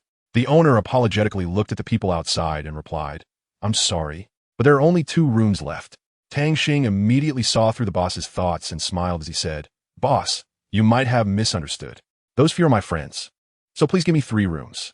The boss, realizing his little scheme had been exposed, showed a hint of embarrassment on his face, but couldn't say anything further and could only obediently hand the room keys to Tang Xing. After receiving the keys, Tang Xing turned to the group and said, all right, I've booked 3 rooms. Now let us distribute them. What's going on? Where's the key to my room? A boy shouted angrily, his voice deafening and intimidating. The staff member looked confused, showing a bewildered expression, and quickly apologized. Sorry, please hold on a moment. I'll check for you right away." With that, he turned to investigate. After some inquiries, they finally found the source of the problem. It turned out that just a moment ago, this staff member had accidentally given the key to a room that had already been reserved to the boy. The staff member immediately realized the seriousness of the situation and hurried out from the front desk to ask the boy, "May I ask your surname?" "Sir?" "Tang Xing." "My surname is Tang. What exactly is going on?" The staff member hurriedly explained, "It's like this. The key you took was for a room that had already been reserved. Could you please return it to me? We will certainly provide you with appropriate compensation." Tang Xing understood the situation and without hesitation said, "Oh, I see, then fine, I'll give you this key." Saying this, he handed the key to the staff member. However, before Tang Xing could react, the boy shouted again in anger, "Kid, I don't want your charity. You took my stuff. How can you just let it go so easily? Today you either fight me, or get the hell out of here. Choose one." With that, the boy didn't hesitate to display his martial spirit and soul rings. 5 shining soul rings surrounded him, showcasing his powerful strength and authority. Tang Xing was shocked to see that he had as many as 5 soul rings. He didn't expect him to be a soul king, and his martial soul was the powerful black tiger. However, your soul ring configuration is really strange, right? 1 white, 2 yellow, 1 purple, and 1 black. What kind of combination is this? It's truly laughable. After saying this, Tang Xing unhesitatingly activated his spirit martial soul. The man, seeing this, immediately became furious and shouted, "What do you know? I am Yin Mu, a disciple of Elder Yin from the Tianyuan sect. These soul rings were specially found for me by my master. Each one is close to its limit. How can an outsider like you understand? Come on, fight me, and let you see my strength." Yin Mu clenched his fist, his figure flashed, and he instantly appeared in front of Tang Xing, his fist smashing down with the sound of breaking wind. Tang Xing, seeing this, also threw out a punch, colliding directly with Yin Mu's fist. The two powers collided, creating a powerful shockwave that stirred the surrounding air into a tumult, as if a small storm had erupted. Yin Mu immediately unleashed his second soul skill, Black Tiger Shockwave. The black light around him grew denser, burning like dark flames, and a massive black tiger phantom emerged behind him, roaring towards the sky. As he threw a punch, the black tiger also opened its huge mouth, and a black shockwave erupted from it, rushing straight towards Tang Xing. Tang Xing was not to be outdone, quickly unleashing his first soul skill, Spirit Holy Light Wave. The bright blade in his hand shone with dazzling brilliance, transforming into a radiant holy light that surged towards Yin Mu like a golden torrent. This holy light contained endless divine power, and wherever it passed, the very fabric of space seemed to tear apart. When the two powerful energies collided, the entire space trembled violently, forming a terrifying energy storm that swept outwards in all directions.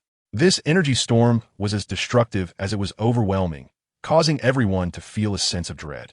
Li Fei watched the intense battle and couldn't help but smile slightly, murmuring, "When it comes to the relationship of martial souls, my bright dagger belongs to the light attribute. Unfortunately, my level is too low to unleash its full power." Although Lan Xiu's golden dragon martial soul also possesses the light attribute, it also has the fire attribute. During the last detection, even Lan Xiu's light attribute was not high enough. Tang Xing took a deep breath, fully channeling the soul power within him to gather all the light elements onto the blade of light in his hand. He swung the blade of light again, unleashing an even more magnificent wave of holy light that surged forward with endless might, directly charging at Yin Mu. Yin Mu's eyes widened, a hint of terror flashing in them. He exerted all his strength to block this strike, but in the end he was still sent flying by Tang Xing's attack, landing heavily on the ground. Meanwhile, Suyin heard someone nearby whispering, and upon learning that Yin Mu was from Ling Tian's sect, a sense of curiosity and anticipation surged in her heart. She decided to find an opportunity later to test Yin Mu and see if he truly had the qualifications to be her opponent. Tang Xing Moket, the so-called Soul Ring King, is nothing special. He looked at the defeated enemy with a relaxed expression, filled with confidence and pride. Li Fei beside him said, "Boss, how about this? Let me sleep alone in a room tonight." He looked at Tang Xing with determination, indicating that he was not afraid of being alone. Tang Xing had no objections and instead cast an expectant glance at Bai Yi, hoping he could come up with some interesting suggestions. Seeing this, Bai Yi took the initiative to say, "Then I'll sleep with Sister Suyin." His tone was calm, but a hint of cunning flashed in his eyes. Suyin nodded without hesitation, replying, "Sure, I have no problem with that." She seemed satisfied with the arrangement, a faint smile appearing on her face. Tang Xing saw through their thoughts at a glance, the corners of his mouth slightly lifting. However, Lan Xiao said nervously, I have a bad feeling about this. She frowned, looking worriedly at everyone. Su Yin curiously asked Bai Yi, have you heard of evil spirit masters? Or seen those wicked spirit masters? Her voice was low and serious, revealing a sense of unease. Bai Yi thought for a moment before answering, what you're referring to should be those evil spirit masters, right? As far as I know, they usually practice by devouring the souls or life force of others, and their methods are extremely cruel. Su Yin gently nodded in agreement and added, that's right. And behind these evil spirit masters, there's also a mysterious and ancient organization. Just then, a light knocking sound suddenly came from the door. Su Yin whispered, someone's coming. Chapter 34. Mistakenly entering the core area, Bai Yi opened the door to find Tang Xing standing there, and he asked in surprise, Tang Xing, what are you doing here? Tang Xing was about to speak, but Su Yin interrupted him first, saying, you came to ask about that person just now, right? Tang Xing was slightly taken aback, then nodded. Su Yin smiled gently and said softly, come in. After saying that, she stepped aside to let Tang Xing enter the room. Tang Xing looked at Su Yin, and Su Yin noticed that Tang Xing was looking at her. Are you wondering if I can be your second wife? I'm quite confident about my figure. Tang Xing didn't mind her and said, all right, let me see if you have that potential. Su Yin started to feel a little scared and said, no, come on. You're here to ask about that man from earlier, right? Tang Xing furrowed his brows and thought for a moment, then asked, is his soul ring cultivation method real? Su Yin nodded and replied, according to the ancient records of our family, it can be confirmed that it is true. However, his cultivation method is too dangerous, so it has been classified as a forbidden technique. I didn't expect that someone would actually try such a cultivation method. Tang Xing frowned slightly and continued to ask then, what kind of sect is the Ling Tian sect? When Su Yin heard the name Ling Tian sect, a look of fear and disgust appeared on her face. She stood up, and her body involuntarily broke out in goosebumps. She said, from what I understand, the Ling Tian sect is an ancient and mysterious sect, but their existence is filled with evil. It is said that the soul masters within their sect are all evil individuals, and they have a unique cultivation method. But no one knows exactly what it is. Tang Xing pondered for a moment and said, sometimes I really admire you. It's not easy to come this far from a small earth. But what exactly is your identity? I'm quite curious. Su Yin looked at Tang Xing, a hint of hesitation flashing in her eyes, but she quickly regained her composure. She softly asked, do you really want to know? Tang Xing not that? Feeling he had the right to know Su Yan's true identity.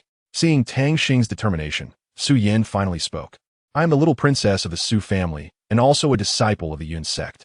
The Su family is a historical family in Tianling. Upon hearing this, Tang Xing's eyes widened in shock as he looked at Su Yin. He didn't expect Su Yin to have such a noble background. Su Yin continued, actually, our Su family is a long-established family, with generations of outstanding explorers, archaeologists, and scholars. However, the Prince of the Tianling Battle Hall holds my talents and potential in high regard, giving me a very high evaluation and elevating my status to just below that of the Sunstar Dust Alliance. This means that my influence and power in the Tianling Battle Hall are quite significant, and I can say that I have become a part of their core circle. Hearing this, Tang Xing was taken aback. He widened his eyes in astonishment and asked, what? Such a high status? Then why do you still call yourself a disciple of the Yun sect? What kind of sect is the Yun sect? He was very surprised by this sudden news and became even more curious about Su Yan's identity. Su Yin faced Tang Xing's many questions without showing any panic or impatience. She answered calmly, as for how I became a disciple of the Yun sect, it's because I successfully passed the Yun sect test. You actually don't know about the Yun sect? All right, let me give you a detailed introduction. The Yun sect was founded by Senior Tang Yun 1,000 years ago. Upon hearing this, Tang Xing felt as if he had been splashed with cold water, instantly waking up, and he was astonished. The Yun sect founded by Senior Tang Yun. Su Yin smiled at Tang Xing's surprised expression and said, that's right, it was founded by Senior Tang Yun. At that time, the Yun sect was very powerful, on par with the 5 major sects and the Tianling sect, and it was also one of the sects that Senior Tang Tan valued the most.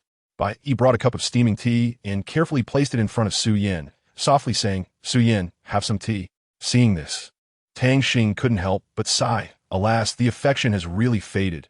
You didn't even give me a cup of water. He turned to Tang Xing, a hint of amusement in his eyes, and teased, all right, wait a moment.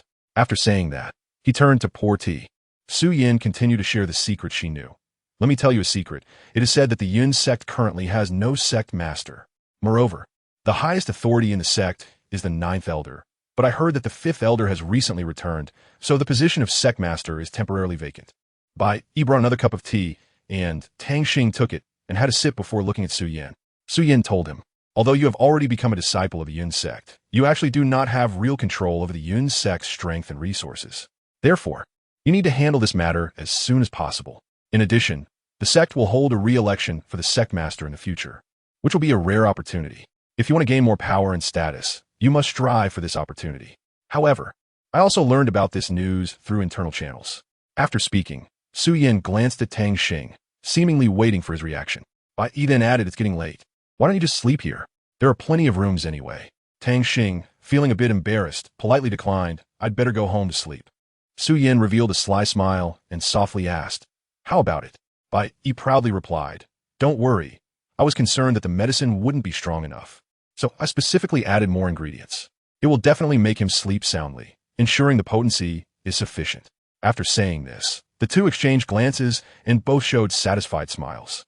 After Tang Xing returned to the room, he felt his head starting to spin, and his whole body was unusually hot and uncomfortable. He staggered to the bedside and collapsed onto the bed. At that moment, Lan Xiao was sitting on the bed watching Tang Xing, and she noticed that his complexion was a bit off, so she asked with concern, Tang Xing, what's wrong? Are you feeling unwell? Tang Xing, Lan Gu. I'm so hot. I feel uncomfortable. After saying this, he began to unbutton his shirt, wanting to cool himself down. Seeing this, Lan Xiao hurriedly stepped forward to support Tang Xing and try to help him take off his jacket. However, at that moment, Tang Xing suddenly gathered his strength and pushed Lan Xiao forcefully onto the bed. Lan Xiao was startled by this sudden action. She widened her eyes and her body stiffened. Not daring to move, Tang Xing felt himself pressed against a soft body in a daze. He knew it was Lan Xiao. He struggled to control himself, but his body wouldn't listen. He whispered, Lan Xiao, I'm sorry.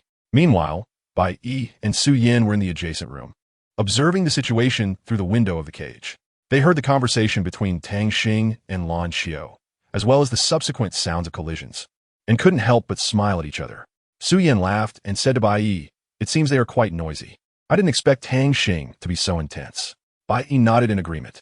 The two continued to quietly observe, looking forward to what interesting things would happen next. That night quietly passed. Tang Xing and Lan Xiao exchanged a glance, and Lan Xiao felt a bit shy. Li Fei and the others also approached, and Yi looked at the map and said, just head straight west from Lingqian City and Lingqian Forest. Li Fei asked, how do we get to the place we are sitting? Yi looked at the map and said, if we go my way, it's southwest and quite fast. Everyone followed Yi to Lingqian Forest, where he immediately activated his sensing ability, saying, everyone follow me, don't get separated. Tang Xing had some questions. Yi, can you come here for a moment? Yi followed Tang Xing to a quiet place, and Tang Xing asked, do you have something? Yi no longer hid it, and said, yes, I heard my brother is here. Tang Xing was shocked and exclaimed, why didn't you tell me such a big thing? His voice carried a hint of questioning, like a thunderclap in Yi's ears. Yi, feeling wronged like a child, said, I was afraid of wasting your time. Tang Xing asked again, has your brother transformed? Yi replied, he is transformed, but I'm a bit worried. After thinking for a moment, Tang Xing said, then let's go find him. If it's in the form of soul beast, we can make up a story. Then Yi and Tang Xing came out, leading everyone into the Lingqian Forest. The forest was fraught with danger, known to often have 10,000-year soul beasts and mutated 1,000-year soul beasts, so everyone should be cautious. Suzan Atvis. Upon hearing about the mutated 1,000-year soul beasts, Tang Xing asked, can soul beasts mutate? Su Yan explained, it's a soul beast that has mutated through special secret methods. Entering the Lingqian Forest felt like stepping into a giant green maze, where every step was filled with danger. Su Yan's words rang like an alarm bell in everyone's hearts. Tang Xing's question was like an unsolved mystery, filling everyone with curiosity about this forest. Tang Xing immediately activated her spiritual martial soul to help Yi search for her brother. The further they went in, the colder it became. Li Fei sneezed from the cold and said, boss, don't you all feel cold? Upon hearing this, Tang Xing was startled and truly felt a slight chill, so she replied, don't mention it, it is a bit cold. Bai Shi used his perception to detect the presence of his brother, and Yi sensed an extremely cold soul beast. Tang Xing sensed the aura through Yi's perception and said, Everyone be on guard. A chill surged in like a tide, as overwhelming as a tsunami and as cold as an iceberg, making it hard to bear. Tang Xing adapted to Li Fei and Lan Xiao, and then unfolded his spirit of the elf. Li Fei released a radiant aura, and Lan Xiao summoned the golden dragon spirit. The three of them unleashed a bright aura together, and a wind like a tornado swept Tang Xing and the others to one place. Suyin opened her eyes to see the fiery red-hot spring and the icy blue-cold spring, shouting, "Could this be?" Chapter 35. The Eye of Ice and Fire. Could this be the Eye of Ice and Fire? Su Yin said in astonishment, her eyes wide open and her face filled with disbelief. Tang Xing took over Su Yan's words and curiously asked, "Su Yin, how do you know this is the Eye of Ice and Fire?" Su Yin looked at the scene before her, trembling with excitement, and said to Tang Xing, "This is a place I've heard my family mention. The legendary Eye of Ice and Fire is within our family's territory, but we have never found its exact location. I didn't expect to encounter it here today." Tang Xing nodded in understanding and smiled at Su Yin, saying, "That's really a coincidence. Su Yin, if there's a chance, I'll definitely visit your home." Just as the two were talking, suddenly, a chill surged from the spring of the cold extreme, and a woman wearing a light blue robe with long hair cascading down to her waist slowly emerged. At the same time, the spring of the fiery sun began to boil, flames erupting from it, and then a woman dressed in a red short skirt with shoulder-length hair appeared in the sea of fire. The appearance of the two women left Su Yin and Tang Xing astonished, their eyes wide open, unable to believe what was happening before them. Su Yin immediately recognized that the chill came from the woman standing by the cold extreme spring. This woman had a slender figure, long hair down to her waist, skin as white as snow, and wore a light blue long dress embroidered with exquisite ice flower patterns, seemingly merging with the surrounding cold air. Her eyes were as cold and mysterious as the depths of a lake, instilling a sense of awe. The woman standing by the cold extreme spring spoke, "You have traveled from afar. It can't be just for this Eye of Ice and Fire." Her voice was clear and pleasant, but carried a cold aura that sent shivers down one's spine. Tang Xing stepped forward. He was tall and sturdy, with a handsome and resolute face, dressed in a long black robe embroidered with golden dragon patterns, exuding an extraordinary presence. He clasped his hands and said, "You too. We did not come here to steal the Ice and Fire duality eye, so please let us go." His tone was firm and powerful, and his eyes conveyed confidence and authority. The woman in the crimson, blazing sun spoke loudly. "Let you go? Do you think you can come and go as you please? How naive. If you cannot defeat us today, you will never leave this place." With that, the flames on her body instantly surged up, forming a raging sea of fire. Tang Xing reacted immediately, swiftly sidestepping the opponent's attack, and shouted, "Everyone be careful, prepare for battle." His eyes became incredibly sharp, as if he could pierce through the enemy's soul. He then unleashed his first soul skill, Spirit Detection, to better grasp the situation. Li Fei, wielding the light dagger, flashed forward, charging towards the fire-wielding woman. His movements were agile and swift, like a shooting star streaking across the sky. Meanwhile, the fire element woman shouted, "Sister Binger, why aren't you making a move? What are you waiting for?" Binger replied, "All right, Sister Qian, don't rush." As soon as she finished speaking, the ancient flute in her hand played a melodious tune, and a chilling aura spread out. Then, she unleashed her first soul skill, Frost Summon, causing the temperature around to plummet and a thick layer of frost to form on the ground. Next, she used her second soul skill, Melody of Cold Sound, which contained endless killing intent and icy power, sending shivers down people's spines. Su Yin was greatly amazed. Ice and fire are opposing attributes. How can they work together? Binger responded, "Indeed, ice and fire are opposing attributes, but you 1T have the chance to know." Third soul skill, Celestial Fire Transformation. Fifth soul skill, Flame Slash. Tang Xing knew this move could not be blocked and shouted, "Come to me quickly." Tang Xing immediately used his third soul skill, Spirit Light Transformation, and then unleashed his first soul skill, Spirit Holy Light Wave. The two energies collided, creating a powerful shock wave that distorted the surrounding air. However, this force did not completely block Bing Air's attack. Instead, it was devoured by her flames. Bing Air laughed triumphantly. "Haha, with your little ability, you think you can block my attack? Too naive." She continued to increase her firepower, intending to defeat Tang Xing and the others in one blow.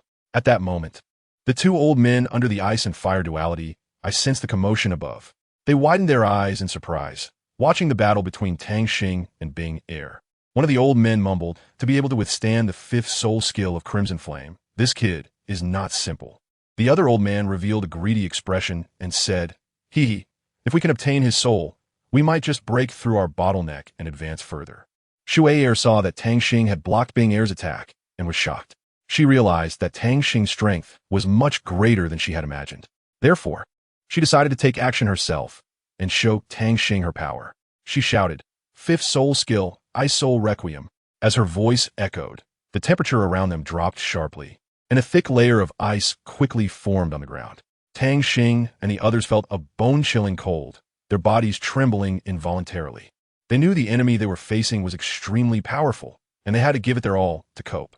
Tang Xing tightly gripped the weapon in his hand, ready to Bing Er's attack. The cold emitted by Bing Er's Ice Soul melody was enough to slay a soul emperor, and Tang Xing found it somewhat difficult to withstand after his previous attack was too powerful.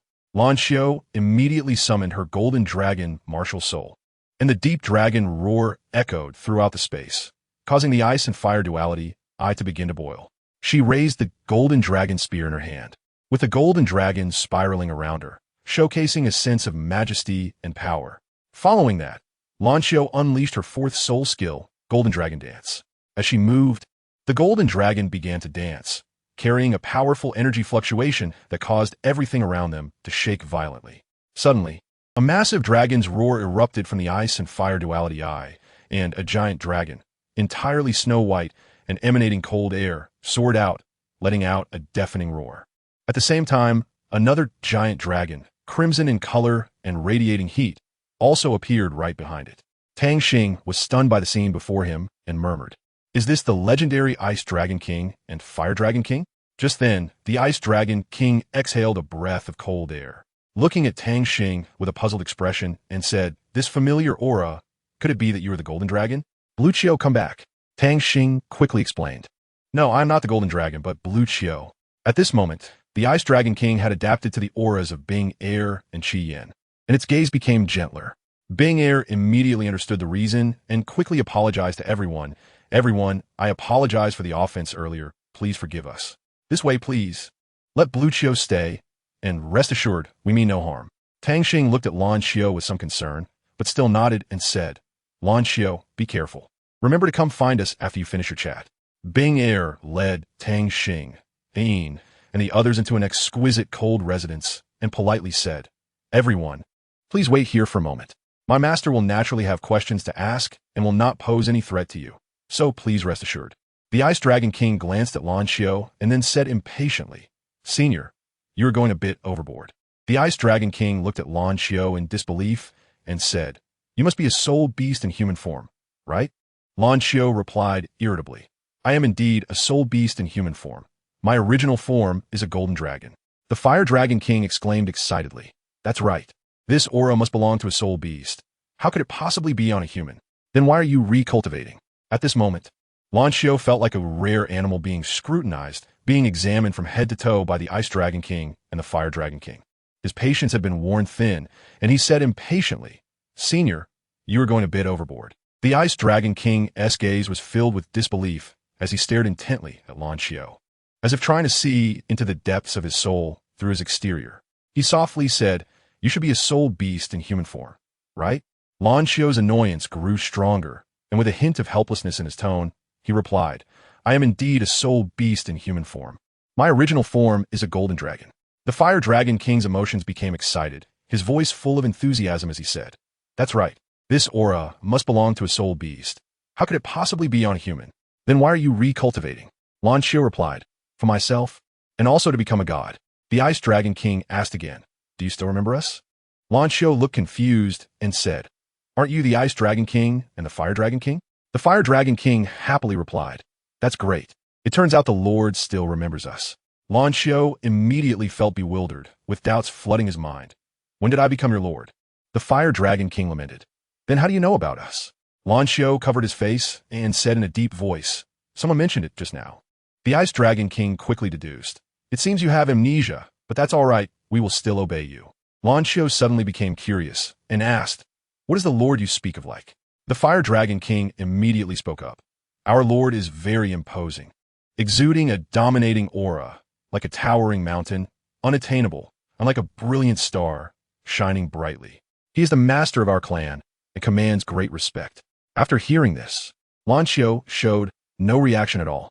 Tang Xing couldn't sit still and anxiously said, "Please go report. I want to see your master." But he also expressed his urgency, saying, "I want to go too." Shui Air quickly walked to the Ice Dragon King and respectfully said, "Master, Tang Xing and the others want to see you." The Ice Dragon King thought for a moment and calmly said, "All right, you take Lan Xiao back. I happen to have something to ask him." Bing Air brought Lan Xiao back to the cold dwelling and told Tang Xing that her master requested him. Tang Xing and Bai Yi came to the Ice Dragon King, who opened his mouth. "I want to ask you, how did you get your second martial soul?" Tang Xing replied with disdain, "Of course, it's my own." The Ice Dragon King's sharp gaze was like a cold blade, staring intently at Tang Xing as if trying to see through his heart. Tang Xing was not afraid. He straightened his body and directly released the pressure of his spirit martial soul. The Ice Dragon King then reacted, saying this kind of aura is definitely correct. "All right, I've finished my questions. Is there anything else?" Bai Yi, like a rabbit, rushed out to ask, "Excuse me, senior, do you know if a colorful spirit deer was seen here recently?" The Ice Dragon King immediately activated his dragon eyes and learned that this human was also a soul beast, saying, "Not long ago, I did sense that a soul beast came here, but unfortunately it fell." As for the body, the Ice Dragon King condensed an ice coffin, and inside was Bai Yi's brother. Although Bai Yi had prepared in advance, it was still a huge blow to her. Wiping away her tears, Bai Yi asked, "Senior, may I ask who did this to him?" The Ice Dragon King recalled, "According to your words, it was a group of evil soul masters who caused his fall here. Truly a pitiful life." Tang Xing asked, "May I take some fairy grass?" The Ice Dragon King replied, "Yes, just leave me a root." Tang Xing opened his spiritual eyes, relying on his knowledge of celestial herbs. He only collected those that were useful to him and his friends. After obtaining the consent of the Ice Dragon King, Tang Xing began to cultivate at the Eye of Ice and Fire. The soul rings of Tang Xing's spiritual, martial soul underwent a tremendous change. The originally 2 yellow soul rings suddenly transformed into golden soul rings during his cultivation, granting his martial soul another enhancement. Chapter 36. The Ninth Elder Hearing the Commotion. The Ice Dragon King came out and, upon seeing the color of Tang Xing's soul rings, frowned and said, "You should conceal your soul rings." Upon hearing this, Tang Xing immediately understood the Ice Dragon King's meaning. He also felt that his soul rings were too dazzling and could easily attract unnecessary trouble. Thus, he quickly used his soul skill to change the color of his soul rings back to yellow. Tang Xing smiled and explained, "This is my new soul skill. To be precise, it's a soul skill I created myself." The Ice Dragon King nodded, indicating his approval. Then, Tang Xing handed a fruit to the Ice Dragon King and said, "This is for you. Open your mouth." The Ice Dragon King obediently opened its mouth, and Tang Xing threw the fruit into it with a strong flick. The Ice Dragon King swallowed the fruit in one bite and immediately felt a powerful force surge within. It closed its eyes, quietly sensing the changes in its body. After a while, a grand aura erupted from the Ice Dragon King, and its body began to shine with a strange light. The Ice Dragon King knew this was the benefit brought by the fruit, and it immediately sat down to seriously comprehend and absorb this power. At that moment, the Fire Dragon King suddenly rushed out and asked loudly, "What happened?" Tang Xing innocently replied, "I just gave it a fruit to eat, and it turned out like this." The Fire Dragon King widened its eyes and immediately said, "Give me one."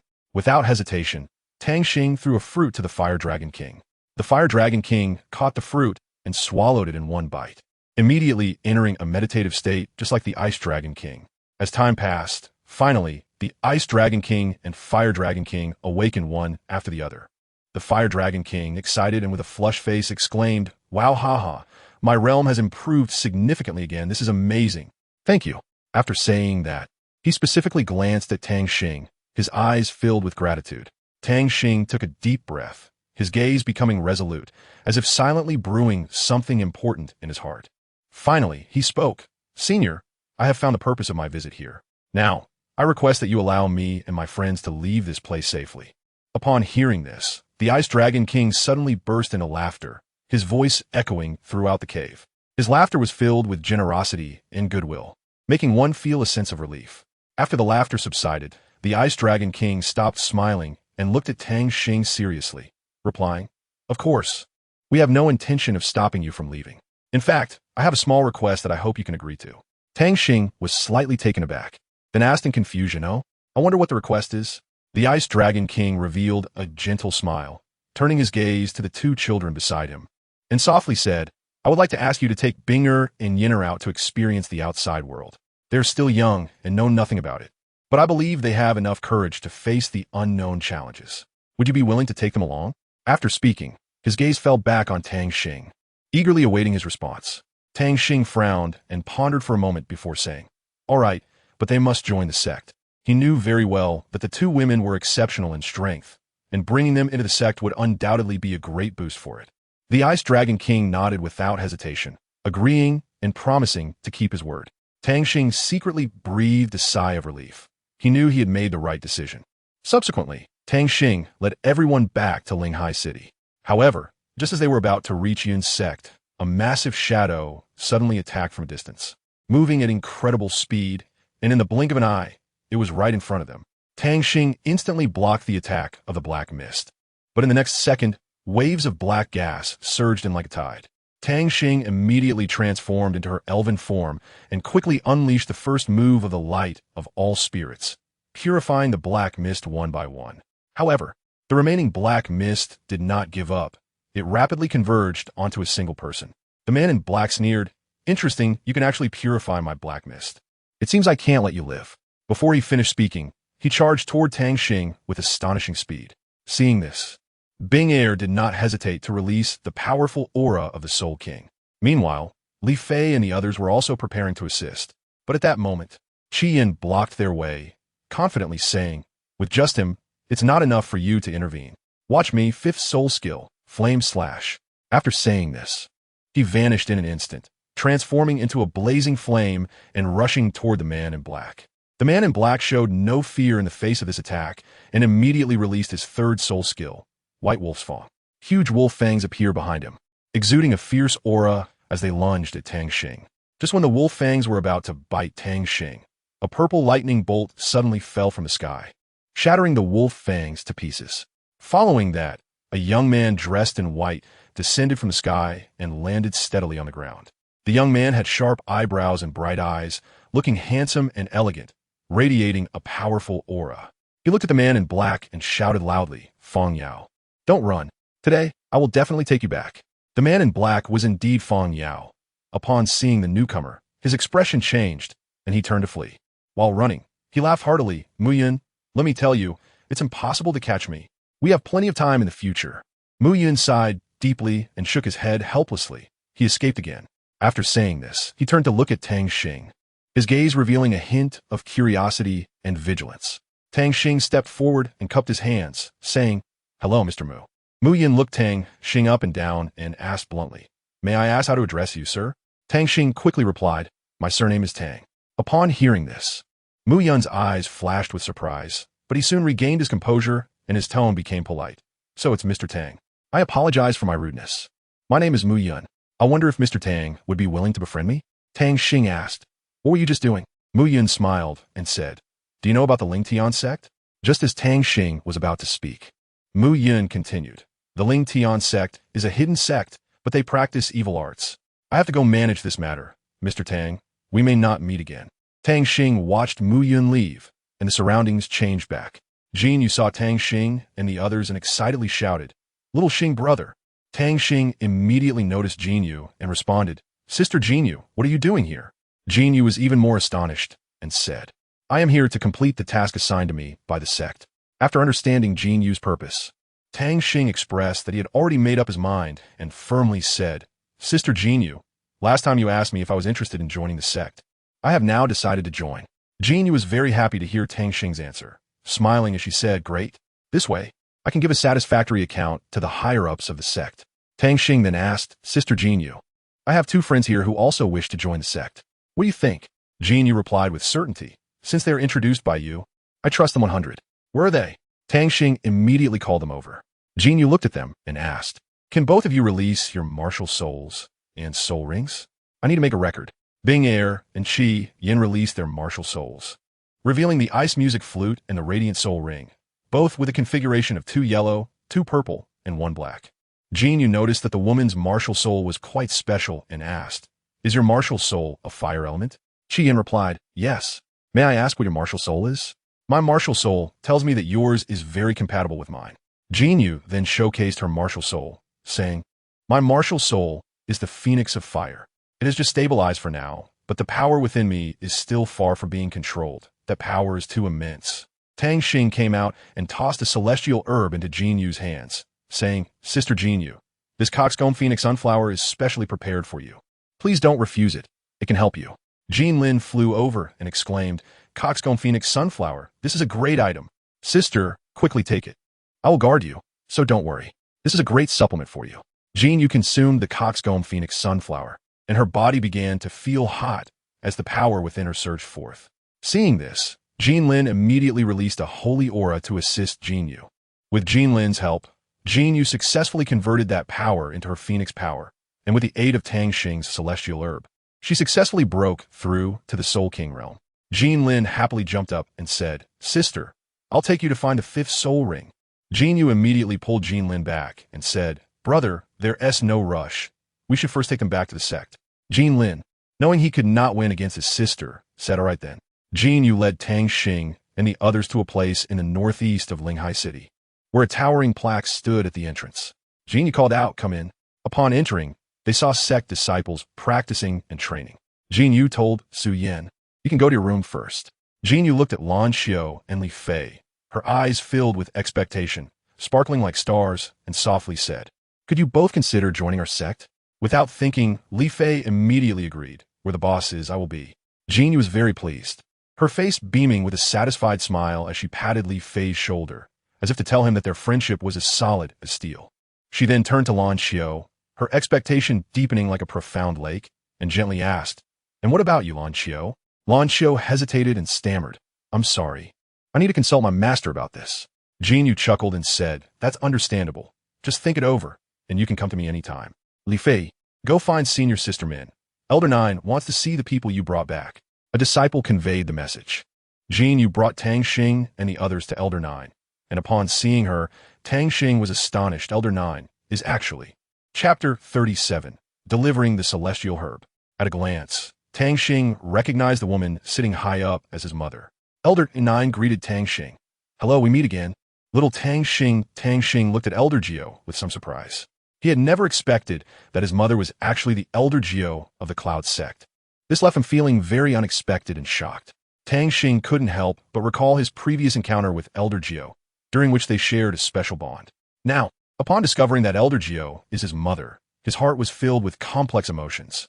He looked at Elder Geo, his eyes sparkling with excitement. Although he was surprised by this fact, he also felt comforted and happy to have found his mother. Elder Geo smiled at Tang Xing, her eyes revealing deep maternal love and concern. She knew that Tang Xing had gone through many difficulties and challenges, and now that she had finally found him, she felt an immense sense of relief. Tang Xing took a deep breath, trying to calm the turmoil within. He decided to cherish this rare familial bond and to spend quality time with his mother, facing the future together. Jin Yu spoke first. Elder Geo, I have brought them. After saying that, she stepped aside, allowing Bing Er and Qi Yin to come forward to meet Elder Geo. Elder Geo carefully examined them and nodded in satisfaction. Yes, they are indeed good candidates. Let them stay. From now on, Yin's sect will be your home. Then he turned to Jin Yu and said, You Er, take them to rest and prepare for tomorrow's initiation ceremony. He then reminded Bing Er and Qi Yin, make sure to rest well and adjust your state. Tomorrow there will be a simple initiation ceremony. The two responded in unison, Thank you, Elder, and then followed Jin Yu away. Tang Xing looked at them leaving, feeling a bit at a loss, unsure of what to do. At that moment, Elder Geo walked up to him and smiled, asking Star, do you want to join our Yin sect? Upon hearing this, Tang Xing immediately nodded, his eyes shining with determination. Seeing this, Elder Geo patted his shoulder and said with satisfaction, Good, since that's the case, the sect will announce the return of Elder C later. You should come along too. Although Tang Xing didn't quite understand what this meant, he obediently agreed. Tang Xing asked in confusion, Fourth Elder? Who is that? Suddenly, the ninth elder made a shushing gesture towards Tang Xing and said mysteriously, That's a secret. At that moment, a melodious and solemn bell rang throughout the sect. Upon hearing the bell, all the disciples hurried in the same direction and eventually gathered in the large assembly hall. At this time, The person standing at the center of the stage was the host of this meeting, Ru Jian. With a serious expression and a loud voice, he said, "Everyone, please be quiet. Today is the day our fourth elder returns to Yun's sect. Let us welcome her return with the warmest applause and cheers." As Ru Jian's words fell, the entire scene became exceptionally lively. The disciples clapped and cheered, expressing their anticipation and respect for the fourth elder. In the sky, a phoenix suddenly appeared, circling and calling out. The next moment, it descended in the center of the square, and as the flames dissipated, a man in a black robe appeared before everyone. "Wow, what is that? A phoenix?" The people below exclaimed in astonishment, their faces filled with shock and curiosity. Jean Lin disdainfully walked up to the speaker and, with a hint of a contemptuous smile, said, "I am the fourth elder of Yun's sect." His voice was not loud, but it clearly resonated throughout the entire square, allowing everyone to hear it distinctly. As his words fell, an incredibly vast aura erupted from his body, like an invisible giant wave sweeping outwards. This aura was filled with pressure and dominance, evoking a sense of awe in everyone. All those present felt suffocated by this powerful momentum, and even Elder Yang, who originally wanted to speak, was intimidated into retreating by Jean Lin's presence. At this moment, the ninth elder stepped forward and said, "The matter regarding the fourth elder has reached a conclusion, and we can say it has come to an end. Next, I have another important announcement to make." After saying that, Tang Xing walked to the center of the assembly hall stage. The ninth elder's voice became even more robust and powerful as he stated, "From today onwards, Tang Xing will officially become a member of our Yun sect. Furthermore, Tang Xing is under my guidance. If I am not in the sect in the future, Tang Xing will have the authority to take over my position." "All right, that's it. Everyone can disperse now." As the ninth elder's words fell, the entire assembly hall fell into silence. Everyone looked at each other in shock and confusion at this sudden decision. However, no one dared to raise doubts or objections, as they all understood the ninth elder's status and strength within Yun's sect. Tang Xing stood in a room of the ninth elder of the Cloud sect and said to Jiangyu, "Mom, the matter has been resolved. I think it's time to return to school. After all, academics are still very important." Jiangyu nodded upon hearing this and said thoughtfully, "That's fine. But you need to pay attention to safety, especially on the road. Do you want to rest here for a while before leaving?" A hint of worry and concern appeared in her eyes. Tang Xing smiled, indicating that he understood his mother's concern, but he felt that he wasn't that tired. So he said, "It's okay, Mom. I'm not tired yet, and there's no rush to get on the road. We can take our time." Seeing her son so determined, Jiangyu stopped insisting and simply advised, "All right, since you've made up your mind, just be careful on the way. If you need anything, feel free to let me know." Tang Xing nodded and smiled as he replied, "Don't worry, Mom. I will take good care of myself. Besides, there's plenty of time, so you don't need to worry too much." He knew his mother always worried excessively about him, so he wanted to reassure her. After that, Tang Xing bid farewell to Jiangyu, left the room, and prepared to return home. He secretly sighed in his heart. Although this return to Yunzong had its share of ups and downs, everything had been resolved in the end. As for the future, he was filled with anticipation, believing he would achieve even better results. Qi Yin and Bing Er watched his senior brother practicing elemental techniques. Qi Yin was watching intently, while Bing Er glanced over and immediately recognized that this person's martial soul was extraordinary. She said, "His martial soul is an elemental fan, right? He can control the powers of the 5 elements." At that moment, Jinyu walked over and introduced, "That's right, he is your master, Qianmo. Come here." Upon hearing this, Qi Yin could hardly believe her ears and asked in surprise, "He's our master? No way. What is your cultivation level?" Qianmo answered without hesitation, "Soul King." After hearing this, Qi Yin showed a look of disdain on her face and snorted, "A mere Soul King. What's so impressive about that?" Qianmo sensed her attitude and provocatively said, "What's wrong? Do you look down on me? Want to have a match?" Upon hearing this, Qi Yin immediately became interested, as it was exactly what she wanted and readily agreed, "Sure, let's do it." The two quickly assumed battle stances, and Qianmo suddenly remembered something, smiled, and said, "According to seniority, you're my little junior sister. As your senior brother, I'll let you attack first." The corners of Qi Yan's mouth slightly lifted, revealing a hint of a disdainful smile as she responded, "In that case, senior brother, be ready to take it." Third soul skill, Heaven Fire 3 Mysteries Transformation. First soul skill, Blazing Flames Burning Heaven. After speaking, she waved her hands, and raging flames erupted from her hands. forming a sea of scorching fire that surged towards Qian Mo. In the face of Qi Yan's attack, Qian Mo reacted quickly, immediately releasing the water elemental power from his elemental fan, and shouted, "Third soul skill, roar of water." Suddenly, a torrent of water surged forth like a giant dragon, colliding with Qi Yan's flames. In an instant, water and fire intersected, producing a sizzling sound reminiscent of boiling water with steam rising. Bing Er watched the fierce battle and curiously asked, "Sister Jinyu, is senior brother Qian Mo's martial soul an ultimate martial soul?" Jinyu gently shook her head and replied, "It should not be. But his martial soul is very special, possessing powers of multiple elements, making it a very rare martial soul." Bing Er stepped forward, her gaze firmly fixed on Qian Mo, and said, "Senior brother Qian Mo, what if the two of us team up and defeat you?" Her voice was crisp and confident, as if she was fully prepared. Qian Mo furrowed his brows slightly, pondered for a moment, and then replied, "If I lose, I will become your personal guard for a month. But if I win, then you'll have to follow my commands. How about that?" His tone carried a hint of provocation, but also revealed confidence in his own strength. Bing Er nodded without hesitation, agreeing to the terms.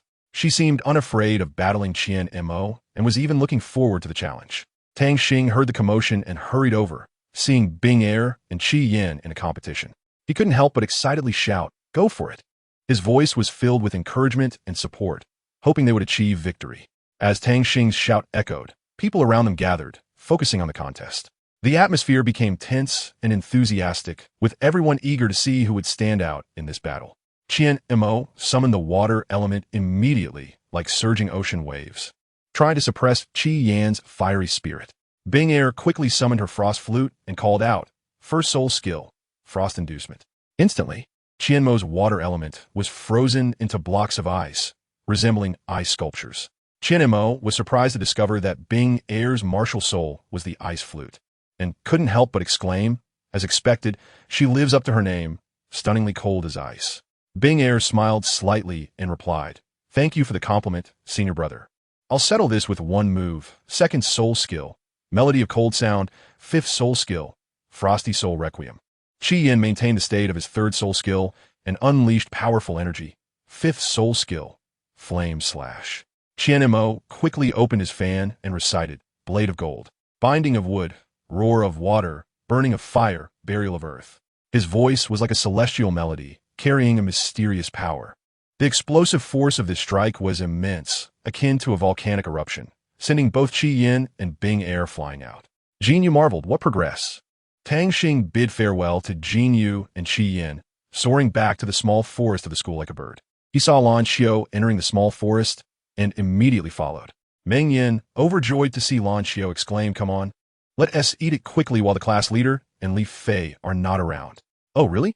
This remark was as piercing as a cold wind, making them all tremble with fear. Ziyin turned around and saw class leader. Tang Xing curiously asked, "What are you all doing?" Ziyin, flustered like a startled rabbit, stammered, "Nothing." Soon, Li Fei arrived, and upon seeing what Ziyin had prepared, instantly lost his composure, roaring like an angry little lion. "You, Ziyin, eating barbecue behind my back. Where's your conscience?" Tang Xing smiled wryly and said helplessly, "I thought it was something else. By the way, Ziyin, I have a beautiful Kiro tulip here, just perfect for you." Ziyin was even more flattered, like a happy little bird, chirping, "Class monitor, I really don't know how to repay you. How about I offer myself in return?" Tang Xing was a bit surprised, like a startled little deer, stammering, "There's no need for that. All right, Li Fei, this Dawn Gold Songxiang is for you." Li Fei, like a greedy little fox, accepted it without hesitation. Tang Xing looked at Lin Xian and Huang Quan and gently said like a breeze, "This rare mushroom, the Tongtian chrysanthemum, and the Lei Jiao Yuji are for you." Huang Quan, seeing this precious herb, was overjoyed and said, "Thank you, Tang Xing." Tang Xing handed a herb to Lan Xiao and warmly said, "This Jiang Tianhua is perfect for you." Lan Xiao never expected the herb Tang Xing gave her to be so valuable, and she repeatedly waved her hands, saying, "No, this is too precious. I can't accept it." Tang Xing urged again, "Just take it." Suddenly, a herb appeared in front of Lan Xiao as if by magic, and Tang Xing was instantly astonished. Chapter 38. A single strike to kill. Tang Xing looked at everything happening in front of him with astonishment, murmuring to himself, The love-stricken red has recognized its master. As a wave of red light gradually dissipated, the originally vibrant love-stricken red transformed into a beam of red light, lightly landing in Lan Xiao's hand. It seemed to have found its home, quietly lying there as if waiting for something. Lan Xiao looked at the love-stricken red in her hand with some surprise, a surge of inexplicable emotion rising in her heart. She gently stroked the petals and softly said, "Is it recognizing me as its master? Well, if that's the case, I will protect you for a lifetime." Seeing this scene, Tang Xing quickly reminded Lan Xiao, "Now is not the time for sentimentality. You should quickly absorb the nine yang, celestial flower. Only then can you truly unleash its effects and enhance your strength." His gaze was fixed on Lan Xiao, filled with anticipation and encouragement. After Su Yin returned to school, she searched for Tang Xing's figure all the way. Finally, she found Tang Xing and Lan Xiao in that familiar small grove. "Great, class monitor, you made it easy for me to find you," Su Yin said, out of breath. Tang Xing looked at her with some confusion and asked, "What's wrong? Did something happen?" Su Yin suddenly felt a bit embarrassed, but still mustered the courage to say, "No. Thank you for the fairy herb you gave me. It really helped me improve my soul power." After saying that, Su Yin directly lunged at Tang Xing's face and bestowed a passionate kiss on his cheek. This sudden scene left everyone stunned, especially Lan Xiao. His heart sank instantly, and a sour feeling surged in his chest. Su Yan's momentary impulse gradually faded, and she realized that her behavior had been a bit inappropriate. She quickly stood up from Tang Xing, her face flushed, and said, "I'm sorry, I lost my composure." After absorbing the effects of the fairy herb, Lin Xian emanated a grand aura, as if he had become extraordinary. He was surprised to find that the quality of his martial soul had actually improved again. Lin Xian looked at Tang Xing gratefully and said, "Class leader, thank you. If there's anything I can help with in the future, please let me know, and I will do my best." Tang Xing smiled helplessly and replied, "Don't be so polite. This is what I should do. It's not just our team. Even our classmates have benefited from it." Hearing this, Huang Quan curiously asked, "Class leader, did you go to pick herbs?" "So many fairy herbs." His eyes revealed a hint of confusion, but soon became excited again. "But my thunderstorm twin blades seem to have improved again, and this time the power is even stronger than before." Ziyan echoed, "Yes, my spiritual power has increased another level. I might have surpassed you, class leader." After saying that, Ziyan released her spiritual power. However, the next second, Tang Xing suddenly opened his eyes, his gaze sharp as he stared ahead, directly breaking through Zi Yan's spiritual power. Zi Yan was surprised to find such a significant gap between her and Tang Xing's spiritual power, and couldn't help but ask, "Class leader, how do you have such strong spiritual power?" Tang Xing smiled slightly and replied, "Have you heard of the purple extreme demon eye?" Zi Yan instantly understood everything and excitedly asked, "Can I join too?" Tang Xing answered without hesitation, "Of course." Just then, Li Fei, who had been nearby, also woke up and excitedly shouted, "Great! My martial soul has improved a level, and even my soul power has become smoother." Miide, Sui, who happened to overhear their conversation, snorted coldly, "Oh, I'm looking forward to your performance." Tang Xing spotted Su Yi at a glance, and was about to speak when she saw Su Yi's figure flash and instantly disappear without a trace. "Tang Xing et Golim, so fast. I can't catch his figure at all." Lan Xiao asked with concern, "Tang Xing, are you okay?" Tang Xing came to his senses and said, "I'm fine." "Lan Xiao, how about you?" Lan Xiao replied, "I have broken through, and now I need a soul ring. Are you willing to go with me to hunt for a soul ring tonight?" Tang Xing readily agreed. "Sure." The others dispersed one after another, leaving only Tang Xing and Lan Xiao, who were preparing to head to the soul hunting forest. Meanwhile, Su Yi reported to the teacher, "Teacher, after Tang Xing and the others consumed the celestial herb, their soul power has significantly increased." Upon hearing this, the teacher smiled and said with satisfaction, "Very good. Let's give them some more challenging tasks tomorrow." He then turned to Su Yi and asked, "Su Yi, have you selected the candidates?" Su Yi respectfully replied, "Yes, teacher. I've already chosen and everything is arranged." His tone revealed confidence and determination, as if he was full of faith in this plan. After entering the soul-hunting forest, Tang Xing looked at the soul beast not far ahead, observed it carefully, and said, "It turns out to be a 5-year-old lightning leopard. What do you think, Lan Xiao?" Lan Xiao nodded and said, "It's good."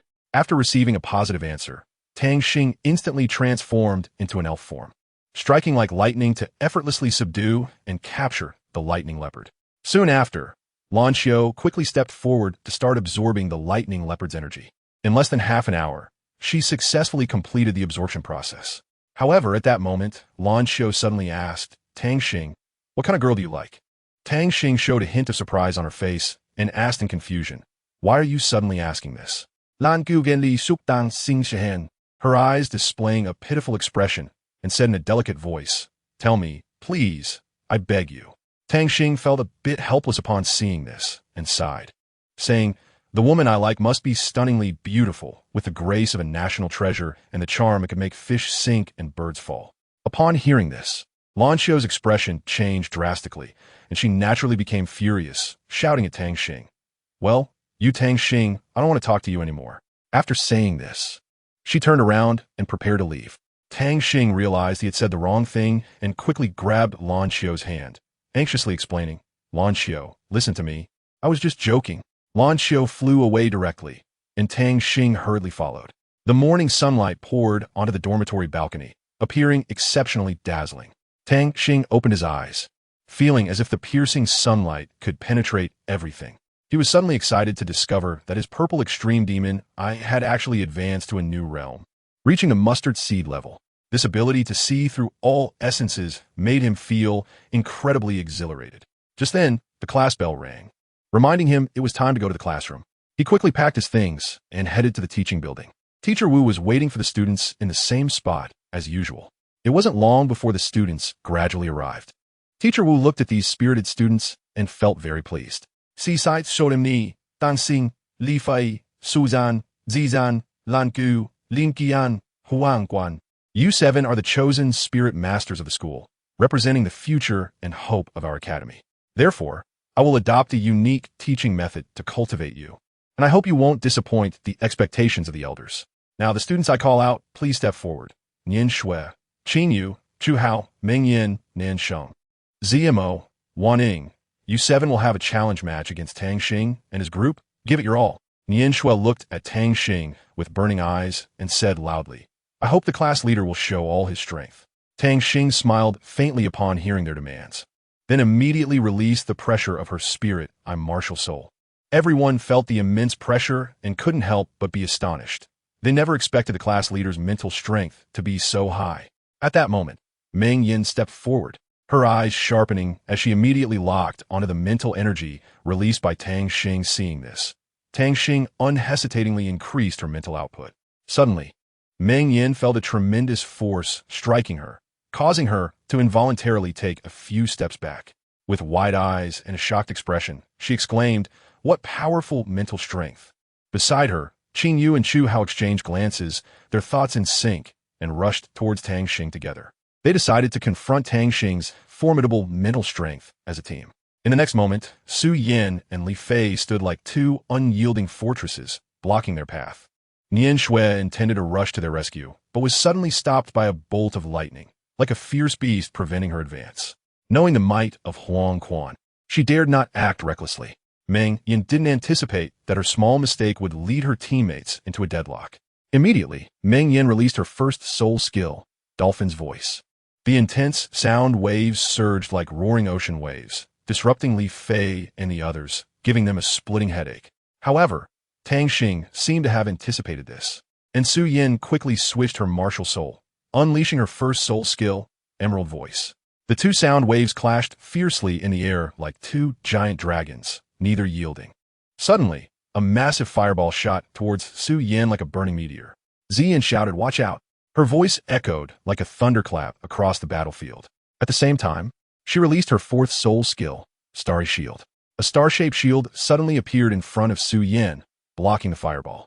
Wanning felt a bit disappointed. Phew, it's still blocked for you.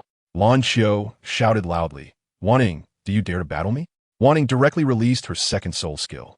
Crimson Flame possessed her third soul skill, Sacred Crimson Flame.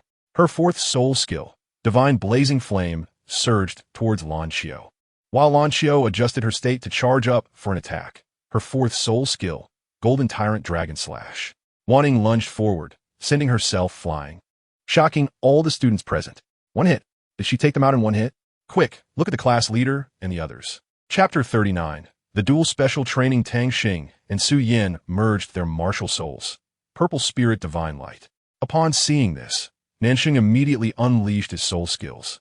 He first used his first soul skill, Deer Spirit Possession, then quickly followed with his second soul skill, Horn of the Crying Deer, then his third soul skill, Protection of the Deer Spirit, and finally his fourth soul skill, Blessing of the Spirit Deer. However, the martial soul fusion power of Tang Xing and the others was too strong, and Nanxing had to use even more powerful moves. He cast his third soul skill, Amplification of Soul Power, and then released his fourth soul skill, Power Amplification. Tang Xing was also very surprised by this scene. He exclaimed, "I didn't expect Nanxing to be able to withstand our martial soul fusion attack. That's quite impressive." Just then, Zmo summoned his second martial soul and charged towards Tang Xing. Tang Xing quickly reacted and summoned the Celestial Holy Spear, engaging in a fierce battle with Zmo. The two were evenly matched, and for a moment, it was hard to tell who would win. Zmo, unwilling to back down, immediately unleashed his fourth soul skill, Carefree Nine Heavens. Tang Xing then unleashed the technique of the Spirit Holy Spear, the third style, sweeping through 10,000 armies, as well as the first style, Spirit Sky Slash. Zmo was hit by Tang Xing's attack and instantly fell to the ground. Chu Hao, with a serious expression, said to Qingyu, "Qingyu, use Spirit Fusion." Upon hearing this, Qingyu jumped without hesitation and completed the Spirit Fusion with Chu Hao. Immediately, they shouted in unison, "Spirit Fusion, Holy Light, Judgment." Meanwhile, Lan Xiu let out a cold snort. "Do you really think our team has only one Spirit Fusion?" Su Yan. However, before she could finish, Li Fei, beside her, eagerly interrupted, "Wait, let me do it. Spirit Fusion, Light Shadow Moon." Li Fei quickly unleashed his powerful spirit power, and his Spirit Fusion technique struck Chu Hao's Spirit Fusion technique with incredible speed and force, instantly scattering it. Faced with this scene, Li Fei excitedly shouted, "Awesome," while Wu Xinheng revealed a satisfied smile and nodded in praise. "Not bad. There is progress." As a class leader, Tang Xing needed to set a good example and also help his classmates, understood? Tang Xing immediately grasped the meaning of Wu Xinheng's words and respectfully replied, "Yes. Teacher Wu, I understand." Wu Xinheng spoke again. "All right, since that's the case, let's continue. Jiang Hao, your group goes first." Upon hearing this, Jiang Hao felt a bit resigned but could only brace himself. He looked at Tang Xing with a wry smile and said, Xing, you have to go easy on me later." Meanwhile, the team led by Jiang Hao immediately entered battle mode, adopting a serious stance. Seeing this, Tang Xing also dared not be negligent and got ready for battle as well. Thus, an intense showdown was about to erupt. Just as Jiang Hao revealed his soul ring, the attention of Tang Xing and the others was instantly drawn to him. Yi Xian, seeing this, immediately released a soul technique, but Tang Xing and the others reacted quickly, growing a pair of wings behind them and flying out of the range of Yi Xian's soul technique. However, in the next second, a strong gust of wind swept up Tang Xing and the other seven. Tang Xing and Su Yin exchanged a glance, and Su Yin immediately understood his meaning. Lin Xian quickly summoned the Rock Dragon Shield, tightly protecting the other four. Su Yin used a counterclockwise speed to offset the damage caused by the wind. Meanwhile, Tang Xing was fully harnessing the light elements within him, trying to consolidate his own power. Yi Xian saw this scene and realized that the situation was not good, shouting loudly, "Not good. We must stop them as soon as possible." Tang Xing successfully transformed into an elf form, radiating a dazzling golden light. He wore golden battle attire, and a pair of shimmering golden wings sprouted from his back. He chanted, "Holy Light Wave of all spirits." Upon seeing this, Sun Xiaokong and Su Chuan immediately rushed towards the tornado, trying to catch Su Yan. However, just as they were about to get close to the tornado, it suddenly exploded violently. Su Yan flew back to the ground and said, "Tang Xing, my soul power has been almost exhausted." Tang Xing firmly stood behind them and said, "It's okay, you all take a good rest. I'll take care of the upcoming battle." At this moment, Li Fei stepped forward and said, "Boss, I'll accompany you." Lan Xiu stood up and said, "And I will too." The two then adjusted their powers and summoned their battle suits, standing beside Tang Xing. Sun Xiaokong almost lost grip of the purple gold staff in his hand, secretly amazed. These two are incredibly powerful. Su Chuan saw the panic among the Chun family members and quickly shouted, "Everyone, don't be afraid. There are only 3 of them. We have the numbers, so there's no need to be afraid." Saying this, he himself hid behind the crowd. At this time, Li Fei rushed towards the Chun family members with lightning speed, dazzling everyone. Jin Yu immediately summoned the Fire Phoenix and engaged in a fierce battle with Li Fei. The Fire Phoenix spewed out raging flames, while Li Fei wielded his weapon, and the two sides exchanged blows, locked in a fierce fight. Jiang Hao, seeing this, wanted to help Jin Yu, but was stopped by Lan Xiu. Lan Xiu released the powerful aura of the Golden Dragon, and a dragon roar echoed through the sky, instilling fear. Jiang Hao was not to be outdone and quickly summoned the colorful elf horse to showcase his strength. The two powerful auras collided in the air, creating a massive shockwave that left those nearby feeling breathless. With a loud shout, Jiang Hao summoned the seven-colored spear and charged fiercely at Lan Xiu. Although Lan Xiu was powerful, he was caught off guard by Jiang Hao's sudden attack and became somewhat flustered. The two exchanged blows back and forth, locked in a fierce battle. Just then, Tang Xing challenged Sun Shaokong. However, just as he was about to make his move, a fan suddenly launched a sneak attack from behind. Tang Xing reacted swiftly, dodging Su Chuan's attack. Seeing this, Su Lu and He Xin rushed forward to assist Sun Shaokong and Su Chuan. At this moment, Sun Shaokong and Su Chuan received a boost and immediately unleashed their strongest moves, the Gale Slash and the Purple Gold Staff. Tang Xing saw this and recited, Spirit Holy Halberd, third style, sweeping through thousands of armies, first style, Spirit Sky Slash. He swung the halberd in his hand, creating a fierce gust of wind. Su Chuan and Sun Shaokong's offensive was instantly shattered, and Tang Xing followed up with a heavy slash, knocking them both unconscious on the ground. Jin Yu, seeing this, did not hesitate to unleash the Phoenix power, using her fifth soul skill, Phoenix's Gaze. Li Fei, knowing he was no match for Jin Yu, quickly shouted, Martial Soul Fusion, Light Shadow Moon. However, in the end, Li Fei was still unable to withstand Jin Yu's attack and was eliminated alongside her. Lan Xiu and Jiang Hao were engaged in a fierce back-and-forth battle. Suddenly, Lan Xiu noticed that Jiang Hao was holding an artifact and inwardly exclaimed that it was bad. This was an artifact. It seemed defeating Jiang Hao wouldn't be easy. However, Jiang Hao confidently said to Lan Xiu, Lan Xiu, you're no match for me. Just admit defeat. Faced with Jiang Hao's provocation, Lan Xiu did not back down. She smirked and disdainfully replied, How do you know if you don't try? Fourth soul skill, Golden Overlord Dragon Slash. At that moment, Jiang Hao shook his head, sighed, then tightly gripped his weapon, unleashing the residual soul of the seven-colored spirit horse. This move was incredibly powerful, instantly knocking Lan Xiu out of the competition. In the end, only Jiang Hao, Ding Xin, and Tang Xing remained on the field. Tang Xing looked at the situation and shouted, Senior brother, why don't we let them go first to avoid hurting feelings? Jiang Hao replied, All right, you go first. Thus, Ding Xin and Suhi stepped out of the arena. At this moment, only Jiang Hao and Tang Xing were left. Jiang Hao dashed towards Tang Xing in a quick step, while Tang Xing countered with a heavy thrust, pushing Jiang Hao back. The battle intensified, making the upcoming developments highly anticipated. Jiang Hao jumped and struck at Tang Xing, who raised his halberd overhead to block, but was pushed back a few steps.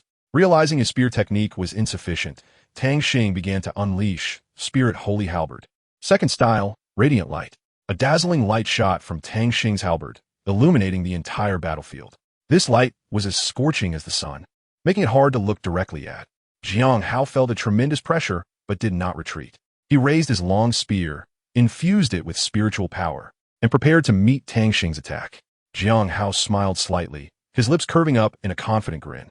He gently waved his long spear, instantly releasing a powerful spiritual light. This light was so bright that the surrounding air was illuminated. It surged towards Tang Xing like lightning, colliding with his brilliance. The two beams of light met in midair with a loud bang. A strong wave of energy surged around, whipping up a fierce wind. Tang Xing's light was gradually suppressed by Jiang Hao's spiritual light, ultimately vanishing. Jiang Hao's spiritual light continued to surge forward, knocking Tang Xing back several dozen meters. Tang Xing spat out blood, his body swaying unsteadily. His face was pale, and his eyes were filled with shock and fear. He had never imagined that Jiang Hao would possess such formidable strength, easily defeating his moves. At that moment, he felt his own power becoming insignificant, as if all his efforts were in vain. Unable to maintain even his elf form, Tang Xing was struggling to cope, and Jiang Hao taunted him. Junior brother, is this all you've got? Where's your skill? Stand up for me. Tang Xing struggled to stand up, wiping the blood from the corner of his mouth, his eyes flashing with anger and resentment. He tightly gripped the war spear in his hand, preparing to launch another attack. However, Jiang Hao did not give Tang Xing a chance. He swiftly charged at Tang Xing, the spear in his hand gleaming with a cold light. Seeing this, Tang Xing quickly raised his war spear for defense. However, Jiang Hao's attack speed was extremely fast, instantly breaking through Tang Xing's defense and hitting his shoulder. Tang Xing spat out a mouthful of blood again and fell backward. Jiang Hao stood in place, looking at the fallen Tang Xing, a smug smile appearing on his face. He mockingly said, "Junior brother, weren't you very strong? Why are you so vulnerable now?" Tang Xing gritted his teeth, enduring the pain, and got up from the ground. He glared at Jiang Hao, fire burning in his eyes. He knew he could not be defeated like this. He had to prove his strength. Taking a deep breath, he launched his attack again. This time, Tang Xing's assault was even more powerful than before. He wielded his war spear, releasing sharp beams of light. These beams pierced toward Jiang Hao like swords, trying to break through his defense. Facing Tang Xing's attack, Jiang Hao showed no fear. He skillfully dodged Tang Xing's strikes while counterattacking with his spear. The two engaged in an intense duel on the battlefield, neither willing to back down an inch. After hearing Jiang Hao's words, Tang Xing stood up again, releasing the power of his spirit, a martial soul, and the essence of the spirit holy spear. He tightly gripped the holy spear and swung it fiercely at Jiang Hao. Realizing the timing was right, Jiang Hao immediately rushed forward to engage in a fierce battle with Tang Xing. The two exchanged blows, neither side giving way. Jiang Hao noticed that Tang Xing's attacks were becoming increasingly fierce, with each move applying more pressure on him. But he refused to back down and defended against his opponent's onslaught with all his might. At that moment, Tang Xing suddenly found an opening and unhesitatingly thrust the holy spear towards Jiang Hao. Seeing this, Jiang Hao quickly shifted to a defensive stance, using the seven-color divine spear to block Tang Xing's strike. Immediately afterward, he summoned the seven-color spirit horse, martial soul, standing behind him. Tang Xing was not to be outdone, summoning his spirit martial soul to confront Jiang Hao. The two powerful forces collided, emitting dazzling light. The spirit holy spear in Tang Xing's hand and Jiang Hao's seven-color divine spear generated a tremendous reaction, as if they were about to tear apart space itself. Their battle grew more intense, and the surrounding air became scorching hot. In this thrilling showdown, who would ultimately emerge victorious? This became the focus of everyone's attention. Meanwhile, Tang Xing and Jiang Hao were doing their utmost to showcase their strongest abilities. Chapter 40.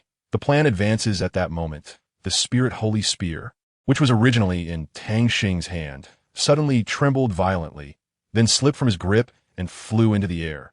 At the same time, the seven-color divine spear in Jiang Hao's hand also broke free and soared into the sky. The two divine artifacts began to release their respective auras in midair, confronting each other. However, to everyone's surprise, the seven-color divine spear gradually succumbed to the overwhelming pressure of the spirit holy spear and was forced to retreat. Ultimately, even Jiang Hao himself was knocked off the stage. The outcome of this match was without suspense, as Tang Xing claimed victory once again. However, something even more unexpected happened.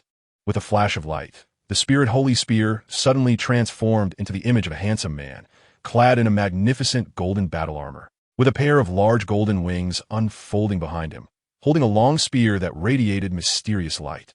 At the same time, Jiang Hao's seven-color divine spear also changed, transforming into a beautiful and enchanting woman, dressed in a colorful gown, holding a staff that emitted 7 colors of light. She gracefully landed on the ground and respectfully bowed to Jiang Hao, saying, "Chitsai, greetings, young master." Jiang Hao lightly coughed, and Chitsai immediately understood his meaning. Quickly running to the front of the spirit holy spear, excitedly calling out, "Brother Jinling, is it you?" The spirit holy spear slowly opened its eyes, and upon seeing Chitsai, exclaimed in surprise, "Sister Chitsai, how did you end up here? Weren't you supposed to be?" Before finishing the sentence, Jinling hurriedly activated spatial power, hiding their forms and preventing others from seeing them. Jinling looked at Chitsai with confusion and asked, "Shouldn't you be in the divine realm? Why are you here?" Chitsai sighed helplessly and said, "I was originally following my master to battle in the outskirts of the divine realm, but I encountered the Lord of the Abyss there. We engaged in a fierce battle with the Lord of the Abyss, and just as we were about to capture him, he opened a barrier, moving the entire divine realm into the outskirts and using it to threaten my master. However, a sudden powerful spatial turbulence swept in, engulfing the divine realm. Even more unexpectedly, a black hole appeared, sucking both my master and your master into it. As for why I ended up here, it's because I wanted to return quickly to inform the mistress. But unexpectedly, when I arrived here, my soul had suffered very serious injuries and ultimately fell into a desolate and savage place. After a long time, a merchant brought me back to his auction house. That's how things developed. What about you? Wu Xinheng suddenly shouted loudly, "Everyone go back first. Leave this to Tang Xing to handle." Hearing this, Jinling was momentarily at a loss for how to respond, hesitating before saying, "Well, actually, I'm not too clear on the specific situation either. It's just that since my master entrusted me to him, there must be deeper meaning behind it. Moreover, the aura on him feels particularly familiar." Qicai thought for a moment and said, "Brother Jinling, you must be careful." Jinling gently patted Qicai's head, reassuring her, "Don't worry, no one in the world can harm me." Then Jinling opened the barrier and deeply bowed to Tang Xing, saying, "Hello, I am the spirit of the Spirit Holy Spear. My name is Jinling." Tang Xing was taken aback by this sudden action, responding with a dazed expression, "Hello, nice to meet you. Here, S.A. red scarf for you."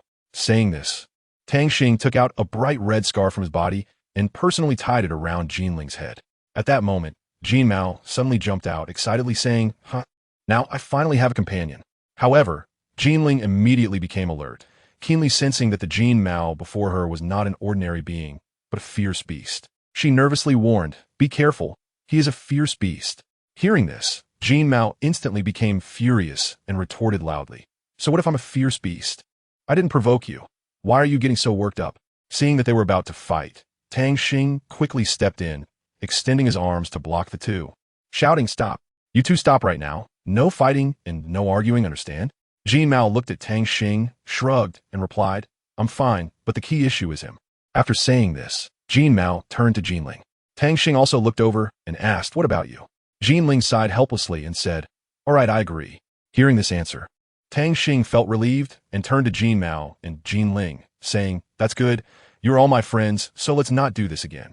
At that moment, Lan Xiu walked over and asked with concern, "Tang Xing, are you all right?" Tang Xing smiled and gently touched Lan Xiu's hand, replying softly, "Of course I'm fine. Thank you for your concern. But are you worried about me?" Lan Xiu playfully punched Tang Xing's chest and then shyly said, "You're annoying." She then slowly laid down in Tang Xing's warm embrace, enjoying the peace and comfort. Tang Xing gently stroked Lan Xiu's hair and softly said, "Be good. This isn't a good place to sleep. Let's go home and rest." Lan Xiu nodded slightly in agreement. In a quiet courtyard, sunlight filtered through the leaves, casting dappled shadows. Zhang Ring stood quietly there, dressed in a purple dress, looking as radiant as blooming violets. A gentle breeze brushed past her silky long hair, which fell softly on her fair shoulders, swaying lightly and exuding a faint fragrance. Su Lao glanced over, and a look of surprise and anticipation flashed in his eyes. He said softly, "Ruoying, your presence here means you've finished your seclusion. Come, tell me what you've gained and accomplished during this time." Upon hearing this, Zhang Ruoying smiled, like spring flowers blossoming. She deeply bowed to Su Lao and respectfully replied, "Su Lao, thank you for your continuous care and guidance. This time in seclusion, I mainly focused on raising my soul power to level 75. More importantly, I concentrated on comprehending the 9-character true words. Although I've only grasped the first 3 characters, I will continue to work hard." After speaking, Zhang Ruoying lowered her head, her expression slightly disappointed. Su Lao smiled gently, patting Zhang Ruoying on the shoulder, encouraging her, "Ruoying, don't be discouraged. Understanding the first 3 characters is already quite impressive. After all, this is a very profound soul technique that requires long-term practice and comprehension. The remaining 6 characters are more challenging, but as long as you persevere, I believe you will definitely understand them." Zhang Ruoying nodded, her eyes shining with determination. "Thank you for your encouragement, Su Lao. I will double my efforts and live up to your expectations." Su Lao calmly said, "The combatants are all lined up in formation. These 9-character true words contain extremely profound meanings, which even I cannot fully comprehend. However, there is a rare opportunity now. You can travel with me to gain experience.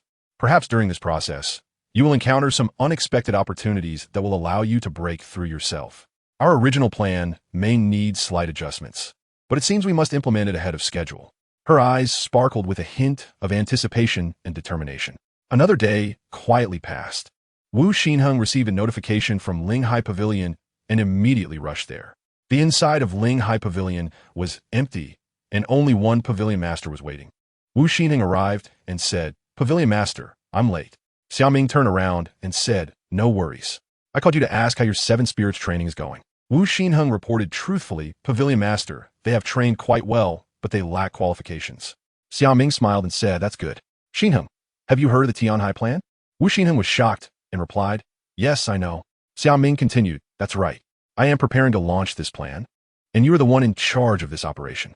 Recently, there have been some movements in the southern wilderness that need you to lead the seven spirits and the internal academy leaders to investigate. The internal academy leader will come to find you shortly." Wu Xinheng replied, "Okay." Wu Xinheng immediately returned to the class and said, "Tang Xing, bring your team of 6 with me." Tang Xing didn't have time to think and quickly called Lan Xiao and the others, asking, "Teacher Wu, what is happening?" Wu Xinheng turned to Tang Xing, a mysterious smile on her face, and softly said, "It's your mission. Someone will come to meet you later. Go wait over there. I need to buy something first." Huang Quan furrowed his brow in confusion and, like a curious child, asked, "Tang Xing, what mission did the teacher give us?" Tang Xing was instantly speechless, shrugging helplessly. "How would I know? But Teacher Wu said someone will meet us." Tang Xing looked at Huang Quan as if she were looking at a confused little puppy. She shrugged helplessly and said, "How would I know? Teacher Wu said someone would meet us." The next moment, Huang Quan's eyes were drawn to a woman in a purple outfit, tall and slender. Her long legs. It seemed like she was smiling at me. Suyin rolled her eyes at Huang Quan and pouted, "Playboy hum." The woman Huang Quan was talking about approached him and asked, "Hello, are you a student from class 1? Huang Quan composed himself and replied, "Yes, what do you need?" The woman just smiled and said, "I need to speak with your class monitor." Upon hearing this, Huang Quan, like a bolt from the blue, pointed at Tang Xing and said, "That's him." Su Yin, who had just taken a sip of water, suddenly sprayed it all over Huang Quan's face and exclaimed, "No way. I'm laughing so hard my stomach hurts, haha." The woman walked up to Tang Xing and said, "Hello, I need to speak with you. Can we step aside for a moment?" Tang Xing was a bit shocked, as if struck by lightning. Chapter 41. The Dangers of the Ancient Domain. Tang Xing followed the woman to a quiet place, and the woman spoke first. "You are Tang Xing, the Seven Spirits user, right? I came to find you because I have a special mission to tell you about. But before that, let me introduce myself. I am Zhang Ruoying, the chief disciple of the inner courtyard." Upon hearing this, Tang Xing was taken aback. "What? So you are the senior sister?" "Hello, senior sister." Zhang Ruoying nodded and continued, "This mission is very important, so you must stick close to me and not fall behind." After saying this, she led Tang Xing towards the mission location. Tang Xing pondered for a moment and said, "Okay, my teammates are over there, I'll go tell them." Zhang Ruoying grabbed Tang Xing and said, "You should call them over instead. There are too many people and too many eyes over there." After hearing this, Tang Xing quickly walked over to Lan Xiao and said, "I found a contact person, you all come with me." Lan Xiao cleared his throat, stood up, and shouted loudly, "Everyone get up and follow me." Tang Xing smiled as he saw Lan Xiao and the others coming over and said, "You guys are here. Let me introduce you. This is the senior sister Zhang Ruoying, the chief disciple of the inner courtyard. So it's the senior sister. Hello, senior sister." Huang Quan's face was filled with shock as he quickly clasped his hands in salute. Zhang Ruoying smiled slightly and said, "Go to the South Wilderness this time is very dangerous. You all need to stay close to me, understand?" Everyone nodded in unison and replied, "Understood." At that moment, Wu Xinheng also noticed Zhang Ruoying and was secretly astonished. "It's her." Zhang Ruoying didn't say much, directly summoned a soul-guided vehicle, and said to everyone, "Get in the car." Tang Xing looked at Zhang Ruoying in shock, incredulously asking, "Can soul-guided vehicles be stored in storage spaces?" Zhang Ruoying smiled and nodded, confidently answering, "Of course, my second profession is a blacksmith, so naturally, I can forge the things I like." She was full of pride in her craftsmanship. Tang Xing looked curiously at Zhang Ruoying, his eyes sparkling with. He couldn't help but ask, "Senior, what does the second profession mean?" Zhang Ruoying carefully examined Tang Xing, as if pondering how to explain it clearly. She said softly, "You're already in your 3rd year, right?" Tang Xing noted, "Et person a fi maison." Zhang Ruoying continued to explain, "The so-called second profession is more crucial in determining your graduation direction.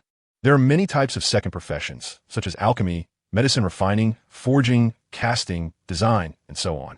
By the 1st semester of the 3rd year, you will be able to determine your second profession, and by the 2nd semester of the 3rd year, you will begin to learn knowledge related to that second profession. It is important to know that entering the inner court also requires a second profession diploma, which means it will assess whether you have sufficient qualifications and abilities." Tang Xing pondered for a moment while staring at the soul-guided vehicle, and then suddenly the vehicle came to a stop.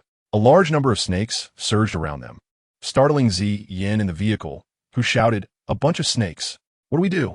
Tang Xing quickly summoned his spiritual eyes to survey the surrounding environment. His expression serious as he said, "This area is filled with snakes for 100 miles around. We are ambushed, and these snakes are all highly venomous." Li Fei shouted in panic, "Boss, they're coming at us, they are coming." Tang Xing anxiously asked, "Senior sister, can this vehicle fly?" Zhang Ruoying awkwardly replied, "It shouldn't be able to."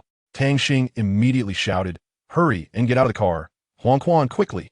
Huang Quan quickly gathered his soul power and recited a spell, activating his second soul skill, light and agile little flying dumpling.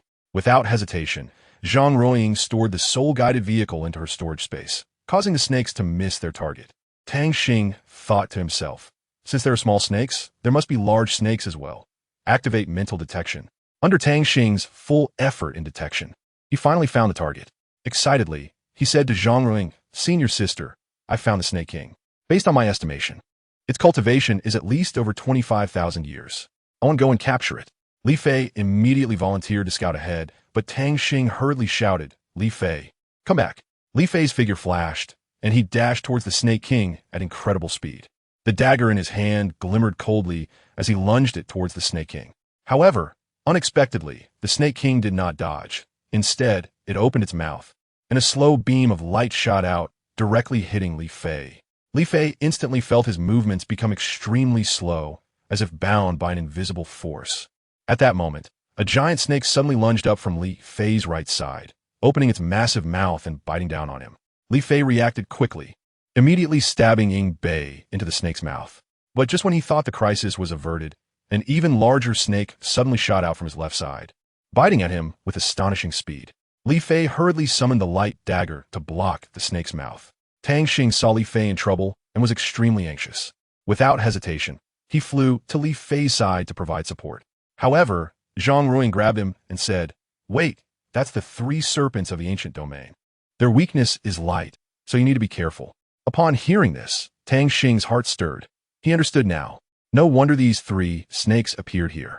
He nodded to Zhang Ruoying to show he understood. Then, Tang Xing turned to Li Fei and shouted, "Li Fei, quickly release the aura of your light dagger." Upon hearing Tang Xing's call, Li Fei immediately understood his intention. He focused his mind and unleashed the power of the light dagger, letting its brilliance shine. The aura of the light dagger instantly spread out, forming a powerful luminous shield that illuminated everything around. The 2 snakes beside Li Fei sensed the aura of the light dagger and instantly became terrified, their bodies trembling uncontrollably. Their originally fierce attacks came to an abrupt halt, and they fell to the ground, losing their fighting capability. Seeing the situation was not good, another snake immediately burrowed underground.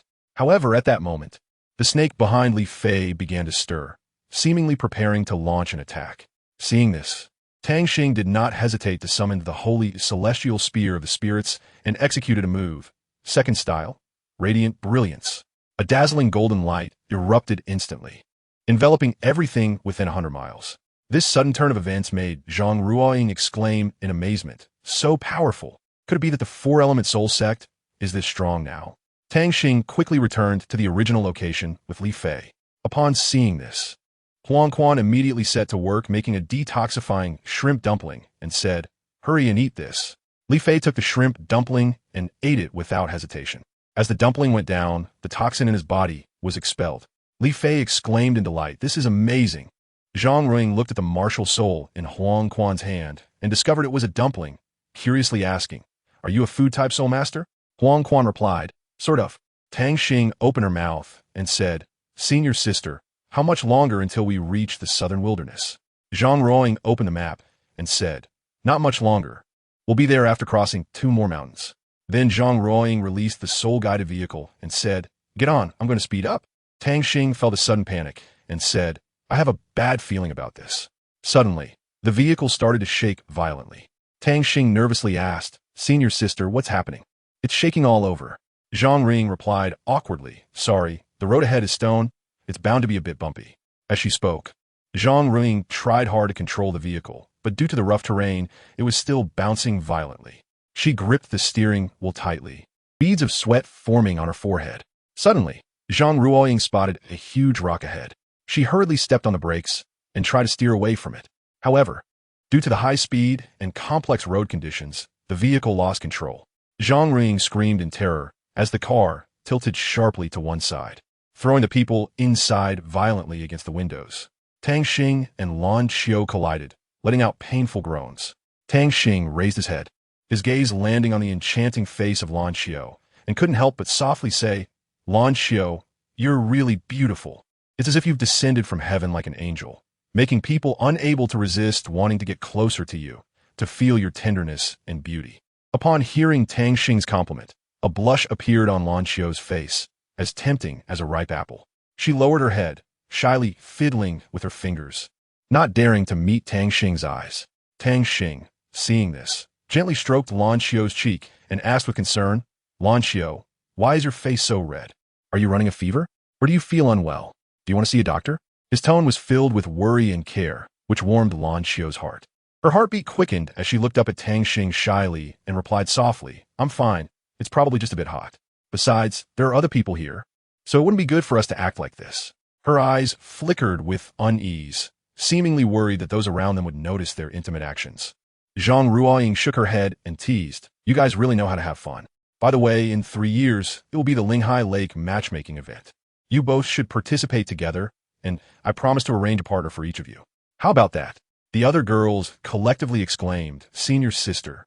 Huang Quan stood up and asked, "Is it really one partner for each person?" Zhang Ruoying shouted, "Of course. My word is my bond, so you can rest assured."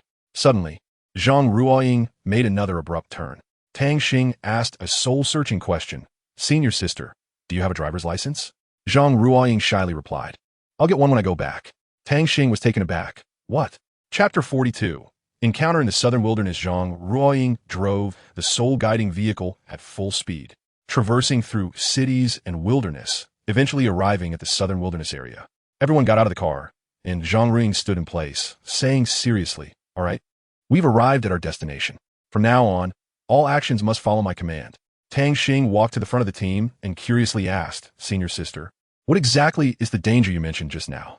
Zhang Ruoying frowned and replied, "The goal of this mission is to eliminate the evil Soul Master's base. But according to reliable intelligence, they seem to plan to capture the indigenous people for their wicked body refining experiments. What's worse is that among these evil Soul Masters, there is a powerful soul sage, making them difficult to deal with." Tang Xing continued to ask, "Sister, what level of cultivation do you have?" Zhang Ruoying paused slightly, then replied calmly, "Me?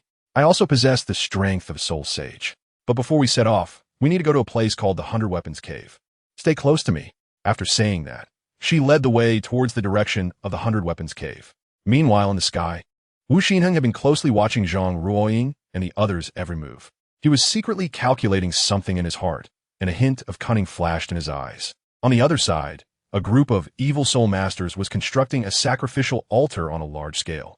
One servant respectfully reported, "Report, Lord Inmu. The altar is about to be completed, but a few uninvited guests have entered here."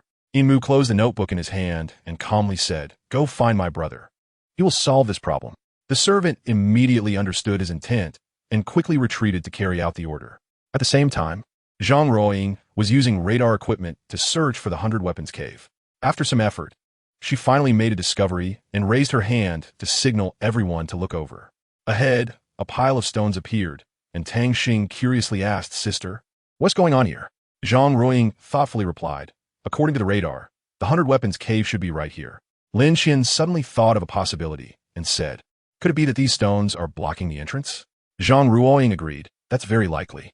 Lin Xian confidently shouted, "You two step aside. Let me give it a try." Tang Xing and Zhang Ruoying immediately moved aside, and Lin Xian unleashed a powerful impact, instantly shattering all the stones in front of him. With a loud bang, the stones were blown apart, and a striking line of large characters suddenly emerged on the ground. 100 Weapons Cave.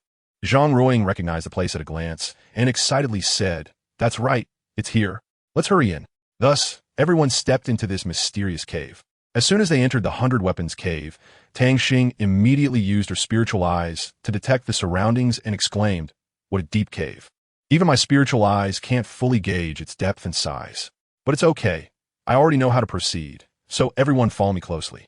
Under Tang Xing's guidance, they successfully avoided traps along the way and reached the first cavern of the 100 Weapons Cave. Tang Xing looked up at the walls covered with scriptures and wondered, could this be ancient text? The walls of the cave were densely packed with these scriptures. Su Yan's eyes widened in shock, exclaiming, this is actually scripture, and it's been left here for tens of thousands of years. Let me give it a try. Give me some time. After saying that, she closed her eyes and began to carefully study the ancient text. Tang Xing saw this and also tried to decipher the ancient texts, but they were really too difficult to understand. At that moment, Li Fei walked over and gently tapped a few stones, and then a large door slowly appeared before everyone. Li Fei excitedly ran back to Tang Xing and said eagerly, Brother Tang, I found the door mechanism. Upon hearing this, Tang Xing immediately told him, great. You guard the door first, and when Su Yan cracks the scriptures, we can leave here. Li Fei nudda rapatably, standing in front of the door and vigilantly observing the surroundings. After a while, Su Yan finally opened her eyes and murmured, this is really unbelievable. Tang Xing hurriedly asked, what's wrong, Su Yan?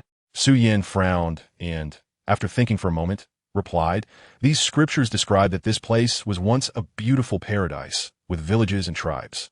However, one day, a black dragon descended upon this land, devastating it beyond recognition, a sight too horrible to behold. Later, a man clad in golden armor and wielding a long spear appeared and successfully repelled the black dragon. The locals revered this man as a deity and left behind a character. But what does this character truly represent? I need to think further to understand.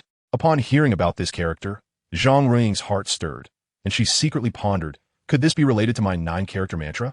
Su Yan looked at the scriptures and somewhat helplessly said, as for these scriptures, they have already exceeded my ability. Tang Xing gently patted Su Yan's shoulder and comforted her, saying, it's okay, you've done very well. Let's go. So, Tang Xing and the others continued deeper into the cave. When they entered the second cave, a gesture suddenly appeared on the wall. Upon seeing this gesture, Zhang Ruiying became excited and could no longer sit still. She began to mimic the gesture. However, no matter how she gestured, she always got stuck on the last step and couldn't complete the whole motion. Su Yan immediately noticed the gesture Zhang Ruiying was making and curiously asked, sister, are you trying to comprehend the 9-character mantra? Zhang Ruiying replied, yes, but I keep failing. Sigh. Su Yan comforted her from the side, saying, sister, with your talent, you will definitely succeed. All right, let's go. Tang Xing immediately used his spiritual eyes martial soul to detect the path ahead, but just at that moment, a powerful mental force suddenly appeared, forcibly interrupting Tang Xing's detection, causing his body to sway. Seeing this, Lan Xiu immediately stepped forward to support Tang Xing and asked with concern, what happened? Tang Xing frowned and said, there is a powerful mental force blocking my detection. Lan Xiu furrowed her brows, looking at Tang Xing with some doubt, but still decided to trust him. She gently nodded and said, all right, then let's go to the next cave and try our luck. As soon as she finished speaking, a huge statue quietly appeared before them. Tang Xing's gaze suddenly became resolute as he felt a strong intention surge in his heart, as if telling him that this statue was the target he had been searching for. Lan Xiu also sensed something unusual. She curiously leaned closer to the statue, carefully observing its details. Compared to other statues, this one seemed to have some unique features. It emitted a dazzling white light, giving a mysterious and solemn feeling. Under the illumination of this white light, everything around was isolated, forming an independent space. Tang Xing walked into this without hesitation, his heart filled with anticipation and curiosity. As he stepped inside, the sight before him made his eyes widen in surprise. The statue instantly knelt down, respectfully saying, Zhuke Shi, I greet my master. Tang Xing's face showed a look of astonishment, and he hurriedly waved his hand, saying, no, I am not your master. However, Zhuke Shi firmly believed in his judgment and sincerely advised, Master, I cannot be mistaken. The bloodline flowing through you makes me feel incredibly close. It proves that you're my master. Tang Xing was even more confused and asked blankly, huh? When Zhuke Shi heard that he was being asked to leave, he quickly pleaded, Master, please don't chase me away. Let me stay by your side, Master. Seeing Zhuke Shi's aggrieved expression, Tang Xing had no choice but to reluctantly agree. All right, since that's the case, you can stay. But do you know how to get out? Upon hearing this, Zhuke Shi immediately replied, Master, you can rest assured. As long as you concentrate, I will do my utmost to assist you in finding a way out. Saying this, Zhuke Shi dispersed the As Tang Xing emerged from the alternate space, he immediately unleashed a powerful mental force. At that moment, the Suzaku envoy activated his abilities, instantly doubling Tang Xing's mental strength. This sudden enhancement left Tang Xing in shock. He had never imagined his mental power could experience such a significant breakthrough. With the increase in mental strength, Tang Xing quickly sensed the direction of the exit and excitedly shouted, "Everyone, come with me." The group followed Tang Xing without encountering any dangers along the way. Finally, they reached the exit, only to be surprised to find an old man quietly lying in a pile of grass. Tang Xing immediately helped the old man up and asked with concern, "Sir, what happened? Are you okay?" The old man gasped for breath and tightly grasped Tang Xing's hand, saying, "Please help me save my grandson." Tang Xing quickly asked, "What does your grandson look like?" The old man trembled as he took out a photo from his pocket and handed it to Tang Xing. Tang Xing took the photo and examined it carefully before turning to Li Fei and the others with a questioning look in his eyes. Li Fei and the others nodded in agreement, expressing their willingness to help find the old man's grandson. Zhang Ruoying even said firmly, "We came here to eliminate those vile monsters and save more people." The old man was overwhelmed with gratitude and thanked them repeatedly. Then, he described in detail the direction in which his grandson was taken and pointed out the route to the Wei's sacrificial platform. Tang Xing and the others decided to set off immediately to find and rescue the old man's grandson. They arrived at the grassy stone dam of the Wei sacrificial platform, and Tang Xing quickly laid out the tasks before everyone sprang into action. The guards fell one by one, and Tang Xing penetrated deep into the enemy's territory as if he were in a no man's land. As he proceeded, doubts began to arise in his mind. It was too smooth. Something was wrong. Yin Shui clapped his hands and said, "Tang Xing, I want to show you something." Yin Shui pointed to a person beside him, and Tang Xing was taken aback as if struck by lightning. Chapter 43, No Way Out. Tang Xing looked at Yin Shui and said, "The fact that you can capture them shows that you are very strong." Yin Shui smiled and replied, "Kid, if you can defeat me, I'll let them go." At that moment, Su Yin woke up and shouted loudly, "Tang Xing, don't compete with him, don't." Tang Xing turned to Su Yin and responded, "Su Yin, don't worry, I will definitely rescue you." After saying that, Tang Xing turned back to Yin Shui with a determined look in his eyes. Seeing this, Yin Shui immediately swung Nightfall in his hand and instantly appeared in front of Tang Xing at an incredible speed, wielding a battle spear and striking at Tang Xing. Tang Xing quickly reacted, summoning the Spirit Holy Spear to block the attack. Yin Shui revealed his 6 soul rings, and Tang Xing said in surprise, "So you're a Soul Emperor. Now I'm really interested." As soon as he finished speaking, Tang Xing swiftly swung the Spirit Holy Spear in his hand, and with a powerful strike, he sent Yin Shui retreating back into the black mist. Tang Xing immediately closed his eyes, carefully sensing the breath of Yin Shui. After a moment, he opened his eyes again, and a sacred aura emanated from him, instantly dispersing the black mist around Yin Shui. Seeing this, Yin Shui was shocked. "What? The weapon in your hand is actually a super artifact. Where did you get it?" Tang Xing coldly snorted and replied, "You don't need to know the answer to that question." After saying this, he brandished the Spirit Saint's heavenly spear and launched another attack, shouting, "Sweep across 10,000 troops." Faced with Tang Xing's assault, Yin Shui did not dare to be careless and immediately unleashed his soul skill, Imperial Qilin Whirlwind. However, this strike was easily shattered by Tang Xing. Yin Shui had no choice but to summon the Qilin Shield to protect himself, barely fending off Tang Xing's attack. Even so, Yin Shui still paid a great price. Seeing that he was at a disadvantage, Yin Shui immediately turned to threaten the hostage. However, in the next second, Huang Quan executed a thunderstorm card slash towards Yin Shui, causing him to spit out blood from the impact of the war spear. Meanwhile, the hostage had long been rescued. Tang Xing looked at Huang Quan and excitedly shouted, "Boss." This address made Tang Xing feel incredibly close, as he knew that only Li Fei, whom he recognized, would call him that. Tang Xing and Li Fei bumped fists, and Yinmu rushed over to help Tang Xing up, saying, "Bro, are you okay?" Tang Xing saw a familiar face and exclaimed in surprise, "Isn't this Yinmu? What are you doing here?" Yinmu looked at Tang Xing and angrily questioned, "It's you again. Did you hurt my brother?" Tang Xing responded without backing down, "That's right, I did it. But if you have the skill, come and beat me." "All right, I just remembered. It seems you can't beat me either."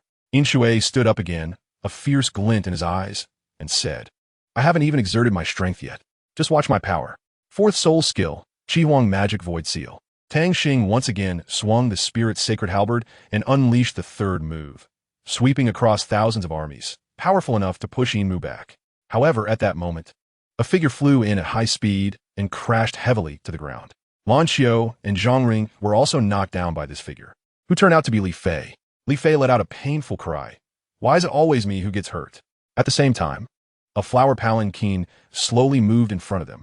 Yin Shui smiled smugly and said to the person inside the palanquin, "You're all doomed, my lord.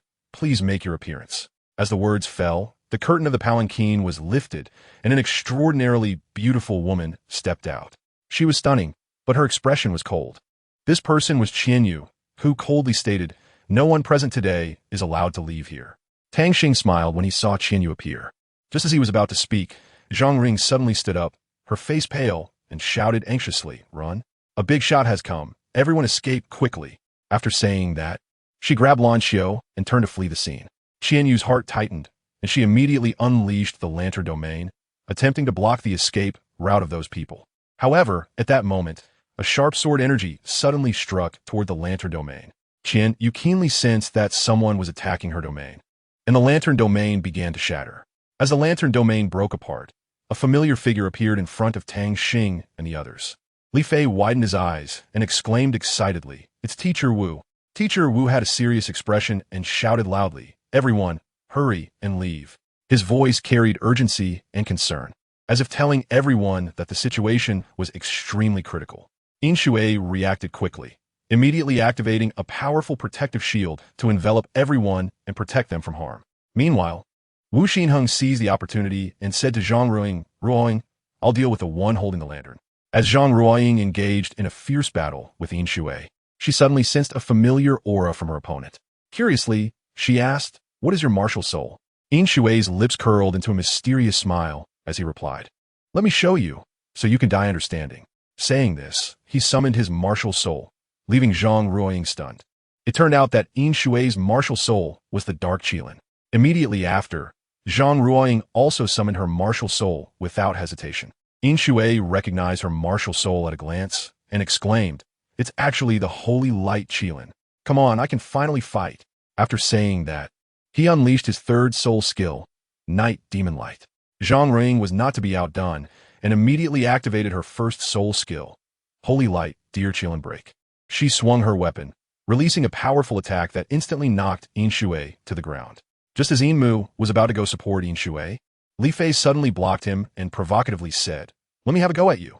After saying that, he lunged at Enmu with a dagger. However, Enmu reacted quickly, gently pushing Li Fei's dagger aside with one hand.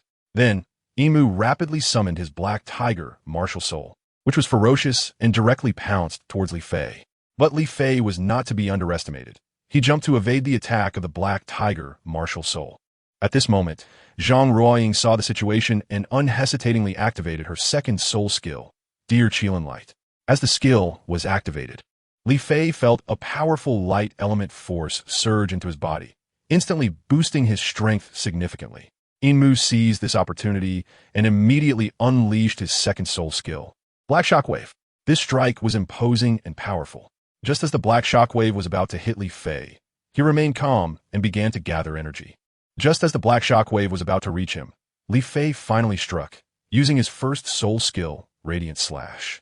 This slash was like a brilliant light, instantly cutting through Enmu's Black Tiger Shockwave. Meanwhile, the battle on Zhang Ruoying's side had also reached its conclusion. Yin Shui unleashed his sixth soul skill, Eternal Night Realm, and his fifth soul skill, Qilin Sky Destruction. Zhang Ruoying, caught in Yin Shui's sixth soul skill, suddenly sensed a crisis above her and immediately became alert. She quickly summoned her fifth soul skill, Qilin Killing Shikigami Slash. A sharp sword energy was released from the sword in Zhang Ruoying's hand, carrying endless killing intent and power. Striking upwards, this blow was like a thunderous force, directly breaking through Yin Shui's strongest attack. Yin Shui's eyes widened in disbelief as he watched his soul skill being easily countered. His face turned pale, and his body collapsed to the ground due to the loss of support. Meanwhile, Wu Xinheng faced off against Qianyu. Without hesitation, Qianyu unleashed her seventh martial soul skill, Martial Soul True Body. As she recited her incantation, a powerful aura erupted from her, and her figure gradually enlarged. transforming into a massive monster. Then, Qian Yu used her fifth soul skill, Lantern Cage. A gigantic lantern appeared in Qian Yu's hand, emitting an eerie glow. She threw the lantern towards Wu Xinheng, instantly forming an enclosed space that trapped him inside. However, Wu Xinheng was not intimidated by Qian Yu's attack. He immediately activated his seventh soul skill, Martial Soul True Body. With the manifestation of his martial soul, his strength increased significantly. At the same time, he swung the sword in his hand and unleashed his fifth soul skill, Frosty Sword of Heaven. The sword in his hand transformed into a giant sword, carrying a chilling aura, and struck fiercely at Qian Yu's lantern cage. With a loud noise, the giant sword collided with the lantern cage, producing a deafening sound. In the next second, countless sword rains flew out from the giant sword, pouring down like a torrential rain. These sword rains, carrying sharp sword energy, ruthlessly battered against Qian Yu's lantern cage. Qian Yu was astonished to find that her lantern cage began to crack under the impact of the sword rain, eventually shattering. Wu Xinheng seized the opportunity to charge out, but Qian Yu did not give him a chance to breathe. She immediately unleashed her fourth soul skill, Black Lantern Penetrating Heart Array. Countless black lights shot out from Qian Yu's hand, forming a complex formation that trapped Wu Xinheng within. Wu Xinheng felt a strong pressure surging towards him, making it difficult for him to breathe. But he still firmly gripped his sword, ready to face Qian Yu's next attack. Tang Xing immediately supported Wu Xinheng upon seeing the situation. A sound of drums echoed, and Qian Yu disdainfully said, "Didn't you say you wouldn't come? How come you're here?" "I plan not to come, but I became interested," replied the woman sitting in the sedan chair clearly. Qian Yu boldly continued, "Naiyun, if we join forces, we can definitely take them down." Naiyun laughed heartily, leaving the sedan and releasing the aura of a soul, Douluo. Wu Xinheng clutched her chest and said with a serious expression, "This is troublesome." Naiyun shouted from the side, "Do you all choose to surrender, or shall we execute you on the spot?" Zhang Ruoying stepped forward, looking determined, and said, "Impossible. As long as I'm here, you won't lay a finger on them." Lin Bing Doja. Naiyun immediately showed a surprised expression. "9-word mantra? Interesting, but you're still far from it." Third soul skill, Death's Claw. Naiyun's attack was as fierce as a storm, directly shattering Zhang Ruoying's move. She sneered, "9-word mantra, you haven't fully comprehended it." Just then, a dazzling golden light suddenly appeared, catching Naiyun's attention. Chapter 44. The Cursed Sun. Tang Xing and Lan Xiao are starting their martial soul fusion. Lan Xiao shouts, "Su Yan, come quickly to perform the martial soul fusion, and everyone please protect us." Upon hearing this, Su Yan did not hesitate at all and immediately joined the martial soul fusion. The others around them began to unleash their soul power, forming a powerful protective barrier to guard the three who were undergoing the martial soul fusion. Naiyun looked at the martial soul fusion technique displayed by Tang Xing, Lan Xiao, and Su Yan, her eyes flashing with surprise. But then she revealed a disdainful expression and said, "Three people's martial soul fusion technique? Interesting, but do you think you can defeat me like this? No one is allowed to make a move. I want to see just how powerful this attack is." She crossed her arms and quietly waited for the three's attack to come. Tang Xing, Su Yan, and Lan Xiao unleashed their strongest attack, Martial Soul Fusion. Purple Spirit Butterfly Dragon Transformation. With a deep dragon roar echoing, a massive golden dragon appeared in the air. This golden dragon shimmered with purple light and had a pair of wings, exuding an extraordinary majesty. It opened its enormous mouth and let out an angry roar towards Naiyun and the others, as if it wanted to swallow the entire world. Following that, the golden dragon charged towards Naiyun with a devastating momentum. Naiyun felt the power of this strike and couldn't help but feel a bit anxious. After all, Tang Xing was a formidable opponent, and if she wasn't careful, she could easily be defeated. However, she did not back down. Instead, she took a deep breath, mobilized all her soul power, and prepared to face the attack. She sneered, "With just you, this loach, you think you can defeat me? It's simply a dream." Fourth soul skill, Eye of Death. As she spoke, her eyes turned dark red, emanating a terrifying aura. Tang Xing reacted immediately and activated his skill, Golden Might. As his voice fell, a powerful golden light erupted from his body, forming a gigantic golden dragon. The dragon roared and charged towards Naiyun with unparalleled might. The two skills clashed, resulting in a massive explosion that distorted the surrounding space. Both Naiyun and Tang Xing were knocked back a few steps, but quickly regained their footing, continuing to confront each other. However, Tang Xing's face appeared somewhat pale, as he realized that his soul power was depleting much faster than he had anticipated. He gasped, "Damn the soul power gap." Zhu Ke said with a serious expression, "Master, I can help you, but there is a certain risk." Tang Xing gritted his teeth and endured the pain, saying, "Bring it on." Zhu Ke immediately unleashed the source fire, continuously infusing it into Tang Xing's body. Lan Xiao and Su Yin felt a surge of powerful energy flowing into their bodies, gradually elevating their soul power. Meanwhile, the golden dragon also began to evolve. Its originally ordinary wings gradually became majestic, eventually transforming into a pair of formidable dragon wings. Its body underwent a tremendous change, exuding a heart-pounding aura. Nayan, witnessing this scene, exclaimed in surprise, "Interesting, so there are such methods." 7th Soul Skill, Martial Soul, True Body. 6th Soul Skill, Heart-Piercing Across All Realms. She quickly activated her soul skills, attempting to stop Tang Xing's attack. However, Tang Xing was already prepared. He immediately unleashed the source fire of Zhu Ke, roaring, "Phoenix Dragon, 9 Heavens." He gathered all the light elements in his body to form a dazzling beam of light, merging it with the source fire. This strike contained immense power and instantly broke through Na Yun's 6th soul skill. Even her martial soul, True Body, could not withstand this tremendous force and was sent flying. Tang Xing's strike was astonishing, shocking everyone present. At this moment, the momentum of the golden dragon grew even more formidable, and Yin Shui, Yin Mu, and Xin Yu felt immense pressure, scattering in fear. They understood that Tang Xing's strength had exceeded their expectations, and staying would only lead to danger. The momentum of the golden dragon was immense.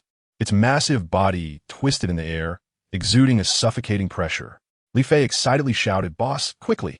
However, the golden dragon seemed not to hear him, and instead began to thrash wildly.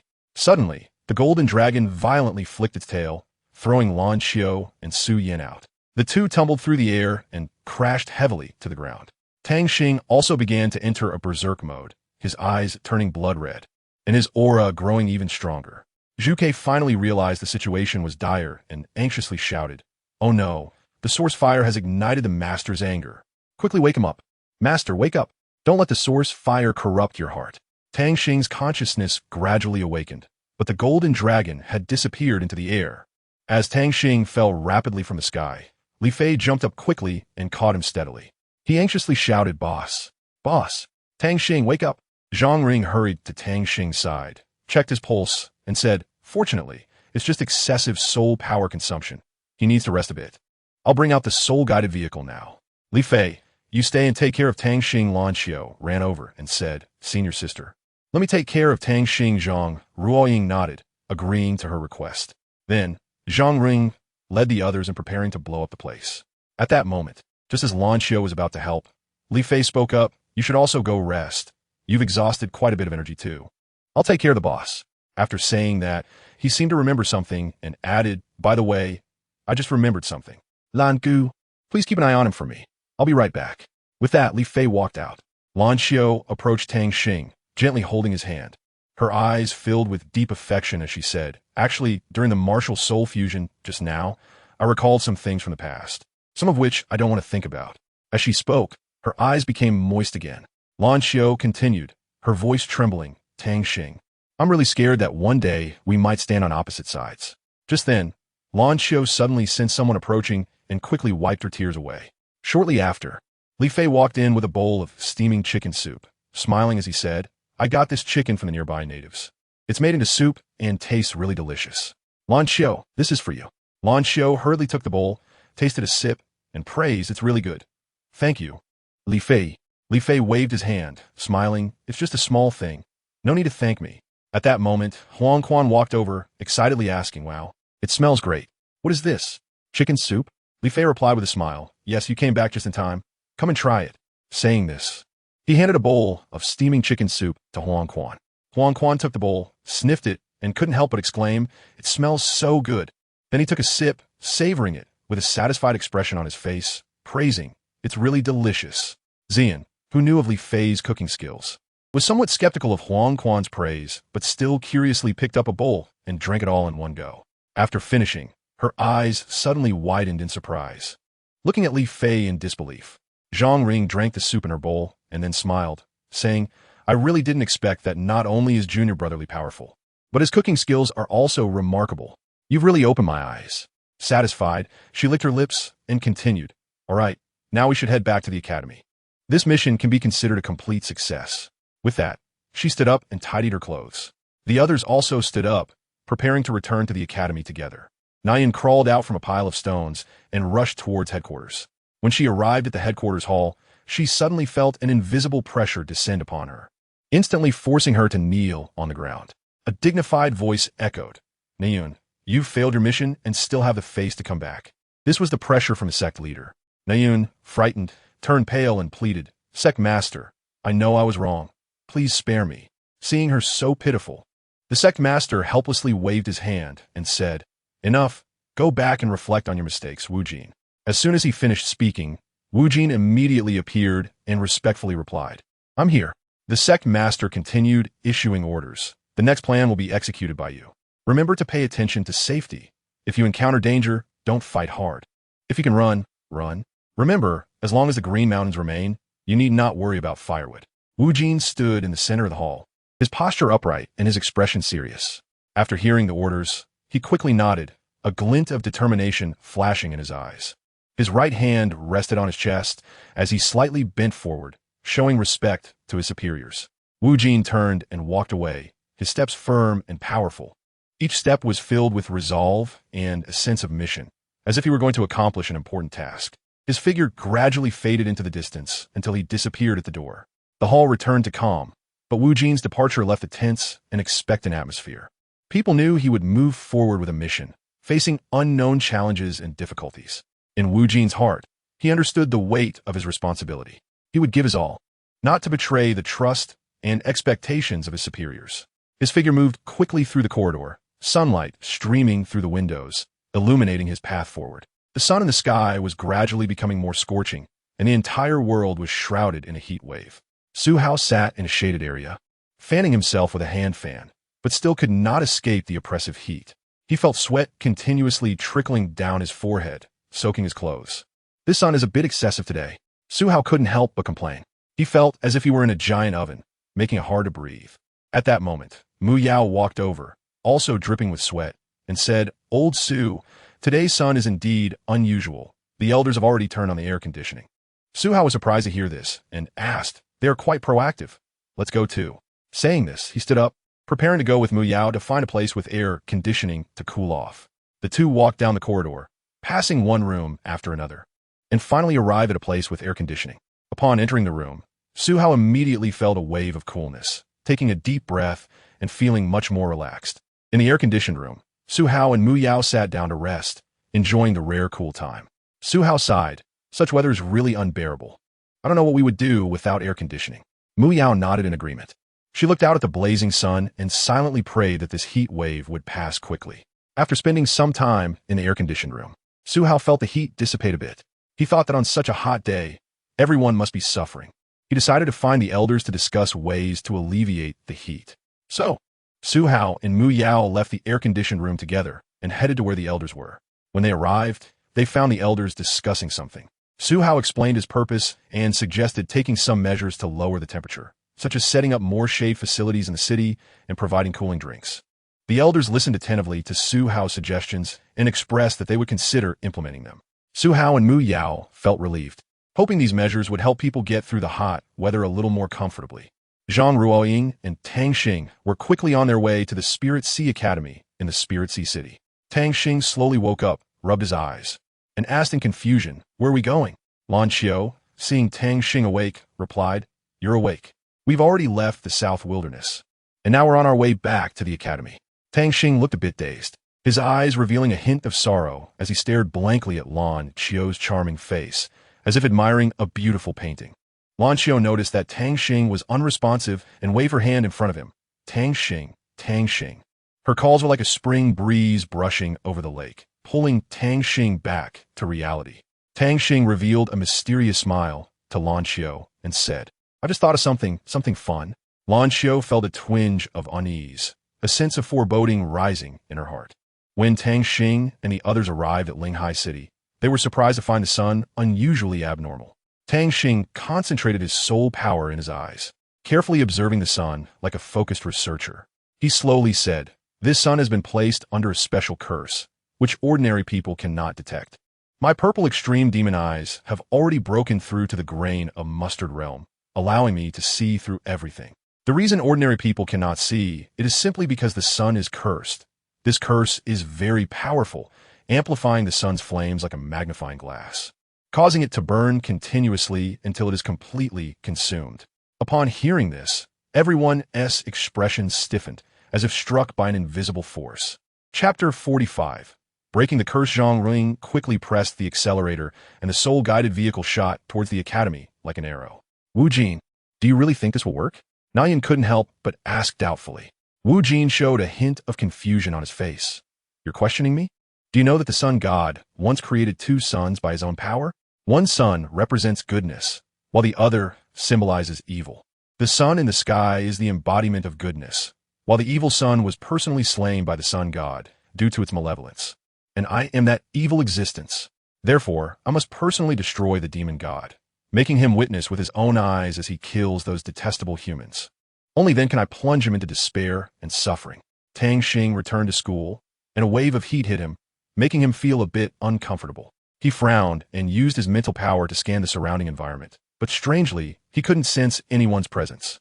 A trace of confusion arose in his heart as he cautiously took a step forward, only to be suddenly transported inside by a powerful force. When Tang Xing opened his eyes, the sight before him astonished him. The entire room was covered in a thick layer of ice, chilling to the bone. However, what was even more surprising was that many white people were joyfully playing here. Some were having a snowball fight, while others were ice skating, and laughter echoed above the icy surface. Tang Xing blinked, trying to understand everything in front of him. He slowly came back to his senses and murmured, "Is this considered a grand hall? But it is quite cool." As he spoke, he felt the cold air around him and couldn't help but feel curious about this mysterious and peculiar place. A hot-looking woman approached Tang Xing, smiling as she said, "Senior, would you like to skate with me?" Just as Tang Xing was about to respond, Lan Qiu suddenly appeared, linking her arm with Tang Xing's and glaring fiercely at the girl, saying rudely, "He doesn't want to. Besides, if he wants to skate, I'll teach him, right, Tang Xing?" Tang Xing was startled by Lan Qiu's imposing presence and didn't dare to say a word. Lan Qiu tightly held Tang Xing's hand and warned, "You're not allowed to flirt with other girls unless they are people I know, understand?" Tang Xing stared blankly at Lan Qiu, unsure of how to respond. Lan Qiu blushed under Tang Xing's direct gaze, but still pretended to be calm, continuing, "Did you hear me?" Tang Xing came back to his senses and asked blankly, "Why can't I interact with other girls?" Upon hearing this, Lan Qiu became furious, shouting, "Then go find your little fairy. I don't care about you." With that, she turned and angrily left, leaving Tang Xing standing there at a loss. Inside Linghai Pavilion, the members were whispering to each other about the sun, and the noise was loud. Two elders sat above, frowning deeply, appearing to be quite troubled. Suddenly, Xia Ming slammed the table and shouted, "Everyone, is there no way to deal with this? That sun has reached an uncontrollable level." As soon as he finished speaking, a member stood up and said, "Head, I have a method, but it requires your permission." Another member immediately countered, "Third junior sister, sit down." However, the member known as the third junior sister insisted, arguing, "Second junior brother, please trust me." Seeing this, Xiaoming knew her mind was made up and said, "Mu Yao, if that's the case, you must be careful." At this moment, Elder Su also stepped forward, expressing his willingness to accompany Mu Yao. Xiaoming looked at them gratefully and urged, "You both must protect yourselves well." Soon after, Elder Su and Mu Yao arrived at the sun's location, with Elder Su sweating profusely, saying it's so hot. Mu Yao responded, "Please assist me." Freezing for 1,000 miles. Elder Su directed a stream of true energy towards Mu Yao. Wu Jin watched him attempt to break the spell and sneered, "You think you can break it? Dream on." Then Wu Jin activated the spell. As Mu Yao was in the process of dispelling it, she saw the sun melting its ice bit by bit. The sun suddenly exerted force, shooting a flame at Mu Yao, causing her body to feel scorching hot as she rapidly fell down. Elder Su hurried to save her, waving a fan to push Mu Yao inside, and he also jumped into the sea. Wu Jin, hiding in the shadows, smugly thought, "You brought this upon yourself." After Elder Su rescued Mu Yao, he immediately summoned Elder Shu. Elder Shu carefully examined Mu Yao's condition, frowning and shaking his head, sighing. Mu Yao no longer feels the previous burning sensation. but she has been poisoned by the sun's toxic fire. I've never seen this kind of poison before, and I don't know how to deal with it. Elder Su anxiously asked, "Why is this happening?" Elder Shu looked at Elder Su and slowly said, "Do you remember the area you came from?" Elder Su focused his gaze and was suddenly alarmed. Could it be? Elder Shu continued, "In your era, this kind of toxic fire seemed to exist." Elder Su quickly asked, "Do you have a way to detoxify it?" Elder Shu thought for a moment and replied, "I don't have a definite method yet, but I heard the insect might know how to break it." Elder Su immediately sent a message to Yun Sect. The Yun Sect, upon receiving the news, acted without hesitation and sent someone to provide assistance. Elder Shu inquired again, "How is it?" Elder Su informed him, "Yun Sect has sent someone over." After speaking, Elder Shu once again used his life force to try to heal the wounds, but it was just a drop in the bucket. Just then, Yufeng rushed in to report, "Elder Shu, Elder Su, the 5th elder and the 9th elder from Yun Sect have arrived." Hearing this, Elder Su asked in confusion, "5th elder? Why does that sound so familiar? Could it be that he has returned?" Yufeng nodded, and Elder Su immediately became excited, saying, "Quick, invite them in." Soon, Jin Lin and Jiang Yu walked in. As soon as Elder Su saw Jiang Yu, he cheerfully said, "Sister Jiang, it's been a long time." Jiang Yu smiled back, "Yes. We really haven't seen each other in a while. By the way, I just heard that the toxic fire has appeared again." Elder Shu stepped forward, his expression serious as he said, "Senior, this time it is indeed the toxic fire that has appeared, and we really don't know how to deal with it." Jiang Yu smiled slightly and said slowly, "In this world, everything exists in a cycle of mutual generation and restriction. Elder Shu, do you know the method to restrain it?" Elder Shu looked at her in surprise, then suddenly realized, could it be that light drives away darkness? Jiang Yu nodded and confirmed, "Exactly. I know someone who can dispel the toxic fire, and that is Tang Xing." Just as Tang Xing was lost in thought, he suddenly sneezed and murmured, "Who is talking about me?" At that moment, a member of Linghai Pavilion hurried over, respectfully saying, "Tang Xing, Elder Su is looking for you." Tang Xing was slightly taken aback, then got up and followed the member to the pavilion. When he entered the room, he immediately saw the familiar figure and couldn't help but exclaim in surprise, "Mom, what are you doing here?" Jiang Yu walked up to Tang Xing, her face showing a gentle smile as she gently patted his head, softly saying, "Long time no see." Little Tang Xing looked up, confusion written on his face as he asked, "Mom, what are you doing here?" Jiang Yu cleared her throat, her tone serious as she said, "Child, the person lying on the bed is your senior sister. She has been eroded by a very powerful toxin and is in critical condition. Only you can save her now. Tell me, how many levels have you reached in your spirit form cultivation?" Tang Xing frowned, his expression becoming very serious as he replied earnestly, "Mom, I have reached the 4th level in my spirit form."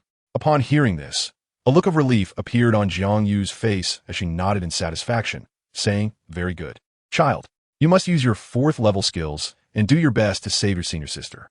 Jiang Yu had always had high hopes for Tang Xing, and whenever she spoke, he would follow her instructions without hesitation. This time was no exception. Tang Xing immediately got to work, using his spirit form skills to begin treating his senior sister. As time passed, after a long wait, Tang Xing finally completed the treatment. At that moment, Elder Shu stepped forward again to check the patient's pulse, his face showing a look of surprise as he excitedly shouted, "Great! She has escaped life-threatening danger. The toxin is under control, and she just needs a few days of rest to recover." Elder Su, somewhat surprised, remarked, "Since he can eliminate the toxic fire, doesn't that mean the sun's toxic curse outside could also potentially be broken by him?" Hearing this, Jiang Yu immediately reacted, "It seems so." Subsequently, Tang Xing led the 6 of them to the location of the sun. When they arrived at the sun, Tang Xing couldn't help but exclaim, "It's so hot here. We need to complete the task quickly and then go back." After saying that, Tang Xing began to work on dispelling the sun's curse. Meanwhile, the disciples sent by Elder Shu had already returned to the academy and reported to Elder Shu, "We found it."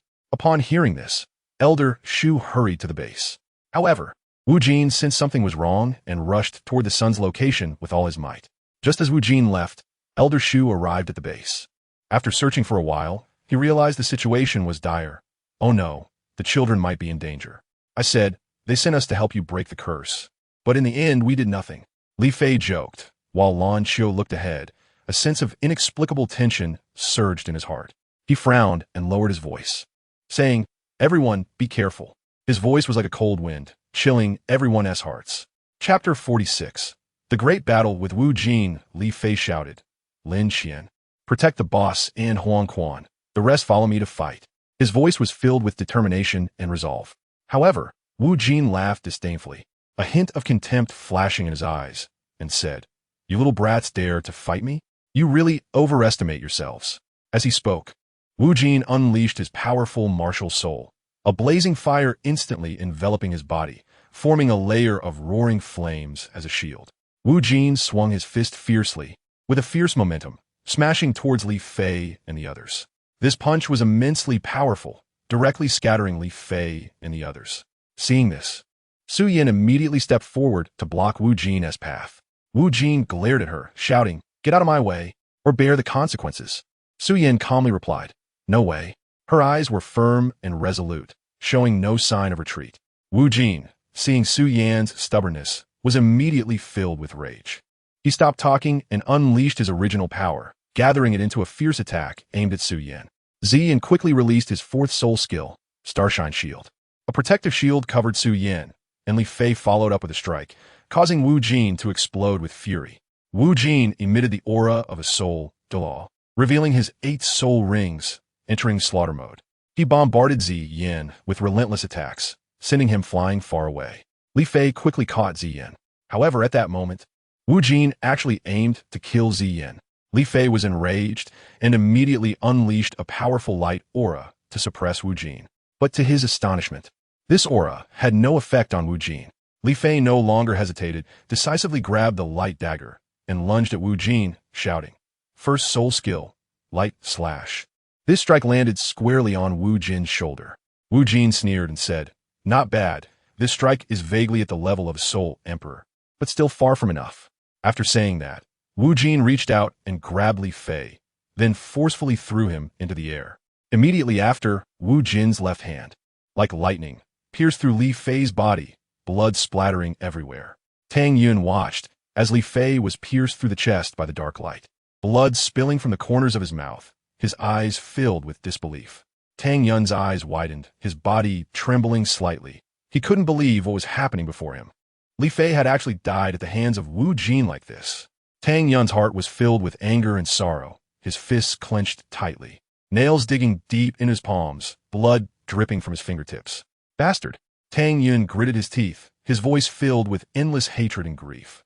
His gaze became sharp and determined, the fire of anger in his heart burning like a volcano about to erupt. He swore to make Wu Jin pay the price and avenge Li Fei. At that moment, Huang Quan suddenly spoke up, "Tang Xing, hurry up and break the curse. I'll hold him off." After saying this, he charged towards Wu Jin, his hands glowing, trying to stop Wu Jin's actions. However, Wu Jin easily broke through Huang Quan's defense and continued to pounce towards Tang Yun and the others. At the same time, Lin Qian's defense was also breached by Wu Jin, his face pale and cold sweat breaking out on his forehead, clearly suffering from serious injuries. A cold light flashed in Lin Qian's eyes, and the sword in his hand crackled with thunder as he swung it forward, unleashing a cross-shaped sword energy. The sword energy cut through the air at high speed, like a lightning bolt, carrying astonishing power as it sliced towards Wu Jin. However, facing such a fierce attack, Wu Jin showed no signs of fear. He swung his weapon directly against the sword energy, and with a loud crash, the cross-shaped sword energy was shattered by Wu Jin, dispersing into countless fragments in the air. Just then, Lin Qian suddenly saw that Huang Quan was in great danger. Wu Jin was preparing to deliver a fatal blow to him, and as it seemed he was about to hit Huang Quan, Lin Qian's heart tightened. In a critical moment, a cold light flashed, and a large halberd struck towards Wu Jin with incredible speed, knocking him back several meters. At this moment, Tang Xing, clad in golden battle armor, gripped the elf sacred heavenly halberd firmly, his gaze steady and filled with murderous intent as he stared at the enemy ahead. Wu Jin looked at Tang Xing with a cold smile, his eyes full of disdain and provocation, seemingly not taking Tang Xing seriously. Tang Xing was completely enraged. He tightly held the battle halberd and charged towards Wu Jin. Seeing this, Wu Jin did not back down, immediately taking a defensive stance, ready to face Tang Xing's attack. Tang Xing charged forward with unmatched momentum, as if he wanted to trample the entire world beneath his feet. However, Wu Jin remained calm, effortlessly defusing Tang Xing's offensive. Just as Tang Xing reached Wu Jin suddenly unleashed a powerful blaze fist, instantly knocking Tang Xing back. Tang Xing was knocked flying in front of the sun, and before he could react, a fiery spear had already lunged towards him. Tang Xing's eyes widened in despair. He knew there was no way out, but he still hoped for a miracle to occur. However, when he saw that the attacker was actually Lan Xiao, his heart sank. No, Tang Xing suddenly shouted, his voice echoing throughout the space. At the same time, his mental state underwent a dramatic change. His previously calm expression twisted instantly, and two cold beams of light flickered in his eyes. Wu Jin, who was immersed in his own joy, was startled by Tang Xing's transformation. He immediately realized that the situation was dire and wanted to flee, but it was already too late. A powerful mental force emanated from Tang Xing, instantly destroying Wu Jin's spiritual energy. Wu Jin's face turned extremely ugly. He had never imagined that Tang Xing could be so powerful. However, at that moment, Tang Xing's gaze became exceptionally cold, as if he had lost all vitality. This chilling aura rapidly spread, instantly disintegrating Wu Jin's mental power. Wu Jin looked at Tang Xing in terror, filled with fear. He knew that if this continued, he might face the threat of death. Therefore, he released his killing intent without hesitation, trying to resist Tang Xing's attack. As Wu Jin's killing intent grew stronger, the surrounding air seemed to solidify. Meanwhile, Tang Xing's eyes once again shone with a golden divine light, like burning flames, creating an overwhelming shock. Tang Xing swung the spirit holy spear in his hand, charging towards Wu Jin with unparalleled momentum. Each swing was accompanied by a powerful energy fluctuation, as if it could tear apart the void. Wu Jin's killing intent grew stronger, as if he was about to go berserk. The distance between Tang Xing and Wu Jin is getting closer. Their gazes meet in the air, sparking intense fireworks. A thrilling battle is about to unfold. Who will emerge victorious in the end? Tang Xing gathered all his strength into the elven holy spear in his hand, his eyes filled with determination and resolve. With a roar, the elven holy spear emitted a dazzling light, delivering its strongest strike, the elven judgment. At the same time, a giant spirit flew out from the elven holy spear, wielding a sword of judgment, slashing towards Wu Jin with boundless might. Wu Jin felt the terror of this strike, his face turning pale, a glimmer of despair flashing in his eyes. However, at that moment, a mysterious figure suddenly appeared, intercepting this fatal blow. Enraged, Tang Xing's fury intensified, and he roared, "It doesn't matter who tries to stop me, it's futile." Elven style, first form, light of all spirits. Instantly, an overwhelming aura erupted from him, spreading out like a volcanic eruption. This powerful energy not only severely wounded those who came to rescue, but even Wu Jin was struck by this force, sustaining even more serious injuries. Tang Xing's eyes had completely turned blood red, and his sanity seemed to have been consumed by rage. His body exuded a powerful aura, as if he wanted to destroy the entire world.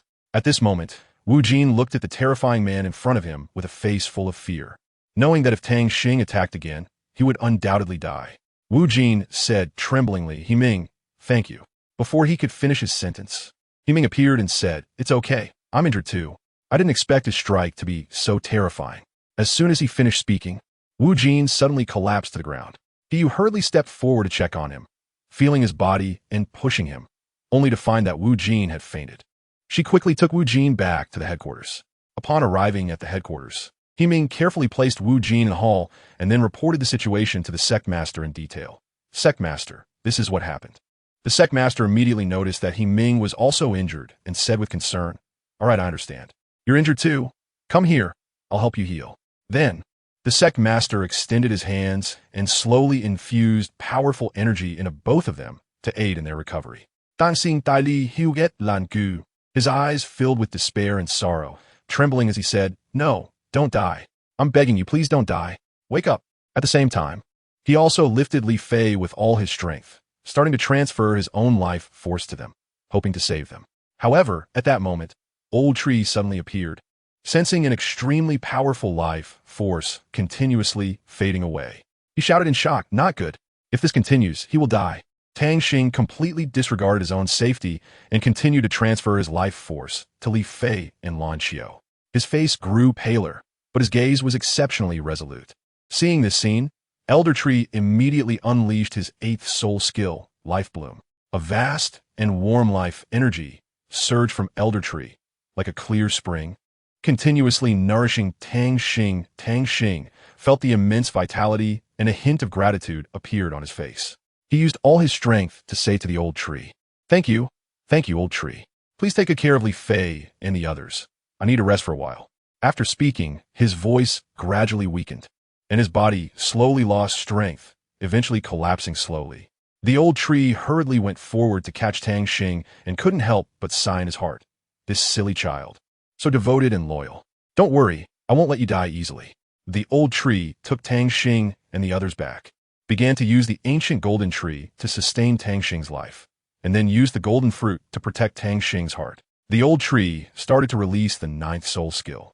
Tang Xing's complexion was as pale as paper, and his body was extremely weak. His breath was faint, as if it would dissipate at any moment. Elder Shu's gaze was determined. He knew that Tang Xing's life had reached a critical moment. He had to give his all to save Tang Xing's life. His ninth soul skill was slowly released, and a powerful life force surged from him. Elder Shu's ninth soul skill was called Life Revival, a powerful healing skill that could restore the power of life. After Elder Shu released his ninth soul skill, Tang Xing's body began to gradually recover. His complexion became rosy, and his breath stabilized. Elder Shu looked at Tang Xing's gradually recovering body and breathed a sigh of relief. He knew that Tang Xing's life had been saved. However, at that moment, Elder Shu suddenly noticed something unusual about Tang Xing's body. Tang Xing's complexion became pale again. Cold sweat appeared on his forehead, and his body began to tremble. Elder Shu immediately realized that Tang Xing might not be able to digest the essence of the golden fruit. He made a decisive move to forcibly transfer the essence of the golden fruit to the Spirit Sea Lake. The Spirit Sea Lake was the core of his cultivation and the location of his soul. Elder Shu hoped that by transferring the essence to the Spirit Sea Lake, he could help Tang Xing digest it better. However, Tang Xing's Spirit Sea Lake did not completely digest the essence of the golden fruit. The essence created a layer of golden ripples on the lake's surface, emitting powerful energy fluctuations. Elder Shu knew that if he could not help Tang Xing digest these essences quickly, Tang Xing's body might suffer greater harm. Elder Shu immediately activated his soul ring, releasing powerful soul power. His soul ring glowed with blue light, illuminating the entire Spirit Sea Lake. The power of the soul ring penetrated into Tang Xing's Spirit Sea Lake, merging with the essence of the golden fruit. Elder Shu's soul power intertwined with Tang Xing's soul power, jointly digesting the essence of the golden fruit. Just as Tang Xing was gradually recovering, Jiang Yu and Elder Su also arrived at the Spirit Sea Lake. Upon seeing the two, Elder Shu immediately informed them of Tang Xing's condition. Jiang Yu and Elder Su were both very surprised to hear about Tang Xing's situation.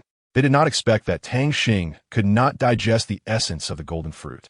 Jiang Yu immediately used the power of Taiji to help Tang Xing digest the essence of the golden fruit. Elder Su also used his martial soul to assist Jiang Yu. The combined powers of the two made Tang Xing calmer. With the help of Jiang Yu and Elder Su, Tang Xing recovered even faster. His body became healthier, and his complexion became rosy again. Elder Shu looked at Tang Xing's gradually recovering body and felt relieved. He knew that Tang Xing's life had been saved. He decided to pay more attention to Tang Xing's cultivation in the future to ensure that he could smoothly digest the essence of the golden fruit. At the same time, he was also full of expectations for Tang Xing's future. He believed that with the help of Jiang Yu and Elder Su, Tang Xing would definitely become a powerful cultivator. The persistence and effort of everyone were witnessed by the golden tree, which shed a tear upon Tang Xing, causing Tang Xing's body to begin to exert power. Undergoing a tremendous change, his soul power rapidly climbed, reaching an astonishing level of 48. This sudden surge of power surprised Tang Xing himself. He knew this was a gift from the golden tree. He felt his body becoming stronger, as if boundless power was surging within him. His soul power crashed like surging waves, constantly impacting his body and elevating his strength. Tang Xing closed his eyes, feeling this powerful soul power filled with gratitude. He knew this was the recognition and support from the golden tree. Supported by this powerful soul power, Tang Xing's body began to emit dazzling light. His breath grew stronger, as if he had become the ruler of this world. Everyone looked at Tang Xing with shock and admiration in their eyes. They knew that Tang Xing had become a powerful existence, and his future was full of infinite possibilities. Elder Su saw Tang Xing's first soul ring. This talent is truly extraordinary. The first soul ring of a millennium, and it is actually a configuration of 3 purple and 1 black soul ring. This is his first martial soul. The configuration of his soul rings for his second martial soul is actually 2 purple and 2 black. Who in the entire Douluo continent can possess such a monstrous soul ring configuration? Audo Suet Golim. Elder Shu beside him was also amazed. Although the increase in soul power is not much, the ability to change the martial soul rings is indeed too monstrous. It is indeed very monstrous. Such a talent must be cultivated as soon as possible. Xiaoming suddenly appeared behind them and said. Elder Shu and Elder Su immediately bowed respectfully to Xiaoming. Xiaoming then asked, "Have you notified the other elders?" Elder Shu replied, "I have already notified them. They should be coming soon." Xiaoming continued to ask, "What weapon is he best at using?" Elder Shu replied, "It seems to be a long spear." Xiaoming seemed to have made a decision and said, "All right, I will personally teach Tang Xing and Lan Xiao, the remaining 5 spirit masters. Each of you teach one. If you feel capable, you can take on 2 disciples as well." Su Yin said reluctantly, "Sect Master, why not take me? The 3 of us can fuse our martial souls." Hearing this, Xiaoming frowned and fell into deep thought. After a moment, he seemed to have thought of something and said, "Since you can fuse your martial souls, why not join my wife, Lin Jin? Her martial soul is similar to your second martial soul." After speaking, he looked at Lin Jin. Lin Jin stepped out from the crowd, her face carrying a hint of authority, and said unhappily, "Who is your wife? How shameless." Then she turned to Su Yin, her tone softening a bit. "However, sister, your martial soul is indeed very similar to mine. If you are willing to join my sect, I will definitely not treat you poorly." Su Yin hesitated a bit, but still reluctantly nodded and replied, "All right, Su Yin pays respects to master." Lin Jin showed a hint of surprise and smiled. "Oh, you are quite compliant. Then let's go." Su Hao looked at Li Fei, his eyes revealing an indescribable expression, and softly said, "Li Fei, are you willing to become my junior brother?" Upon hearing this, Li Fei felt a surge of joy and emotion, and an uncontrollable excitement appeared on his face.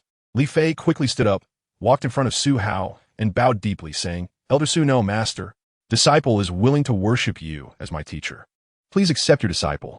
Su Hao smiled slightly and nodded gently to indicate his agreement. At this moment, Li Fei suddenly remembered something and turned to look at Zi Yin beside him, his eyes sparkling with anticipation. He excitedly said to Su Hao, "Master, since that is the case, why not accept Zi Yin as your disciple too? Then we can be paired up and learn martial arts from you together." How wonderful that would be. After hearing this, Su Hao's lips curled up slightly, and he smiled. "All right, I agree." His voice was gentle yet firm, as if giving Li Fei a promise. Li Fei nodded with joy, knowing that this was not only a rare opportunity, but also a heavy responsibility. From this moment on, they would embark on the path of martial arts together, hand in hand. Pu Xian looked at Lin Xian and Huang Quan, his eyes shimmering with anticipation, and slowly spoke, "Would you two like to be my disciples?" His voice carried a hint of authority and kindness. Huang Quan quickly replied respectfully, "Deputy, Sect Master Pu, you are too kind. I would like to join Sister Ling's sect. Is that okay?" His eyes revealed sincerity and desire. Ling Shuang was somewhat at a loss and exclaimed in surprise, "Ah, that is great, but why do you want to join my sect?" A hint of doubt flashed across her beautiful face. Huang Quan smiled and began to showcase his eloquence, speaking continuously. "I have admired Sister Ling Shuang for a long time. First, I was attracted by Sister Ling Shuang's beauty, and secondly, I deeply respect Sister Ling Shuang's artistic accomplishments. I want to learn medicine from you. My second profession is a doctor, Sister Ling Shuang." His gaze was firm and passionate, as if burning with a flame. Ling Shuang nodded slightly upon hearing this, thought for a moment, and said, "All right, from now on you will be my apprentice. Let's go." After speaking, she turned and left, leaving behind an elegant silhouette. Huang Quan was extremely excited and immediately followed in Ling Shuang's footsteps, his heart filled with joy and anticipation. They disappeared into the distance together, embarking on a new journey as master and apprentice. Elder Shu slowly shook his head, showing a hint of fatigue on his face. Seeing this, Xiaoming hurriedly asked, "Elder Shu, how long will it take for Tang Xing to wake up?" Elder Shu's gaze remained fixed on Tang Xing as he softly replied, "Soon. He has just fully absorbed the effects of the golden fruit, and now his body needs some time to recover and rest. Please don't worry, Master. Tang Xing will wake up by tomorrow morning at the latest. You should also go back and rest." After speaking, Elder Shu slightly closed his eyes, seeming to fall into contemplation. Meanwhile, Xiaoming quietly stood by, his eyes fixed on Tang Xing's peaceful face, silently praying for Tang Xing's speedy recovery. The night sky was clear and bright, the moonlight casting a silver glow that reflected on Linghai Lake, creating shimmering waves. By the shore of Linghai Lake stood a stunning beauty. Su Yin suddenly sensed the presence and asked alertly, "Who is it?" Lan Xiu heard the noise and the familiar voice. Her heart stirred, and she said, "Is it Su Yin?" Su Yin found the voice familiar, but still wasn't sure. "Lan Xiu, is that you?" Lan Xiu chuckled lightly. "Who else could it be?" Su Yin breathed a sigh of relief in her heart, walked up to Lan Xiu, and curiously asked, "What are you doing here?" Lan Xiu replied with a question. "I was about to ask you the same." The two exchanged smiles, both knowing that the other had their own purpose for being there. Just then, Linghai suddenly began to surge with waves, the water splashing as if something was about to burst forth from the lake. Su Yin and Lan Xiu looked at the lake's surface in surprise, unsure of what was happening. Suddenly, a figure emerged from the lake, enveloped by layers of waves. And then that figure broke free. The birth of Tang Xing shocked both Lan Xiu and Su Yin, and they exclaimed in unison, "Wow." Su Yin was amazed by this scene. After waking up from his coma, Tang Xing immediately saw Lan Xiu and Su Yin and asked in confusion, "What are you doing here?" Before he could react, Lan Xiu excitedly threw herself in his arms, crying loudly, "Tang Xing, why are you so silly? You actually used your own vitality to extend my life. Boo-hoo, you're really a big fool." Tang Xing tightly embraced Lan Xiu and gently said, "Because I don't want you to die, and I can't accept losing you, so no matter what, I will make sure you survive." Lan Xiu felt a surge of emotion upon hearing his words. She pushed Tang Xing away with force and looked at him with teary eyes, saying, "All right, I also will not allow you to die. Do you hear me?" Tang Xing nodded repeatedly, afraid that Lan Xiu would be angry, and quickly said, "I know." On the side, Su Yin looked at their intimate actions and couldn't help but make a sound of Tang Xing and Lan Xiu immediately realized something was off and quickly separated. Su Yin said to Tang Xing with a beaming smile, "I have good news for you. Tang Xing, the master of Linghai Pavilion, has officially accepted you as a closed-door disciple, and Lan Xiu has also become the second closed-door disciple of the master.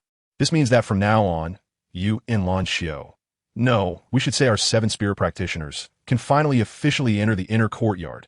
Tang Xing was surprised by Su Yin's words and asked, "Did you all choose a second career?" Su Yin and Lan Xiu nodded vigorously, indicating affirmation.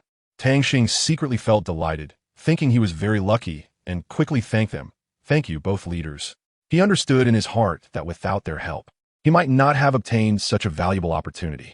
However, when he looked at the time and found it was already late, he reminded the two that it was time to go back and rest. Upon hearing that they would be sleeping separately, Lan Xiu felt a bit reluctant. She shyly looked at Tang Xing and occasionally lowered her head, as if she had something difficult to say. Tang Xing noticed her unusual behavior and asked if she needed help. Lan Xiu finally mustered her courage and softly said, "Tang Xing, can we sleep together?" This sentence stunned both Tang Xing and Su Yin. Su Yin even doubted if she had misheard, widening her eyes in disbelief as she looked at Lan Xiu. Tang Xing, however, was quite shocked and didn't know how to respond for a moment. Finally, he stammered, "Lan Xiu, that might not be very appropriate."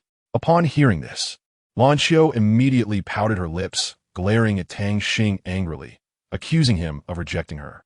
After saying that, she turned around and pulled Su Yin away, leaving Tang Xing alone at a loss. He knew he had upset Lan Xiu this time, but he didn't know how to make amends. Tang Xing sat quietly by the lakeside, his gaze fixed on the surface of Linghai Lake. The water was crystal clear, reflecting the sky and the surrounding mountains. He took a deep breath, closed his eyes, and began to feel the flow of energy within his body. Suddenly, he was surprised to find that his soul rings had changed. The original purple soul ring had become deeper, while the black soul ring had grown more intense.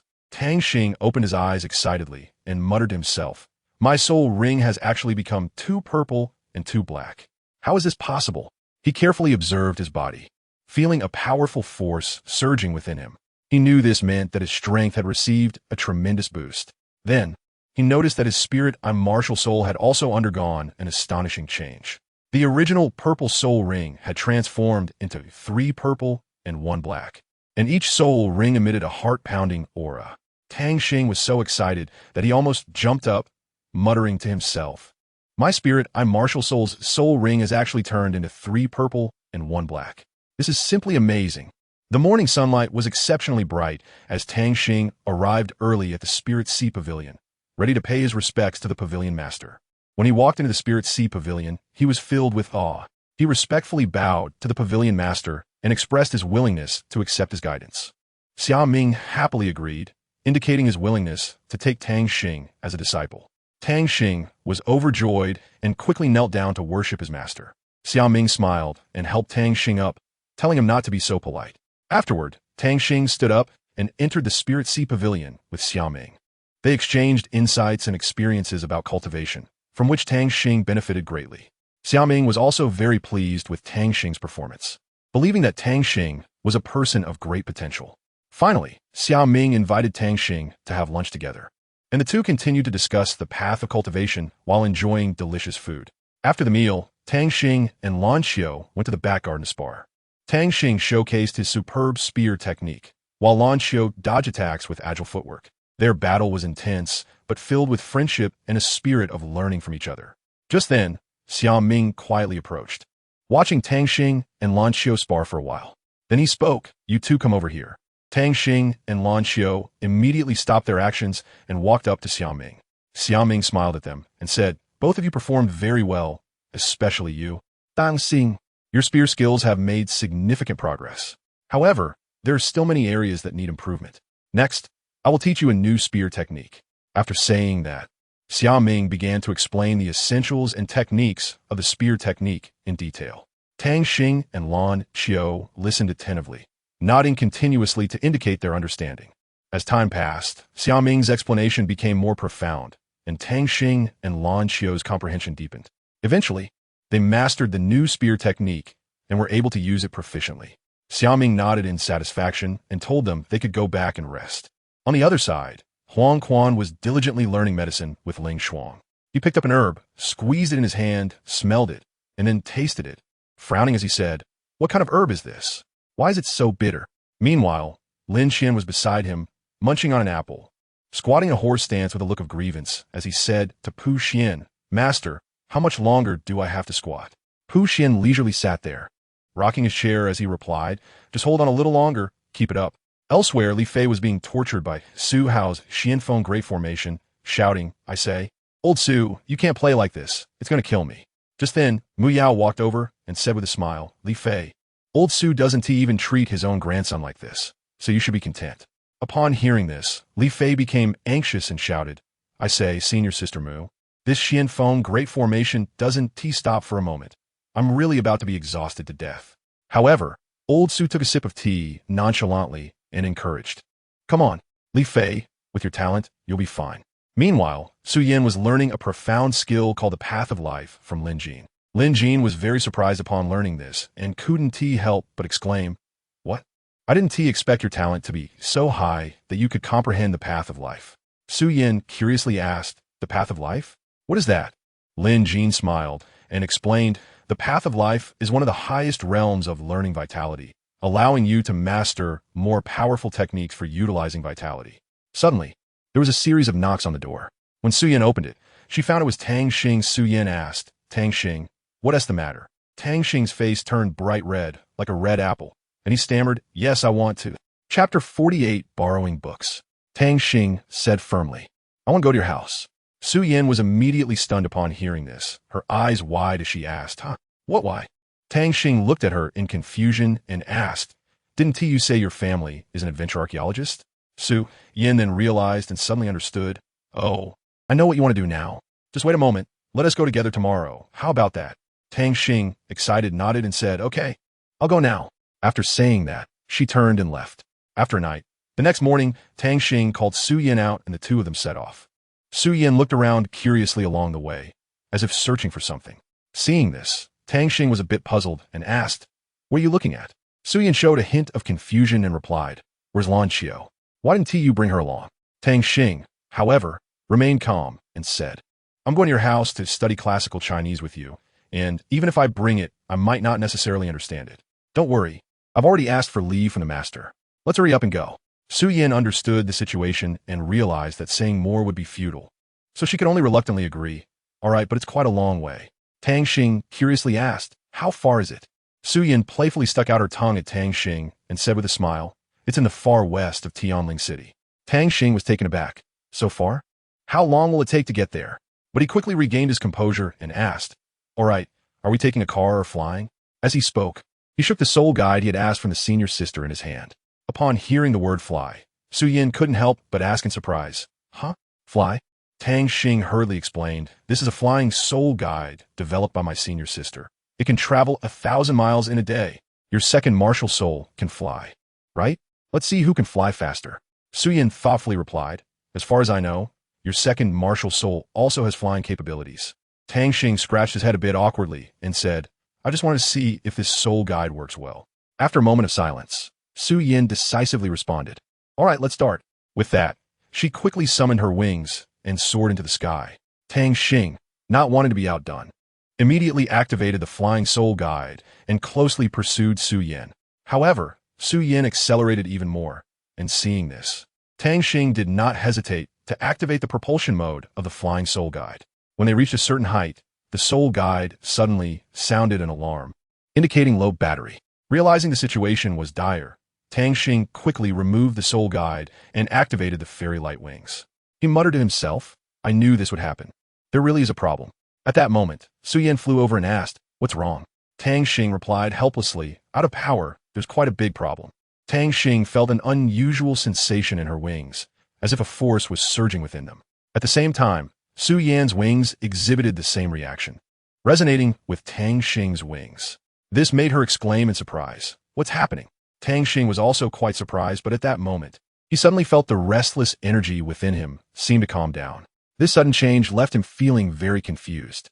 Su Yin looked at Tang Xing with concern and asked, "Tang Xing, are you all right?" Tang Xing shook his head, indicating that he was fine, and urged, "I'm okay. Let's hurry and leave." After saying that, he accelerated his flying speed, taking Su Yin along to leave the place. Their figures traced an arc in the air, gradually disappearing into the distant horizon. Su Yin led Tang Xing westward, eventually arriving at the western city of Ziyue in Tianling City. Looking at the bustling scene before him, Tang Xing couldn't help but exclaim, "It's really lively here." Su Yin smiled and replied, "Yes, Ziyue City is always this lively every day. Oh, by the way, don't you want to change your clothes?" Tang Xing looked down at his outfit, puzzled, and asked, "I think this outfit is fine. Why should I change?" Su Yin smiled gently and explained, "Because I am usually very particular and cold to everyone. Even when visiting dignitaries like the Palace Lord or the National Lord, I treat them with politeness. The outfit I prepared for you matches my temperament very well, and I believe it will suit you even better." Tang Xing picked up the piece of clothing, and Su Yin eagerly urged him to put it on, saying, "Hurry up. Let me see." Tang Xing shyly walked in front of Su Yin and asked with some confusion, "Su Yin, what kind of clothing is this? It feels a bit sticky." Su Yin looked at Tang Xing in the outfit and was mesmerized, exclaiming, "Oh my gosh, how can it look so good? I should have acted first if I had known. It's a pity that Lan Xiu got to it first."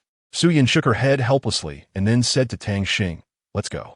Su Yin took Tang Xing to her home and pointed at the door, saying, "This is my house, so be a little smart when we go in." She gently knocked on the door, which surprisingly opened automatically. Tang Xing was stunned by the sight before him and couldn't help but exclaim, "Wow, this is really spectacular." Just then, a figure suddenly appeared, smiling and greeting them. "Oh, little Yin brought a friend back. Welcome, welcome, please come in." Upon hearing this voice, Su Yan's face showed surprise and guilt as she thought, "Why is my brother personally welcoming guests today? Is it because he thinks the other person is too handsome?" Su Ting looked at the boy next to his sister with a puzzled expression and asked, "Little Yin, who is this?" Su Yin quickly explained, "Brother, this is my class leader, Tang Xing." As soon as she finished speaking, her face turned bright red. Su Ting immediately understood and smiled, saying, "Oh, I see. You must be tired from the journey. Let's go inside and talk." Saying this, he turned and walked into the house. Su Yin, a bit worried, pulled Su Ting back and whispered, "Brother, don't make it difficult for him." Su Ting glanced back at his sister, a sly smile on his face, teasingly said, "You haven't even entered the door yet, and you're already talking to an outsider." Su Yan's face turned crimson from embarrassment as she pouted and retorted, "I won't talk to you." At this moment, Tang Xing bowed deeply to Su Ting and respectfully said, "Hello, Lord Su." Su Ting looked at him curiously and asked, "How did you know my identity?" Tang Xing recounted his analysis and deductions from the journey, leaving Su Ting incredibly shocked. "Lord, I came here to borrow ancient scriptures. May I?" Tang Xing sin salizik. Upon hearing that Tang Xing was there to borrow ancient scriptures, Su Ting's mind sparked with an idea. He smirked slightly and looked at Su Yin, saying with a smile, Regarding ancient scriptures, my little sister has done a lot of research. If you have any questions, feel free to ask her. Right, little sister? Su Yan's face flushed at Su Ting's words, and she gave him a playful glare, reproaching, brother, what are you talking about? She lowered her head, feeling a bit shy as she fiddled with the hem of her clothes. Seeing this, Su Ting couldn't help but laugh, and then turned back to Tang Xing, patting his chest and assuring him, Brother Tang, feel free to borrow. If you have any questions, you can come to ask me and my sister, and we will do our best to help you. Su Yan quickly took Tang Xing to the underground library and said, this place has a lot of historical records. Take a look. Tang Xing saw many books there and couldn't help but marvel. He began to carefully examine the books, hoping to find some clues. Tang Xing stood amidst the sea of books in the library, his eager gaze sweeping over row after row of shelves, his fingers gently flipping through the pages as if searching for a lost treasure. His eyes were focused and persistent, not missing any corner that might hide the book he needed. Time quietly passed as he flipped through the pages, beads of sweat gradually forming on his forehead. But his enthusiasm showed no signs of waning. Suddenly, his gaze landed on a cover, and it was exactly the book he had longed for. His heart raced instantly, and joy was written all over his face. He carefully took the book from the shelf, as if holding a precious treasure. He gently opened the pages, and a faint scent of ink wafted up, intoxicating him. Tang Xing read the words in the book with an insatiable thirst, his thoughts ebbing and flowing with the development of the story. He immersed himself in the world of the book, forgetting everything around him. This book seemed tailor-made for him, every word resonating with his soul. In this quiet library, Tang Xing spent a wonderful time with the book as his companion. He found the books he wanted, as well as inner peace and satisfaction. The book tells of 100 years ago when an ordinary soul master rose to the pinnacle of the world. Suddenly, he was besieged by 10 powerful opponents. The soul master fought fiercely against the 10, showing no signs of weakness, and instead became more ferocious, beating the 10 opponents to a pulp. Suddenly, the soul master spat out blood, and seeing their scheme succeed, the 10 opponents moved in unison to kill him. However, the soul master unleashed a tremendous amount of soul power and forcibly took 5 of the opponents with him.